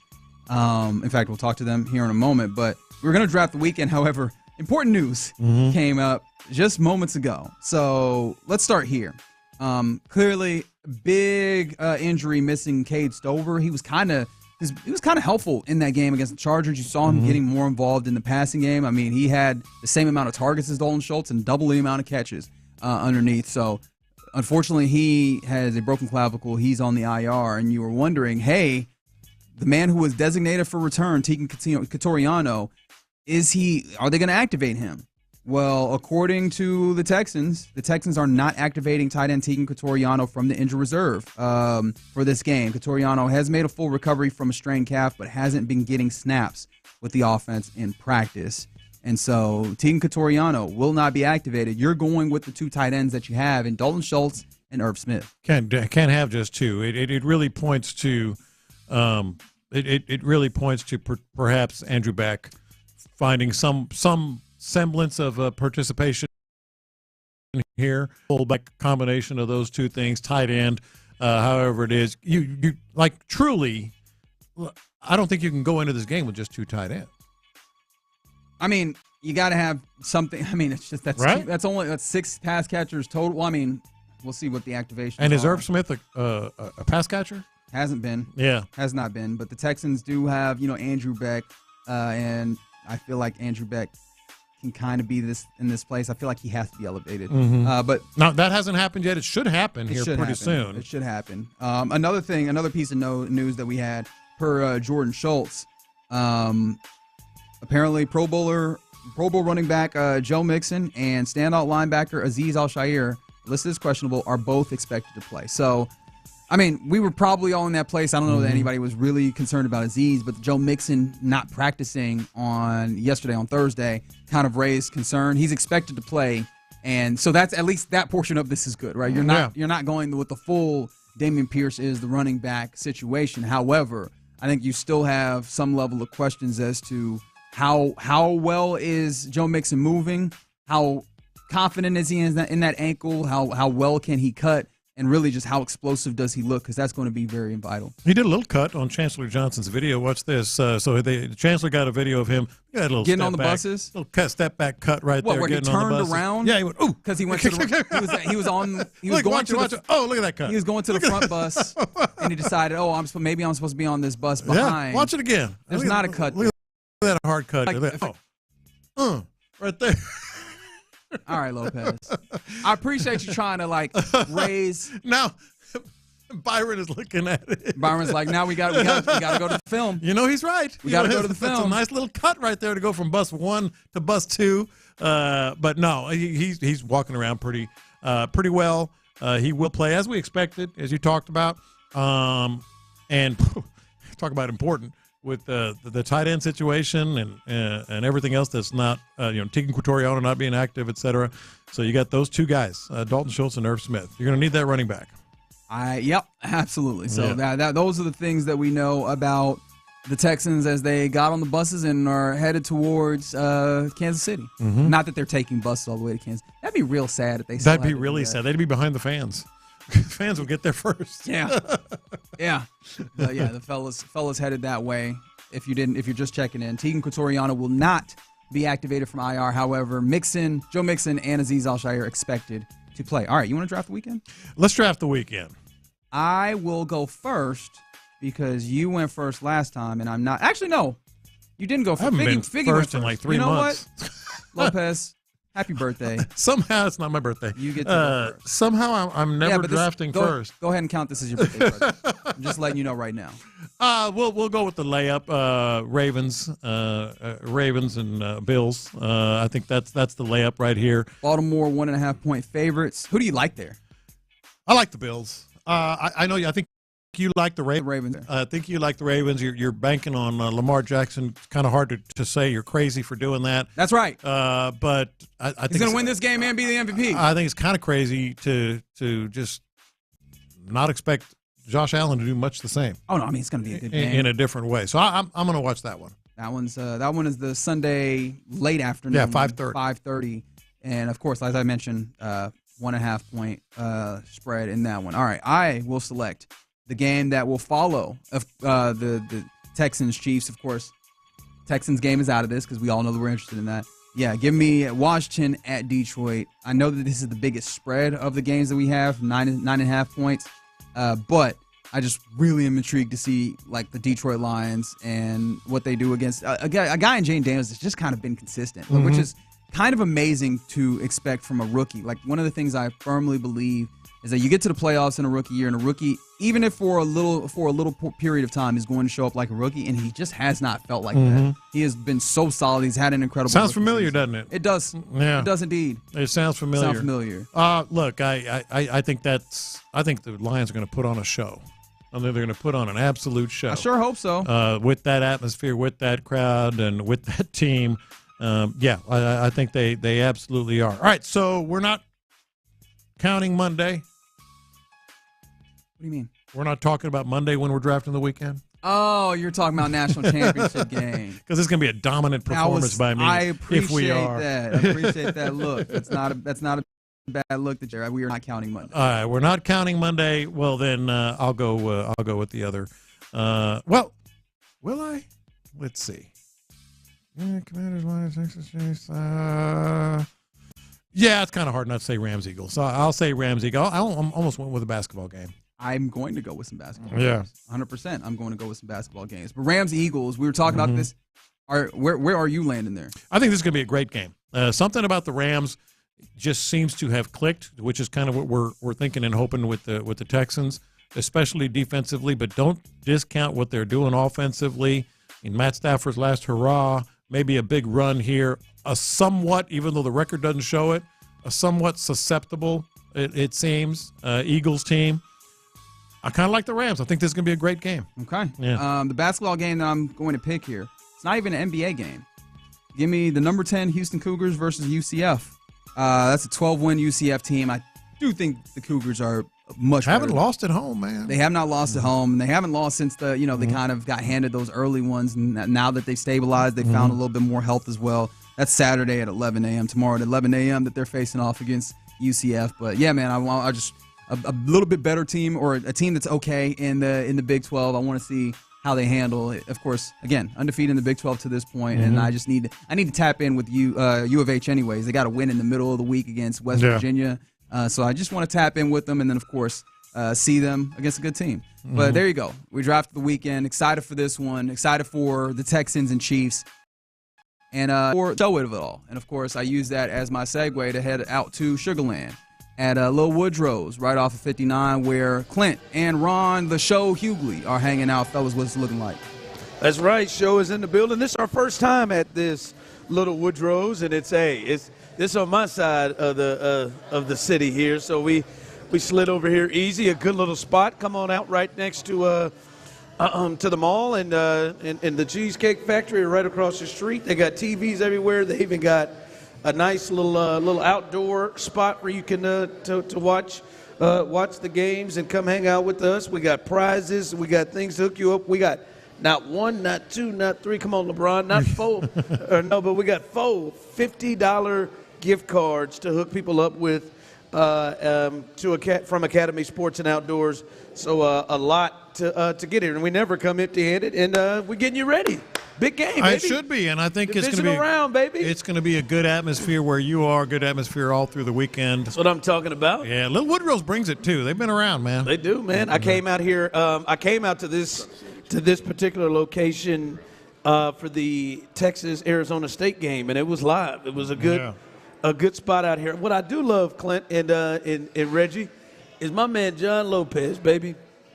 1 week my man got Justin Herbert and the Chargers walking into NRG. You're damn right. And beating the Texans. You're damn right. And then 1 week later, he's got the Texans walking into Arrowhead. That's right. And beating Mahomes, baby, 17-13. That's right. What a week, baby. What a week, baby. You watch, big fella. You watch. New evidence. Lopez, new evidence. New evidence, Lopez. There you go. Yeah. You saw a killer defense, and you saw a run game in the second half that we've been waiting on 17 weeks, man. Yeah. Lopez watched it now. Yeah, man. Go. I love it. I'm just telling you, baby, what a week. Yeah, what a week. I can hear you smiling. I can hear you smiling. I'm not even looking at the YouTube.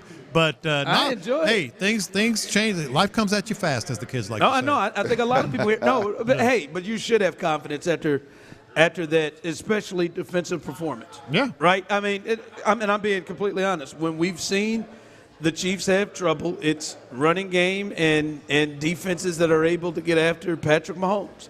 And the Texans definitely have those ingredients to get that done. Let me ask you both this, and maybe you'll think I'm nuts, but certain games, especially what figure to be low-scoring games, defensive-minded games, which I believe this one will be, kind of comes down to like a trick play, a unique look or something, a fake or something like that. I'm kind of feeling something along those lines in this game. Now, Kansas City, it's almost a given that it's always in the playbook, it's always in the game plan, but I might come from the other side too. Hey, man, empty the clip, baby. Yeah. Bobby had to empty the clip. I'll be honest with you, what I have been waiting and preparing for, the first play of the game against the Chiefs, the first go-around was handoff Mixon. I feel like they're going to probably approach this thing the way they did the Colts last year in that very first game. They went play action, bam, Nico right down. I think they're going to try to go big play right off the top. If I could bet some money on that, I would think about doing it. I think they go over the top, try to go big play right away to Nico. I'd be shocked if you can't bet that. Yeah, well, you can bet an over on yardage. I guarantee you somewhere there's a first play bet or a first drive score bet or a Nico Collins over in the first quarter. You can get it. Yeah. Get that money out there. You can get it. Yeah, I expect a very aggressive Texans team. Yes. I don't know how that fares. I'm talking offense and defense. I expect aggressive, taking some risks from the Texans. Yeah, absolutely. Well, look, I'm going to be honest with you guys.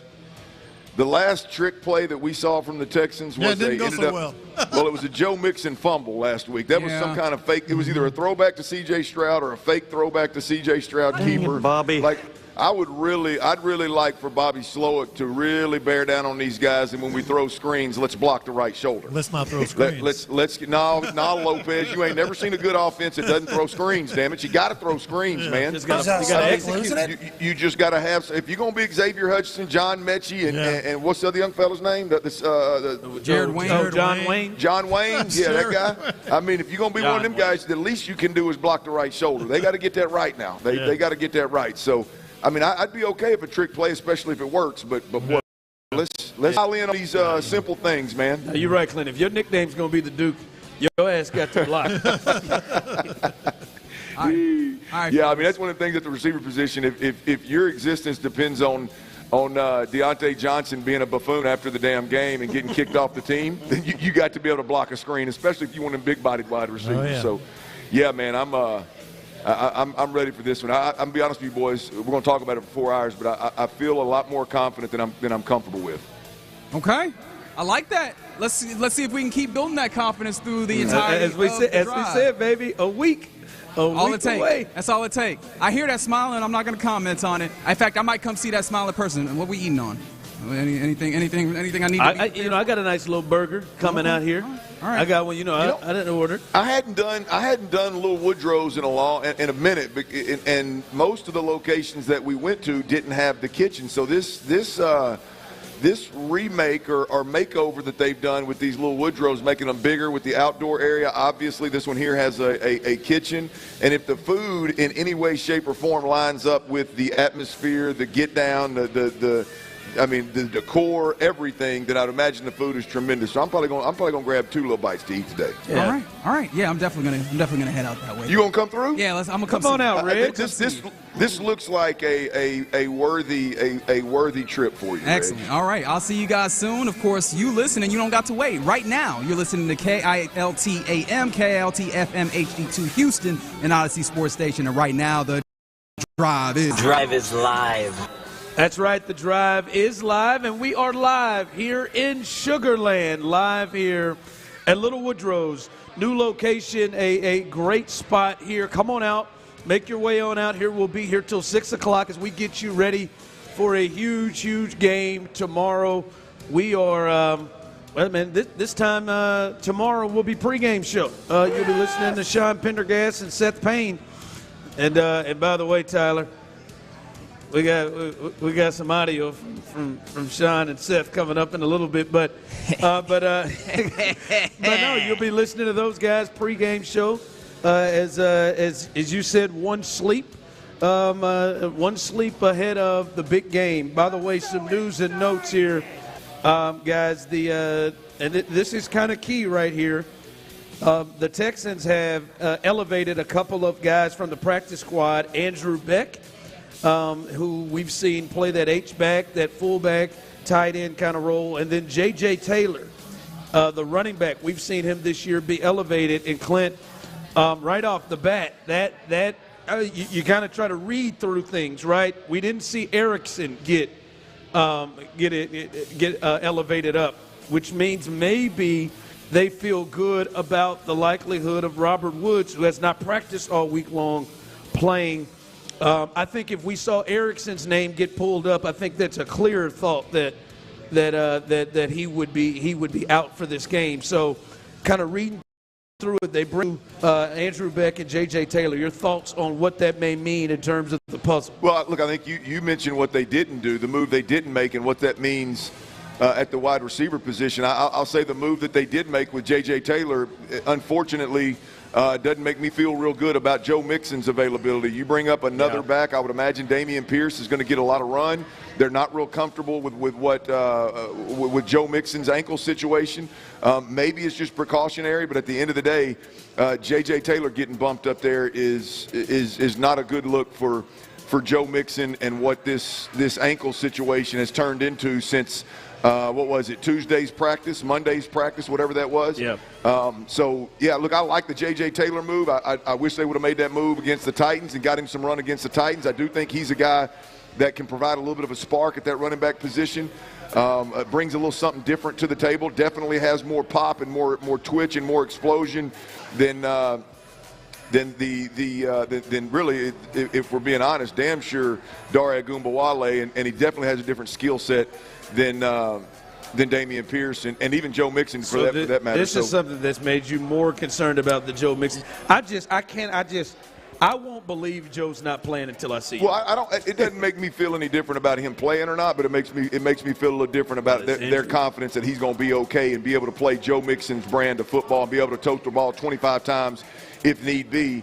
And Dameon Pierce, by the way. Yeah, I mean, Dameon Pierce, last time we saw him, had a monster game against the Titans, and I would love to see that young fella game, a career game in the playoffs, win, lose, or draw. I'd just love to see it for Dameon Pierce. But truth of the matter is, I hope that J.J. Taylor come up is one of those where we may see him on third down a little bit.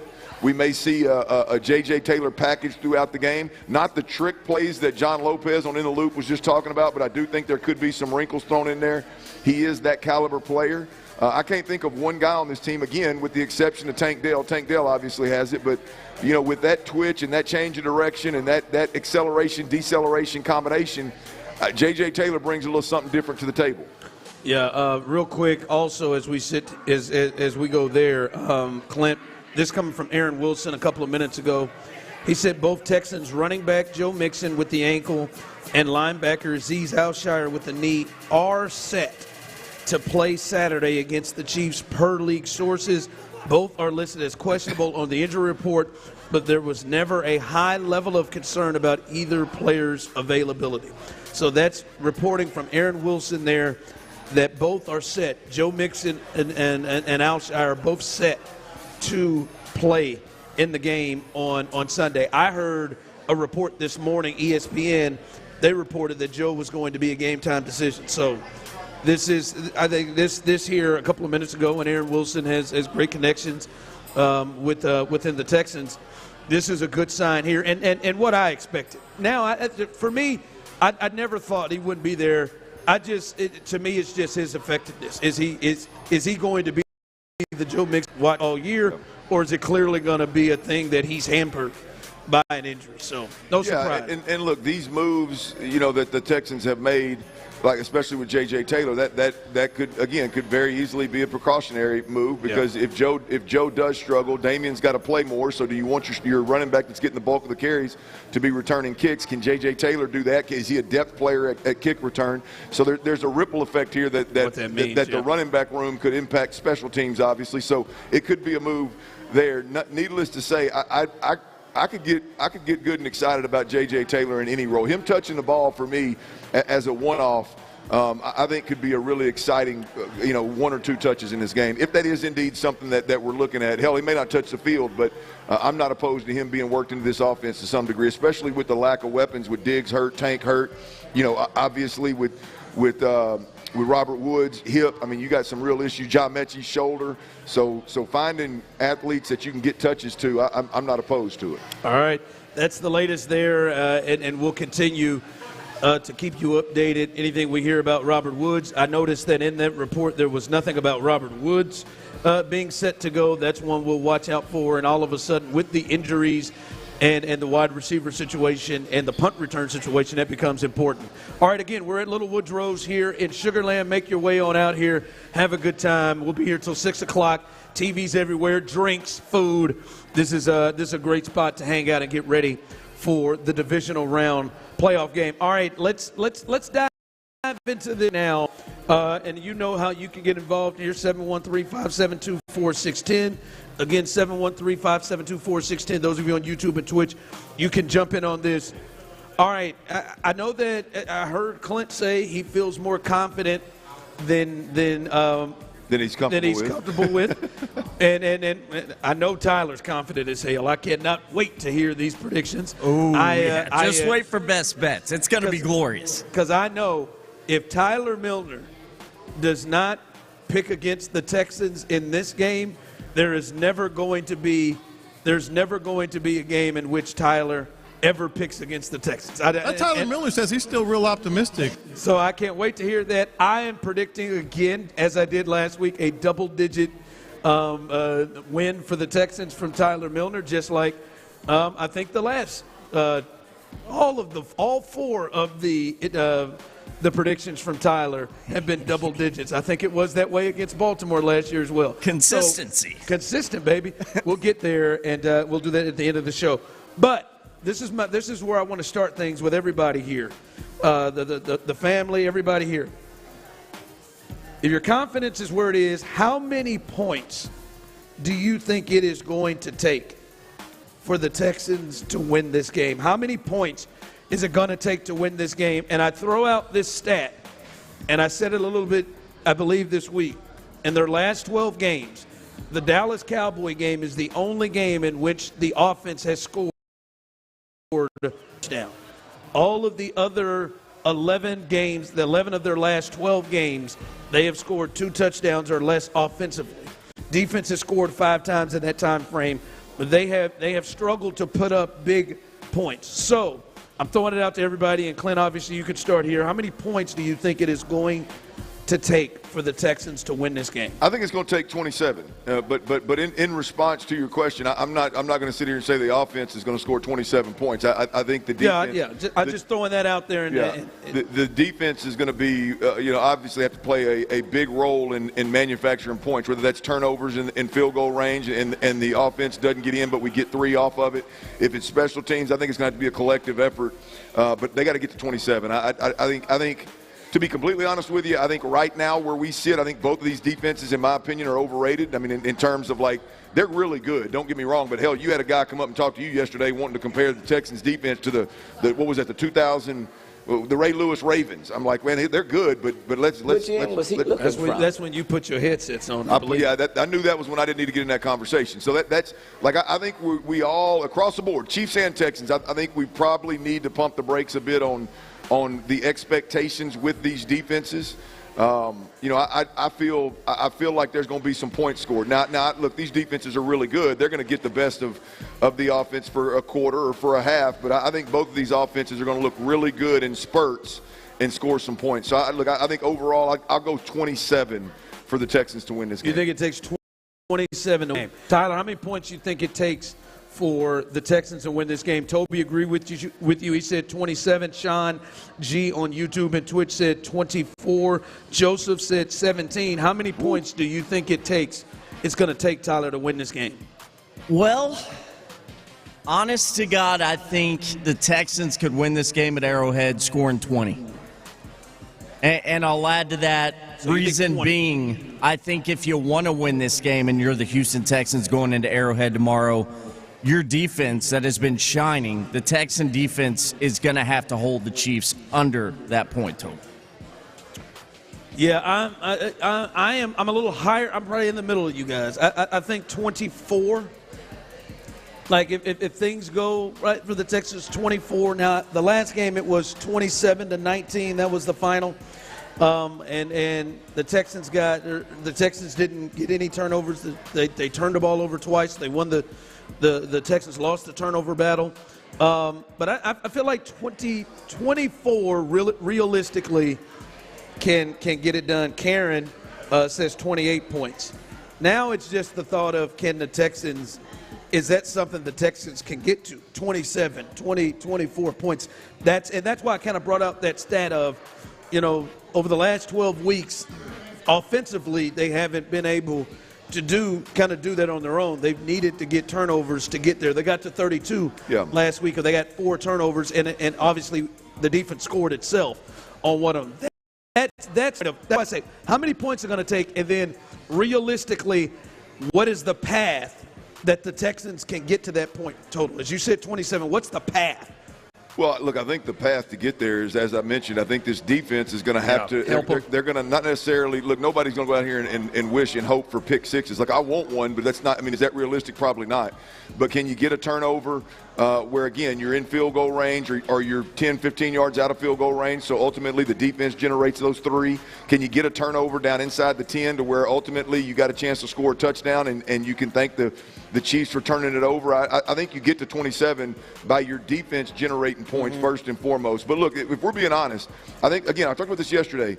If you look at the last time the Texans and the Chiefs played, C.J. Stroud threw 2 interceptions in the first half, and it was 17-10 at halftime. They get the ball coming out, boom, they drop the deep ball on Tank Dell. You're looking at a 17-17 ball game, and the Texans got a lot of confidence in their ability to move the football and score points against that defense. And the life was drained out of them with the injury to Tank Dell. And so, look, I think you can look at this game and say we had figured some things out, we made some plays, and we should be a confident group going into this game. I think the Texans can move the football.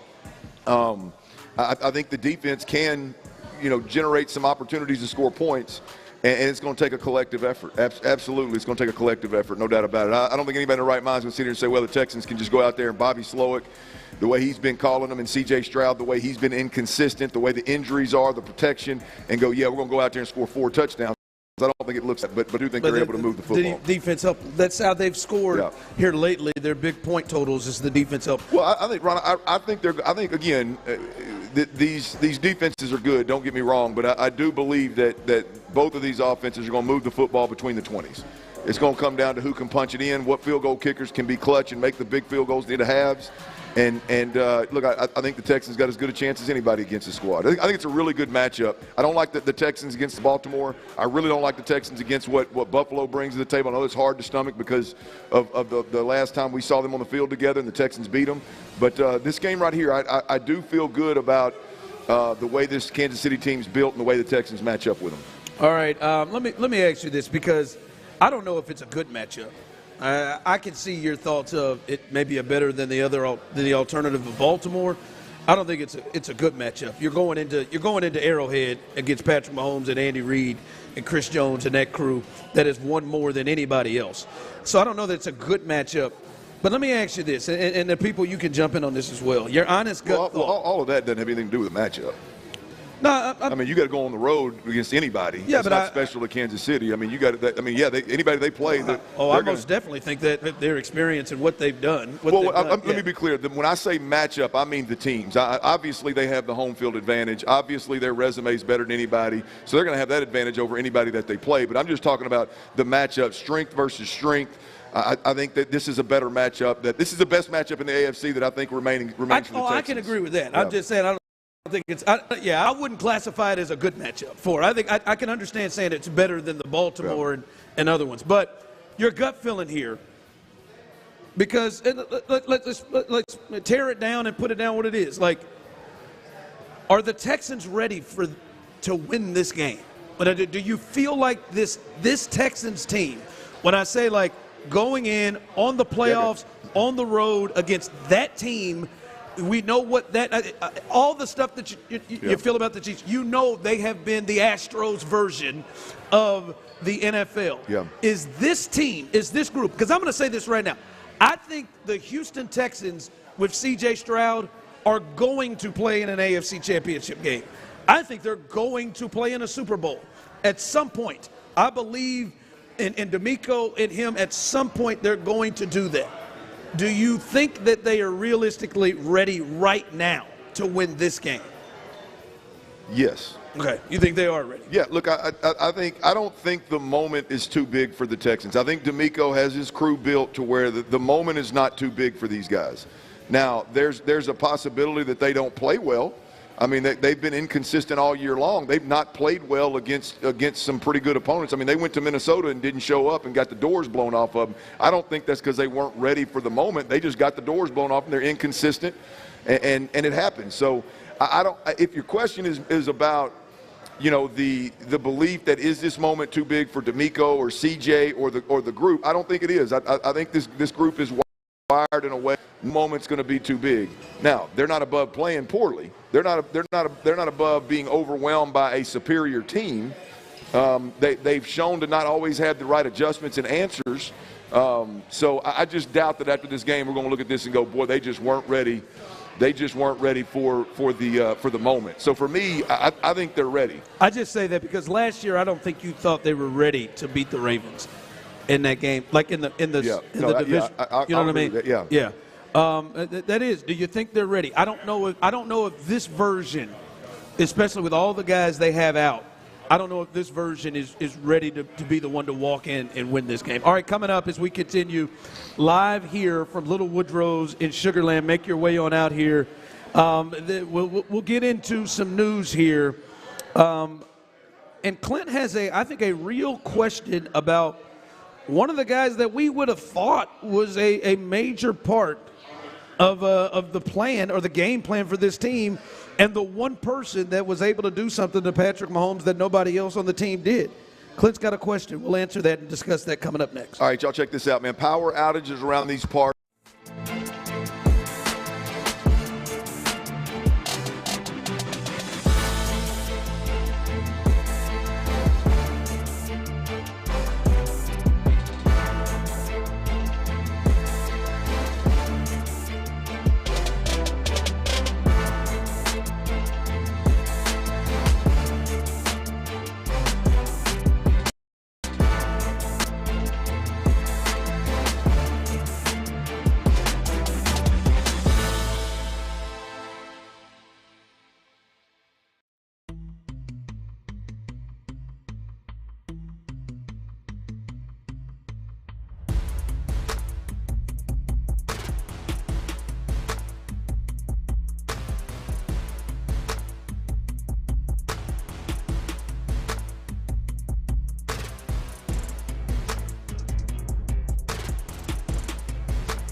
Sports Radio 610. It's a Football Friday playoff edition on Sports Radio 610. Live from Little Woodrow's in Sugarland, here's The Drive with Stoerner and Hughley. That's right. We are live here having a good time on a Football Friday. It is the Divisional edition of a Football Friday, and we are live here on the road. The Drive is live here in Sugarland. We are at the Little Woodrow's location, freshly open here in Sugarland, right across the street from the mall. You can enjoy yourself, have a good time. And by the way, if you have not done so and you're in the building, we have all kinds of prizes. We got 4 $50 gift cards we're going to hook people up with. We got signed footballs. Who are these signed football and helmets by? We got signed footballs and helmets. I'll have to go and check and see who the signatures are. There's a name right there. Who is it? I can't tell who that name is. Tank Dell. We got an autographed Tank Dell football, and we got a Daniil Hunter autographed game size football. For the record, y'all, I think that's backwards. Daniil Hunter appears to be the autograph that's on that football right there. Tank Dell must be the helmet. So Tank Dell helmet. That says 55 right there. There you go. There you go. Tank Dell helmet. That's a big D on the side of that ball right there. Okay, Tyler, stop. Stop. It's for Daniil. I mean, come on, man. Big D. Come on, man. Like I hate. You go Daniil. You can go Dallas. You can go a lot of things. You pervs go straight to something you ain't got. I hate how Tyler has made me think. Oh, you gonna blame it on Tyler? No. My mind in the last, I'd say 3 to 4 years, when Tyler really let himself hang out. Tyler for the first year was subdued and tried to slow play us getting to know his Tyler. His pure horniness. I'm so sexual, man. but I'm gonna guess he just listened to Marvin Gaye growing up. But anytime anything can be remotely close, even when Tyler's not around, I check up and hear it. As soon as you said that big D on there, I said stop it before he even gets started. But I'll one-up you on this one. I looked over and saw that big D on that football. And I knew if I said something about it, Tyler was going to check up. So that's what you wanted. So you know me. That's what you did. I mean, I'd let Tyler prove me right. But it's Daniil Hunter. That's right. On a real football with that Texans. Damn it, we got a beer spill. Come on, man. Gosh, get it together. That's how you start a Friday right Stop there, being sloppy on a Football Friday. Let's get him another. Get him another one. And a shot.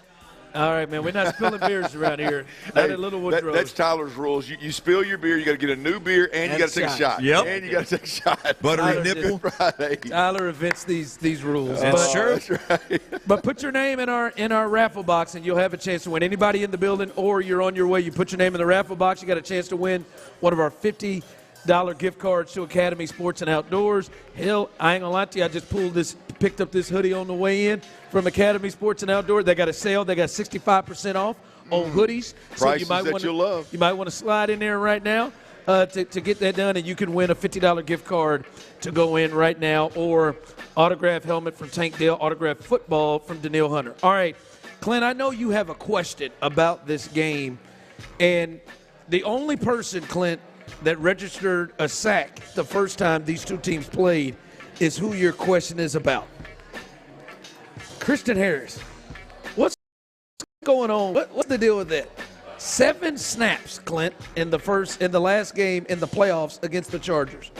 I know what is going on with Christian Harris. That seems really odd. I don't know what to think about it unless I'm missing a report out there that's telling us, that's giving us some kind of insight. But I mean, this is a guy that DeMeco Ryans, I would think, I mean, you'd have to kidnap him to keep Christian Harris off the field for 75+% of the snaps. You'd have to kidnap who? DeMeco. Yeah, I was going to say not Christian, DeMeco. Yeah, well, either or. It'd be 100% of the snaps if you got Christian. But you get my point. Is like I want to know where the hell Christian Harris is. I mean, you're talking about a guy that could be a huge factor in this game. We've talked this thing 6 ways to Sunday or 5 ways to Saturday, however you want to couch it. But when you look at it, there are going to be 3, hopefully just 3 or 4 plays, maybe more, where you're going to need somebody to be able to track down Pat Mahomes. You're going to need somebody to act as a spy on Pat Mahomes. And if you don't have that person that can get him on the ground, that can corral him, slow him up long enough for the troops to get there, for the swarm to get there, if you will, then you're going to have a real problem. And I think from a linebacker position, the way to seamlessly do that and mix it up for D'Amico Ryans would be if Christian Harris is on the football field. And so I'm wondering what the hell's going on with him. And the truth of the matter, yes, I hear you. And the truth of the matter is I think he could be a real game changer. I know he could be a real game changer if he's on the field for 70-80% of the snaps, right? We know what kind of player he is. But I'm talking specifically towards keeping and corralling Pat Mahomes when need be. You're not going to do it 100% of the time.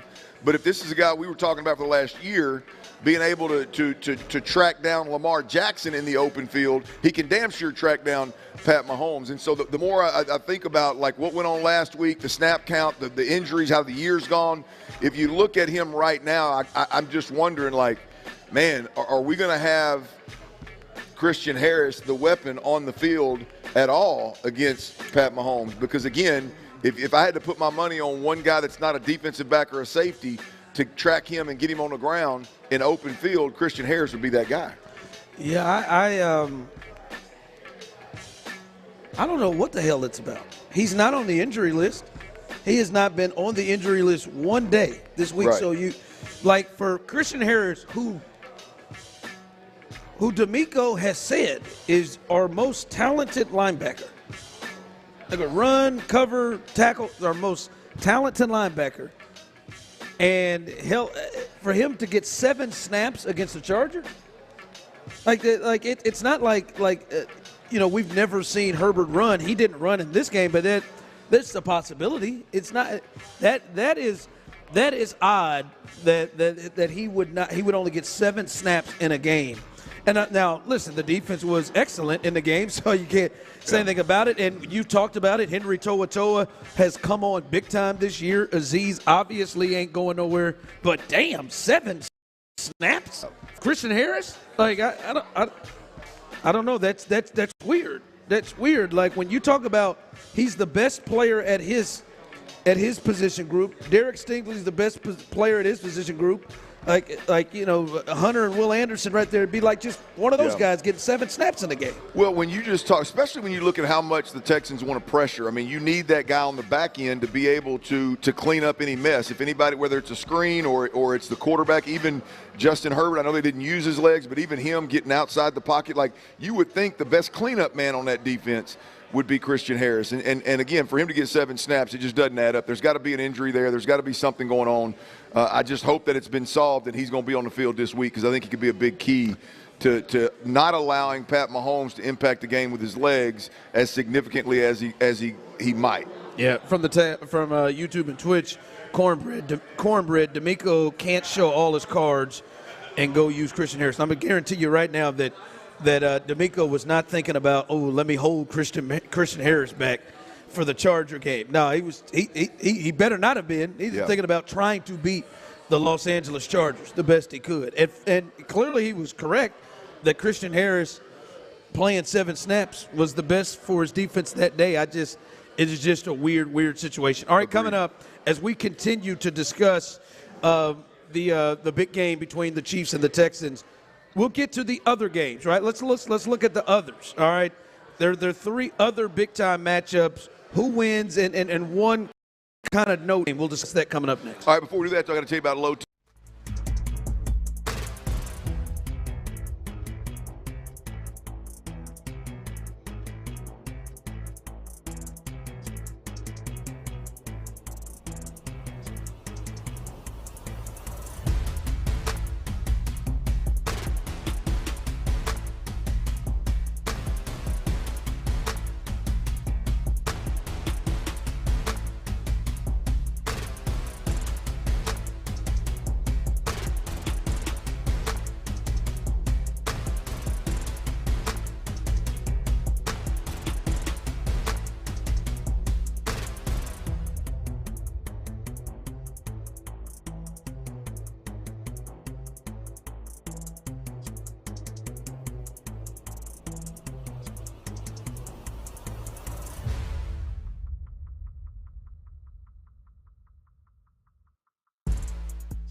RodeoHouston.com. Let's rodeo.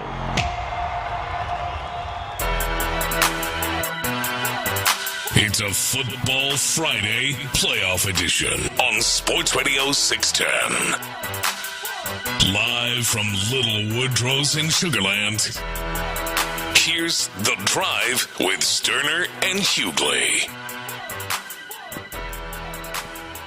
All right, welcome back in as we are live here at Little Woodrow's. I'm telling you, if you've not signed your name and put it in our raffle box, we got a lot of prizes for you to win. You might want to do that. The raffle box is right up here to my right on the tour en route. Make sure you do that when you get in. Give yourself a chance to win one of our 4 $50 gift cards and autographed helmet by Take Dale, as well as autographed football by Daniil Hunter. All right, we've got a lot to get to, fellas, in terms of today's game or tomorrow's game between the Texans and the Chiefs. But let's look at the other ones, Clint, because there's some other games in this divisional round that also are going to end up kind of making the place for the championship round next week. And outside of the Texans and the Chiefs, let's start in the NFC. Clint, with the Rams and the Eagles. And to me, I think what maybe the big story there is what's going on with Jalen Hurts. What's going on with Jalen Hurts in the passing game? There were some struggles there. Now, his defense played so well against the Packers, and Jordan Love was turning the ball over so much. And then they were also obviously effective like they've been all year with Saquon Barkley, that he didn't have to do a lot, but it still hasn't been great. Right, and he hasn't played in weeks with the concussion. That was his first game in a few weeks. Will Jalen Hurts cost the Eagles this game? I think that's his play is the big thing in this game. Yeah, no, I don't believe so. I think Jalen Hurts is a big reason why they are as good as they are. I understand the complaints about the play sometimes and not being a top-tier passer of the football. I don't know why people continue to have those kind of expectations. I guess when you get that kind of contract, all of a sudden they want you to throw the ball like Joe Burrow and Pat Mahomes. It's not going to happen. But the reason that I think the Eagles are who they are, a big reason is who Jalen Hurts is. And so I think the last thing that Philly fans need to worry about is Jalen Hurts costing them this game. When you look at this game, the reality of it is I liked the Rams last week until the Fires, pushed them out of their homes, and they're taking dogs and cats on buses and planes to Arizona. They moved the game. I thought that would be a distraction. Clearly it was not. It was a motivation. But when you really look at that Minnesota game, 2 weeks in a row we watched Minnesota allow a defense to pressure Sam Darnold. Whether it's Sam Darnold or it was Kevin O'Connell in the play calling, I don't know. I don't cover those teams. But when it's all said and done, the quarterback never switched into let me protect my O-line, let me protect myself, let me stay ahead of the chains mode, and the play calling never appeared to switch into some screens, let's protect our guys and stay ahead of the chains. And they just, for quarter after quarter after quarter, not 4 quarters, that's 8 straight quarters where Minnesota got embarrassed from a pressure perspective from Denver's defense as well as the Rams defense. And while I think the Rams defense is significantly better than we all probably gave it credit when what's his name retired? What's his name? The D tackle that was there, 99. That retired from the Rams. Aaron Donald. For the Rams. Sorry. When Aaron Donald retired, we didn't know exactly what that defense is going to look like. Their D-line is something. They fit. They brought them 2 boys in from Florida State, and they've done it. They've done a really, really good job. So while I like the Rams, I just think the Eagles are on a whole different planet, right? I don't think the Eagles are going to allow the Rams' pressure to overwhelm them. I don't think they're going to allow the Rams' defense to dictate what's going on the way that Minnesota did. And Stafford doesn't have to play out of his gourd if they're going to be able to beat the Eagles. And I just – not that can't happen because Matthew Stafford's special. I was going to say Matthew Stafford can play out of his gourd. He can, absolutely. But I don't think Philly – I think Philly controls this game start to finish.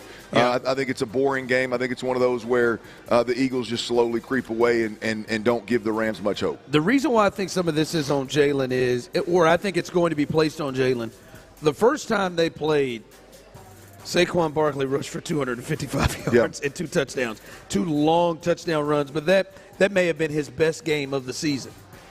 I think come hell or high water, the Rams are going to be they'll put 10 up there to try to make sure they stop him and try to make – because, that's the one thing. Now, listen, if I'm the Rams, I certainly don't love A.J. Brown and Smith and Goddard going in that secondary. One-on-one. But that's to me how – you got to kick my ass if I'm the Rams on that before I let this Saquon Barkley thing get loose. And I got to put it on Jalen Hurts the way he's been playing. So I think they are going to put it on Jalen Hurts. And the thing is, to me, is Jalen able to do enough for them to make them pay on it? Because, listen, we've watched Matthew Stafford go and beat Buffalo, who many people think is the best team in the league, and put up 40-something on Buffalo. Now, I don't think the Eagles' defense is Buffalo, but we know Matt Stafford with Puka and the rest of the crew, they can get hot, and we know their coach can get hot. So I do think it is a bit on Jalen to perform. And to me, I think the Eagles still win. I think he'll do enough. And they'll take advantage of things. Like you said, I think they're going to make things difficult on Stafford in that game. I think it's just closer than people think, but I'll go with the Eagles. Yeah, I'm riding the Eagles. Look, I think the score, it could be another 1-score game. Who knows what happens in the fourth quarter if they just go into prevent and allow them to know that 1 score is not going to get it done. I don't know what the final score is going to end up being, but I see it being one of those games where you're pretty convinced throughout that the Eagles are the team that's controlling the game for the most part. On the other side in the NFC, the Commanders are going to go on the road to Washington. The thought to me in this game is Jaden Daniels, the quarterback for the Commanders, is he good enough to make up the gap between these 2 teams? No chance. I'm with you. I think the Lions are going to beat the brakes off of them. Yeah, and it's no disrespect to Jaden or what Washington's done. I just think that this is a different animal right now. I got the Lions picked to win it all. I think they're the best team that there is in the league right now, and I think they whooped the Commanders. I think the Lions are going to score at least 30, and my thing is how many are the Commanders going to be able to put up? And I just think this is a spot where I don't know if the Commanders are ready for this spot, and the Lions. Nobody blows out teams like the Lions. Like jumps on inferior teams like the Lions, and I think the Commanders, who had a great season, they're inferior. All right, the big one, the last game of the weekend in the AFC, the winner of the Texans-Chiefs game will play the winner of this game, the Ravens and the Bills. The Ravens are 1 point even with Zay Flowers injured, and potentially we'll see. They say that there's still a chance, but he hasn't practiced for multiple weeks, so he could be out, if not at least hampered. But they're in Buffalo. Buffalo's been great over the last couple of years at home. They beat the Chiefs at home. This is a team that beat the Chiefs and the Lions this season. Are you surprised the Ravens are favored in Buffalo in this game? No, I'm not, but I'm super high on the Ravens. I mean, I like Detroit to win it all, but I think if you said, okay, every team's going to play at or above their ceiling, who wins it all? I think Baltimore does it. I think Baltimore's the best team in the league when they play their A game. Now, the question is, are they going to play their A game? The question is Lamar Jackson has admittedly pressed in the playoffs in the past. Does that happen again? You know, the play caller last year, I think really hurt him in the AFC Championship. Does that creep up on him and hurt him again? We'll see, but I think the Ravens win this ball game. I'm still riding the Ravens here. Yep. Zay Flowers' injury, I want to see how much that takes up, but I just don't think cold weather is going to be really cold, going to be windy. Well, I just think the Bills going to have a hard time stopping those two runners, those two backs, and the Ravens defense. That's been the change. The Ravens defense has really picked it up in the last 2 months of the season. It's a hard one because it seems like Josh and Lamar feel like they're on missions. Yeah, well, it's got potential to be an all-time classic. There's no doubt. Josh and Pat go at it a couple of times. We've seen Lamar go at it with Pat. We've seen Lamar go at it with a couple of different guys. So I think this one's got the real makings of a shootout, which could potentially turn into a classic. Is this Derek? Is the difference to you in this? Yeah. Because Cook ain't bad, and Cook led the league in rushing. That's where I was going to go with it. I mean, you look at Josh Allen and Cook. I know it looks different. I know it's a different approach. But you look at that run attack, potential run attack, and then you look at Lamar Jackson and Derrick Henry. Now, obviously, I'd take Lamar and Derrick 10 out of 10 times, but I'm going to tell you, Josh and Cook, there ain't nothing wrong with it. I mean, it's hard to really pin what this game's going to look at. I lean towards more of a shootout than just a grind it, low score. Everybody's trying to run the football even with type the of weather? Game. Yeah, I mean, look, the last time I saw the damn Bills play in the weather, I mean, they put up damn near 40 points in the first half. Who was that against? It was the Niners where they had that game. It was 30-something to nothing, or 30-something to 3 or something at half. I mean, real quick. That was Purdy couldn't throw. Not a lick. Couldn't throw it. Not because he was injured. He couldn't throw. He couldn't throw in that weather. It shouldn't. I don't think it should be snowy, but it's supposed to be, a real feel of below zero at times in that game being played at night. So a big weekend here as we continue. The Texans and the Chiefs, obviously they play, but other games going on this weekend as well after the Chiefs and the Texans on Saturday. Let's get back to that as we are live here at Little Woodrow's here in Sugar Land. Make your way on out here as we start hooking people up. We'll start hooking somebody up with a gift coming up in this hour. Plenty of prizes, so get on out here as we'll be here till 6 o'clock. TVs everywhere, good food. You can even spill a beer and another one will appear right there. So come on out and have a good time. Listen, I had somebody roll in yesterday talking about, y'all not talking about this defense enough. All right, we're going to talk about this damn defense. All right, we're going to talk about this defense and really which defense is going to show up for the Texans. We'll discuss all of that coming up next. All right, y'all hear me on the promo talking about a great night.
Sunday at 6:30 Eastern, streaming live on Paramount Plus. KILT FM HD2 Houston. Insider access, exclusive content. Sports Radio 610. The Texans play here. An Odyssey sports station. It's a Football Friday playoff edition on Sports Radio 610. Live from Little Woodrow's in Sugarland, here's The Drive with Stoerner and Hughley.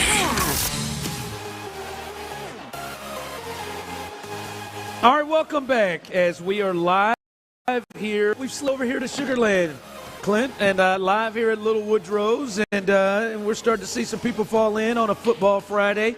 There you go. Clap it up. That's what I like to see, man.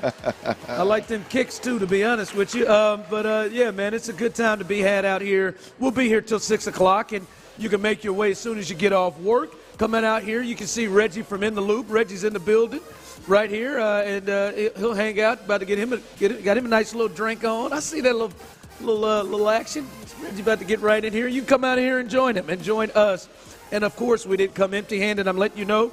Coming up as soon as this segment ends, we will announce our first winner, a $50 gift card to Academy Sports and Outdoors. So if you have not put your name in the raffle box, you might want to do that before we announce our first winner coming up as soon as this segment ends. All right, as we roll through here, Clint, I said, man, we're going to talk about this defense. And to me, I think the thought for it is, who and what defense of the Texans is going to show up? Because, yes, hey, if that defense that went toe-to-toe and completely took out the L.A. Chargers to the tune of 4 turnovers and multiple sacks and pressuring and putting Justin Herbert on the ground, Danico Autry completely embarrassing that young man multiple times. You're gonna get hit hard if you play against I'm sorry, us. I cannot get that in my mind. I've watched that about 15 times. Him just Ragdoll. fully press that young man and then just step over him like he wasn't nothing to get to the quarterback. Treated him like Ty Lue. Yeah, he did. He hit. Yeah, he sure did. He Iversoned his ass. Yeah. He physically threw him down and then Iversoned his ass. If that defense, which just took out the run game of the Chargers, and that's what they wanted to do, if that defense shows up, hell yeah. We've seen that defense before. We saw them tear up the Lions, 5 turnovers, and hold them down, even though they ended up losing that game. But we saw them hold down the Lions. We saw them tear up the Cowboys. We saw them give the Dolphins the business. We saw what they did to the Bills. But, Clint, as you know, we've also seen what they did to Will Levis. And Will Levis walked in here and made big plays that he has no damn business making big plays when that defense has the ability to do that. We saw, Clint, which I think may have been the toughest for you to deal with, what Mac Jones just did in the second half to this defense against the Jacksonville Jaguars. We've seen them kind of have some up and downs. We saw maybe Drake May in his first start get a little too frisky out there against this defense. Which defense is showing up? Because it's one thing if we could say they consistently give us outings like they did last week against the Chargers, but we've seen other things. That's my thing is which defense is showing up in this game on Saturday? Well, I think the good defense, to answer the question just bluntly, I think the great defense, but here's you just got a lot of faith in DeMeco Ryans. And what has plagued the Texans this year defensively the most has been the explosive play. It's not like they've been consistently bad against football teams, right? So I feel like the way that DeMeco's been able to scheme things up with this personnel that's healthy right now, I think one thing that I'd be comfortable betting on is that Pat Mahomes not going to be able to sit back there and pat the football and throw the ball over the top of the defense.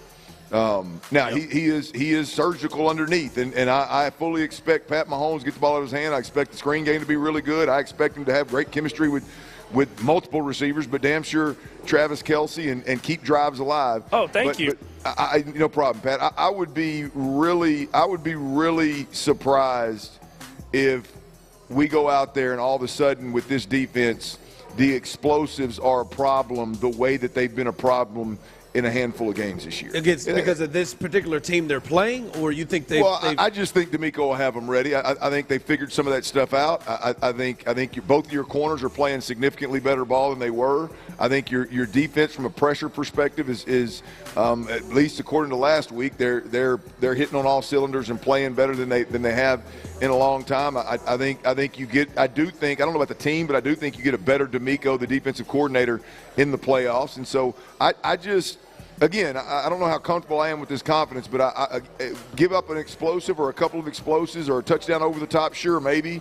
But we've seen those things just like Indianapolis. The only reason they were even in the game is because they were throwing the ball over the top of the defense's head. The only reason they had no business being in that game, and I would be shocked if it were one of those kind of games. So, I feel like we're going to get the good defense. Now, what does that defense look like against one of the greatest play callers, if not the greatest play caller of all time? Because I want you to do this with your background. You know what it is. Because what we saw last week was, as I said, Danico Autry embarrassing people. Will Anderson just coming off the edge untouched, and he almost killed Justin Herbert. We saw Daniil Hunter. We saw that line take over the game. What is it that you think Andy Reid, as a great play caller, a guy that is smart? Because clearly in the first game, we've not really seen the Texans' D-line be slowed up, especially the edges, the way they were. Daniil Hunter and Will Anderson had very little impact in that game. What is it that Andy does that you think makes it different than what the Chargers do? I think it starts with his personnel. I mean, you've got 3 interior offensive linemen. Now, I know Tooney's not playing interior, but you've got 3 dudes in that O-line that ain't gave up a sack all year. I mean, you've got a stout interior offensive line, and when you have that, your quarterback can move. Your coordinator has a chance to chip and play games with the defensive ends. And if you look at last week, how this defense was just so nasty, the interior guys were able to make big time differences. We made a lot during the week about the tackles for the Chargers, but the reality of it is the interior offensive line was trash. The Texans were able to take full advantage of that. You had a quarterback that was not willing to use his legs, which most of us thought, at least I thought he was going to use his legs or hit a check down. Yeah, or hit a check down. That's where I was going next. And you had a young quarterback that just doesn't quite understand how to handle the level of pressure that was being thrown at him last week. All of which, by the way, what I just said, I do not think exists this week with the Chiefs, obviously. Again, internally, I think they're going to be able to handle our internal pass rush, which means that our good outside, our big guys outside have to win versus their tackles, which is not going to be easy. And D'Amico's got to scheme some things up to catch Pat off guard. There's got to be some big-time disguises. And the reality of it is, I think Andy and Pat, I do wonder – we're going to have this Brady Belichick conversation at some point about Andy and Pat. Like, obviously they're great together, but I do wonder how much of Andy is true scheme versus Pat just committing to it and understanding how to execute it and not taking a bunch of risk and getting the ball out quick and that kind of thing. Either way you slice it, we got to deal with both of them, no matter who gets the credit. But I think that Andy's got and Pat have a real understanding of now, Pat will make some stupid mistakes, which I know drives you crazy, making some ill-advised throws and stuff like that. But when it comes down to an overall game plan and approach to an offense, they're not going to get beat because their game plan wasn't worth a damn. It's just not going to happen. And so Andy's going to make it tough on his defense from a scheme perspective, and their personnel is significantly better, particularly on the inside of the offensive line, than what the Texans saw last week. I'm sorry. Yeah, you could get a sense, and it felt like kind of rewatching that game the first time. Boy, everything was so quick, so many misdirection things, and it just frustrated. You could see it frustrated. It was like, hey, man, we took our first 2 steps on the pass rush, and the ball's gone. Yeah. Or they moved the pocket, or there's a jet sweep out of nowhere that comes out. So yeah, well, when you get a team like the Texans who are we've heard them talking about up front just being penetrators, right? Well, when you're going to run right by runs on that, right? Andy's not going to sit up there and butt his head against with certain schemes against a penetrating defense. He's going to pick whichever scheme is really good against a penetrating defense. Luckily, last week the Texans figured out that trap play that Baltimore just murdered us with, because that's what the Chargers tried to do, and it didn't work. It worked good in the first drive, but it didn't work real good down the stretch. And so, Andy's just take that for instance.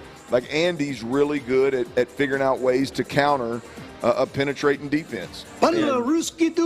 And really any kind of defense, but in this case, that penetrating defense. So I think he's going to, whether it's misdirection, like you said, we got some guys that chase like scalded dogs, right? Are they going the misdirection stuff is going to be there. The speed sweep, getting the edge quick is really the only way you're going to get the edge with Danielle Hunter and Will Anderson out there. So he's going to have that in the game plan. Instead of just giving up on the edge, he's going to find creative ways to get the edge right now immediately instead of trying to do it in the run game with your traditional runs. And so, look, Andy is they know that if not best play caller that we've seen, and so he'll have a nice little setup for D'Amico. But to me, when you're talking about that, like those are the names that from a Texans fan's perspective, you need to hear a lot more of than you did the first go around. Like, and I don't think it's all up to them. I think some of it is design, and D'Amico has to do it. But Danielle Hunter and Will Anderson are arguably the best defensive end edge rush duo in football. They had the most sacks of any duo, and in the first game they just didn't impact it very much, and they've got to find ways to do that, and in this game they have got to be more of a factor in this game. Like, I do think there's going to be some quick stuff, but as we heard from Matt Nagy, the offensive coordinator earlier this week with the Chiefs, said at some point we're going to have our guys go one-on-one in matchups, and there are going to be some longer drops, maybe not as many. There are going to be some. The Texans need those guys to step in and make plays and be a big impact in those points. Because if this game goes any way like it did last time in terms of those guys' impact, they are in some real trouble. Well, those guys got to come through. If I remember correctly, they allowed Pat for the most part to get the football out of his hand pretty quick. Now whether that's design or that's Pat or it's Andy or whatever, the reality of it is D'Amico, I would imagine from jump, instead of coming out and like, hey, let's see how the game goes and get the feel of the game and we'll adjust accordingly, I would imagine D'Amico's going to come out there with let's take away the majority of the quick stuff. Let's make that a priority. Make him hold the football and see if we can't get him behind the chains. Take a little bit more risk. Now, he may hit him over the head. He may hit him over the top for an early touchdown. But again, I just think they've got to live and die with that pressure, Ron. I don't know how the Texans win if they're not applying pressure. Yeah. From the text line, Frank said you're going to see that Super Bowl caliber defense in tomorrow's game. Well, that is most definitely what they need to see. More like last week and less like the Tennessee and Jacksonville weeks. I know for you, and I believe this as well, that D'Amico Ryans, one thing I've said it for years, he is, to me, a top 5 defensive mind in the game.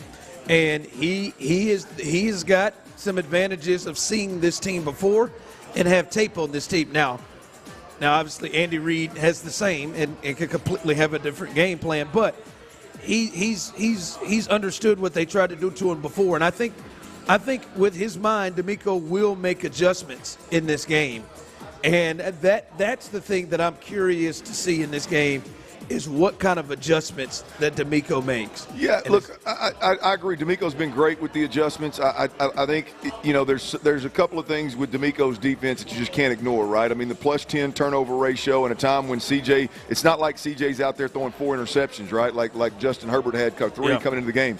I mean, CJ's thrown a handful of interceptions, and they're still +10 in the turnover ratio. When in the pressure rate, I mean, they're pressuring quarterbacks at a rate second to nobody in the league. The ability to and I don't know exactly what the number is right now, but the ability to allow the lowest completion percentage in football, and that's been a stat since mid-year. It's not like it just happened with a couple of bad quarterbacks. I mean, it's been the issue all. Like, those are all things that I would have those are things that Andy and Pat got to deal with.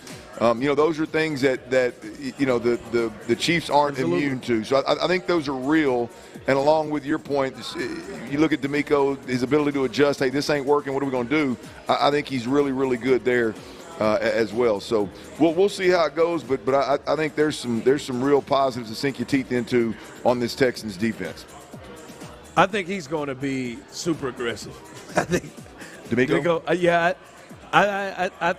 I think he probably, we won't see him sit back more. I think he may send more pressure. I think we may see one of those games, which is dangerous, as you know, the blitzing, especially blitzing of him. But I think at least he'll pick points where he's going to be more aggressive and try to kind of speed up Mahomes. I would think there's going to be a lot of post-snap movement. I mean, that's the only way you got a chance against a guy like Pat Mahomes is is to show him something pre-snap and then immediately roll to something else. And now that could just be something as simple as, hey, we're going to play man defense, but we're going to show you our corners are 8 yards off and up here into Bell, and at the snap they're going to jump anything underneath. Or it could be completely disguising coverages and going from a two safety coverage, two on the roof coverage to a single high safety. So I would expect them to empty the clip against the Chiefs, at least early on until they. You like that thought against? Look, I like it against anybody. It's just, it is just significantly more difficult for a quarterback to process and work post snap. It's.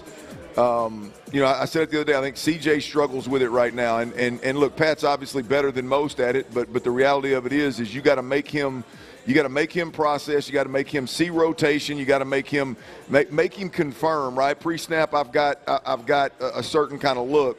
If he can just go off a pre-snap read, then you have zero chance against Pat Mahomes. Right, but as the ball snapped, again, it could be something as simple as the corners are jumping or the safeties are rolling. You got to consistently mix that thing up. And a lot of times defenses can get themselves in trouble doing that. And D'Amico's group, I think they did that last week in that first drive against Herbert. Like, there were guys out of position, and it didn't bite them for the big play, but there were guys out of position trying to figure out where the hell to be, and then they settled in and did a really good job moving forward. But that's the balancing act there, in my opinion, Ron, is you got to, you can disguise yourself into some problems versus Pat Mahomes, but you can also, if you do it right and you're good at it and you're confident in it, then you can maybe get an early pick, maybe get an early third down breakup, get a punt, and have good field position out of the gate kind of thing. Get some confidence, yeah. Yeah, which again, you talk about the first meeting this year, that's what you did for the Chiefs, right? You gave that to the Chiefs immediately with the interception on the first or second drive, then led right to a touchdown. Yeah, so you gave that advantage to them last week, and can the defense do that for our offense this week and give us a little bit of an advantage? Those kind of situations are what it's going to take to get this one. All right, coming up as we continue live here, Sugarland here at Little Woodrow's. Come make your way on out here. We'll be here till 6 o'clock, hanging out, having a good time. And listen, I think I was placed in a space where it was unfair, and I'm going to defend myself. Were you unfairly targeted? I was. Now I believe an apology was given in the targeting, but I am going to defend myself, and then hopefully some of you will then be truthful with this thing. We'll discuss all of that and let you hear what we're talking about coming up next. But before we get there, guys out.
a.m. on Shoppa's John Deere Reaction Monday. Houston's sports leader. Sports Radio 610. Ladies and gentlemen, get ready. Hold on to your nipples. It's a Football Friday playoff edition on Sports Radio 610. Live from Little Woodrow's in Sugarland, here's The Drive with Stoerner and Hughley. All right, welcome back in. Congratulations to our first two winners as they took home a couple of $50 gift cards to Academy Sports and Outdoors.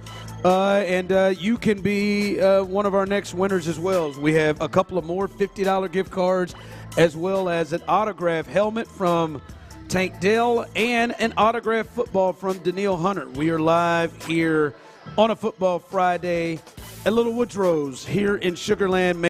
Make your way here and have a good time with us as we get you ready for this game coming up. Coming up here in the bottom of the hour, Pete Sweeney's covered the Kansas City Chiefs for 10 years and over the number one website there covering the Chiefs in Kansas City. We'll get his take, everything that's going on injury-wise and what to look for with the Chiefs. He'll join us coming up at the bottom of the hour. But there have been some other folks that have come on the air this week and talked and given their expertise on the Chiefs on In the Loop with Reggie, who is in the building right now. Come up and say hello to Reggie with Reggie and John Lopez and Figgy, as well as on Payne and Pendergast. Now Nick Wright came on with In the Loop, and I could feel the annoyance coming through the radio. Really, I heard it on the Odyssey app through the phone from Reggie and John Lopez. With the, just let's call it what it is, Clint disrespect flying off the table from Nick Wright. Hold on, Joe. Or just quality overconfidence. And then this morning, if you missed it, Carrington Harrison, I'd say the guy that got my foot in the door in radio, he came on and took it the same route as Nick Wright. Now I want to play a mashup of this because in my mind, many of you. And you've seen, since I've been here, Clint Tyler, you've seen the type of trash and the type of comments that is talked my way. I feel like what I'm about to play is what you hear me saying in your head. Although it's never been said. I've never said anything like this. I feel like you hear this in your head. No. And I just want to play this for you to say, you know what, I admit it, man, Show, you ain't like that. You ain't that. Yeah, I mean, you ain't this level of disrespect. And listen, it's disrespectful. I'm a Chiefs fan. I'm gonna tell you, I ain't go this way or this route with it. It is disrespectful. Tyler, play a little bit from this week from Nick Wright. Tyler, I feel like Tyler, don't get pissed. I've been looking forward to this segment all day. I feel like every time I hear it, I hear these guys. I think, boy, Tyler would absolutely lose his mind with these guys. I mean, they're clowns, but we get all kinds of turds or what's some of his other what's the other things that Tyler likes to call people? God, turd is the best. No, there's another one. Dingo Boys. Yeah, he did. Oh, yeah, yes. Real dingo behavior right here. Yeah, dingo behavior. All right, here's a little mashup. And just admit, I don't be sounding like this. Nick Wright, Carrington Harrison. Payne and Pendergast with you. It is a Football Friday. We are joined by our next guest. He is Carrington Harrison joining us right now on Sports Radio 610. Hey, I'm excited to come on here and talk to you guys about the next round of the playoffs. I know it's something you guys haven't experienced, the AFC Championship game. It's actually really cool to host a game where if you win, you get to go to the Super Bowl. I know this is where season traditionally normally stops. You know, you'll win one playoff game and it's fun and it's cool. The wild card round, that's not a round I'm pretty familiar with. This round's okay, you know, the final 8 teams in the league, but the next round, that's when it really gets fun. Yeah. Shows violence right away, I see. We've enjoyed you and Nick Wright and all these other people, you know, Ron Hughley to a certain degree. Your stolen valor confidence. In the loop right here on Sports Radio 610, and joining us, it is Nick Wright. Nick, how you doing, man? I mean, here's the thing. It's not about the Texans. I promise you, this is not about the Texans. It's the final practice of the year. The Chiefs under Mahomes have 1 or 2 game seasons. The season starts in the AFC Championship game. So it's nothing against you guys, but this is practice because the divisional round is practice for the real season, which is very brief. I'm not worried at all. I'm not worried at all because Kansas City has the better barbecue. We have the better traffic. You guys have Beyonce. We ended up getting Taylor Swift. Like, I'm just going down. You have better I'm traffic. just going down. Yeah, you have better traffic because nobody wants to live there. Now you listen to that, man. Honest to God, Clint, Tyler. What a bunch of clowns. But I believe people believe that's what they hear when I talk. Oh, I've seen it on the text line. It makes zero effing sense. I have never been that arrogant on the air. I have never been that arrogant. You really haven't. Now, Figgy might have a different feeling. He called me up during game. During game, I can't control. And then you put him in the water. I had never been like that. And you don't never hear me sound like that. Clint, you sat next to me for 5 years, and if you lie on this thing, I swear. You have never heard that level of arrogance from me. That is awesome. No, I mean, yours is more of a silent arrogance. Yeah, I mean, you're not. That's well said. You're not as vocal with it. You pick and choose when to jab, and those guys are obviously just stirring the damn pot and trying to get Houston good and worked up. Stirring turds. I think you know better than that. I mean, I think even you know better than that. No, I mean, listen. I'm not sure he knows better. I could. I'm not gonna say it ain't in me, but that's just. But I'm just letting you know. Like some of you all texting things, and I'm thinking, let me go back and listen to what I just said. I feel like I just said what they said. I never said that. Never said nothing like it. I don't believe that. I don't believe in that. Here's what I think. I think there's some snide comments from time to time that I think people take and run with, where you don't have to, you can just listen to that. You ain't gonna run with nothing. You know exactly what that guy's saying. I think there are times that there may be some little backhanded comments here or there, and I think folks run with it. Somebody texted and said, "Who is that Carrington?" That is, I was looking at the text line during the interview. Someone texted and said, "Who is that Carrington?" That is the same thing that Ron says, just in a different voice. Oh, my. You've never heard me say that. I never said anything. Hey, by the way, I want to make a real. It's a wild phenomenon. I want to make a real quick point here, fellas. Did you catch the word? You got to really look at it. The word usage of Carrington. He said, "We got better barbecue. We got better traffic."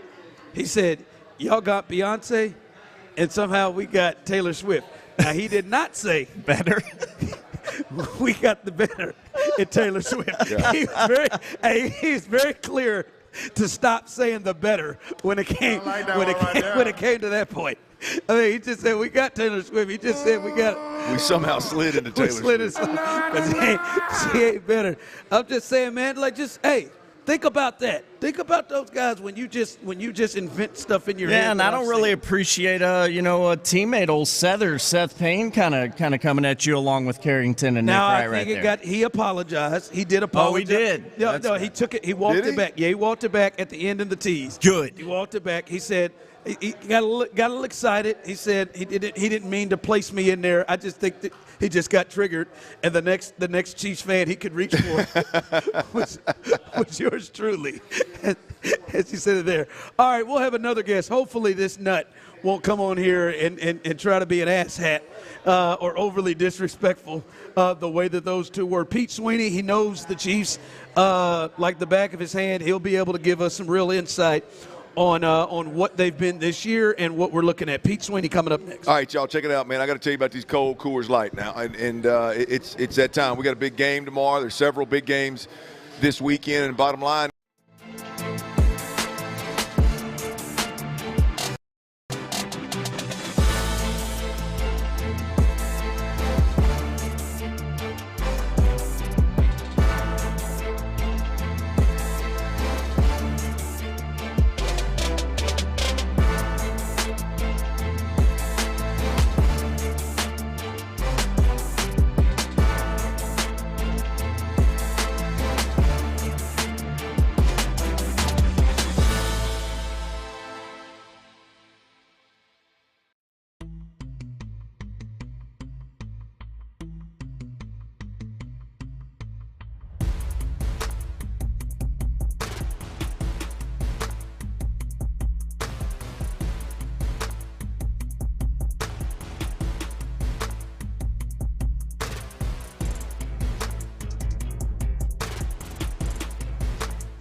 Legal.com 773 network. In a power outage, keep everything in your home, including your AC, running at half the cost of a generator. Visit BroncoPowerBoost.com.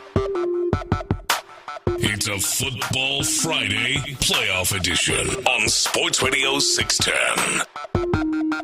Live from Little Woodrow's in Sugarland, here's The Drive with Stoerner and Hughley.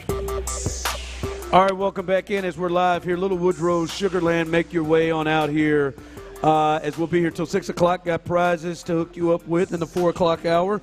Got a chance to win a $50 gift card to Academy Sports and Outdoors. And in the 4 o'clock hour, your chance to win an autographed football from Daniil Hunter. Coming up here as we continue, as we head to the phone lines, our next guest, Pete Sweeney, 10-plus years covering the Chiefs, editor-in-chief of Arrowhead Pride, also does work for the NBC affiliate in Kansas City and Sports Radio 810.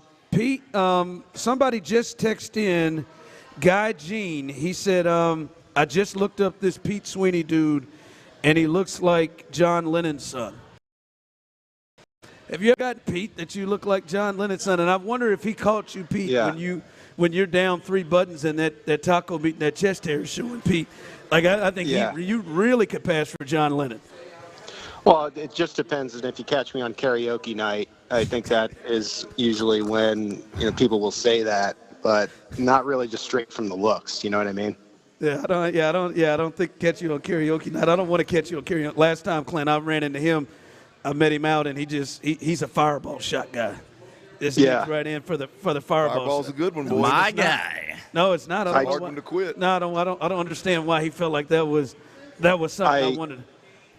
I know that people are talking about you and Clint, and I want to start off by saying it's good to be on with Clint, first of all, and then Mr. Nasty, as we call you in Kansas City. I mean, that you get a few in you, you turn into Mr. Nasty, and we got to be careful around that. Hey, listen, man, we're not trying to bring that out now. Mr. Nasty had to retire now, man. I got 3 out here. He makes an appearance every once in a while. He does make an appearance. I got 3 out here, man. I already got enough nicknames as it is. All right, Pete, man, there's some news today, and I think it impacts maybe the biggest part of this game, and that is it has been decided that Joe Thuney is going to be the left tackle. He's been the left tackle in the last 3 games that's mattered, and the Chiefs seem to have played better on the offensive line. Was there ever any realistic thought would be him, and how does this kind of change things for the Chiefs? I think the Chiefs would have ideally liked to have DJ Humphries be that guy. He got here, I believe it was early December, and right away he suffers the hamstring injury, and that caused him to come out of the lineup. And so he really lost that month, which would have been a proving ground to showcase, he's good off the ACL that he suffered when he was still a member of the Arizona Cardinals, and settled in, would have been next to Joe Thuney at the left guard position. And, it would have been a situation where the Chiefs really felt like they had their best line. What happened was when he exits and he has to miss a few weeks of games, they ran out of time for him to settle in. And the Chiefs, if you remember last year, from the divisional round forward, it was all 1-score wins. And so, you have this thought process that's been talked about here a little bit of like, well, maybe they can just see with DJ Humphries. When you're winning by 1 score in the postseason, you can't waste a series. And so they went back to what I believe was their best-looking offense those 3 games in 11 days, and that was with Joe Thuney at left tackle, Mike Caliendo at left guard. Certainly a better pass-blocking unit. There is some room left to be desired when it comes to run blocking, but I agree with the decision. The offense looked the best with him in the mix at left tackle, and now DJ Humphries becomes more of a swing tackle, a replacement if you do get an injury, but I think it's. How do you think, Pete, those guys you just got through talking about, how do you think they match up with the 2 ends that the Texans have, obviously with Will Anderson and Daniil Hunter? Not well. Not well. I think that there is a mismatch when it comes to the Chiefs tackles, regardless of who they put out there against the opposing defensive ends, especially guys as talented as the Texans are bringing to the table. Late in the year, I mean, you saw Kansas City adjust to that. Patrick Mahomes was recording his lowest times to throw that he had in a really long time. They got him to under 2.5 seconds. And, regardless of a mismatch potentially on the outside, if you're getting rid of the ball that quickly, you can tend to operate. And so I think the Chiefs saw that. They saw it as a weakness. Again, when I say it's the best offensive line the Chiefs have had, that means it's adequate and not bad. I don't think it's something that I would say is above average. I mean, you have a guy out of position, and Jawan Taylor has his woes with all the penalties that he takes. And so this is an advantage for the Texans. And so the Chiefs are going to have to continue to get the ball out quickly if they're going to have success. Pete Sweeney, Arrowhead Pride, and has covered the Chiefs for 10-plus years, does a lot of work in Kansas City covering the Chiefs. Pete, just to kind of help with our audience, over this season and where the Chiefs are right now offensively, who are the guys that you think the Texans really need to slow down, the guys that will be most likely to give the Texans trouble and plays offensively? Yeah, often in the playoffs, we see Travis Kelce go to another level. And so I still think he's going to be a factor in this playoffs. I thought it was good for Kansas City to see that Xavier Worthy really took the next step. I mean, he was sort of in the mix early on in the season, and then middle to the end, similar to what you saw with Rashee Rice last year, he ended up taking a further step, and more so from a route tree standpoint, being able to give different looks, and so he's become a factor. And it's hard to really gauge DeAndre Hopkins and Hollywood Brown, because these guys were having about under 50% of the snaps in the 2 games that Brown got to play. Remember, he came back from the injury. He was 40% or below. And so there's a little bit of mystery to that, and I think Andy Reid really likes to tap into that advantage. Like, I think the Texans can watch film. There's years and years of it on Travis Kelce, a whole season of it on Xavier Worthy, and get a gist of like what the Chiefs want to do with these particular players. There's an air of mystery to what Andy Reid is going to do with Hollywood Brown and DeAndre Hopkins. And so I just feel like if you're going to take advantage of a team in the playoffs, why not go to the guys where like there really isn't a ton of film to draw off of? I think Hopkins is motivated for this game. I think to an extent they were saving him for this run and are really going to take, so to speak, the training wheels off in terms of him. And then Hollywood Brown, we know, can be a factor. And so I know I listed a lot of weapons, but I think I'm most curious about how we see Reid utilize those last 2, Hopkins and Brown. Can you talk to us a little bit about watching all the different talk shows and even listening to some of the radio and talking to Ron here, who knows this team as well as anybody? It's not the same old Chiefs in a sense of they're a little bit more defense heavy. Pat hasn't been as good this year as he's been in the past, and not nearly as explosive as they have been. What has been the reason behind the change for Pat? Is it just a scheme change and strength in the team change, or have you seen something that maybe the Texans can exploit here?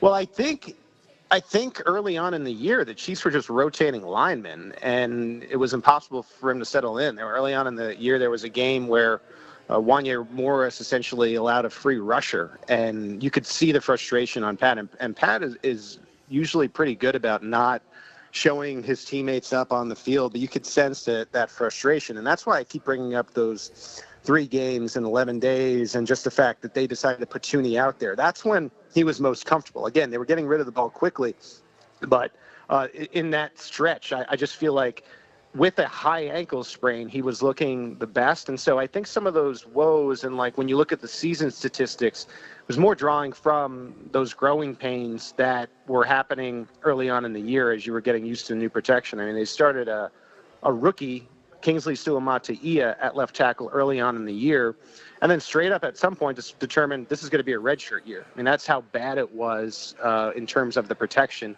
And so I think it looked better later in the season, and we just done games where I think they were finally hitting their stride. I think the biggest thing that gives me confidence in the Chiefs offense is really from a film standpoint, and I mentioned it earlier, but I'll just kind of reiterate, like, I just don't think we've really seen the Chiefs offense that they're going to show in the playoffs because of those snap count things that I was talking about, because there are only a few games with this offensive line combination, because Patrick Mahomes was able to rest that high ankle and now presumably is going to look good. Travis Kelce last year, after resting in Week 18, had a fantastic postseason where he had a minimum of 71 yards per game. And so I think there is a window. I think there is a chance to see the Chiefs really take the top off, so to speak, in this postseason, but we just don't have the film to really draw that because I don't think they've been ready to showcase that due to injury, roster shuffling, and otherwise. All right, Pete, let me get you out on this. I know you talked to Spags this week. What do you get the sense that the Chiefs are concerned, nervous about with the Texans' offense? Well, I think it's Nico Collins. You saw what stood out to me in that first game for the Texans, which I thought was a really nice outing by them and shocked a lot of people. I mean, I think everybody was picking the Chargers in that game. I think Collins, it became Collins and everybody else. I mean, if you just look at the stat sheet, it was $120 something for Collins, and then the next guy was like 30 something, and it kind of went down from. It's tough because I think. I'm confident about this. In the game in Week 16, and then B in the playoffs. Obviously, Tank Dell makes this whole game different, and he would have made that regular season game different. That game was in the balance until Tank Dell goes down. I think that the Texans are really going to need an option past Nico Collins because Collins will get his, in my opinion, for sure. He's very, very talented, one of the better receivers in the NFL. But the Chiefs can curb him with a two-time All-Pro and Trent McDuffie. It's like, how else are they going to be able to attack the Chiefs? The Chiefs are well aware of Collins.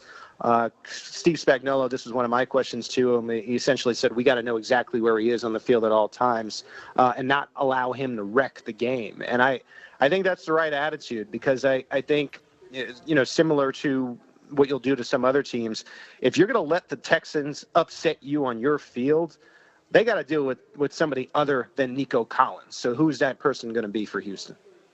All right, Pete, good to talk to you. And Mr. Nasty, I'll see you again soon. And old Sweden show can get it going again at a later date. We'll warm up the fireball, Clint. You do your best managing the Nick Wright of Houston if you can. I'm concerned about this. That's ironic. Get out of here. All right, that's Pete Sweeney as he gave us a little insight on what's going on with the Chiefs this week. What you got coming up at the 4? All right, this is going to be a defensive game. I think it's not necessarily going to be a low-scoring game, but I think the defenses are going to play a huge part in this game. The Texans don't have a choice. Their defense absolutely has to be out of their mind good this week. There's a handful of things that they've done good all year long that have to come to fruition this weekend against the Chiefs. I'm going to tell you what those things are, highlight a few, and hey, flat out, it's got to happen versus Pat Mahomes and the Chiefs. We'll do that next right here on Sports Radio 610.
Bianca Belair. There's never been a better time to step into the ring and stream WWE Raw. WWE Monday Night Raw is now on Netflix. KILT FM HD2 Houston. Insider access, exclusive content. Sports Radio 610. The Texans play here. An Odyssey sports station. You're getting me football horny, as Clint would say. Sports Radio 610 presents The Drive with Stoerner and Hughley. Dive into the mind of former NFL quarterback Clint Stoerner. I like a good time. I like to have a party. I know you do. It's Dirty's Daily. Yeah, it is, and it's a football Friday, a playoff football Friday. Texans, Chiefs tomorrow, baby. We got one more sleep before the action happens. Come on out. We are in Sugarland today at Little Woodrow's, and if you hadn't been to a Little Woodrow's lately, things have changed a bit. It's a little slightly bigger place, and they've got a turf area outside, and there's not a bad seat in the place, which I like. If you're a listener, you know this. I like the low light, the lounge vibe that they got going on in here. TVs everywhere, good little crowd. Come on through. Big shout out to Academy Sports and Outdoors. We're giving away 4 $50 gift cards to Academy Sports and Outdoors. We've already given away 2 of them, so you missed your chance. But you got 2 hours to slide by here before the other 2 are gone. Well, actually, we're going to give them away in the next 2 hours, so you need to slide your ass on by right now and get in the raffle. We also have a Daniil Hunter signed game football, real leather, real game football, and an official size helmet signed by Tank Dell that we're giving away as well. So 4 nice little raffle items. Come on through. This Little Woodrow's does have a kitchen. I've had a smash burger, absolutely tremendous. And I'll let you know, the carrots and the celery are nice and crisp. Good size. They were. Nice and crisp. I've always told you guys, when the carrots and the celery's right, the kitchen is usually on point. I'm telling you it is. Come on through. The drinks are what Little Woodrow's is always brought to the drinks are on point as well. I'm waiting one of them tequila soda 2 limes as buttery we speak, nipple? Ron. Nah, not one of them buttery nipples. It ain't one of them buttery nipple kind of evenings. What you get? I got Casamigos Reposado, splash of soda, 2 limes. That's baby. your lane. That's Come on, man. I might try that. I try to stay in it. T. I love it. Big shout out to Academy Sports and Outdoors for making this happen, and the Texans obviously getting that good autographed merch that we're giving away. So if you're in the house and you hadn't put your name in the raffle box over here, you might want to do it. I've got questions, Ron, real quick before I get to these things that the Texans have to do defensively. We know the defense has been great, with the exception of a couple of games. Minnesota, Baltimore, the defense has been great. One of the best defenses in the league, and this week that defense is going to have to show up and show out in a big way. And I've got 4 things that have to come to fruition that are likely. Well, I don't know if likely is the right answer given the opponent, but through the season, they've been one of the better defenses in the league in these particular categories. And I think that the more that this defense can hit on Sunday or Saturday, the better the chances are of winning. But I got questions. I need somebody on the text line, 713-572-4610. I came through Stafford. I went through downtown Stafford. I got kind of off the beaten path, man. You go. I saw the old downtown Stafford, and I'm checking out the city. And I got to know what the hell that big glass castle is. Big castle with a bunch of glass in it that's right next to a golf course. There's a golf course on the corner the light I came up to. I don't remember the name of the golf course. I'm not familiar. But it's between Stafford and Sugarland, and it is an unbelievable looking building. Absolutely. It's got to be some kind of huge church, old school church of some sort. Texas, Larry. It is, it is beautiful. I don't know what the hell it is. If a human being owns that, it's got to be Tillman or one of them cats. They got to have some bread. It's a cool looking building. But I've been thinking about that since I passed it. What the hell is that? 713-572-4610. If you've seen it, don't rack your brain, because if you don't know immediately what the hell I'm talking about, then you ain't seen it and you don't know what I'm talking about. It is unbelievable. All right, the Texans and the Chiefs Saturday. We got a 3:30 kickoff again, don't we? That's right. A little 3:30 kick.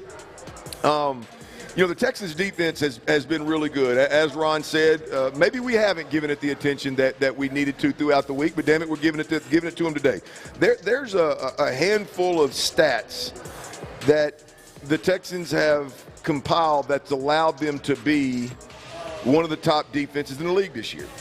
And I think there's several of them, obviously, but I got 4 of them, Ron, that they don't all 4 have to come to fruition this week against the Chiefs. Okay. But we're going to need a couple of them. And we'll start with the obvious one, the turnover rate, right? The Texans are one of the top defenses in the league with a +10 turnover rate, and that's with C.J. Stroud not having a great season, or at least not having as good a season as he had last year in the turnover category. I think the Texans this week have to find a way to turn over Pat Mahomes. We've seen games where, one, they've been able to turn over the better opponents, the better quarterbacks that they've played. They've been able to turn those guys over for the most part. And in those moments, it gives the Texans a chance to compete with the team in this league. So I don't know how good you feel about the chances of them turning them over, but I do think that's going to be a critical. I don't know that the Texans can win this game without turning Pat Mahomes and company over a couple times. Yeah, I agree with you. And I'll give you some numbers. In the first, what is this, 1, 2, 3, 4, first 4 games, Mahomes had what, 1, 3, 4, 5. He had eight interceptions in the first 6 games. Yep. He had 8 interceptions in the first 6 games. So he was turning it over. And I'll be honest, watching all of them, this was not, Clint, one of those situations where, like last year, he threw about 2 or 3 touchdowns or interceptions that bounced off Kadarius Toney's hands into somebody's hands. Or, like what happened with Will Dissly last week with Justin Herbert and Stingley's pick. These were real interceptions. These were real just bad decisions that Mahomes has made. So he had thrown 8 interceptions in the first 6 games. He and the Chiefs are now currently on a NFL record. 7 games, 7 straight games, they have not turned it over. They have not had a turnover. Even with a lot of the pressure issues that they have had, they have not had a turnover in 7 games. So, that is – he has done it. He's cleaned it up here in the second half of the season. So, based off what the teams have done, something's got to give, right? Yeah, look, Andy and Pat versus D'Amico and the turnover is the focal point here. I think that just has to happen to some degree, whether it's fumbles or interceptions, tip balls that are intercepted. Either way it goes, that +10 turnover ratio has to show up and be something that the commentators are talking about. Now, number 2, the pressure rate that the Texans have been able to apply to offenses this year. They're top 3 in sack percent. They're the 3rd highest pressure rate at 38%. And Will Anderson and Danielle Hunter are the only duo with double-digit sacks, Ron. 10.5 sacks for Anderson and 12 sacks for Hunter. Those two combined, which, by the way, this is by far number 1 in terms of duos creating pressure. 136 pressures between Will Anderson and Danielle Hunter. 136 pressures applied this year. That's by far number 1. Even if they don't get to, I know we talked about getting 1 sack on Pat earlier in the year, on the game a couple of weeks ago. Even if they don't necessarily sack him, Ron, if he's not feeling the pressure early and often, the Texans are going to have a problem for 2 reasons. 1, it's Pat Mahomes, and he needs to feel you if you have any chance. And number 2, because that's the identity, that's the bloodline of the Texans. That's the way they survive. That's the way they succeed. That's the way they dominate, is applying pressure. So that pressure rate being tops in the league, Will Anderson and Danielle Hunter being tops, literal tops in the league in terms of applying pressure, that's got to be obvious once again Saturday for these guys to have a shot. Yeah, and I think also why it's so important is if he has time and able to manufacture time.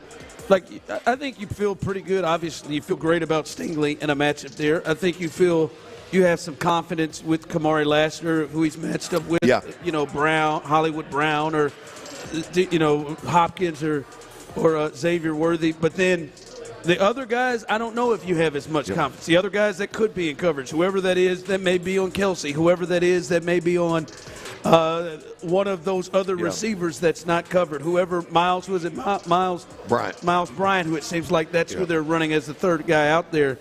You don't want to give it time to exploit some of those matchups. Well, when you look at the Texans' defense, Ron, when you talk about the wide receiver crews, or let's say call pass catchers, including tight ends and backs, the Texans are number 1, and it's I can't remember the year, but I think it's like 2015 maybe.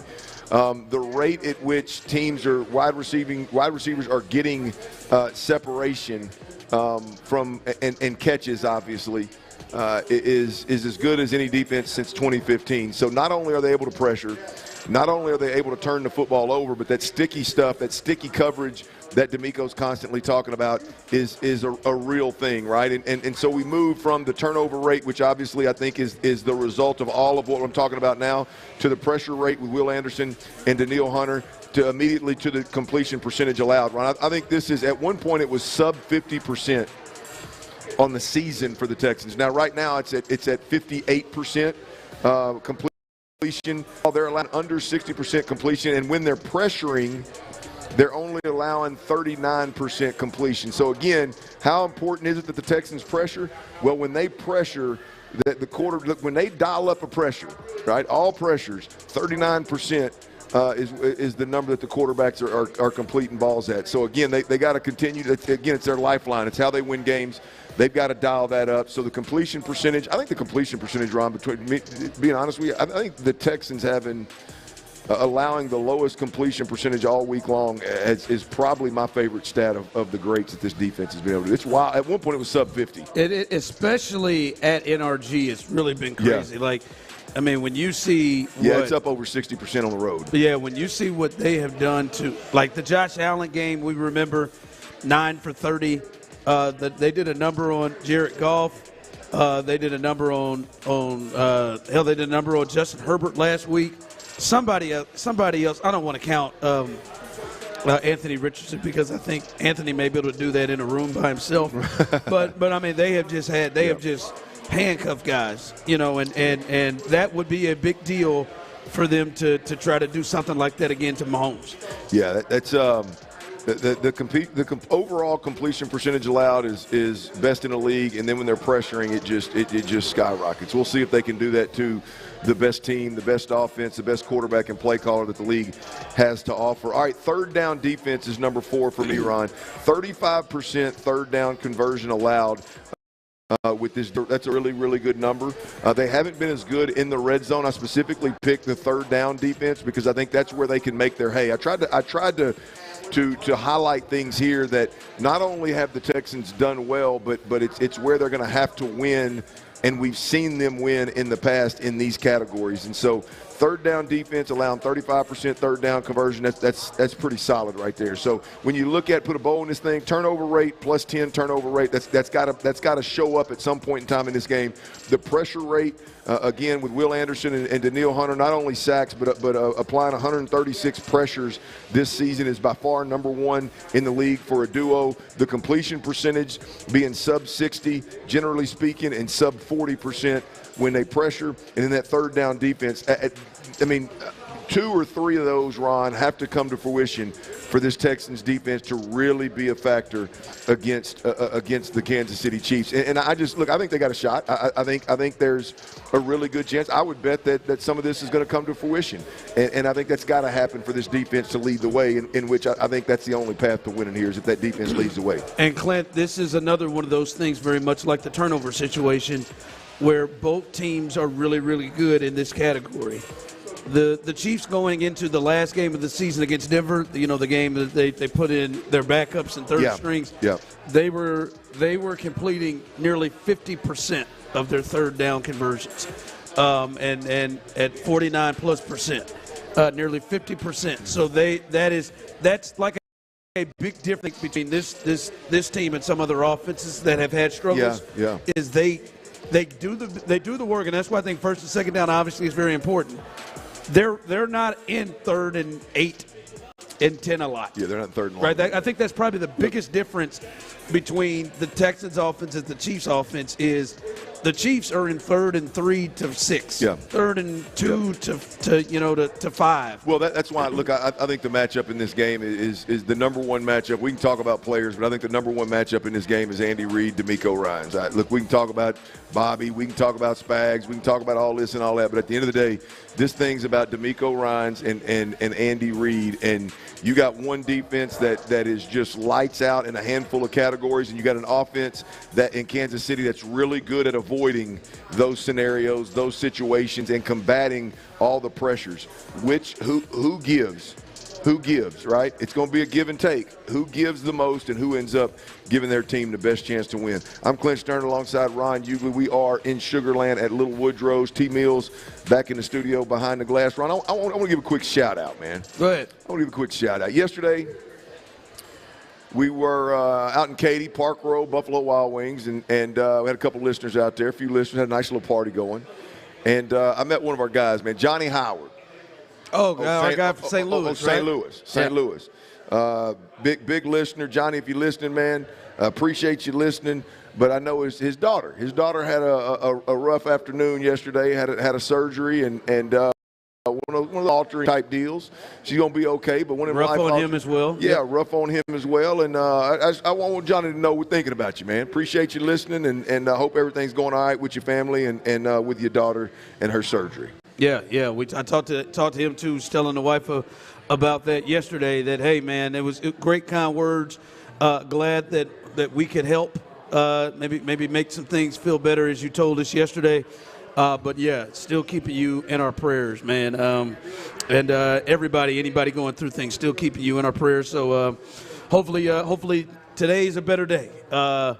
If it is. All right, coming up as we continue, we will be hooking somebody up with a Daniil Hunter football in this hour, and we've got a $50 gift card to hook somebody up in this hour. 5 o'clock hour, there is a signed Tank Dell game-size helmet you can win as well. All of that as we continue live right here on The Drive. Before we get there, coming up, a little national championship talk, Clint.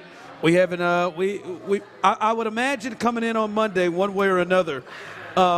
It's going to be kind of a hard thing to preview that game as much. I do want to get a little early conversation about the national championship game coming up on Monday. That's next. All right, I see Orchard signs popping up all over Houston this year already, y'all. That's because Orchard has reinvented home selling with their Move First, Sell Later program. Forget the old way, man, scrambling to fix up your home, rushing out for showings and waiting around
inside info, and your reaction starting at 6 a.m. on Shoppa's John Deere Reaction Monday. Houston's sports leader. Sports Radio 610.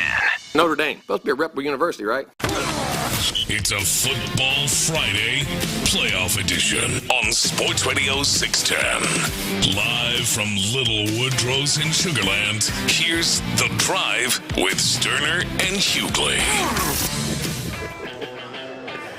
There we go. We're having a good time, baby. Hey, you come in Little Woodrow's here in Sugarland. Our quarterback, Clint Stoerner, might hit you on a little stop route as he just got my man right here. He caught that ball and tucked it in. I like what I saw. So make it. Well, hold on now. Hold on, calm down. Make it.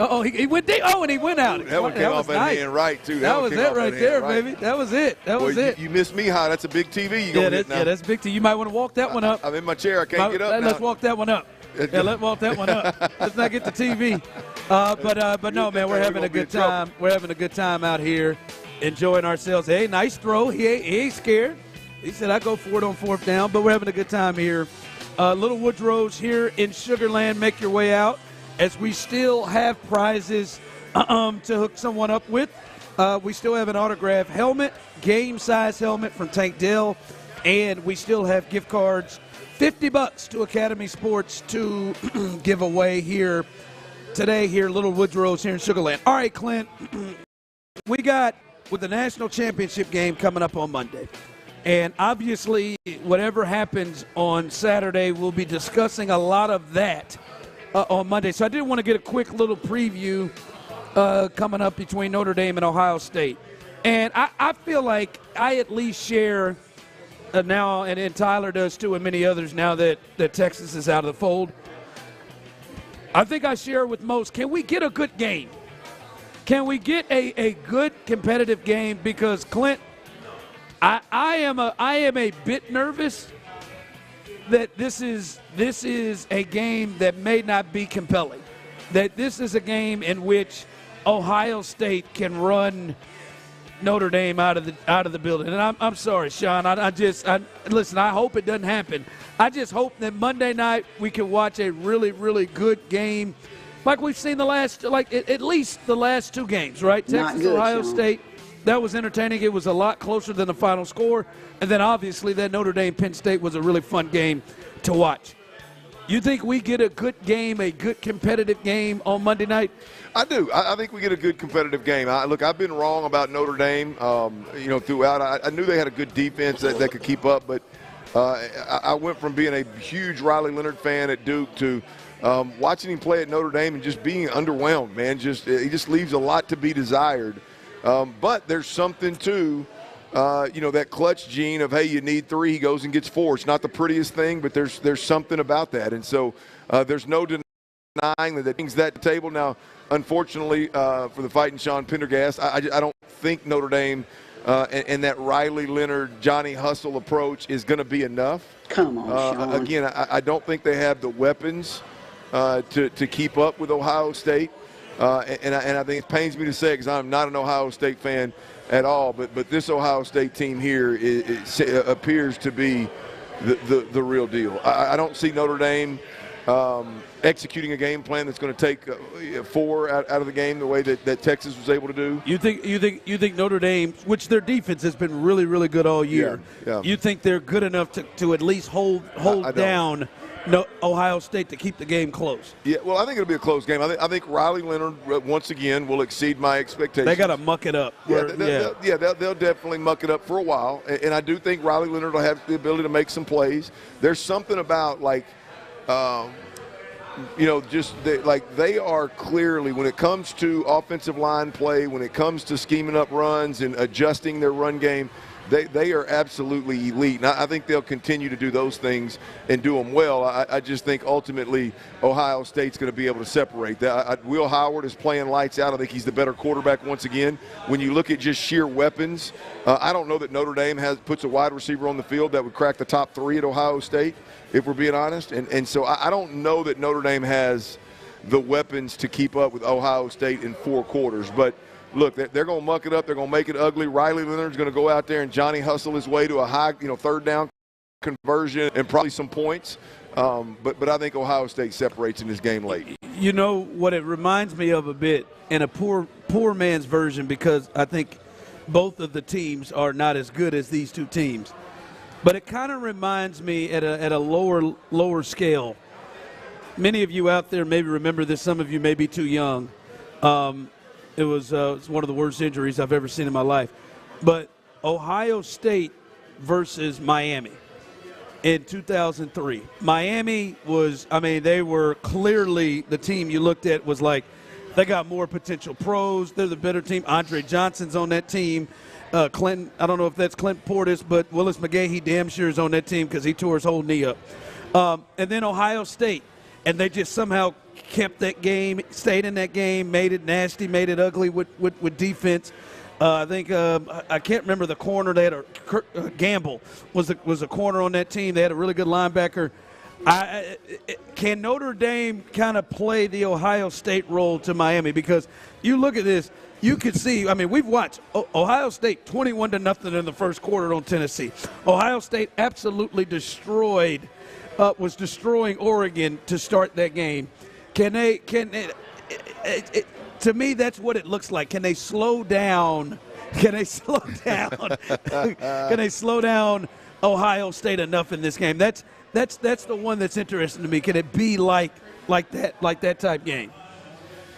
Yeah, that's 22 years ago, Chief. I don't know if I got that one in. I do know that that's a bold-faced lie. Well, that's the Miami team that had actually three deep at that running back position. That was what's the old boy that played 42 years in the league? Frank Gore's on that team. Frank Gore, Clinton Portis, Willis McGahee. They had that criminal. Was it those three guys? Yeah, they had that criminal at tight end, Kellen Winslow. Yeah.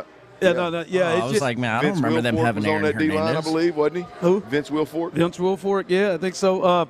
But yeah, that game, it was, to me, that game had a real feel going into it. Like, yeah, Ohio State, they're in the Big Ten. They're not going to really be able to keep up with these guys.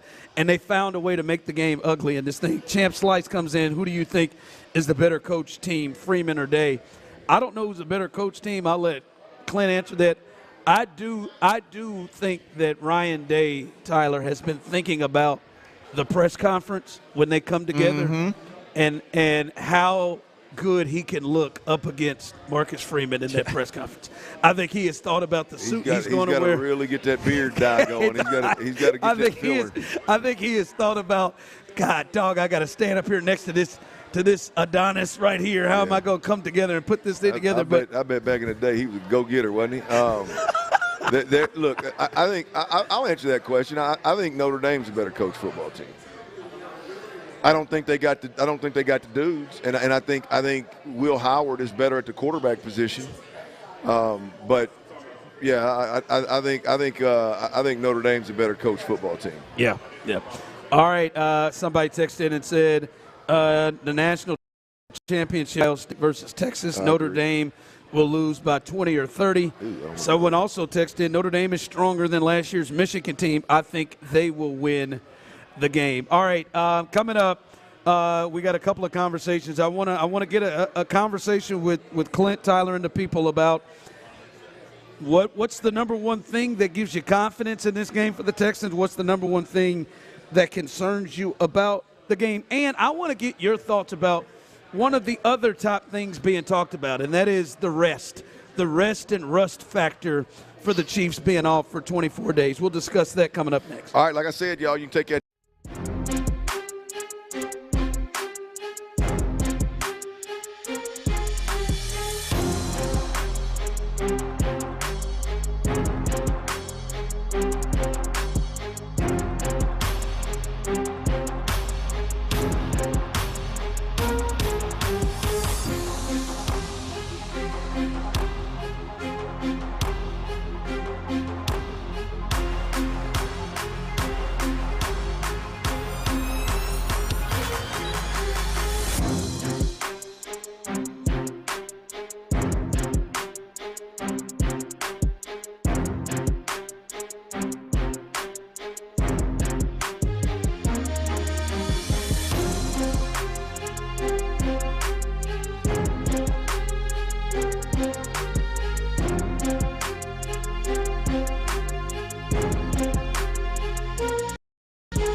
Dermatologist prescribed biologic and psoriasis. And visit skyrizzy.com or call 1-866-SKYRIZZY to learn more.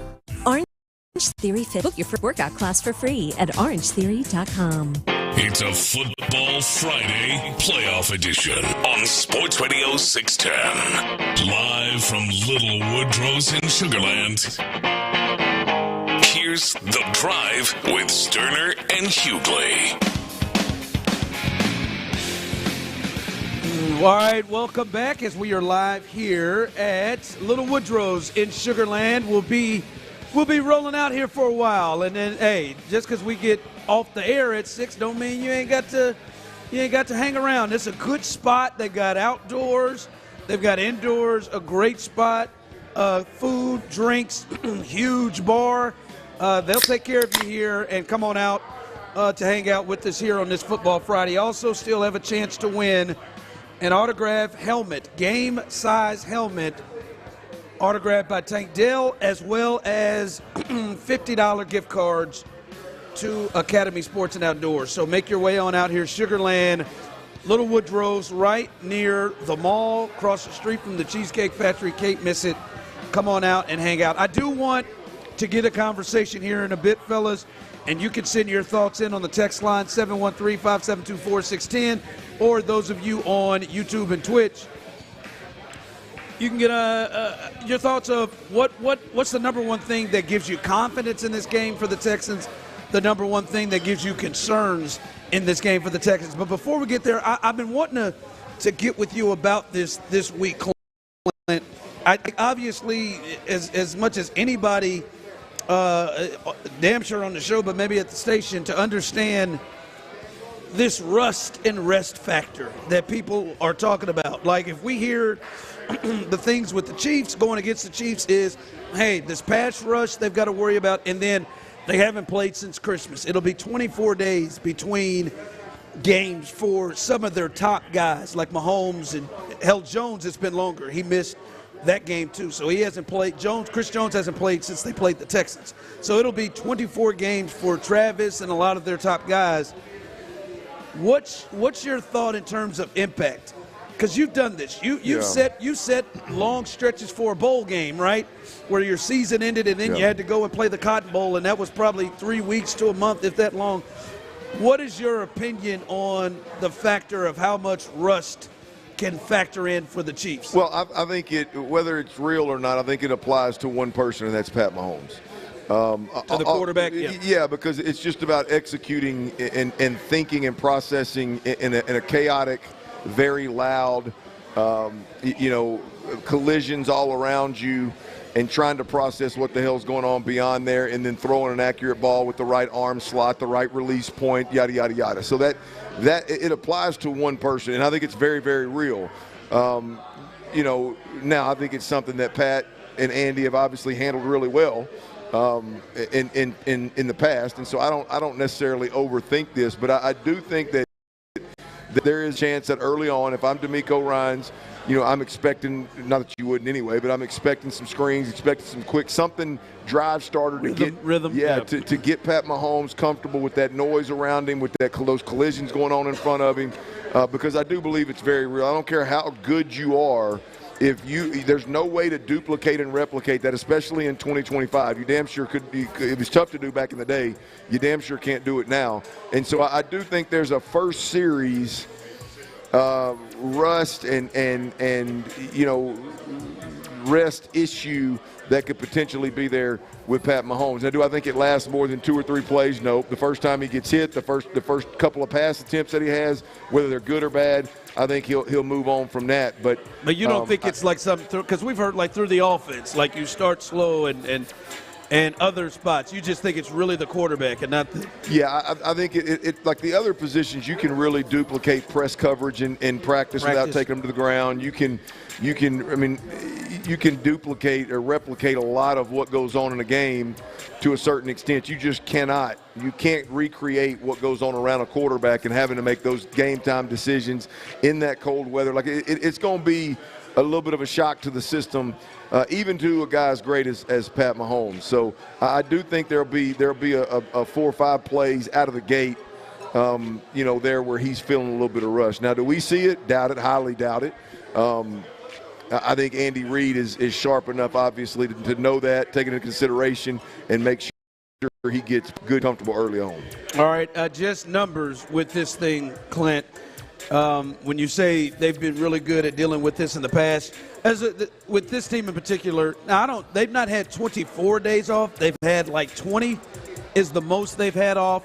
But they have had byes 5 different times in this run they've been in.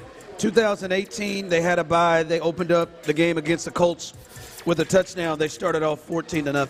The 1 year that they struggled was, oddly enough, against the Texans, obviously, where they came in off a bye, first 3 drives, 9 plays, 3 punts. They were down 21-0 in the first quarter. But all the other years, 2020 and 20, 21, 22, where they're coming off byes, in 20, they came off very similar to this when they rested their starters in the final game. They had all opening drive touchdowns in 19-3 lead against Cleveland in 20, 14-14 against Buffalo, and then 17-10 against the Jags coming off a bye. So in the history of them dealing with the byes, now maybe it's not been 24 days, they have, with the exception against the game against the Texans in 19, they have done pretty well right off the bat. Well, I mean, look, let's be honest about it. There's obviously a formula here, right? I mean, yes, there is some rust, but there's also a team that's healthier than everybody else because they haven't done anything since Christmas, right? There's also one of the greatest minds that coach in the NFL has had multiple weeks at this point in time to prepare for either the Texans or the Chargers, right? I mean, he knew the Chargers probably like the back of his hand. He probably spent more time on the Texans because he hadn't played them twice. They only played them once. Saw him, yeah. I mean, I would take the rust factor any day of the week given the scenario, right? But it is real. But if you told me have a little bit of rust or let Andy Reid and company study everything, every move and game plan for you for 2+ weeks, I would probably deal with the rust. All right. As I said, you can text in 713-572-4610. You can chime in on YouTube and Twitch like you guys have been throughout the day.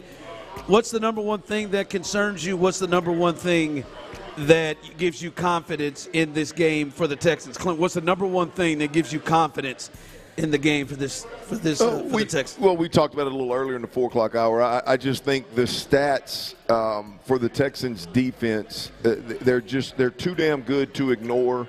They're too damn good to think that they're not going to come to some level of fruition with the Chiefs, even though they are a better opponent. Like, it still, I think, speaks volumes for how good they really are and can be.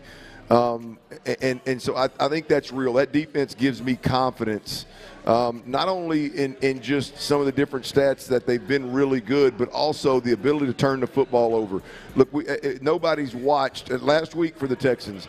I mean, we could talk about that game 6 ways to Sunday, and if you go out there and have 4 turnovers, it changes the way the game unfolds any way you slice it. And so it's that part of the game you just can't predict. Yeah, 4 turnovers you can't account. Yeah, you can't account for that. Nobody accounts for that in conversation, right? And so when you look at this game, I just think the Texans defense has to set the tone. They have to be a problem for 4 quarters. They have to turn the football over. And if they do, the Texans got a real chance to upset and shock the world. And if they don't, it's going to be awfully tough. Because then the second part of your question, that's the part that gives me confidence. I really believe in DeMeco Ryans and what he's built here from a player perspective and a scheme perspective. I think they're elite. They're special in this league. They're top of the league in multiple, not stats, but just the people and the scheme. I think that's real, so that gives me confidence. The part that gives me concern is the C.J. Stroud offensive factor. Really, I'll just pin it on C.J. I mean, it's at the end of the day, the inconsistencies out of C.J. I've been wrong some, but I believe I'm spot on with C.J. being fragile throughout the year. Hopefully, last week he gained a little bit of confidence via the defense, giving him the chance. But there's still something about this offense that's just not right. There's something about C.J. that's just not right now, and it's hard to put your finger on. after watching them be so great and so convincingly great last week, this year has been such a crapshoot every damn game that just I have no idea what offense is going to show up, brother. Text line coming through. I'm confident in our offensive line improving enough so that CJ were to get a little bit of a rhythm. Very confident in the defense. I'm not as confident in our head coach that he is going to stop running the clock out for whatever from when the game first starts. We need to keep scoring touchdowns until there are zeros on the clock. Someone else said my biggest concern is the crowd noise and communication for the offense. Someone texted. For me, my biggest thing that I have confidence in with the Texans is I believe whatever it is that D'Amico is going to have a really good game plan or at least an adjustment to what it is that the Chiefs did in the first game, right? The Chiefs scored 27 points. Now, they were helped with 2 turnovers, and they turned those into 10 points. But the Chiefs scored 27 points in the first game, and honestly, they could have scored over 30. They took a slide at the end and at the 13-yard line to end the game with just under 2 minutes. So they had some level of success. I have confidence, Clint, that D'Amico will be able to change course on that, to be able to create a game plan that makes things tougher for the Chiefs now, I don't know what Andy's going to do, so that is kind of the wild card thing because I think he'll make adjustments too. But I have confidence that D'Amico's defense will at least be prepared and look better than it did the first time. I don't think we'll go and see Will Anderson and Danielle Hunter have very little impact in the game like they did the first time. And I would say my biggest concern when you just look at the injuries, just real talk here, is just the lack of just dudes that the Texans have. When you got Jalen Petrie on the bench, when you got Stephon Diggs, out, when you got Tank Dell out, when you got Jimmy Ward out, when you got certain guys that are injured and you're down to having to bring in Wayne and having to bring up J.J. Taylor out of nowhere and you have those level of injuries, those type of dudes that are out. That's a tough thing to overcome on the road with the team. It's the history and success. There you go. It has been the. Sorry, we lost y'all for just a second. My bad. Oh, you got me. I'm sorry. Got you now. That has, coming against it. All right, you're going up against a team that has done what the Chiefs have done over the years. You just wonder if they got enough dudes to be able to stay in this thing. That's the biggest concerning thing. You can talk about coach and everything, like we already know that the Texans kind of probably have a struggle up front on the offensive line, and now they are lacking some of the weapons they planned on having. So that to me, it would be the biggest concern with the Texans. All right, coming up as we continue live, we roll into the 5 o'clock hour. A little 5 o'clock fire coming up as we'll give you the latest from injuries, who's going to play, the designations of both teams coming up in this game. Also, we'll check in on the Rockets. They took an L last night in Sacramento, but it's something to be a little ticked off about. Man, it's 82 of them. I still think there's some positive things to take away from that thing. And then the other game, big news coming out of the other game between the Ravens and the Bills. We'll let you know what that is coming up next. Oh, thank you. Hey, Kermit the Frog here. The Drive with Stoerner and Hughley. This may have to be the best game that CJ has played all season. The reality of it is there are games where you can sit back and the defense can drive the ship, but this is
Use as directed. KILT FM HD2 Houston. Insider access, exclusive content. Sports Radio 610. The Texans play here. An Odyssey sports station.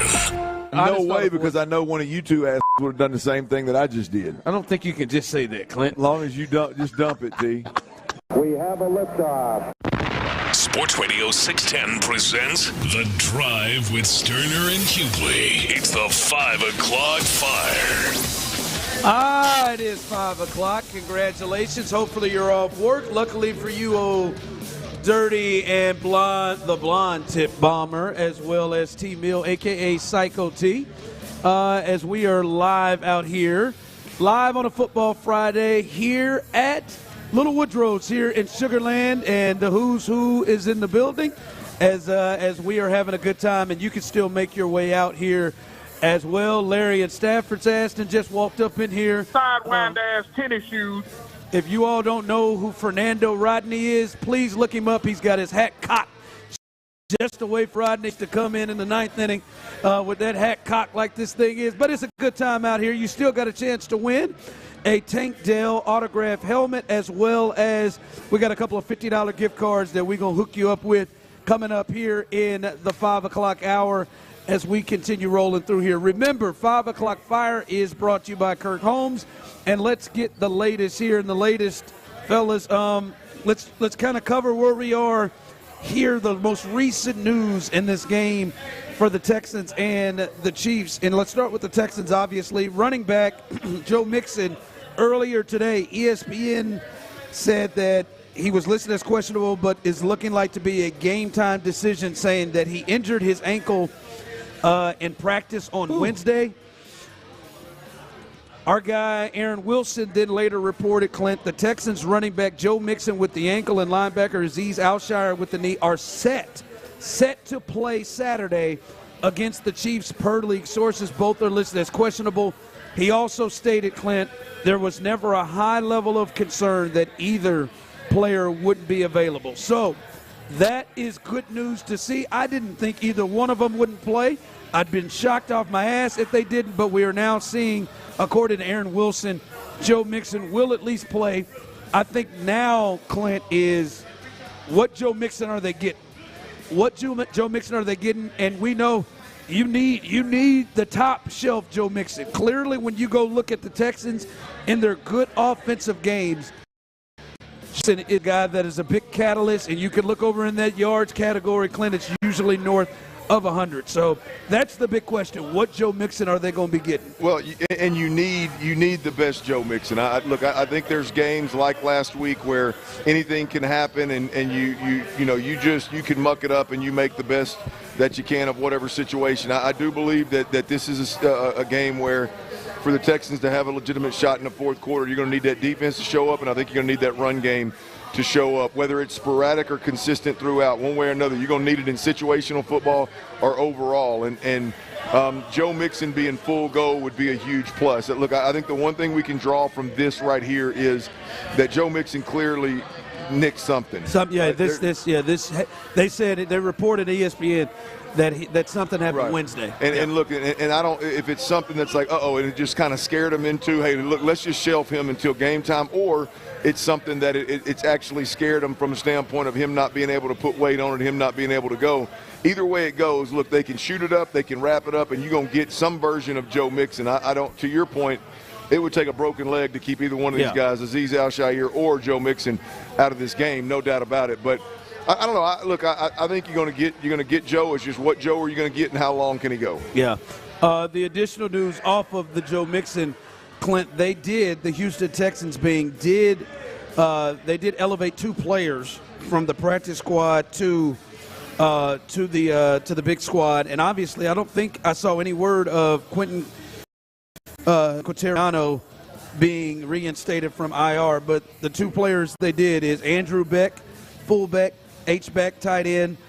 He is going to be on the roster coming up tomorrow, as well as J.J. Taylor. And I know for you, the J.J. Taylor one is one where you're like, all right, what does that mean with Mixon? Do they have some kind of concerns on how much he can go, or maybe even kick return or punt return with the J.J. Taylor? But I know that one was the one that jumped off kind of the page to you a little bit. Yeah, look, J.J. Taylor, it could be just a depth play, and they need some help on special teams where maybe Dameon Pierce is expected to potentially, they need a little more out of him on the offense, so they want to lessen the load on special teams, and J.J. Taylor can fill in there. But I sure hope, because at the end of the day, this team, this offense is lacking explosion, right? And I don't mean with the top guys. We obviously know what Nico and Joe are capable of. But even if you look at Joe Metching, Xavier Hutchinson, and if you look, Robert Woods is healthy, look at Dalton Schultz, man, there's just a lack of, like, to-the-house type of twitch and speed and explosion. And every offense needs that. And so I look at J.J. Taylor, and look, I don't want to make a mountain out of a molehill. The guy's never pissed a drop in the NFL. But there's no doubt about it. We've seen him enough running the football in real live action to where you can see a different burst. You can see a different twitch. You can see a different skill set that this guy brings to the table.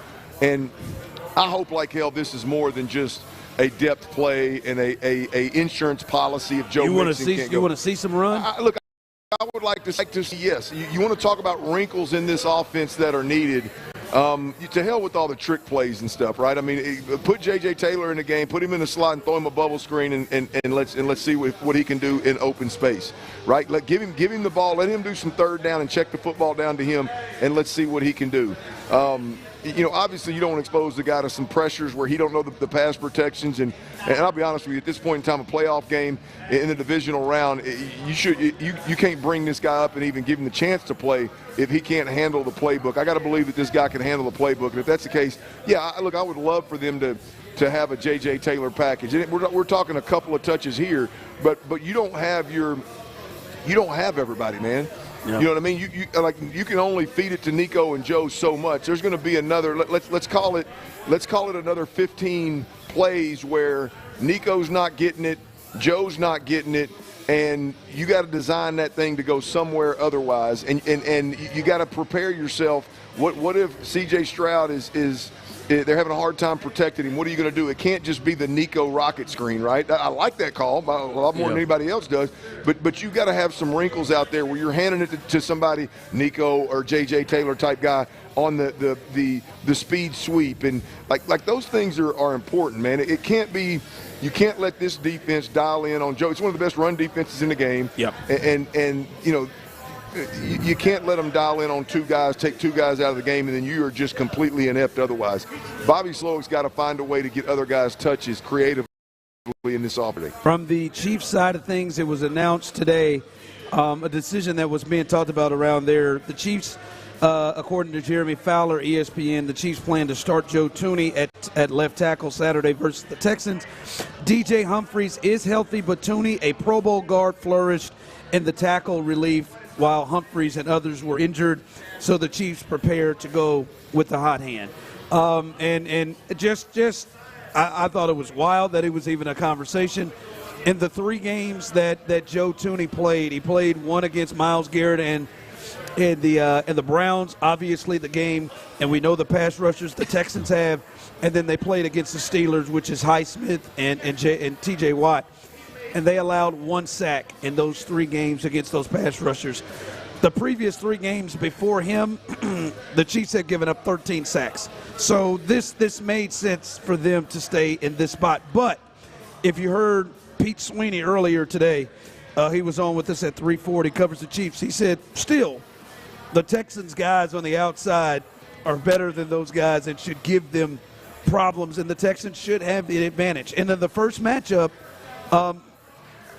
I think the Chiefs would press the button again if that's the production that the edge rushers would get in that game. So that is the news there with the Chiefs. They're going to go with Joe Thuney outside, and with that, as we said, Clint, they should still be able to have some success against Taylor on the other side, and then Joe Thuney, a natural guard, playing tackle. Yeah, look, I don't worry or doubt really against anybody whether those 2 guys can eat, because it is a 2-man show. It's not just about one of them, right? You got to have 2 tackles that are at the top of their game in order to just completely eliminate them, and you got a lot of help, tight ends and running backs kind of deal.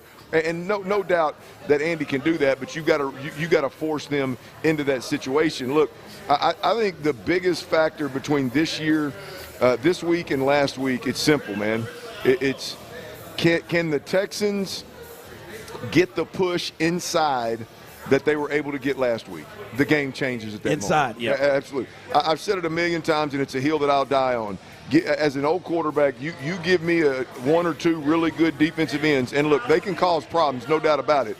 But you give me those 2 guys with the ability to set deep and push up in the pocket, I can manipulate them. I can help my tackles stay on track. If you give me a guy that's pushing up in my face, 1, he's in my throwing lanes, but 2, I got nowhere to push up to. Now I got to deal with all of it at once. And so this game's going to boil down to it. I know the middle of Kansas City's offensive line is really good. But it does take a hit with Thuney moving out and Frank Caliendo's cousin Mike Caliendo coming in to start. So you the Danico Autry versus 66 matchup is one to watch in this game. You just got to get that push. If you don't give that push and you give all that space, as I've said it again a million times, the difference in like what you see Pat Mahomes and even Lamar Jackson and Josh Allen and company, you see those guys deal with compared to what you see CJ, Burrow, those type of guys deal with. they may have one weak link up front that gets beat, maybe even gets beat a lot. But the other 4 offensive linemen are creating space for the quarterback to make that guy miss, to push up in the pocket, to slide in the pocket. If you can't just totally collapse the pocket, Pat Mahomes is going to be unbelievably comfortable. So you got to get that push in the middle. And I think then our defensive ends will not only just produce from a stat perspective, but they can absolutely wreck the game. All right. 5 o'clock fire. And 2, that's all she wrote from Sacramento. Entertaining game with the Kings winning by 5. 5-game winning streak for the Rockets comes to a close. It was the second of a back-to-back. They won last night in Denver, but the Kings win it. All right, the Kings snapped the 5-game win streak that the Rockets had.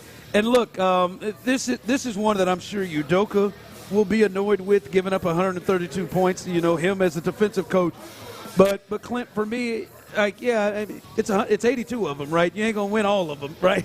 And you go on a 5-game streak, and the Kings have been playing better since they got Doug Christie as the new head coach.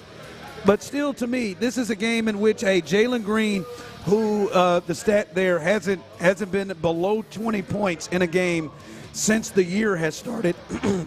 He goes in for another 28.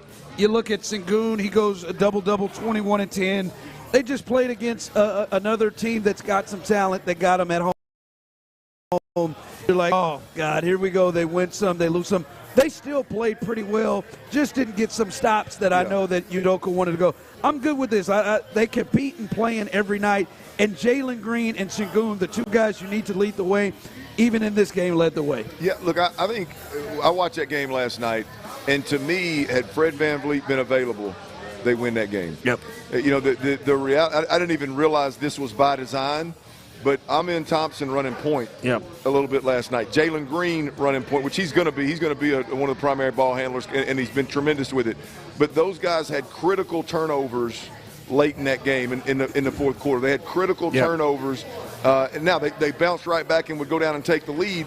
But you eliminate those turnovers. If you've got a true point guard in the game that can manage what we've talked about multiple times, manage the tempo, the flow of the game, and be aware and literally manage the game, then I think that game turns out considerably different. And I think that the Rockets win that game. Those turnovers that I'm talking about, they allowed Sacramento to weather the runs that the Rockets were making multiple times, and they were just inexcusable turnovers, right? I mean, it's not a point guard. It happens, especially if it's Amen Thompson. Turnovers that you feel Fred would have this team in much more control. Fred would have never been in trouble, right? Fred would have never got in the mix. Fred would have slowed that thing down and said, hey, look here, fellas, let's ease up. And those guys were just running and gunning, and Amen's just throwing it all over the floor, right? So that game last night came down to, in my opinion, those turnovers that ended up costing Rockets. But the impressive part of it is to your point, they're able to weather those storms. Like they turn the ball over like that, they give up a lead, they get down 5, and then all of a sudden, bang, bang, they're right back up 1 with 2 threes back to back. So it's. But even without Fred, they didn't just get housed. You know what I mean? You know what I mean? They were competitive and they look good. I watch this squad, Ron, and I may be crazy. I mean, it's a long season, so I know it happens to everybody. But I really question how houseable this team is right now. But yeah, they have, especially with the level of defense that they generally play every night. Yeah, they seem to find a way to be in games, and now they're scoring the ball too. Well, right, even like without Fred VanVleet last night, I don't know if it was the fatigue or the foul trouble that Green got in a little bit early. I mean, again, Amen Thompson goes in and he's running point, and you're getting 7 points in the first half from Cam Whitmore. You're getting, obviously, again, Sengun is just. I mean, he was on a mission last night. You could tell he was a little bit fatigued, but he was down there battling. Sabonis, a tough one, a tough matchup. Yeah, it just seems like, that they're so deep and they got so many answers. I'm not saying they're the superstars, but they're so deep with so many answers of guys that play defense and hustle their ass off. I mean, obviously, it's a long season. It can happen. But, boy, I feel good about this team's ability to stay in games. Yeah. All right, coming up as we continue, I want to pass along some big news coming in the other AFC matchup that could play a major role in that game. And this is the thing. The defense that the Texans played last week against the Chargers was big time, you got to say, hey, they play that level of defense, they can stay in any game. But is that defense going to show up? Which defense will show up for the Texans? We'll discuss that coming up next. In the Loop. This is the team we expected to see. Incredible pass rush, an all-pro cornerback making all.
Reaction Monday. Houston's sports leader. Sports Radio 610. It's a Football Friday playoff edition on Sports Radio 610. Live from Little Woodrow's in Sugarland, here's The Drive with Stoerner and Hughley.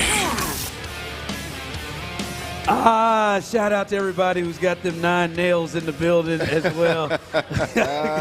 And shout out to our latest winners as we got there very, very quickly as we've had a good time here. We're here in Sugarland, Little Woodrow's. Come on out as TVs everywhere. You can come on out and enjoy yourself.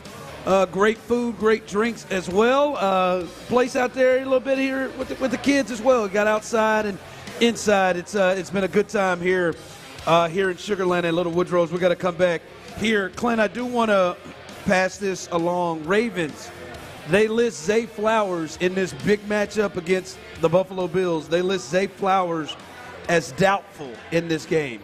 I ain't gonna lie to you, Clint. When I saw him go down with that non-contact injury and he's grabbing his knee immediately, that usually turns out to be something tough. They said that he's safe, no ACL. They said they thought he'd be able to come back last week, and he's going to miss the first 2 weeks of the playoffs. That change your course or thought of this game, losing the Pro Bowler, their best receiving threat? Yeah, no. I mean, obviously it hurts, but it doesn't change my thought. I mean, they're so, they're so dependent on Lamar Jackson doing his thing and Derrick Henry doing his thing, and I would even say Mark Andrews. I mean, it's.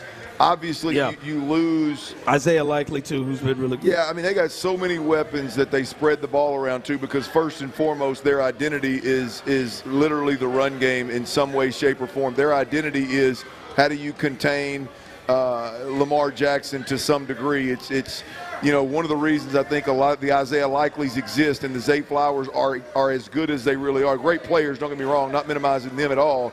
But one reason that they are able to produce the way they are is simply because so much of the focus is on Derrick Henry and Lamar Jackson. Yeah. And then from there, we've seen Lamar Jackson and the damage he does with tight ends. Again, you mentioned Isaiah Likely and Mark Andrews, and then everything else kind of bleeds out from there. Now, Zay Flowers was obviously a great piece, but I don't think Zay Flowers is a guy that puts me in a spot where I'm like, oh, man, the Ravens can't score. They're going to move the football and score points either way you slice it. All right. I think most people feel the top route, the best path for the Texans to win this game and pull off an upset, as they are 8.5 point underdogs, depending on where you look, is that this defense goes off and controls the game the way they did against the Chargers. Yeah. The way they did against the Dolphins earlier this year. They got it made guys like Jared Goff not play the type of game he normally plays. Also,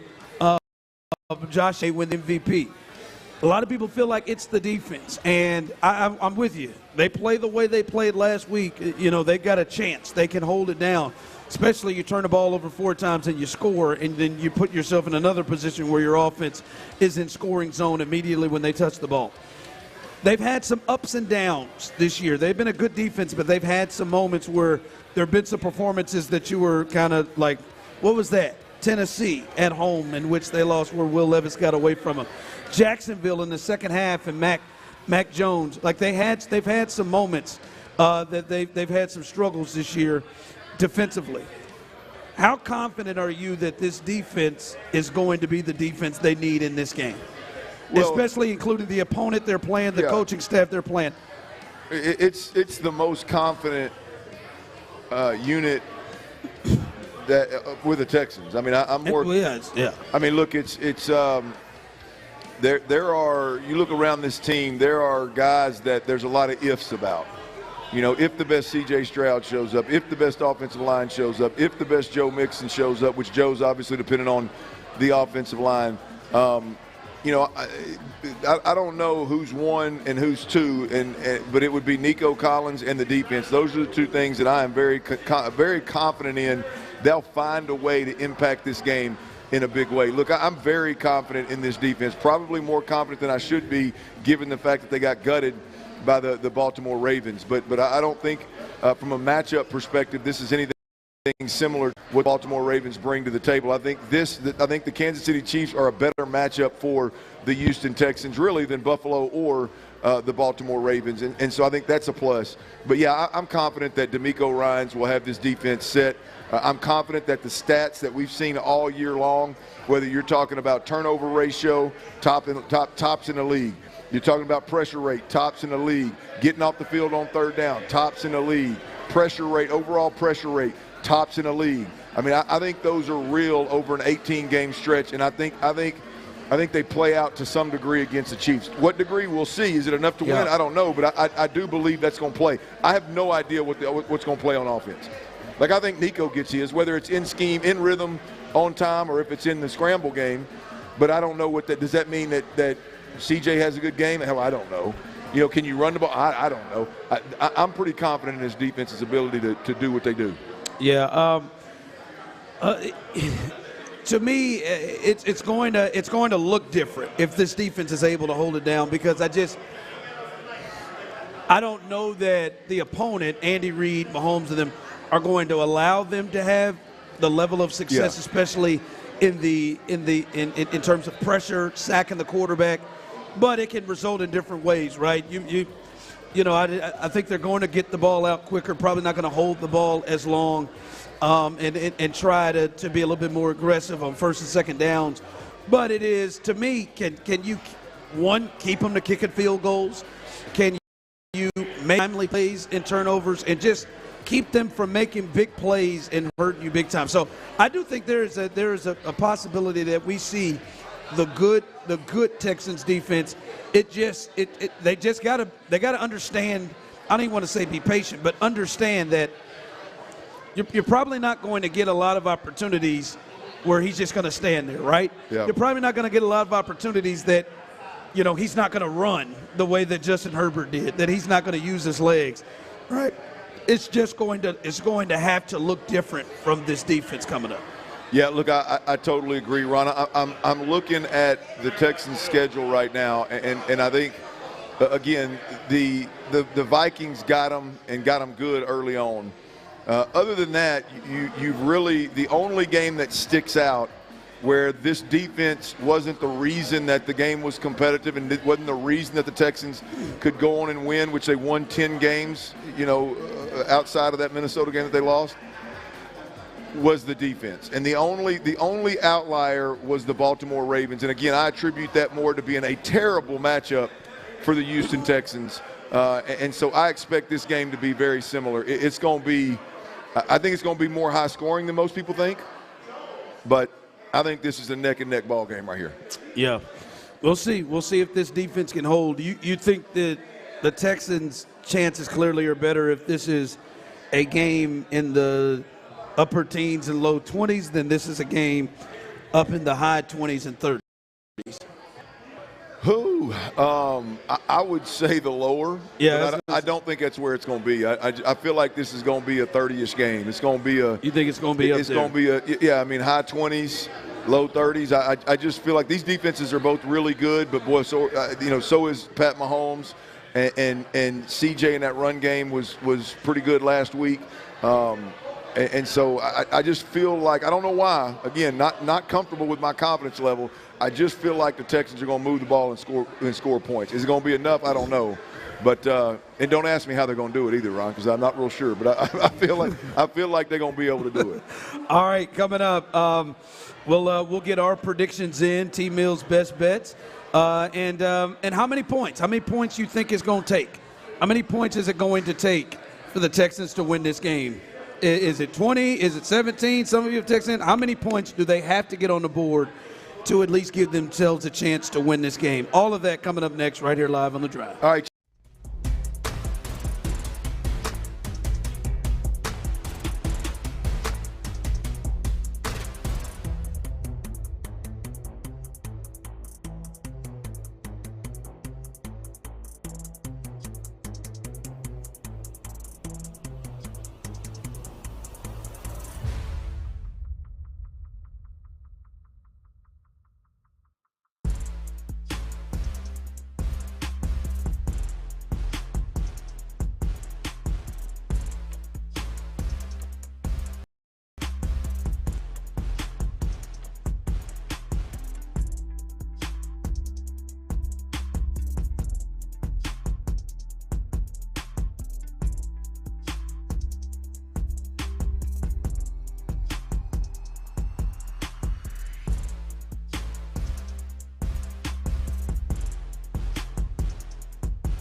Sponsored by Pfizer. Orange Theory Fitness. Book your first workout class for free at orangetheory.com. It's a Football Friday playoff edition on Sports Radio 610. Live from Little Woodrow's in Sugarland. Here's The Drive with Stoerner and Hughley. Welcome back in as we are live here. Before we get into our picks and our predictions and everything, I want to thank everybody coming out. It's been a really good crowd here at Little Woodrow's here in Sugarland. Shout out to the entire staff. They've done a great job. Shout out to our promo staff, Osita leading the crew. They have done a great job as always. Matt, as he's kept us on the air. Also, Osita stepping in for Matt, doing a little engineer work here in the final hour, holding us down. Also, Tyler as well. So we appreciate everybody who played a part to keep this show going and have a great football Friday here at Little Woodrow's here in Sugarland. And I saw people texting in their thoughts, and I said, how many points, and I've talked to a couple of people around here, how many points will the Texans need to get to win this game? Larry said about 24, 27. A couple of people around here, 27, 20, 21 I've seen. How many points do you think that the Texans have to put on the board to give themselves a chance to win? I think it's 27. I think the magic number is 27. I think it's going to take a little help from the defense, but I think the magic number is 27 to give yourself a chance to win this game. I don't think that's far off. I think, Tyler, you were in the same boat, right, Tyler? 27 points. It feels like 24, 27 points, I believe you said earlier, Tyler. Yeah, I said I think they can actually get away with scoring just 20 because I think that the Texan defense is going to have to hold Mahomes and the offense under that number to win this game. So, but no, yeah. So 20 from Tyler. So Tyler's a little lower on it, and it's just to me when you look at what this offense, as you said earlier, this offense is off, has been off at times. To me, it's the path to getting to 27 points. That's the concern for me when you just start to look at the guys they don't have in this game, the guys they may not have in this game, and who they're going up against. The offensive line, Chris Jones up front is the path to get to 20. Because I'm with you, 24, 27 feels like that's what you at least got to put on the board in this game. Even with how great the Texans defense played last week, like that is just the path to getting to 20, 24, 27. I would imagine the defense has to assist in this. They've got to help in this thing. Absolutely. Yeah, I mean, look, that's been the recipe to win. It's been the recipe to win against really good quarterbacks this year. You turn Jordan Love over 3 times. Yep. You turn Jared Goff over 5 times. You turned Justin Herbert over 4 times. Tua, you turned him over 3 times and plus a fumble, I believe. So, I mean, yeah, that's the recipe for the Texans to win is at some point throughout the game. They got to play a good, solid football game defensively. Obviously, don't give them anything easy. Whether that's blanketing down on everything underneath and making down-to-down more difficult and giving up a couple of explosive, or it's keeping everything in front of you and then buckling down on 3rd down and buckling down in the red zone. Either way you slice it, they got to play a really solid game across the board, and they got to have their moments, 2 or 3 moments where there's turnovers, there's huge stops on 4th down, and you're either in field goal range or you're right next to field goal range. There's got to be some assistance from the defense. I agree, and I'll be honest with you, I think it's got to happen more than once. Multiple turnovers. Yeah, look, I don't mean it's got to be a pick 6, but whether it's a stop on 4th down or a stop early when they're backed up inside their own 5 kind of deal and you get great field position, there's got to be some of that. You got to win the field position battle to get points as well. So it's got to be a perfect game not perfect, but it's got to be a really good game from the Texans in order to get this one right here. And it's going to be headlined by the defense. Our guy, the Texans need a minimum 27 points, but I don't see Spags and the Chiefs defense letting that happen. Someone texted in 24 is the magic number, 31 is the magic number. Someone texted in 42 to have a chance. Listen, Chiefs, they hadn't scored more than 30 this year. 30 is their high this year in points. Yeah, it feels like the mid-20s to 27 to me is where where they have to go. All right, let's do this. Our predictions, you can send yours in as well. 713-572-4610. Those of you on YouTube and Twitch, you know how to do it. All right, Clint, let's let you lead this thing off. What is your prediction in this game? How do you see this game going? Texans, Chiefs tomorrow, 3:30 at Arrowhead. Well, look, we've split this thing up 5 ways to Saturday game. For some reason, I feel really good about it. It starts with the defense. I do think there's some credence to the fact that we were able to run the football a little bit better last week. I think Nico gets his. I think CJ was seeing things really good against Kansas City last time when all hell broke loose with the Tank Dell injury. And so I feel really good about CJ having a better game. I'm gonna go Texans make it to their first AFC championship, Ron. I'm going the Texans 27, Texans 27, Chiefs 24. 27-24 Texans from Clint Stoerner. Text in your predictions. He's got and I'd argue this would be one of the biggest upsets in the history of the NFL playoffs. When you think about the team that it is going for and what they've done, and the Texans and a lot of the injuries, I think maybe the Giants and the Patriots in the Super Bowl would be up there, but this would be a huge upset in this game. Someone just texted in, Texans 24, Chiefs 20. All right, Alejandro 24-21 Texans. Tyler, double-digit Tyler is what they call him. Tyler, what is your prediction for this game coming up on Saturday? Well, I know how you see it going. How you see it going? I know we've talked a lot about my double-digit Texan win predictions, and I really had no thought of that when I was making this prediction. But it's the same. Texans are getting to their first AFC title, baby. Texans beat the Chiefs tomorrow at 3:30. They win this one 30-20. Let's go.